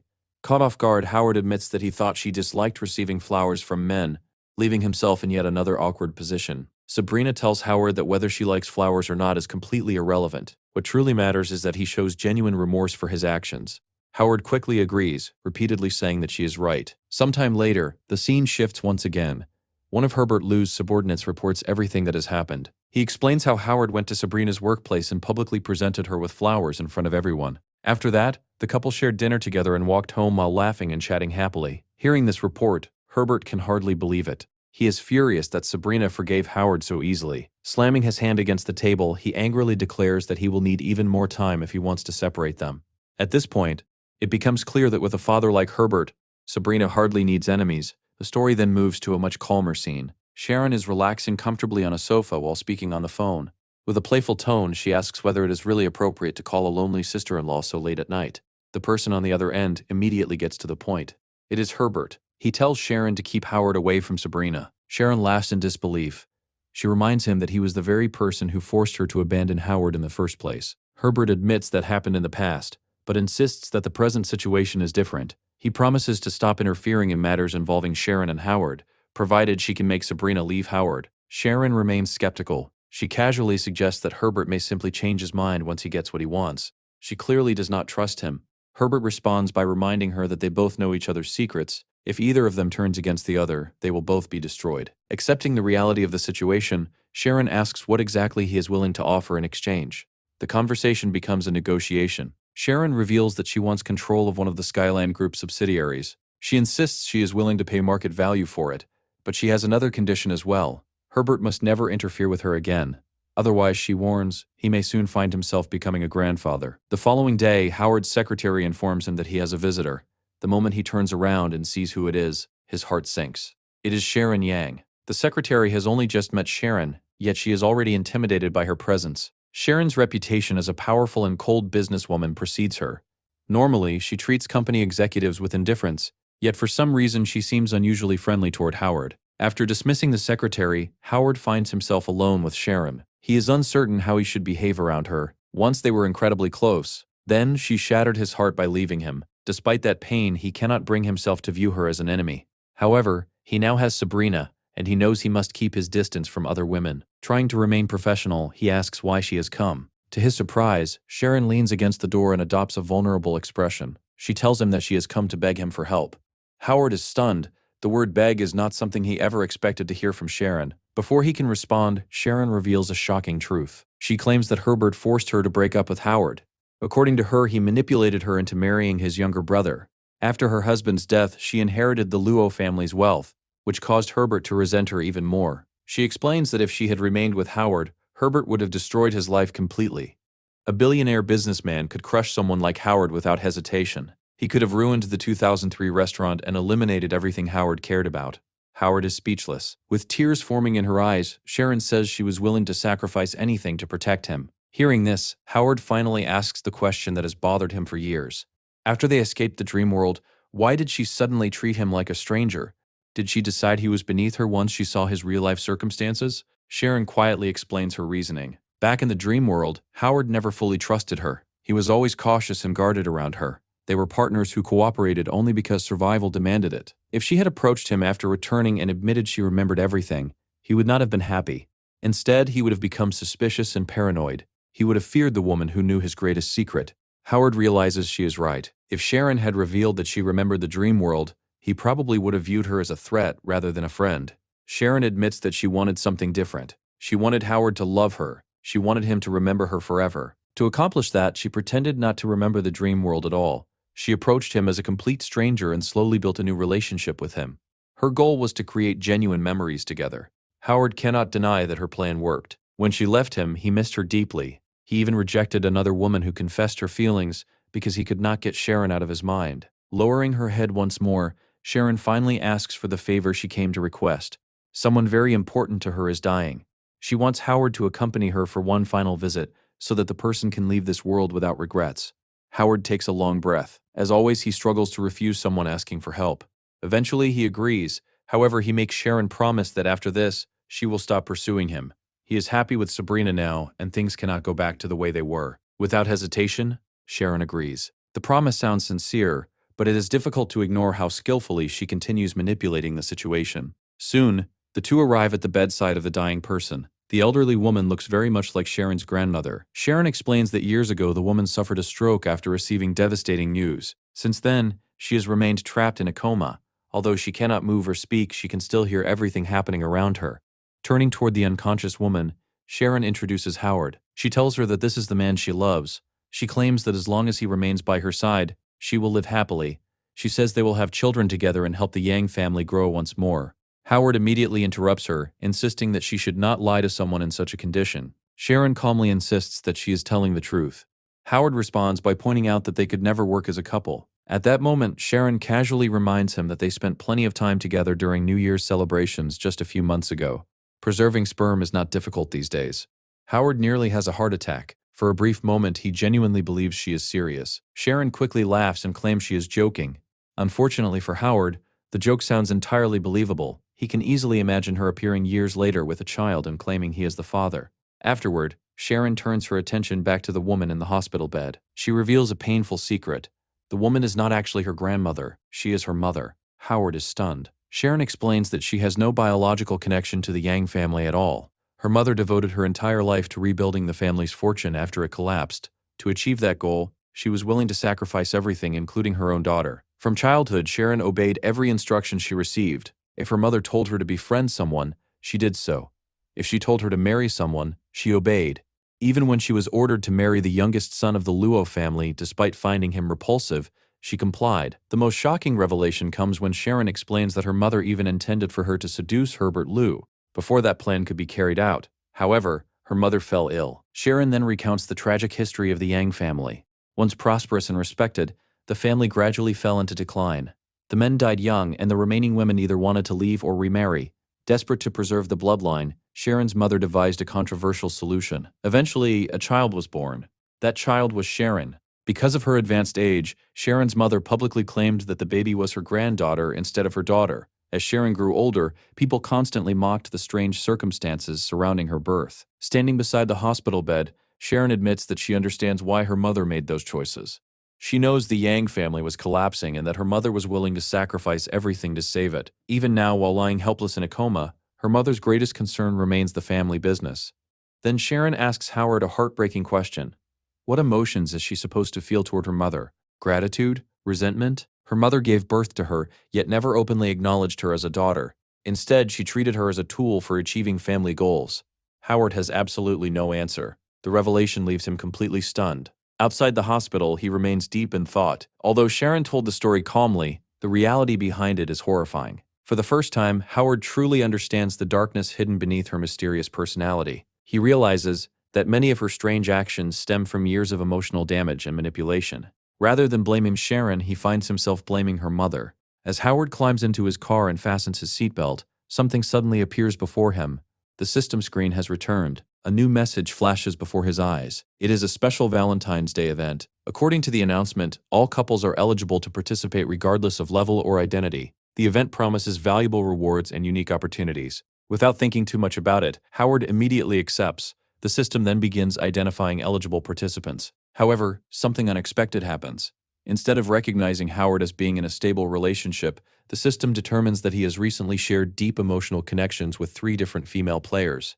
As a result, a mating call is automatically sent to all 3 women. Howard nearly loses his mind. Meanwhile, Sabrina receives a notification in her office asking whether she wishes to accept the call.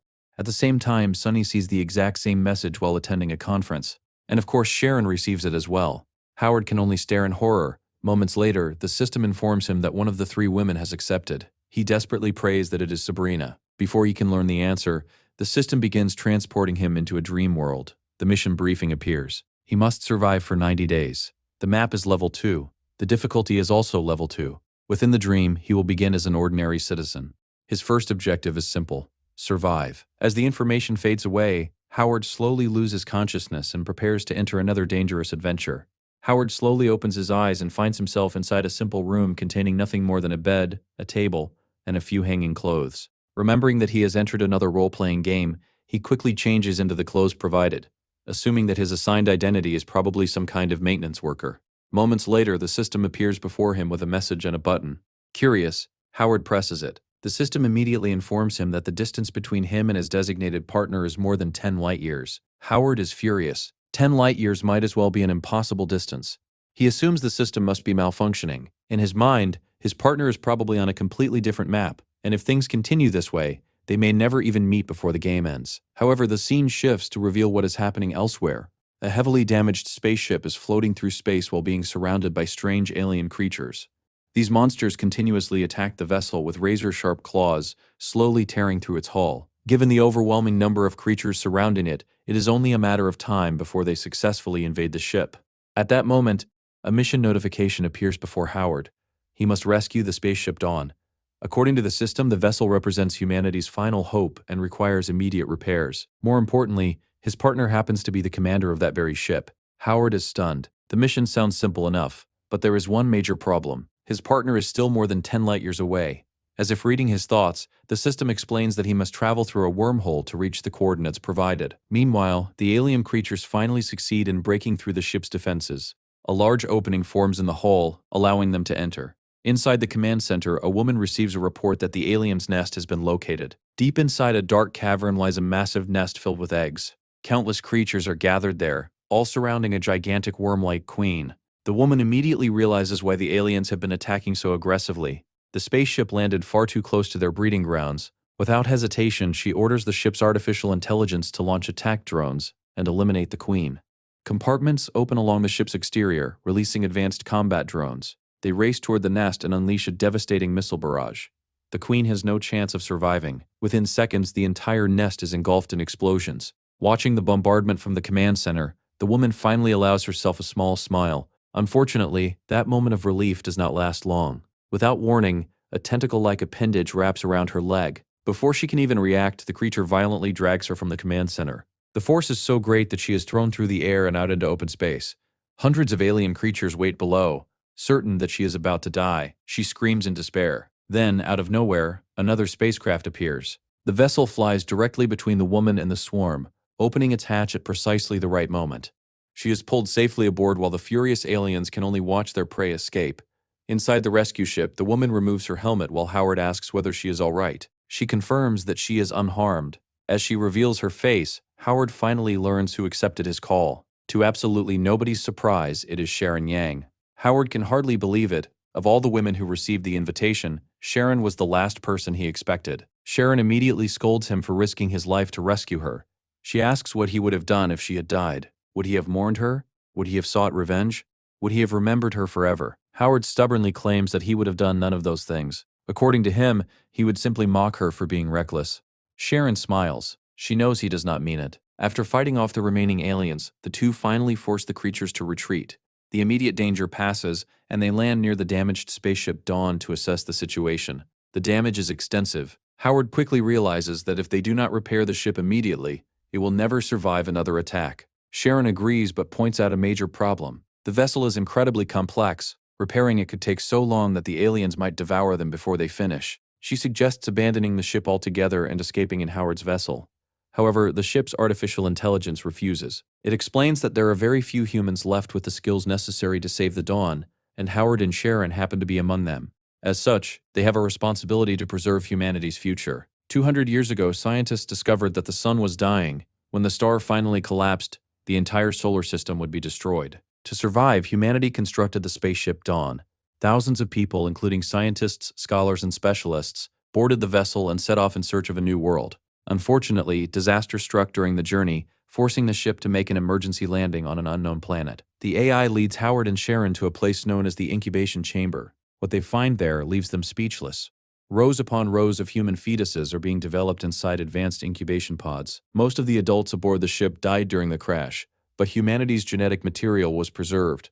Since then, new generations have been cultivated within the chamber. Within a few months, the first children will be born. The future of humanity literally depends on this ship surviving. The AI also explains that the vessel contains learning machines capable of instantly teaching specialized knowledge, including repair techniques. Howard immediately sees the opportunity. While the events of the dream may not be real, any knowledge he gains becomes permanently his. That alone makes the experience worthwhile. Without hesitation, he enters one of the learning machines. The system instructs him to close his eyes and relax while information is uploaded directly into his mind. The process will take 1 hour. Meanwhile, Sharon remains on patrol. At first, everything appears quiet, too quiet. Then something unexpected happens. A severed piece of one of the alien tentacles suddenly begins moving. A strange rectangular object emerges from it and levitates through the air. The object enters the ship and makes its way toward the incubation chamber. The AI detects the unknown object and alerts Sharon immediately. She orders the system to dispatch security robots, only to learn that no combat units remain operational. The only defenders left are herself and Howard. The AI asks whether Howard should be awakened. However, interrupting the learning process could permanently damage his brain.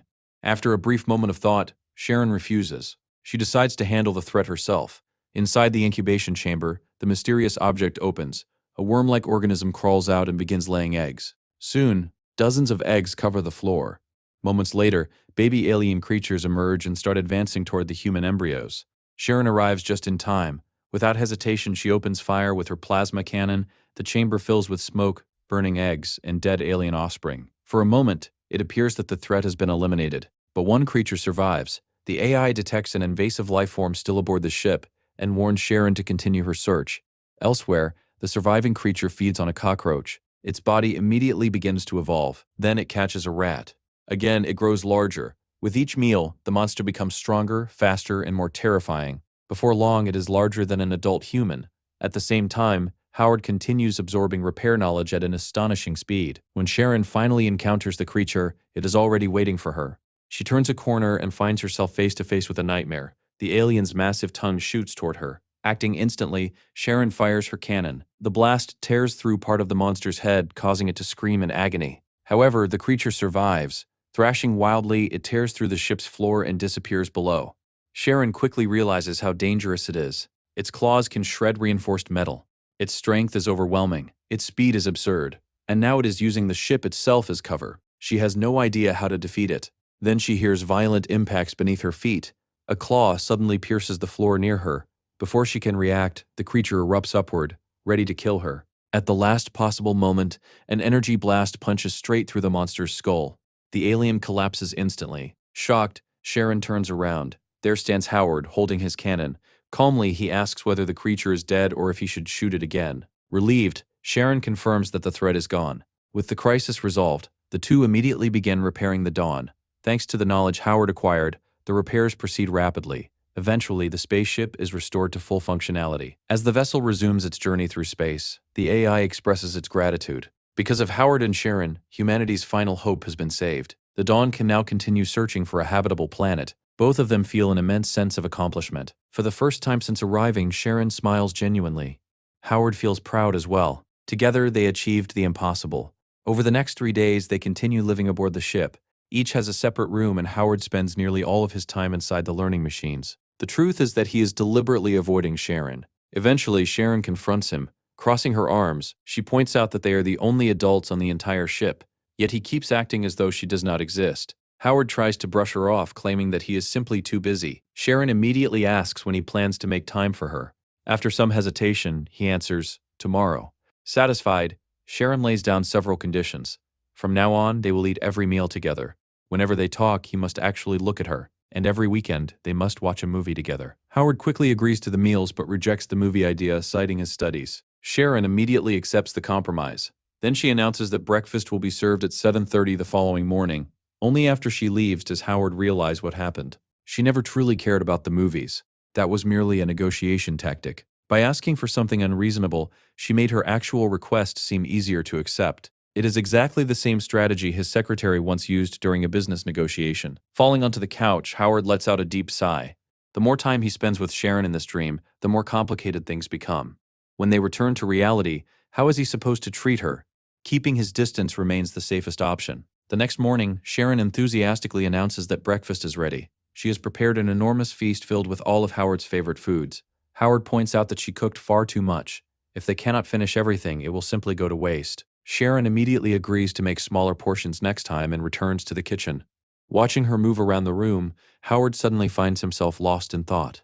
This is the life he once dreamed of, coming home after work, being greeted by Sharon. Seeing her cooking in an apron while smiling cheerfully, it is a peaceful and beautiful image. For a brief moment, he wonders what life might have been like if things had turned out differently. Before he can dwell on it further, Sharon announces that the porridge is ready. However, as she carries the pot toward the table, she accidentally burns herself and drops it.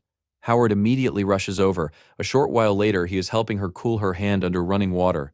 He gently explains that next time she should wrap hot cookware with wet towels to avoid burns. Sharon quietly listens. As she watches him caring for her injured hand, an unmistakable tension begins to grow between them. And for the first time in a long while, neither of them knows what to say next. The situation between Howard and Sharon becomes increasingly dangerous. After spending the rest of the day avoiding her, Howard finally returns to his room late at night. Exhausted from studying and working, he enters his credentials, opens the door and lets out a long yawn as he steps inside. Then he freezes. Sharon is already there. Dressed in a thin nightgown and apparently preparing for bed, she looks just as surprised to see him as he is to see her. Flustered, Howard immediately apologizes and assumes he entered the wrong room. He turns to leave, but before he can step outside, the door automatically seals shut. At that moment, the ship's artificial intelligence begins speaking. The system explains that the incubation chamber recently suffered severe damage due to the alien infestation. Many human fetuses were lost during the incident. To ensure a stable birth rate and preserve humanity's future, it has determined that Howard and Sharon should produce descendants. The room suddenly begins transforming. Hidden compartments slide open from the walls. The lighting changes. Furniture rearranges itself. Within seconds, the ordinary cabin resembles an extravagant honeymoon suite. Seeing the dramatic transformation, Sharon's heart begins racing. Howard, meanwhile, realizes just how dangerous the situation has become. The two awkwardly sit on the edge of the bed while trying to process what is happening. Then the system announces another surprise. An aphrodisiac has been released into the room. The effects are almost immediate. Sharon slowly moves closer to Howard. Her eyes remain fixed on him as she prepares to kiss him. Panicking, Howard asks the system whether refusing is an option. The artificial intelligence calmly responds that they should consider what is best for humanity. At that moment, an image flashes through Howard's mind. He remembers jokingly imagining Sharon appearing years later with a child and claiming it was his. Now that possibility suddenly feels far more realistic. Sharon moves even closer. The system continues insisting that humanity's survival depends on them having descendants. Their faces are only inches apart. They can feel each other's breath. Gently, Sharon reaches up and touches his face. Softly, she admits that she is happy whenever he looks at her with genuine attention, even if only for a moment. For a brief second, Howard almost gives in. Then he forces himself to stand. With great effort, he pushes down his emotions and tells Sharon that whatever existed between them is over. He asks her to stop manipulating him and trying to revive the past. He tells her to get dressed. Then he leaves. Left alone in the room, Sharon can only sit. Outside, Howard leans against the wall and takes several deep breaths. That had been far too close. Another moment and he might have completely lost control. Time passes. The Dawn continues its journey through space. Meteor collisions and other hazards constantly threaten the ship, but Howard throws himself into studying maintenance systems while avoiding Sharon whenever possible. Eventually, a new emergency arises. The ship's artificial intelligence announces that the power station has failed due to insufficient maintenance. Sharon immediately asks how serious the situation is. Before the system can fully explain, a violent tremor shakes the entire vessel. The explosion nearly knocks her to the floor. Howard hears the warning as well, but he is currently inside a learning machine. Interrupting the process would waste valuable progress, and he refuses to leave before the session ends. Unfortunately, the timing could not be worse. Howard's learning session still has 7.5 hours remaining. The ship only has enough reserve power for roughly 8.5 hours. That leaves almost no margin for error. Realizing there is no other choice, Sharon decides to handle the crisis herself. Several hours later, Howard finally emerges from the learning machine. What he discovers is alarming. The power station failure has triggered a catastrophic chain reaction. The ship's entire power grid is offline. 90% of the engine systems have been damaged. The gravity generators have failed. Worst of all, the oxygen production system no longer functions. The remaining oxygen supply is slowly being depleted. Recognizing the danger, Howard immediately equips a spacesuit containing an independent oxygen source. Then he begins searching for Sharon. At that moment, her voice comes through the radio. She informs him that she is trapped. 2 access routes that would normally allow her to return are sealed because of the power failure. Howard immediately tells her to stay where she is. He promises that he is coming. The rescue is anything but simple. Without power, doors refuse to open. Howard is forced to take long detours through maintenance corridors and emergency passages. Eventually, after a long struggle, he finally reaches her location. Telling her to stand back, he raises his energy cannon and blasts the sealed door apart. The moment Sharon sees him, tears fill her eyes. She rushes forward and throws herself into his arms. Relieved, she tells him that he finally came. Their reunion is cut short when they notice something strange. Objects around them begin drifting toward the rear of the ship. At first, Howard thinks the vessel is accelerating, then he realizes the horrifying truth. An external hatch has opened. The ship's interior is being exposed directly to the vacuum of space. Everything is being sucked outward. Essential supplies, equipment, oxygen tanks, and loose cargo are all pulled toward the opening. The force is overwhelming. Howard activates a grappling device attached to his suit and anchors himself to a metal support beam. Everything around him continues disappearing into space. As he struggles against the pull, he suddenly notices that Sharon is gone. Panic immediately sets in. Then he hears her screaming.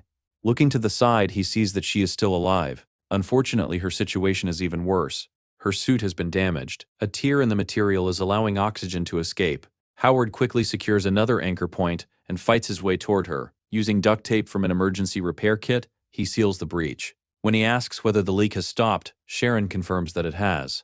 Then he asks how much oxygen remains. Her answer terrifies him, only 5.8%. At best, she has 5 minutes left before suffocation becomes inevitable. Howard immediately begins searching for replacement oxygen tanks. The task is nearly impossible. Most of the cylinders were already sucked out of the ship during the decompression event. After an exhausting search, he finally finds one surviving tank. Only one. Returning to Sharon, he prepares to connect it to her suit. Sharon quickly realizes the implications. One oxygen cylinder contains enough air for approximately 2 hours. In this situation, it may be the last remaining tank aboard the ship. If Howard gives it to her, both of them could die. Howard simply asks what other choice they have. For a moment, Sharon remains silent. Then she makes a decision. Detaching herself from the ship, she allows the vacuum to pull her away. As she drifts into space, she tells Howard that she wants him to survive. He must live. No matter what happens, he has to keep living. Howard watches in horror. He cannot believe she would sacrifice herself for him. Over the radio, Sharon's voice continues reaching him. She tells him that she wants him to love her. She wants him to remember her forever. She wants to leave an unforgettable mark on his heart. Slowly, Sharon Yang disappears into the endless darkness of space. Howard remains frozen, watching her drift farther and farther away.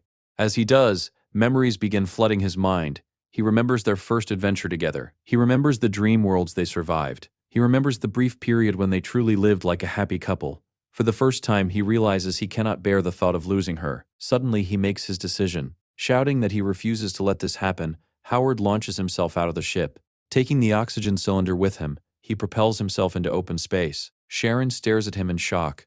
She cannot understand why he would risk his own life for her. The distance between them rapidly closes. Both reach out their hands. For one terrible moment, it seems they are about to miss each other completely. Howard drifts right past her. The situation becomes even more dangerous. In the vacuum of space, a small mistake can become fatal. Fortunately, Howard has one final idea. He fires his grappling hook. The cable shoots forward through the darkness and locks perfectly onto Sharon's suit. At last, he has managed to catch her. Now connected by the tether, Howard begins pulling the rope and gradually closes the distance between himself and Sharon. Before long, they are floating face to face in the emptiness of space. However, instead of looking relieved, Howard appears angry. Sharon tells him that he is being ridiculous, but that only makes him even more frustrated. He calls her a hypocrite and accuses her of constantly manipulating situations to force him down paths she has already chosen. According to Howard, this is not the first time she has done something like this. She has repeatedly cornered him emotionally until he is left with no choice but to react the way she wants. This time, however, he refuses to play along. He tells her that from now on, he will be the one making the decisions. Determined, Howard activates the grappling hook attached to Sharon's suit.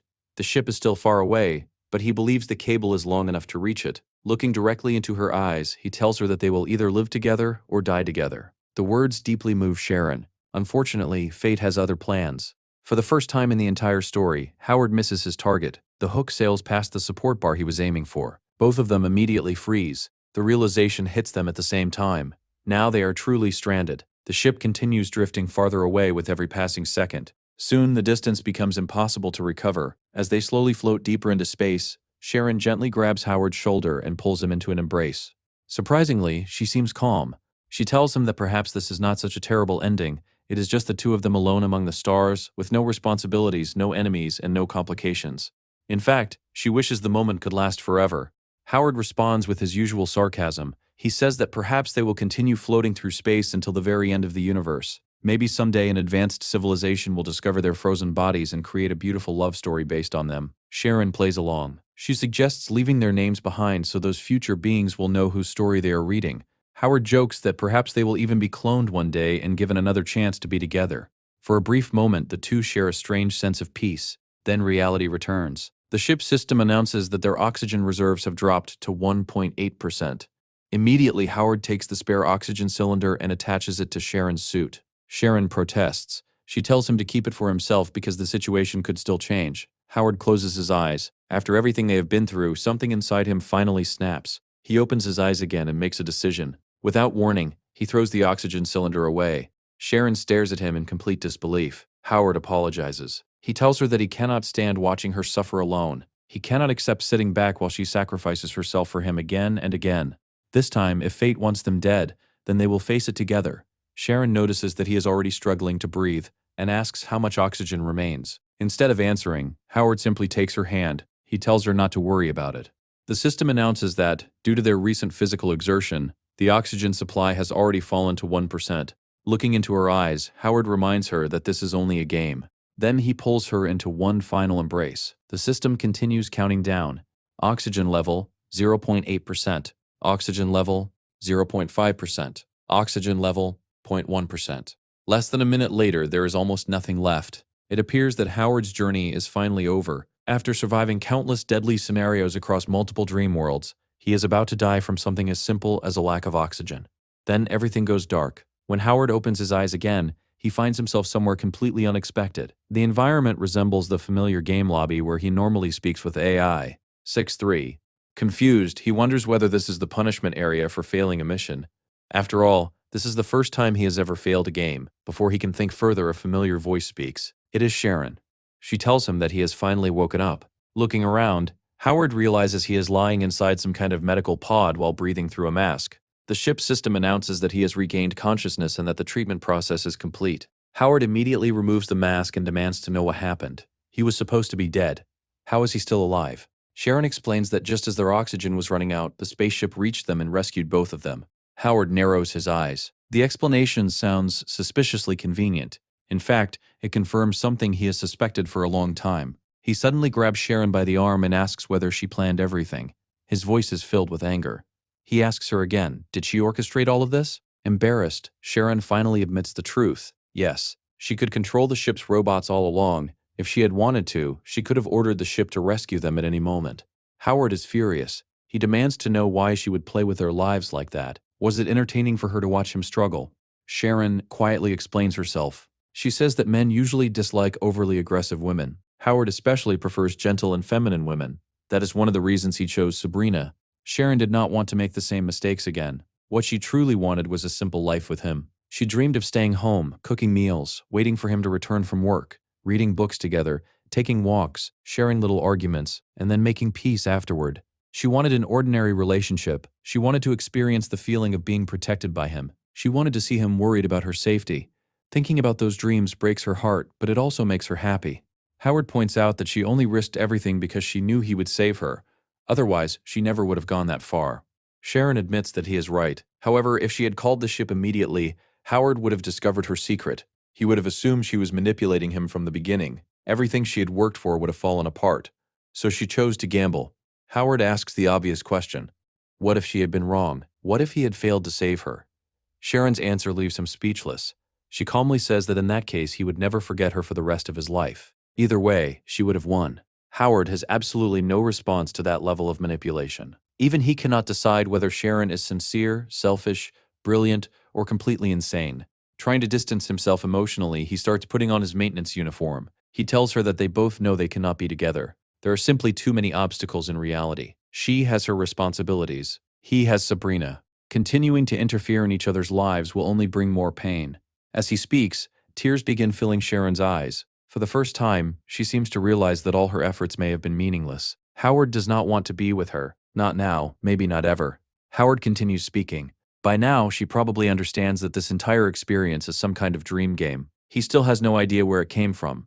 The system simply appeared in his life one day. Originally, he was the only player. Her participation was never supposed to happen. Sharon quietly asks whether he regrets letting her enter this world. Howard avoids the question. He simply says that he is tired and needs to rest. When Sharon calls his name one last time, he walks away without looking back. Howard is exhausted, confused, emotionally drained. As he drifts into unconsciousness, Sharon's voice becomes the only thing he can hear. She keeps calling his name. Again and again. The voice grows louder until it overwhelms everything. Then Howard suddenly wakes up. This time he is back in the real world. Nothing makes sense. The game should not be over yet. 90 days have not passed. Why has he returned? Then someone grabs his hand. Looking over, he sees Sabrina sitting beside him in tears. She explains that they tried everything to wake him up, but he simply would not respond. She was terrified. Seeing her face immediately clears some of the confusion in his mind.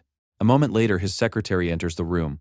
Even she becomes emotional after seeing him awake. Howard is about to speak when the system appears again. A notification flashes before his eyes. Congratulations. Mission completed. Objective: survive for 90 days. Difficulty level 2. Reward calculation in progress. Howard is baffled. It almost feels as though the entire mission existed solely to force that confrontation with Sharon. Before he can think about it further, another notification appears. New skill acquired, Crisis Sensor. The ability allows him to detect potential danger before it occurs. In other words, Howard has just gained something very similar to a sixth sense. Over the following days, Howard remains hospitalized. He is so weak that Sabrina has to help him with basic tasks. She even brushes his teeth and feeds him soup. Far from being embarrassed, Sabrina takes care of him with endless patience and affection. Watching this, the secretary feels strangely uncomfortable. The Sabrina she knows is elegant, proud, and independent. Yet here she is, acting like a devoted wife. Apparently, love can change people far more than anyone expects. Eventually, Howard becomes healthy enough to leave his room and take short walks outside the hospital. During one of those walks, Sabrina asks whether he has been working too hard lately. She explains that the secretary found him unconscious and called an ambulance. Howard knows he cannot tell her the truth about the dream world. Instead, he changes the subject and says he wants to leave the hospital as soon as possible.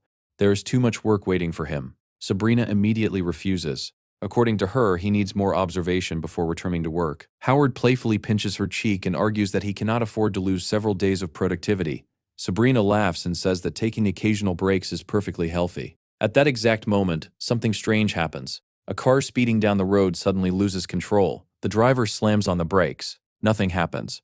The vehicle continues accelerating toward them. Howard suddenly feels a chill run down his spine. An instinctive warning, the new skill has activated. Without hesitation, he grabs Sabrina's arm and yanks her backward. An instant later, the out-of-control car rushes past them. The vehicle narrowly misses Sabrina before crashing violently into a tree. The front end is completely destroyed. The driver is left severely injured. Howard immediately realizes what happened. His new ability warned him about the danger seconds before it occurred. Without that warning, Sabrina would almost certainly have been hit. As he comforts her and assures her that everything is all right, he starts reflecting on how powerful he has become.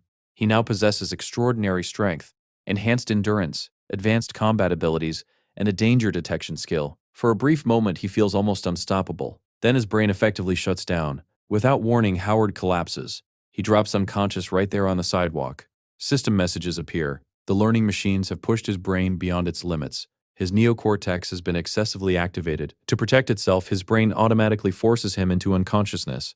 Doctors later explain that there is nothing seriously wrong with him aside from unusual neural activity. He simply needs rest and further examinations. While Sabrina worries beside his bed, a familiar figure suddenly enters the room without permission. Sharon Yang. The atmosphere immediately changes. Sharon looks at Sabrina and coldly asks whether this is really how she takes care of Howard. Everyone turns toward her, except for the doctor, who has no interest in getting involved in what increasingly resembles a romantic battlefield. Sabrina immediately asks why Sharon is there. The two women lock eyes. The tension between them is so intense that it resembles a duel from an old Western movie. Finally, Sharon answers. She has come to transfer Howard to a better hospital. Sabrina instantly refuses. Howard is her boyfriend. Sharon has no right to make decisions regarding his treatment. It would be better if she simply left. Sharon calmly asks a single question. In Sabrina's heart, is being his girlfriend more important than protecting his health? And just like that, another confrontation begins. Meanwhile, Howard's secretary watches the growing conflict between Sharon and Sabrina and cannot help but feel confused. Both women are brilliant, wealthy, influential, and exceptionally capable business leaders. Yet somehow they are both fiercely devoted to the same man. Sabrina insists that she is prepared to take Howard overseas if necessary so he can receive treatment from the best doctors available. However, Sharon immediately counters that what Howard needs is proper treatment now, not weeks later. She questions whether Sabrina is truly prioritizing Howard's health or simply her own feelings. Faced with that argument, Sabrina reluctantly backs down. The secretary remains silent throughout the exchange, merely observing as the tension between the two women grows stronger. Suddenly, the hospital room door swings open. Howard's parents rush inside. Both look extremely worried, and his mother is already in tears. The moment Sharon notices them, her entire attitude changes. Only seconds earlier she had been cold, assertive, and confrontational. Now she bows politely, greets them respectfully, and behaves with perfect manners. Even the doctor finds the transformation strange. A few moments ago she seemed ready for battle. Now she looks almost saintly. Sometime later, Sharon speaks privately with Howard's secretary outside the hospital. She explains that if Howard remains unconscious by the following day, she intends to discuss transferring him to a better hospital with his parents. More importantly, she does not want Howard's parents witnessing constant arguments between herself and Sabrina. The secretary quietly agrees. Afterward, Sharon enters her car and closes the door behind her. Her assistant asks why she is leaving instead of remaining by Howard's side. Sharon simply replies that there are already enough people caring for him. He needs rest, and her presence would only create more distractions. The assistant cannot help feeling sorry for her. From her perspective, Sharon does everything possible for Howard, yet receives almost nothing in return. Sharon merely smiles. She says she does not need Howard's gratitude. As long as he remains healthy and his business continues to thrive, that is enough for her. At first glance, her words make her sound incredibly selfless. However, the story immediately reveals a flashback that paints a more complicated picture. Before the dream ended, Howard and Sharon had a private conversation. Howard explained that he has no control over when dream games begin or what scenarios appear within them. However, he does possess one important ability. He can choose who enters the dreams with him. Sharon asks whether anyone besides her has participated. Howard confirms that Sabrina has entered before. There is also one other participant. As Howard reflects on everything that has happened, he reluctantly admits something important. Sharon is incredibly useful. She is intelligent, resourceful, and exceptionally capable under pressure. Having her beside him dramatically increases his chances of completing difficult dream missions, even though part of him fears her manipulative nature. Another part trusts her completely. In fact, he realizes that she may be the only person in the world he can trust without reservation when it comes to surviving inside the dream worlds. The irony is not lost on him. After all, he constantly complains about her manipulation. Nevertheless, the trust remains. Howard eventually asks whether she still wants to continue participating in future dreams. To Sharon, the question might as well be an invitation she has been waiting for her entire life. Naturally, she accepts. That explains why she appears relatively calm despite everything that has happened. Howard has essentially guaranteed that they will continue meeting inside the dream worlds. Back in reality, night falls. Howard remains unconscious in his hospital bed. Someone carefully wrings out a towel before gently cleaning his body. Of course, that person is Sabrina. She continues caring for him with complete devotion. Elsewhere, another woman is thinking about him as well. Sunny. After several days without receiving a reply to her messages, she becomes increasingly concerned. While relaxing in her room, she notices a news report on television describing a serious accident near the city hospital. The report mentions that a patient was involved. Immediately, Sunny's thoughts jump to Howard. Could he be the one in the hospital? The next day, she launches what she considers a secret mission. Wearing sunglasses, a cap, and a face mask, she disguises herself and heads toward the hospital. Her manager quickly learns what she is doing and calls her in a panic. Her new song will be released in only 2 days. This is the worst possible time for her to attract attention. Sunny does not care. Howard is in the hospital. She wants to see him. Meanwhile, Sabrina temporarily leaves Howard's room to take care of some chores. The instant she is gone, Sunny quietly slips inside. Standing beside Howard's bed, she studies his face for a long moment. Then she removes her disguise. Softly, she asks whether he can hear her. She tells him that she heard about the accident and came because she was worried. She hopes he recovers soon. After all, they rarely get opportunities to meet in person. Their schedules are so busy that most of their interactions happen through video calls. Sunny admits something else as well. She accepted that Howard has a girlfriend. She accepted that she might never be with him. That is why she publicly revealed her feelings before. Still, she continues working hard because she believes that someday things may change. One day, perhaps, nobody will be able to stand between them. Before leaving, she gently rests her head against him and quietly wishes for his recovery. Then she puts her disguise back on and heads for the exit. On her way out, she passes a beautiful woman carrying a basin of water. Immediately, Sunny realizes who she must be. This is Sabrina, Howard's girlfriend. Even Sunny is impressed by Sabrina's beauty. For a moment, she understands why Howard could never forget her. Still, Sunny reminds herself that relationships require more than appearance alone. Beauty is not enough to sustain love forever. Someday circumstances could change, and in the end, only one person can truly win Howard's heart. Another night passes. As always, Sabrina prepares a makeshift bed beside Howard's hospital bed.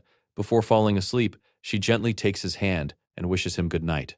Of course, Howard does not respond. His body remains unconscious due to the protective mechanisms triggered by the system.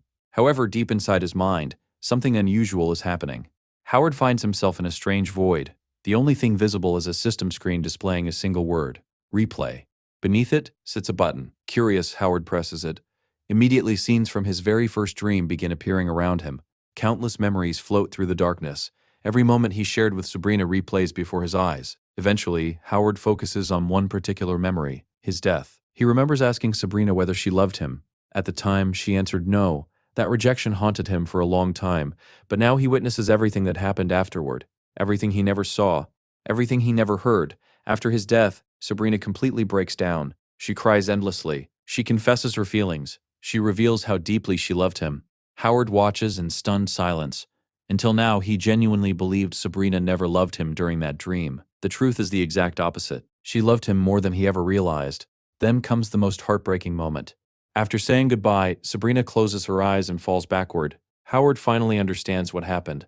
She took her own life after losing him. To her, that dream was completely real. Watching the scene unfold leaves him overwhelmed with guilt. Instinctively, he reaches forward as though he can somehow stop it from happening. Then he suddenly wakes up. Back in reality, Howard sits upright in bed, drenched in sweat and struggling to breathe.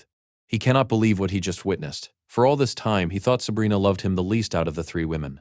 Now he realizes how wrong he was. In the middle of the night, Sabrina notices movement from her makeshift bed. When she sees Howard awake, she immediately rushes toward him. Overcome with relief, she throws herself into his arms. Howard looks at her for a long moment. Then he quietly tells her that she is an incredible woman. The unexpected compliment leaves Sabrina embarrassed. Howard admits that he has never been good at expressing his feelings. Most of the time, he ends up saying the wrong thing. But there is something important he needs to tell her. He confesses that he loves her. He has loved her since the very first moment they met. That is why her early rejection hurt him so much. Sabrina listens in stunned silence. Howard continues. He admits that their relationship only became possible because of the dream game, yet during those days together he forgot all his worries. All he wanted was to stay by her side. Then he finally says the words he should have spoken long ago. He loves her. He wants the entire world to know it. No matter what happens in the future, he refuses to let her go. They will remain together forever. Sabrina immediately jumps forward and hugs him so tightly that it nearly surprises him. Yet even then, she refuses to surrender completely. With a smile, she tells him not to get ahead of himself. She has not agreed to anything yet. Howard grins and replies that if she refuses, he will simply spend the rest of his life bothering her until she changes her mind. The two remain locked in each other's embrace. For a long time, neither says another word. Eventually, Sabrina arranges for Howard to be transferred to a much better hospital. Coincidentally, it is the same luxurious hospital where her father was previously staying. When Howard and his parents arrive, they are stunned by the lavish room. His mother immediately worries about the cost. Howard laughs and reminds her that he is a millionaire now. He can afford a private room. His mother still argues that his business is only beginning and that he should not waste money unnecessarily. His father, however, supports the decision. Not only is the room far more comfortable, but Sabrina can stay with him without sleeping on uncomfortable temporary beds. Howard immediately realizes that his father is helping him. Just like when he was a child, the realization makes him unexpectedly happy. Sometime later, Howard is alone when he suddenly loses consciousness again. He awakens inside the strange system limbo. The familiar screen appears before him. This time, a new option catches his attention. Game partners. Curious, he selects it. A screen immediately appears displaying photographs of the three women who have accompanied him through the dream world so far. And just like that, another mystery begins to unfold. The moment Howard selects Sharon's profile, a new message appears before him. The system explains that none of his three partners originally joined the dream game voluntarily. Due to a previous system malfunction, Sabrina, Sharon, and Sunny were all forcibly pulled into the dream game agreement. If any of them refuse, they will permanently lose access to the dream world. Howard barely has time to process this information before the system announces that the connection has been established. Almost instantly, two beams of light appear in front of him. They materialize into Sabrina and Sharon. Both women look around in confusion and ask what is happening. Before Howard can answer, a third voice suddenly calls his name, Sunny. She appears moments later, equally confused about where she is. The atmosphere immediately becomes awkward. Sabrina's expression darkens. Sharon slowly turns her head towards Sunny and gives her a cold stare. She instantly recognizes her. After all, Sunny is the famous singer who publicly confessed her love for a mysterious man and caused a nationwide sensation. An uncomfortable silence fills the room. Sharon carefully sizes Sunny up from head to toe. The silence finally ends when Sabrina explodes. She demands to know exactly how many girlfriends Howard has. Howard instantly realizes how disastrous the situation has become. Until now, he could take Sharon into dream worlds without Sabrina knowing. That option is clearly gone now. Even worse, Sunny is standing right there as living evidence of another emotional connection. How exactly is he supposed to explain that he and Sunny are just friends after she publicly declared her love for him on television? Sweating heavily, Howard lowers his head and explains that the real reason they are here is to sign an agreement. Sunny looks confused. Sharon becomes suspicious. Sabrina begins wondering whether she reacted too quickly. At the same moment, system windows appear in front of all three women. Each contains the terms and conditions of the Dream World game. Unfortunately, Sabrina has no interest in reading contracts. She immediately tells Howard to stop changing the subject and explain his relationship with the other two women. Howard hesitates before answering. He reminds Sabrina about the dream world they experienced together. Then he explains that signing the agreement would allow them to enter similar dream worlds again. At that point, Howard realizes there is no longer any point in hiding the truth. Everything has already become too complicated. Sabrina immediately asks the obvious question. When he says we, does he mean all three of them? Because from what she can see, she was not the only woman having adventures with him inside those dreams. Howard freezes. He knows every possible answer is dangerous. If he denies his connections with Sharon and Sunny, he risks damaging his relationships with both of them. If he admits the truth, Sabrina will be devastated. His silence speaks louder than any explanation. Sabrina understands everything. She does not need further details. Without saying another word, she disappears from the dream space. Sharon lets out a long sigh and follows shortly afterward. Just like that, both women are gone. Only Howard and Sunny remain. Sunny notices how miserable he looks. Trying to comfort him, she tells him not to be sad. Howard thanks her quietly. Then he asks for some time alone. Even Sunny seems disappointed, but she understands. Moments later, she vanishes as well. Back in reality, Howard wakes up to find Sabrina packing her belongings. Watching her fold her clothes, he begins reflecting on how much his life has changed. Before the dream game, everything was simple. He worked his job. He watched videos online. He lived an ordinary life. He never expected wealth, success, beautiful women, or extraordinary adventures. Of course, he secretly wanted those things. Everyone does. But he buried those desires because chasing impossible dreams only leads to disappointment. Then the dream world appeared. Everything changed. His career improved. His finances improved. His relationships became more complicated than he could have ever imagined.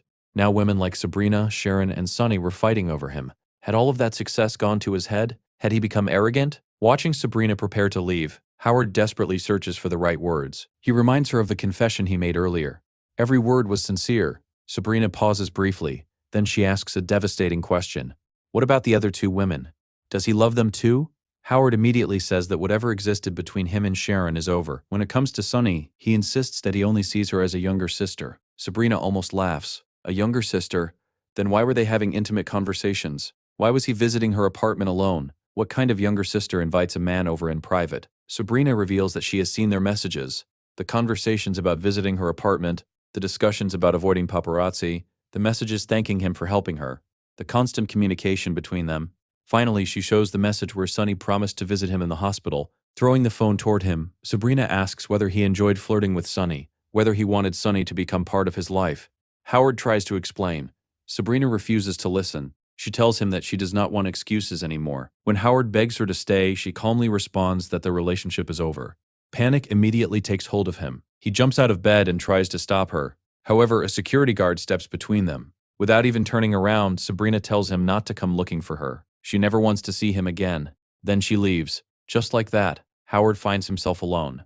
Hours pass. He lies in bed staring at the ceiling while Sabrina's final words echo endlessly in his mind.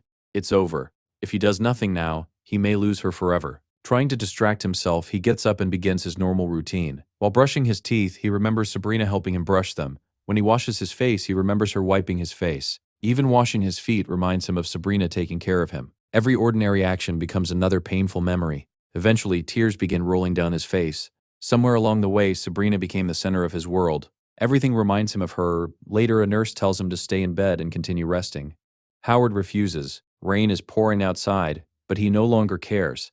He is determined to get Sabrina back. As he rushes outside, someone suddenly extends an umbrella toward him. A familiar voice speaks. It is Sharon. Howard stares at her in surprise. She is smiling, that same dangerous smile. He asks why she is there. Sharon casually replies that she came to visit him. She points out that he is not fully recovered and probably should not be running around in the rain. Then Howard realizes something. Back in the dream world, Sharon left without saying anything. Shouldn't she be angry too? Sharon admits that she is angry. Very angry. But that does not mean she intends to abandon him. Howard lowers his head. Sometimes Sharon seems obsessed with him. Other times she acts completely detached. He genuinely cannot understand her. Sharon finds that amusing. She explains that when she saw him standing there with 3 women connected to him, she wanted to punch him. But anger and abandonment are 2 different things. Being angry does not mean she will turn her back on him. Howard should not confuse the two. As rain continues falling around them, Sharon asks whether he plans to chase after Sabrina. When he says yes, Sharon offers to drive him. Once again, she chooses to help the woman she considers her rival. During the drive, Sharon admits that she researched Sunny. The singer is talented, beautiful, and successful. Any man would be tempted by someone like her. Knowing that Howard became involved with other women makes Sharon furious. But she also understands that anger cannot change reality. The only thing she can do is decide what to do next. Howard remains silent. Meanwhile, Sharon analyzes Sabrina's personality.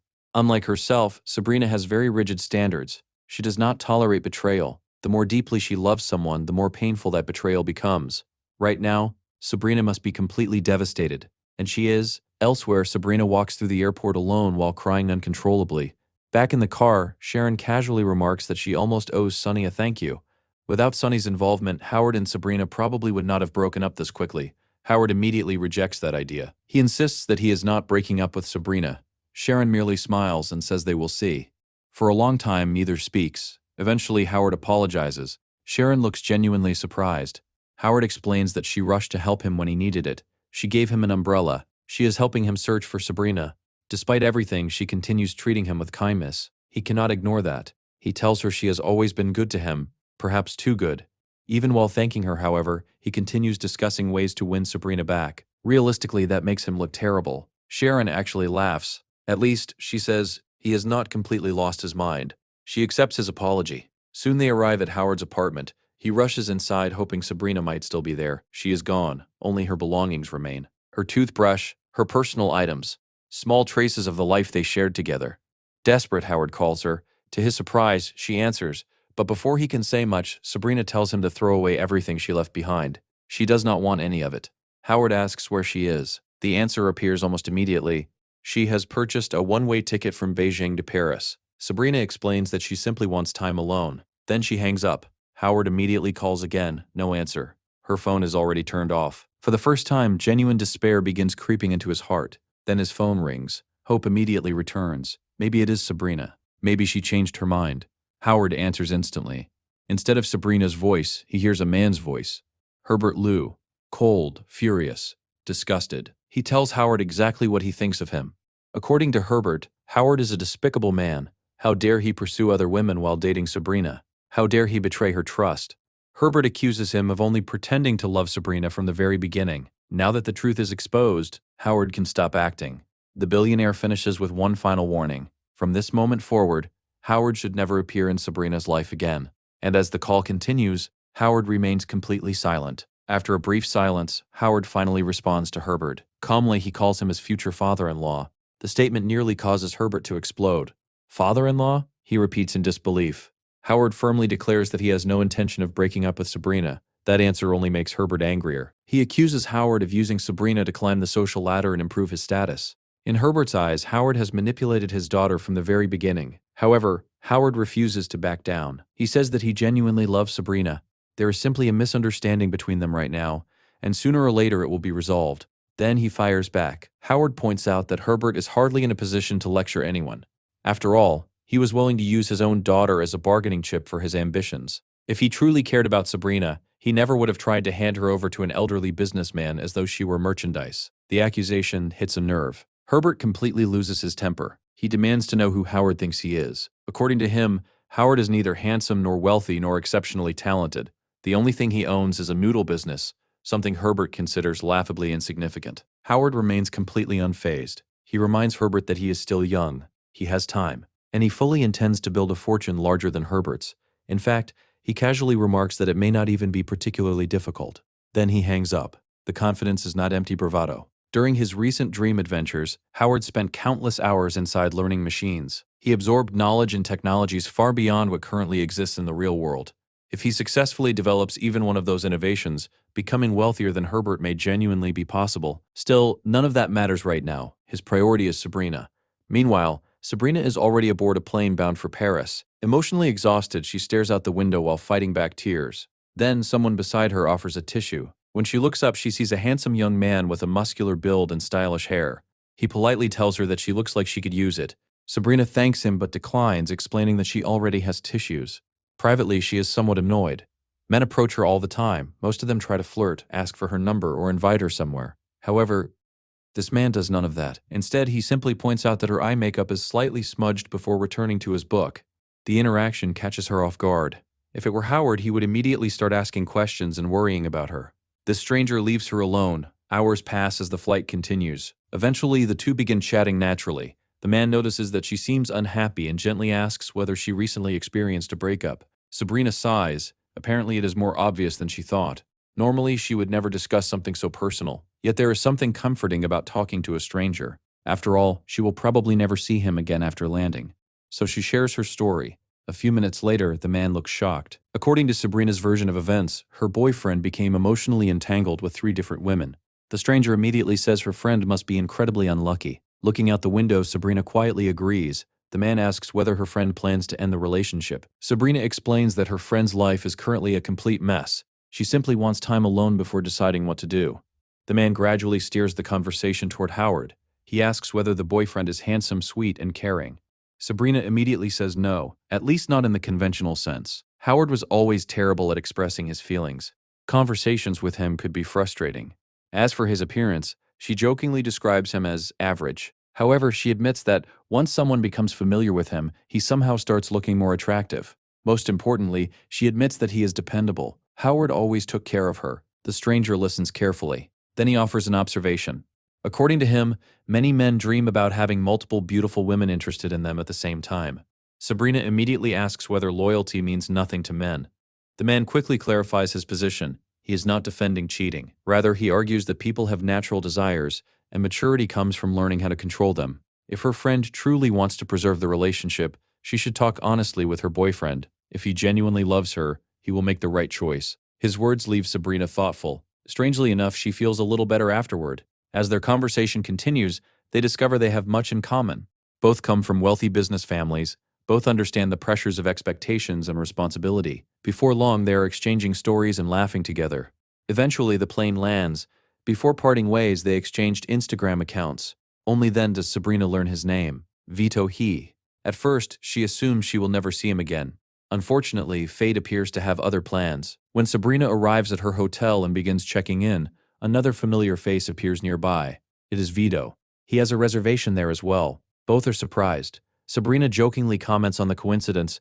Vito smiles and suggests that perhaps destiny wants them to spend more time together. Later, the story reveals something much more suspicious. Herbert Lou is speaking on the phone. The person on the other end is Vito. Herbert asks whether he has met Sabrina. Vito confirms that he has. He praises her, describing her as intelligent, ambitious, independent, and kind. Herbert expresses hope that his future son-in-law will be a high-quality young man. Vito laughs and thanks him. The implication is obvious. This encounter was not a coincidence at all.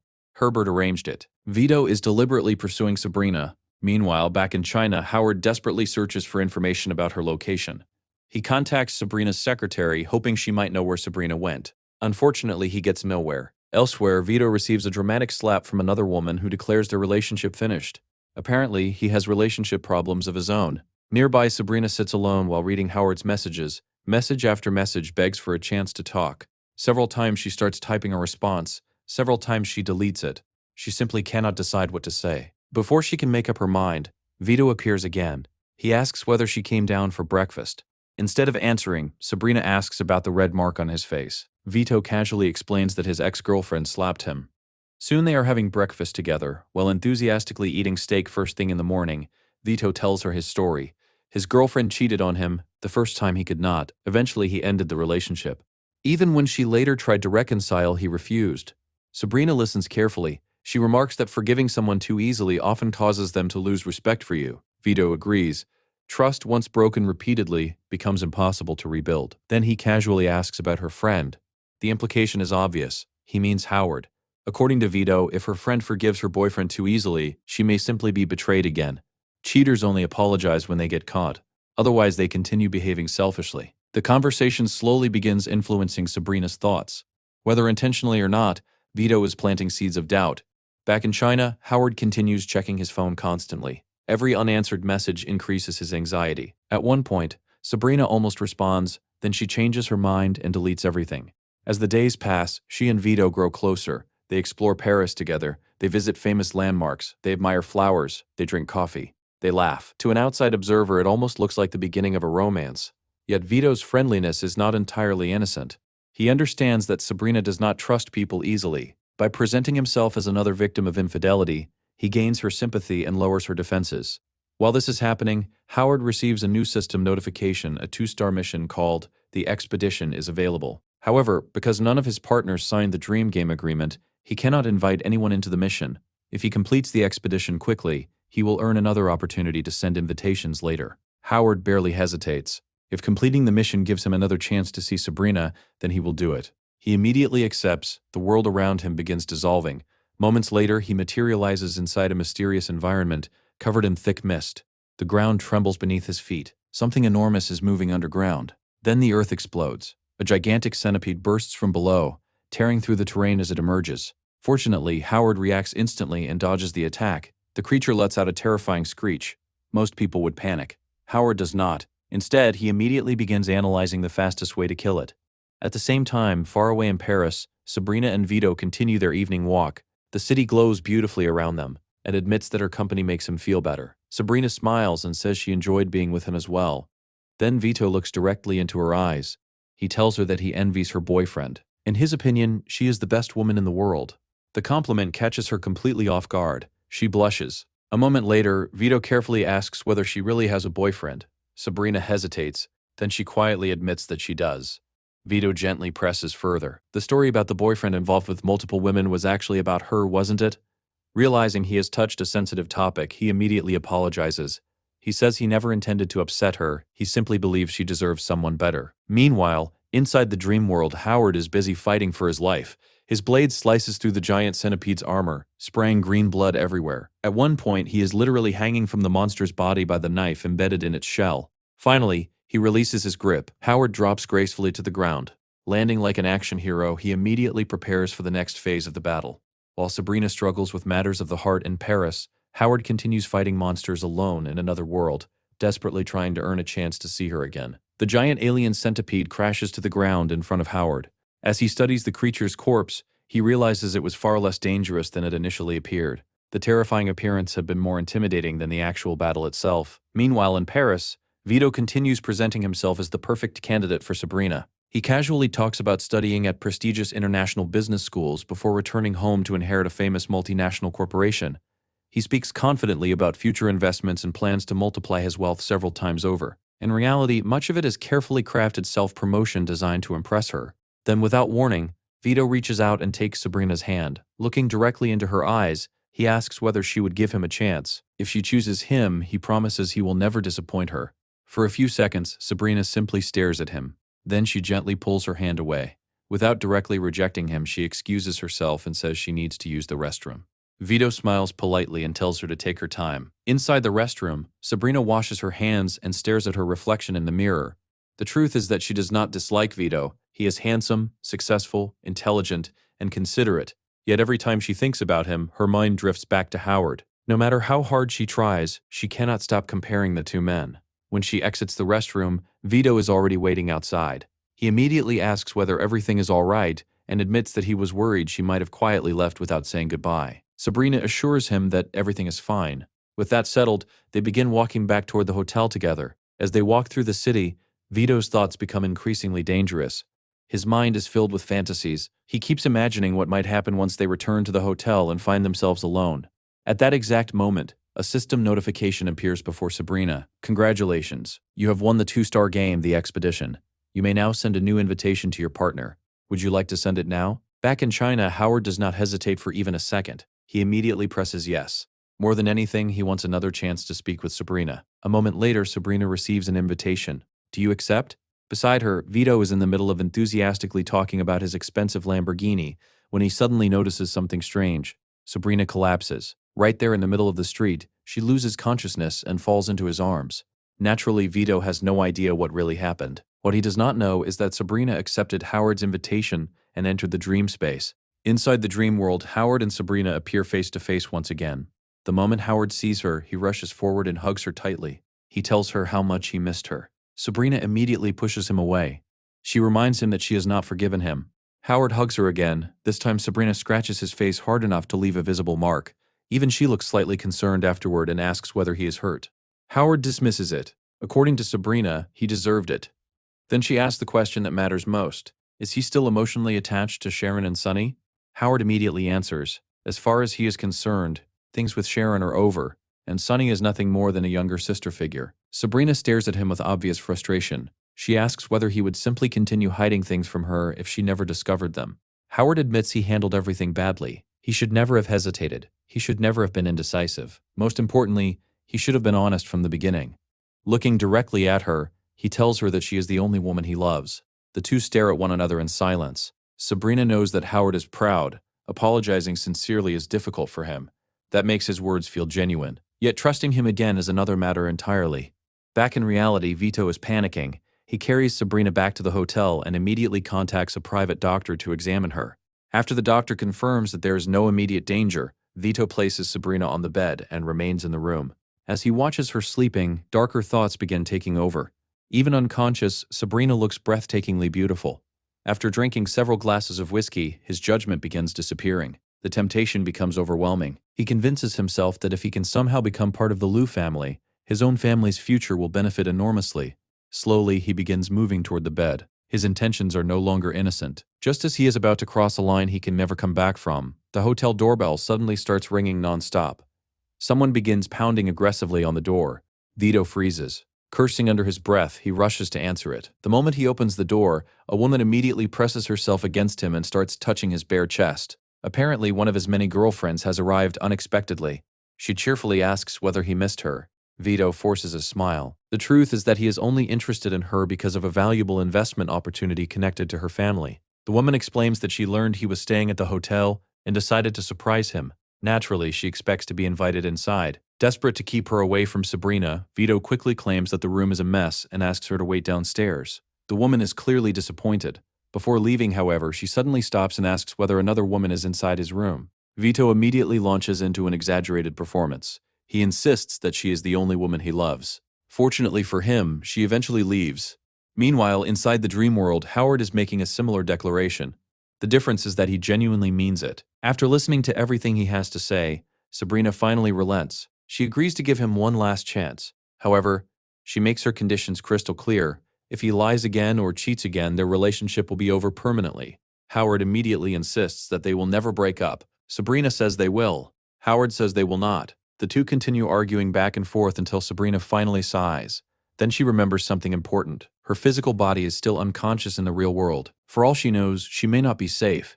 Howard immediately asks who is with her. When Sabrina tells him about Vito, every alarm bell in Howard's head starts ringing. As a man, he immediately understands what another man's intentions might be. Without hesitation, he begins giving her self-defense instructions. If Vito tries anything, she should use pepper spray first, then strike his jaw as hard as possible. After that, keep attacking until he can no longer fight back. Sabrina listens carefully and memorizes everything. Soon afterward, both of them leave the dream world. Back in reality, Vito has finally gotten rid of his unexpected visitor. Feeling relieved, he returns to Sabrina's room. Certain that he is alone, he approaches the bed and leans closer. Just as he is about to kiss her, Sabrina suddenly opens her eyes. Howard's instructions are still fresh in her mind. Without hesitation, she grabs the pepper spray sitting nearby and blasts Vito directly in the face. The man immediately recoils in agony. Before he can recover, Sabrina drives a punch straight into his jaw with all her strength. The hit lands perfectly. Vito drops unconscious almost instantly. Looking at the unconscious man sprawled on the floor, Sabrina is genuinely impressed. The self-defense lessons Howard taught her actually worked. Several days later, Howard speaks with Herbert Liu over the phone. He confidently assures him that Sabrina will be returning home safely. On the other end of the call, Herbert is furious. Not only has Howard failed to disappear, but somehow Sabrina has chosen him again. Even someone as accomplished as Vito failed to steal her away. At the airport, Howard finally sees Sabrina returning. The moment their eyes meet, all the distance between them disappears. Sabrina runs toward him and throws herself into his arms. The two hold each other tightly without caring about the curious looks from nearby strangers. Sabrina quietly says that she is back. Howard cannot help noticing that she seems different, more open, more straightforward, more willing to express what she feels. A few days later, Howard meets with Sharon. The moment she sits down, she casually mentions that she heard he and Sabrina reconciled. Howard immediately realizes that her information network is as frightening as ever. Sharon teases him. Surely, she says, he must have promised Sabrina something significant. Perhaps he agreed to stop seeing Sharon and Sonny altogether. Howard remains silent. His reaction is all the confirmation Sharon needs. With exaggerated sadness, she jokingly asks why he even came to see her if he plans on abandoning her. Howard clearly looks uncomfortable. He struggles for a moment before finally speaking. Sharon notices immediately and offers her help. Whatever the problem is, she says she will do what she can. Then Howard drops a bombshell. He needs an investment. Without missing a beat, Sharon asks whether $15 million will be enough. Howard nearly chokes. The amount is so absurdly large that it leaves him speechless. Recovering quickly, he explains that $3 million is sufficient for the initial stage.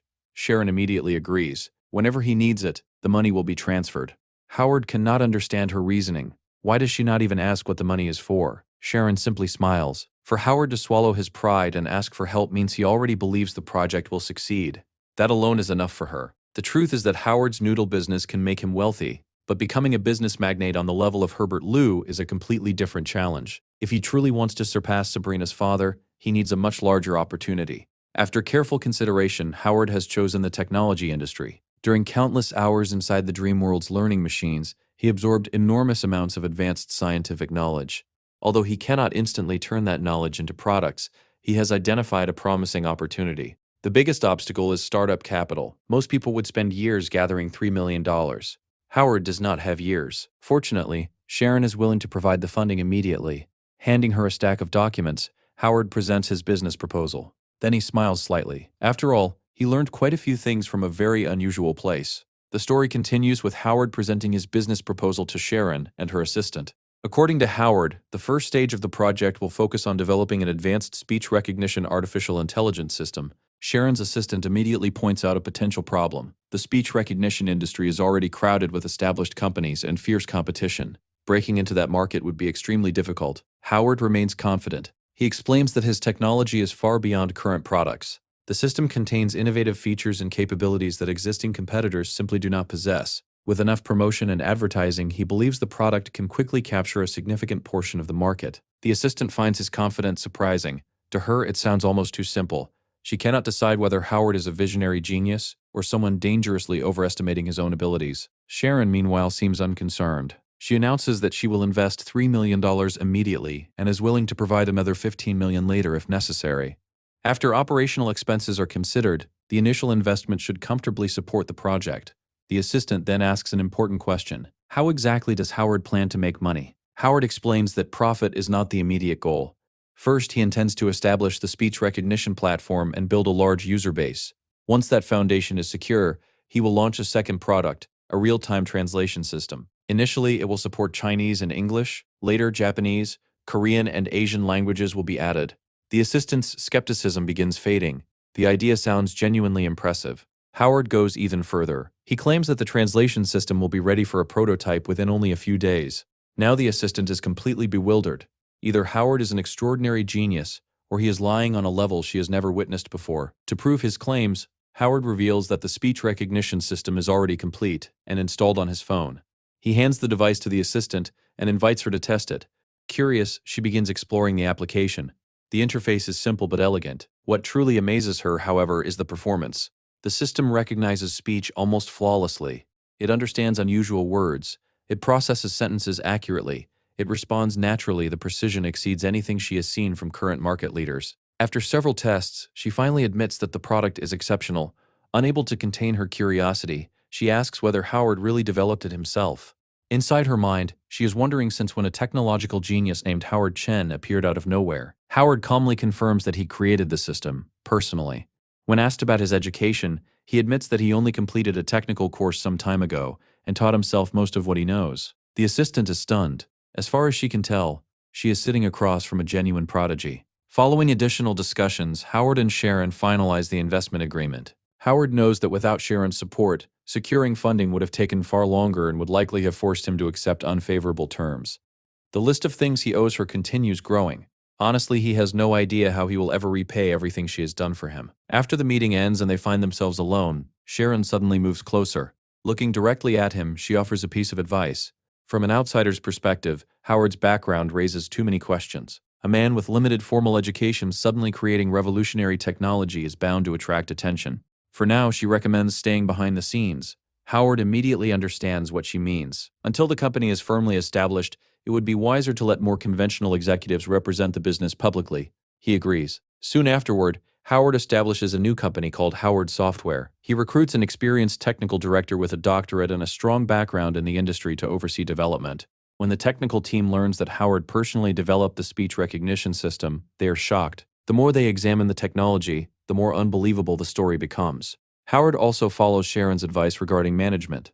Rather than trying to handle everything himself, he recruits an elite leadership team recommended by her. According to Sharon, building a large company requires trusting capable people with important responsibilities. Howard has no problem with that. Delegation is a necessity. By the end of the first month, Howard Software is already approaching completion of its flagship product. One day, the management director delivers exciting news. Negotiations are underway with Xiaomi and several other major electronics companies. The goal is to integrate Howard's speech recognition system directly into future devices. If successful, millions of users could begin using the application immediately. The valuation of Howard's software would skyrocket. Howard asks how negotiations are progressing. The director explains that things are promising, although there is one complication. The larger companies may request ownership stakes in Howard's software as part of the partnership.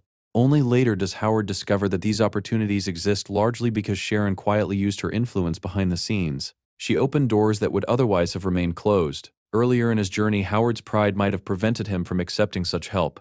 Now he views things differently. If someone genuinely wants to support him, there is no reason to reject it. As long as he maintains control of the company, giving away a portion of the shares is a worthwhile trade for access to hundreds of millions of potential users. During one of their later meetings, Sharon suddenly leans closer to him. A playful smile appears on her face. She asks how he plans to thank her for everything she has done.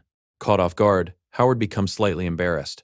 After a moment, he suggests dinner. Sharon immediately accepts. That evening, a private driver takes them to an upscale restaurant. Not surprisingly, Sharon wastes no time getting to the point. She bluntly asks whether he truly has no desire to get back together with her. Before Howard can answer, something unexpected happens. A little girl runs into the street chasing a ball. The driver slams on the brakes to avoid hitting her. The sudden stop throws both passengers forward. When everything settles, the driver turns around to apologize. Then he immediately looks away. The scene in the back seat is far too awkward. Sharon is practically on top of Howard. Their faces are inches apart. Howard's hand ended up in a very compromising position. Most people would immediately pull away. Sharon does the opposite. She moves even closer. Then she lightly nibbles on his ear and whispers that she has no intention of having a child with any man other than him. Howard immediately panics. Once again, carefully he creates some distance and returns to a normal sitting position. Sharon simply smiles. Teasing him has become one of her favorite hobbies. Fortunately, the dinner itself turns out to be surprisingly pleasant. There is no drama, no major arguments, just a calm evening and good conversation. Afterward, they politely say goodbye and head their separate ways. Or at least that is what Sharon assumes. Howard's destination is not his own home. Instead, he goes to visit someone very important. Sabrina. Holding a rose in his hand, he arrives at her apartment. When Sabrina opens the door, she is already wearing pajamas. Immediately, she asks why he is visiting so late. Without missing a beat, Howard claims that he needs to use her bathroom. Sabrina stares at him in disbelief. Technically, it is a plausible excuse. Technically, Howard enters the apartment and notices that she has been working late. Her computer is covered with spreadsheets and business documents. He asks whether there is anything to drink. She points him toward the refrigerator. After helping himself, Howard casually mentions that he feels a bit greasy and would like some tea. Sabrina immediately points out that drinking tea at night will keep him awake. Howard replies that he does not mind. He still has work to finish anyway. In response, Sabrina suggests that he return to his own apartment. Howard calmly tells her that spending time with her is more important than work. If given the choice, he would rather sit beside her doing absolutely nothing than spend another minute working. For a moment, Sabrina says nothing. Eventually, she sighs and lets the matter drop. Several hours pass. Howard continues working while Sabrina watches television. Eventually, she reminds him that it is already late and that he should probably go home. Howard claims he is almost finished. More time passes. Sabrina eventually falls asleep on the couch. When she wakes up, she discovers that Howard is still there. Later, she takes a shower and emerges to find him continuing to work. When she asks whether he is finally done, he once again claims he is almost finished.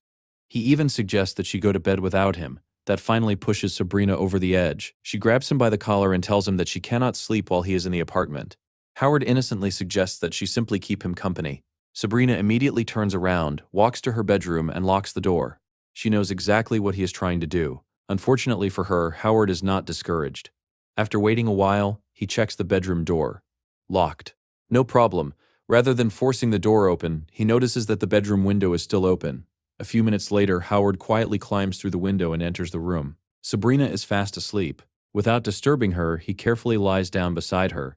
Then he whispers a simple goodnight. The next morning, Sabrina wakes up and stretches. Immediately, she notices Howard lying beside her. Startled, she nearly jumps out of bed. She clearly remembers locking the door. Howard casually explains that he entered through the window. Naturally, Sabrina refuses to believe him.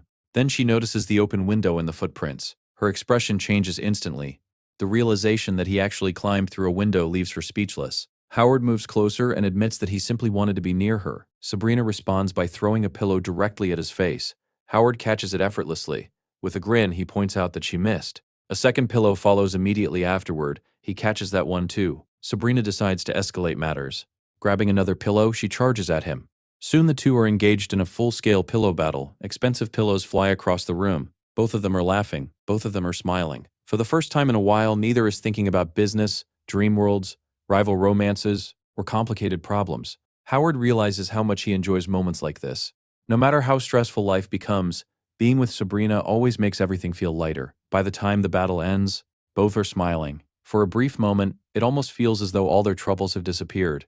After some time, the two of them started chatting about the current state of the film industry. Because of the writers' strike, many projects had been delayed, and Sabrina mentioned that things had become even more difficult after the release of ChatGPT. According to her, writers everywhere were feeling the pressure as artificial intelligence rapidly changed the industry. Howard simply nodded and replied that AI was a complicated subject.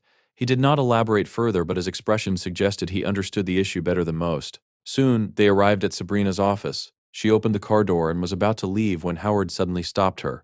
Before she could react, he leaned forward and kissed her gently on the cheek. Smiling, he asked, "Honey, how about we have dinner together tomorrow night?" Sabrina immediately frowned and told him not to call her that because they were not married yet. Howard raised his hands in surrender and laughed. Okay. Miss Luo, would you like to have dinner with me tomorrow night?" This time Sabrina could not help but smile. I'll think about it." With that, she headed toward her office building. However, from one of the upper floors, someone had been watching everything unfold. It was Herbert Luo, Sabrina's father, and judging from the look on his face, he was not pleased at all. Meanwhile, after receiving Sharon's massive investment, Howard had already thrown himself fully into building Howard software. Things moved at an unbelievable speed. Thanks to Sharon's financial support and Howard's innovative speech recognition application, the company quickly attracted attention. In fact, they had even secured a meeting with representatives from Xiaomi. If this deal went through, Howard software would become a major success right from the start. Of course, Sharon was heavily involved in the negotiations, and with her experience and influence, everything progressed smoothly. The discussions were so successful that Howard decided to take everyone out for dinner afterward. During the meal, one of the Xiaomi representatives praised him. "I have to say I'm impressed. You're so young, yet you've already founded such a promising tech company."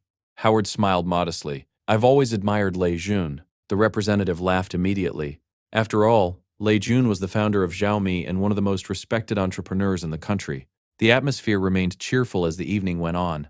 But back at Howard Software, something sinister was happening. A young man named Lim, the newest member of the tech support team, had stayed behind at the office. He was on the phone, looking extremely nervous. "There isn't anyone else here," Lin whispered. "Everything is going according to plan. I've copied all of Howard's speech recognition data, including the source code."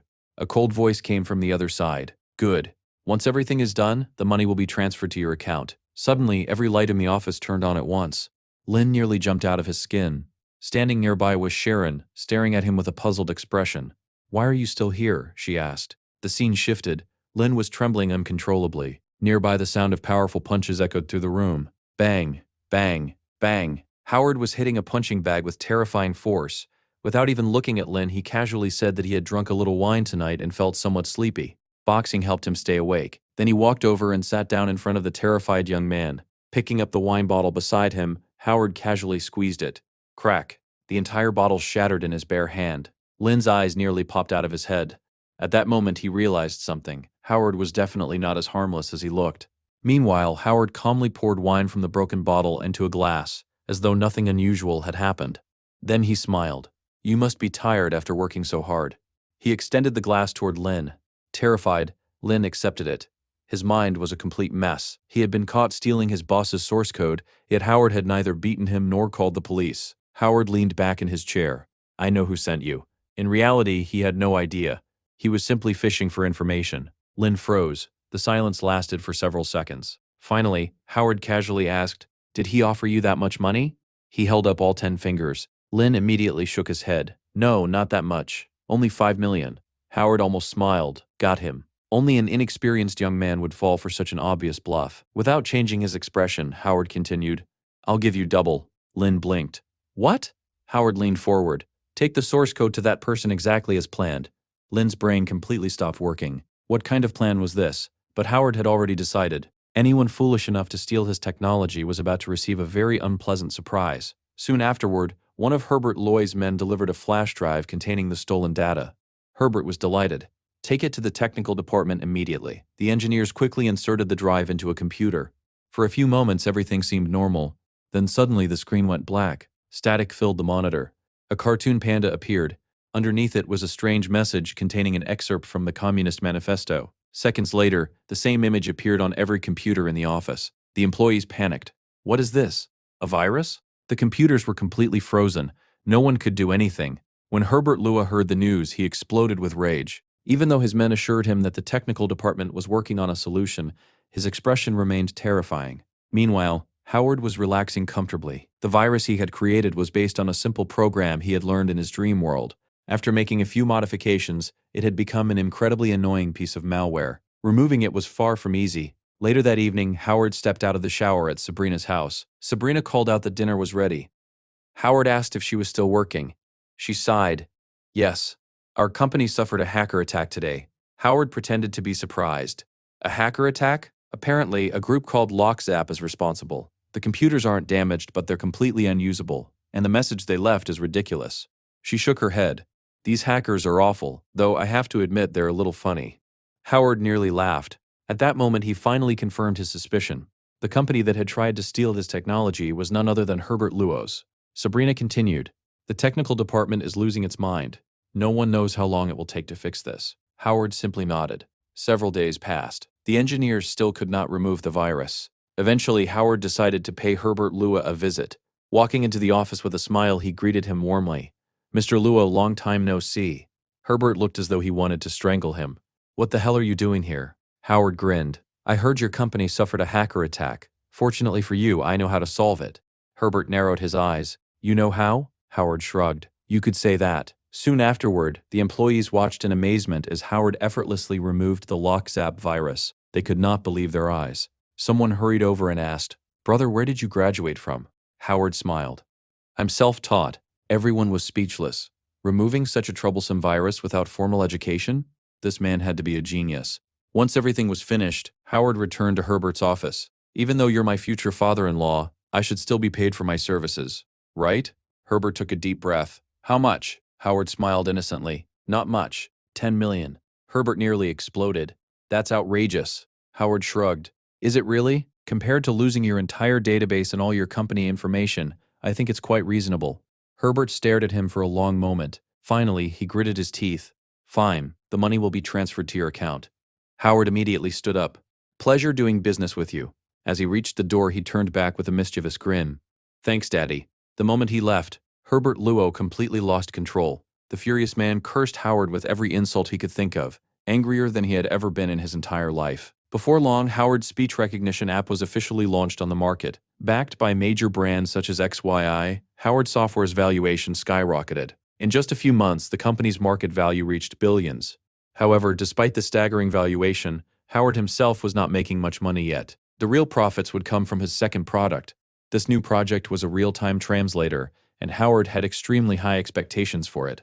The application would have both free and premium versions, allowing it to attract a massive user base while generating substantial revenue. Meanwhile, in the headquarters of Flying News, one of the biggest companies in speech recognition and translation technology, the atmosphere was tense. The company's CEO was a young man named Victor Du, though most people simply called him Vito. He was admired by men and adored by women. Not only was he exceptionally talented, but most people also considered him extremely handsome. His assistant entered the office carrying a report. A new competitor's product has been growing rapidly in the market, she explained. Their speech recognition app is extremely advanced. Vito remained silent as she continued. More recently, they've launched a second product, an online real-time translator. It can recognize everything from daily expressions to professional terminology. It even handles homophones, slang, and misspelled words with incredible accuracy. Vito frowned. Is it better than ours? The assistant hesitated before replying. They're very close right now, but based on their development speed, they will probably surpass us sooner or later. That answer clearly displeased him. We need to promote our products more aggressively. He looked up. Has the marketing department prepared a strategy? Yes, the assistant replied.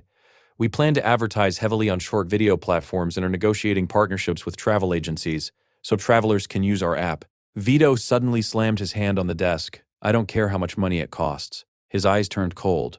We cannot allow Howard Software to take any more market share. The scene then shifted to a group chat filled with Howard's former classmates. Everyone was gossiping excitedly. Is it true Howard is a multimillionaire now? Wait a second. Another person asked. Wasn't he running a noodle stand before? Nobody really understood how things had changed so quickly. But one thing was certain, everyone felt a little miserable. While they spent their days gossiping in a chat group, their former classmate had already become one of the fastest rising entrepreneurs in the country. Meanwhile, at Howard Software's headquarters, Sharon stood beside the enormous glass window overlooking the city. She took a sip of champagne and smiled. Nice place. Howard looked around the office. It's temporary. Sharon raised an eyebrow. Oh? I plan to buy some land and build a headquarters from scratch. She looked surprised. Are you getting into real estate? Howard shook his head. No. This building will belong exclusively to Howard Software. Sharon casually sat on the edge of his desk holding her glass. Have you already decided where to build it? Howard sighed. I've been looking around recently, but there aren't many good options. So what will you do? He thought for a moment. I'll probably buy an old building, demolish it, and build a new one. Sharon nodded. Not a bad idea. Then she smiled mischievously. But do you even have enough money for that? Howard instantly became embarrassed. After all, Sharon had already invested $15 million into his company. A large part of that money had gone towards salaries and research expenses. His speech recognition software required a huge team to maintain, and the real-time translator would require even more manpower. After a brief silence, Howard admitted the truth. Probably not. Sharon shrugged as if it were nothing. How about I lend you some? Howard immediately turned away. No, Sharon blinked. Why not? He coughed awkwardly. I'd feel embarrassed borrowing money from you again just to build a building. She slowly raised the champagne glass toward her lips. If you say so. Then she added casually, but I think it would be a good investment. Howard suddenly stood up. He took the champagne glass from her hand and placed it gently on the desk. Then he looked directly into her eyes. You're provoking me. Sharon's smile only widened. Am I? Without breaking eye contact, she adjusted his tie. By the way, the country's biggest technology fair is next month. Howard remained silent. You should participate, she continued. Showcase Howard Software's products there. It will boost your popularity even more. Then she stepped back. Well, I'm leaving. She walked toward the door. If you need money, come find me. And just like that, she left. Howard watched her disappear and could only shake his head. That woman was definitely provoking him. A few minutes later, his phone suddenly rang. He answered. To his surprise, it was Sunny. She sounded cheerful. My first solo concert is next month at your city's stadium. Howard laughed. What a coincidence. I'll be at the electronics fair nearby. Sunny smiled. Perfect. Then she added, I still have a few tickets left. Do you want one? Howard found that extremely suspicious. Unsold tickets, impossible tickets for Sunny's concert were selling online for over $100. Had she saved them specifically for him? Sunny suddenly became serious. I really want you to come. Howard smiled. Then I'll definitely be there, she winked playfully. You promised. Don't forget. A few months earlier, Sunny had recorded a single while staying in Howard's city. At the time, Howard's secretary had even caught them talking privately. That song, titled Winter Love, became an overnight sensation. It dominated radio stations throughout the country. Taking advantage of the momentum, Sunny quickly released her first full album. The album contained 10 songs. Within just 2 months, it sold over 1.5 million copies. The entire music industry was stunned. Selling numbers like that in the internet age was almost unheard of. But the truth was simple. Sunny was genuinely talented. Almost every song on the album became a hit. She dominated music charts, streaming platforms, and radio stations. Her popularity exploded. Some journalists even began calling that year the Year of Sunny. Soon enough, the day of the electronics fair finally arrived. Howard had secured a booth to showcase his products and interact with users, but fate had a strange sense of humor. Howard Software's booth was located directly beside Flying News, their biggest competitor, and standing there personally welcoming visitors was none other than Victor Du himself. Vito greeted customers with a charming smile, inviting everyone to try their latest products. Naturally, many people stopped to take a look, partly because they were interested, but mostly because he was ridiculously handsome. After saying goodbye to several customers, Vito glanced to the side. There stood another man doing exactly the same thing, Howard. The two men's eyes met. Howard nodded politely. Vito returned the gesture. "So this is Howard?" Vito examined him carefully. "He's not even that handsome." At the same time, Howard was observing him. He seems polite enough, but there's arrogance in his eyes. After helping a few more visitors, Vito glanced over once again. A faint smile appeared on his face. "I can raise my company's market value simply by investing my own money. Could someone like you ever achieve something like that?" At that moment, a commotion suddenly broke out among the crowd. It seemed that someone incredibly famous had arrived at the electronics fair. It was Sunny. Surrounded by security guards, she slowly made her way through the venue as fans rushed toward her. People recognized her from afar and immediately became excited. "Oh my God, it's Sunny. She's even prettier in person. I can't believe she's actually here." The crowd grew larger and larger. When Vito saw her, even he was momentarily stunned. What a beautiful woman. Seeing Sunny walk in his direction, Vito instantly straightened his posture and adjusted his clothes. Naturally, he assumed she had come to visit Flying News. After all, he was handsome, wealthy, and one of the most successful young entrepreneurs in the country. Confidently, he extended his hand toward her. "Welcome. Let me introduce you to our latest product." But before he could finish speaking, Sunny simply walked right past him. She did not even notice him. Vito froze. His hand remained awkwardly suspended in midair. Completely ignored. Everyone nearby looked at him strangely. Meanwhile, Sunny had already reached her destination. Howard. The moment she saw him, her face lit up with a bright smile. Howard was equally surprised. He looked at her and could not help but think that she looked even more beautiful than the last time they had met. It had been a long time since they had seen each other face to face. Trying to hide his nervousness, Howard casually handed her a flyer. Sunny blinked. "What is this?" She lowered her head and read it. Howard Voice Recognition System. Meanwhile, Vito was still standing there in shock. He simply could not believe what had happened. Howard then began introducing his speech recognition software and his new real-time translator. Sunny listened attentively, smiling from time to time. However, a superstar like Sunny could never appear in a public place without causing a sensation. Countless people took photos. Others recorded videos. Before long, gossip websites exploded with headlines. "The superstar Sunny appears at an electronics fair. Who is the young man besides Sunny?" Sunny's surprise appearance shocks fans. Because of Sunny's influence, even Howard Software began trending online. The popularity of Howard's products skyrocketed overnight. Soon after, the scene shifted to Sunny's concert. This was her first performance since leaving the Hot Dolls and beginning her solo career. And honestly, she was shining brighter than ever. Her confidence was undeniable. Her beauty seemed to have increased several times over. Standing on stage, she looked completely at ease. Every note she sang was perfectly in tune. Sunny was born to be a star. Backstage, someone was quietly watching her performance. It was Howard. He had disguised himself to avoid attracting attention. After all, he had promised Sunny he would attend, and he always kept his promises. Everything was going smoothly. The audience was cheering. Sunny was singing passionately. Then suddenly, snap, one of the steel cables supporting a giant screen above the stage broke. At that instant, Howard felt a chill run down his spine. His danger sense kicked in. It was almost like Spider-Man's spider sense. Something terrible was about to happen. Sunny remained unaware. She continued singing. Then snap, the second cable broke. The enormous screen tilted forward. People in the audience finally noticed. Screams erupted instantly. "Oh no, it's falling." The security staff reacted immediately, but it was too late. The giant screen was plummeting straight towards Sunny. For a split second, Sunny thought she was going to die. Then suddenly, someone grabbed her. Howard. He pulled her away at the very last moment. The massive screen crashed onto the stage behind them with a deafening bang. The entire stadium fell silent. Thousands of people stared at the man holding Sunny in disbelief, especially the women. Who is he? He's incredible. So handsome. Sunny was thinking the exact same thing. As she looked up and recognized Howard, her eyes widened. If he had not been there, she would have died. Once again, he had saved her life. Sunny could not believe how fortunate she was. The production team rushed onto the stage. "Sunny, are you okay?" Her manager hurried over. "Are you hurt?" Sunny simply shook her head. Meanwhile, Howard noticed that all attention was focused on Sunny. Without hesitation, he quietly slipped away. He had no desire to be surrounded by reporters. Unfortunately, reality had other plans. The next day, the internet exploded. A mysterious man saves Sunny during concert accident. Who is Sunny's hero? Secret romance. For days, the incident dominated headlines. Meanwhile, Howard returned to Sabrina's house. The electronics fair and everything that followed had exhausted him. As soon as he arrived, he collapsed onto the couch and fell asleep. Sabrina noticed him sleeping there. Quietly, she covered him with a blanket. Just as she was about to leave, Howard suddenly grabbed her wrist. Before she could react, he gently pulled her down beside him. The two of them lay quietly together on the couch. Sabrina looked at him and sighed. "You must be tired." Howard simply closed his eyes. He really was exhausted. But what he did not know was that the internet was still going crazy. Everyone was trying to uncover the identity of the mysterious man who had saved Sunny.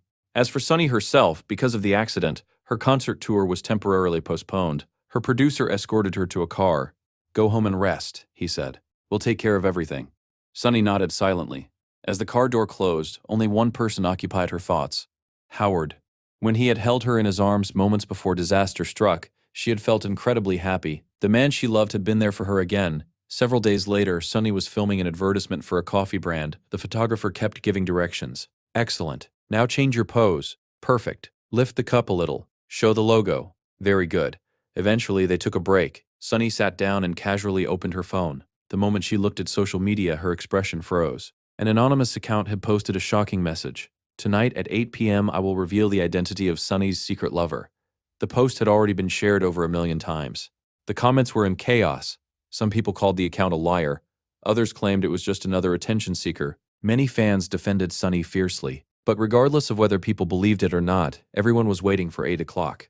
Sunny's manager noticed her expression. "What's wrong?" Sunny forced a smile. "Nothing." The photo shoot resumed, but her thoughts were elsewhere. She kept telling herself not to worry. After all, celebrities were slandered every day. This was probably just another rumor. Yet she was so distracted that she accidentally spilled scalding hot coffee on herself. Her manager rushed over. "What happened?" "I'm fine." Sunny forced another smile. But she was clearly not fine. When the photo shoot finally ended, it was already 7:58 p.m., only 2 minutes remained.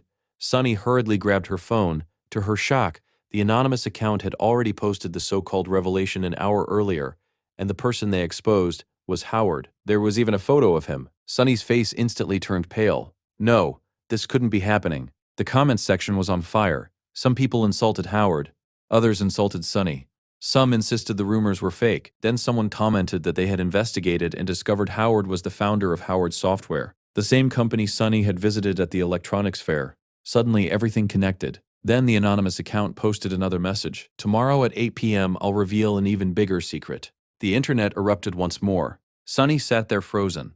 Her career, Howard, everything she had worked for, it could all collapse. The stress overwhelmed her. Her vision blurred. The next moment, she fainted. Fortunately, her manager caught her. Meanwhile, Howard was enjoying a peaceful evening with Sabrina. The 3 months she had once mentioned had long since passed, and the distance between them had clearly disappeared. Howard hugged her from behind and smiled. "What are you looking at?" But Sabrina did not smile back. Instead, she showed him her phone. The screen displayed the anonymous account's post. She looked at him coldly.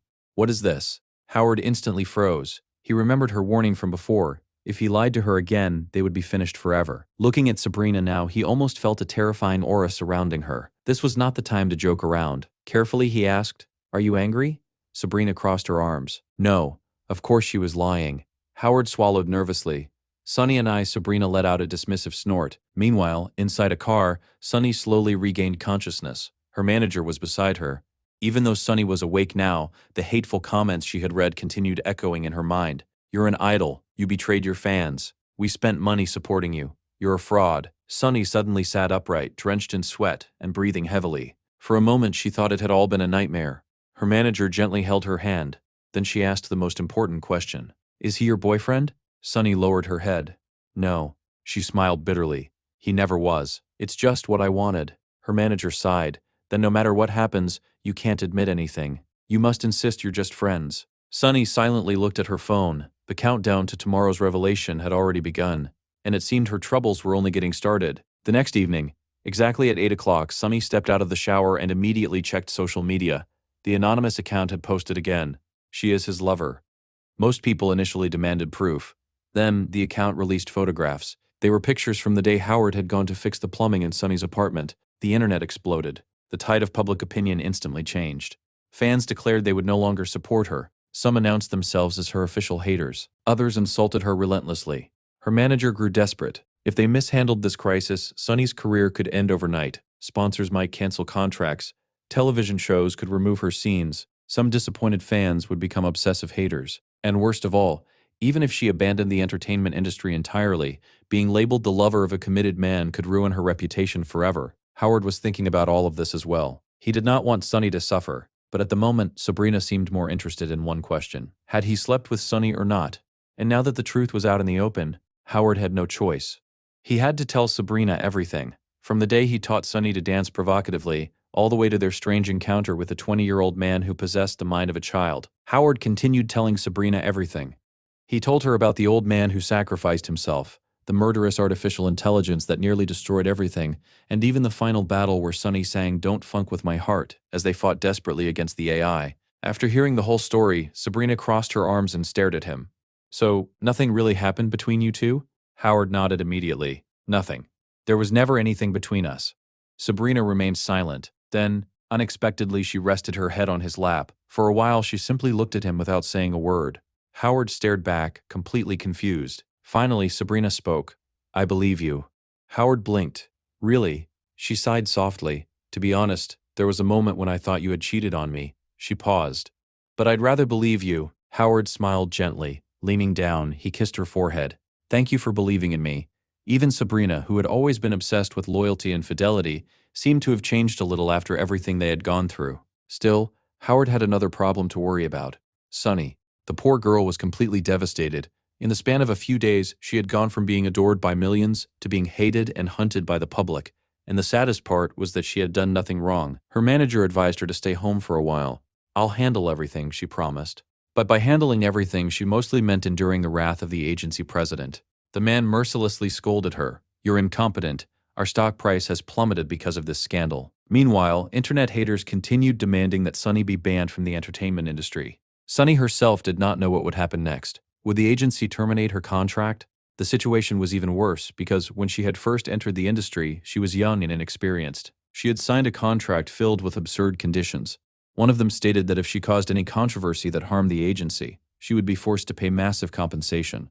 For years, Sunny had worked tirelessly while the agency took the lion's share of her earnings. If they demanded compensation now, she would never be able to afford it. The next day, a man appeared at the agency. He politely asked if he could learn more about the company's shareholder structure. Sunny's manager looked at him curiously.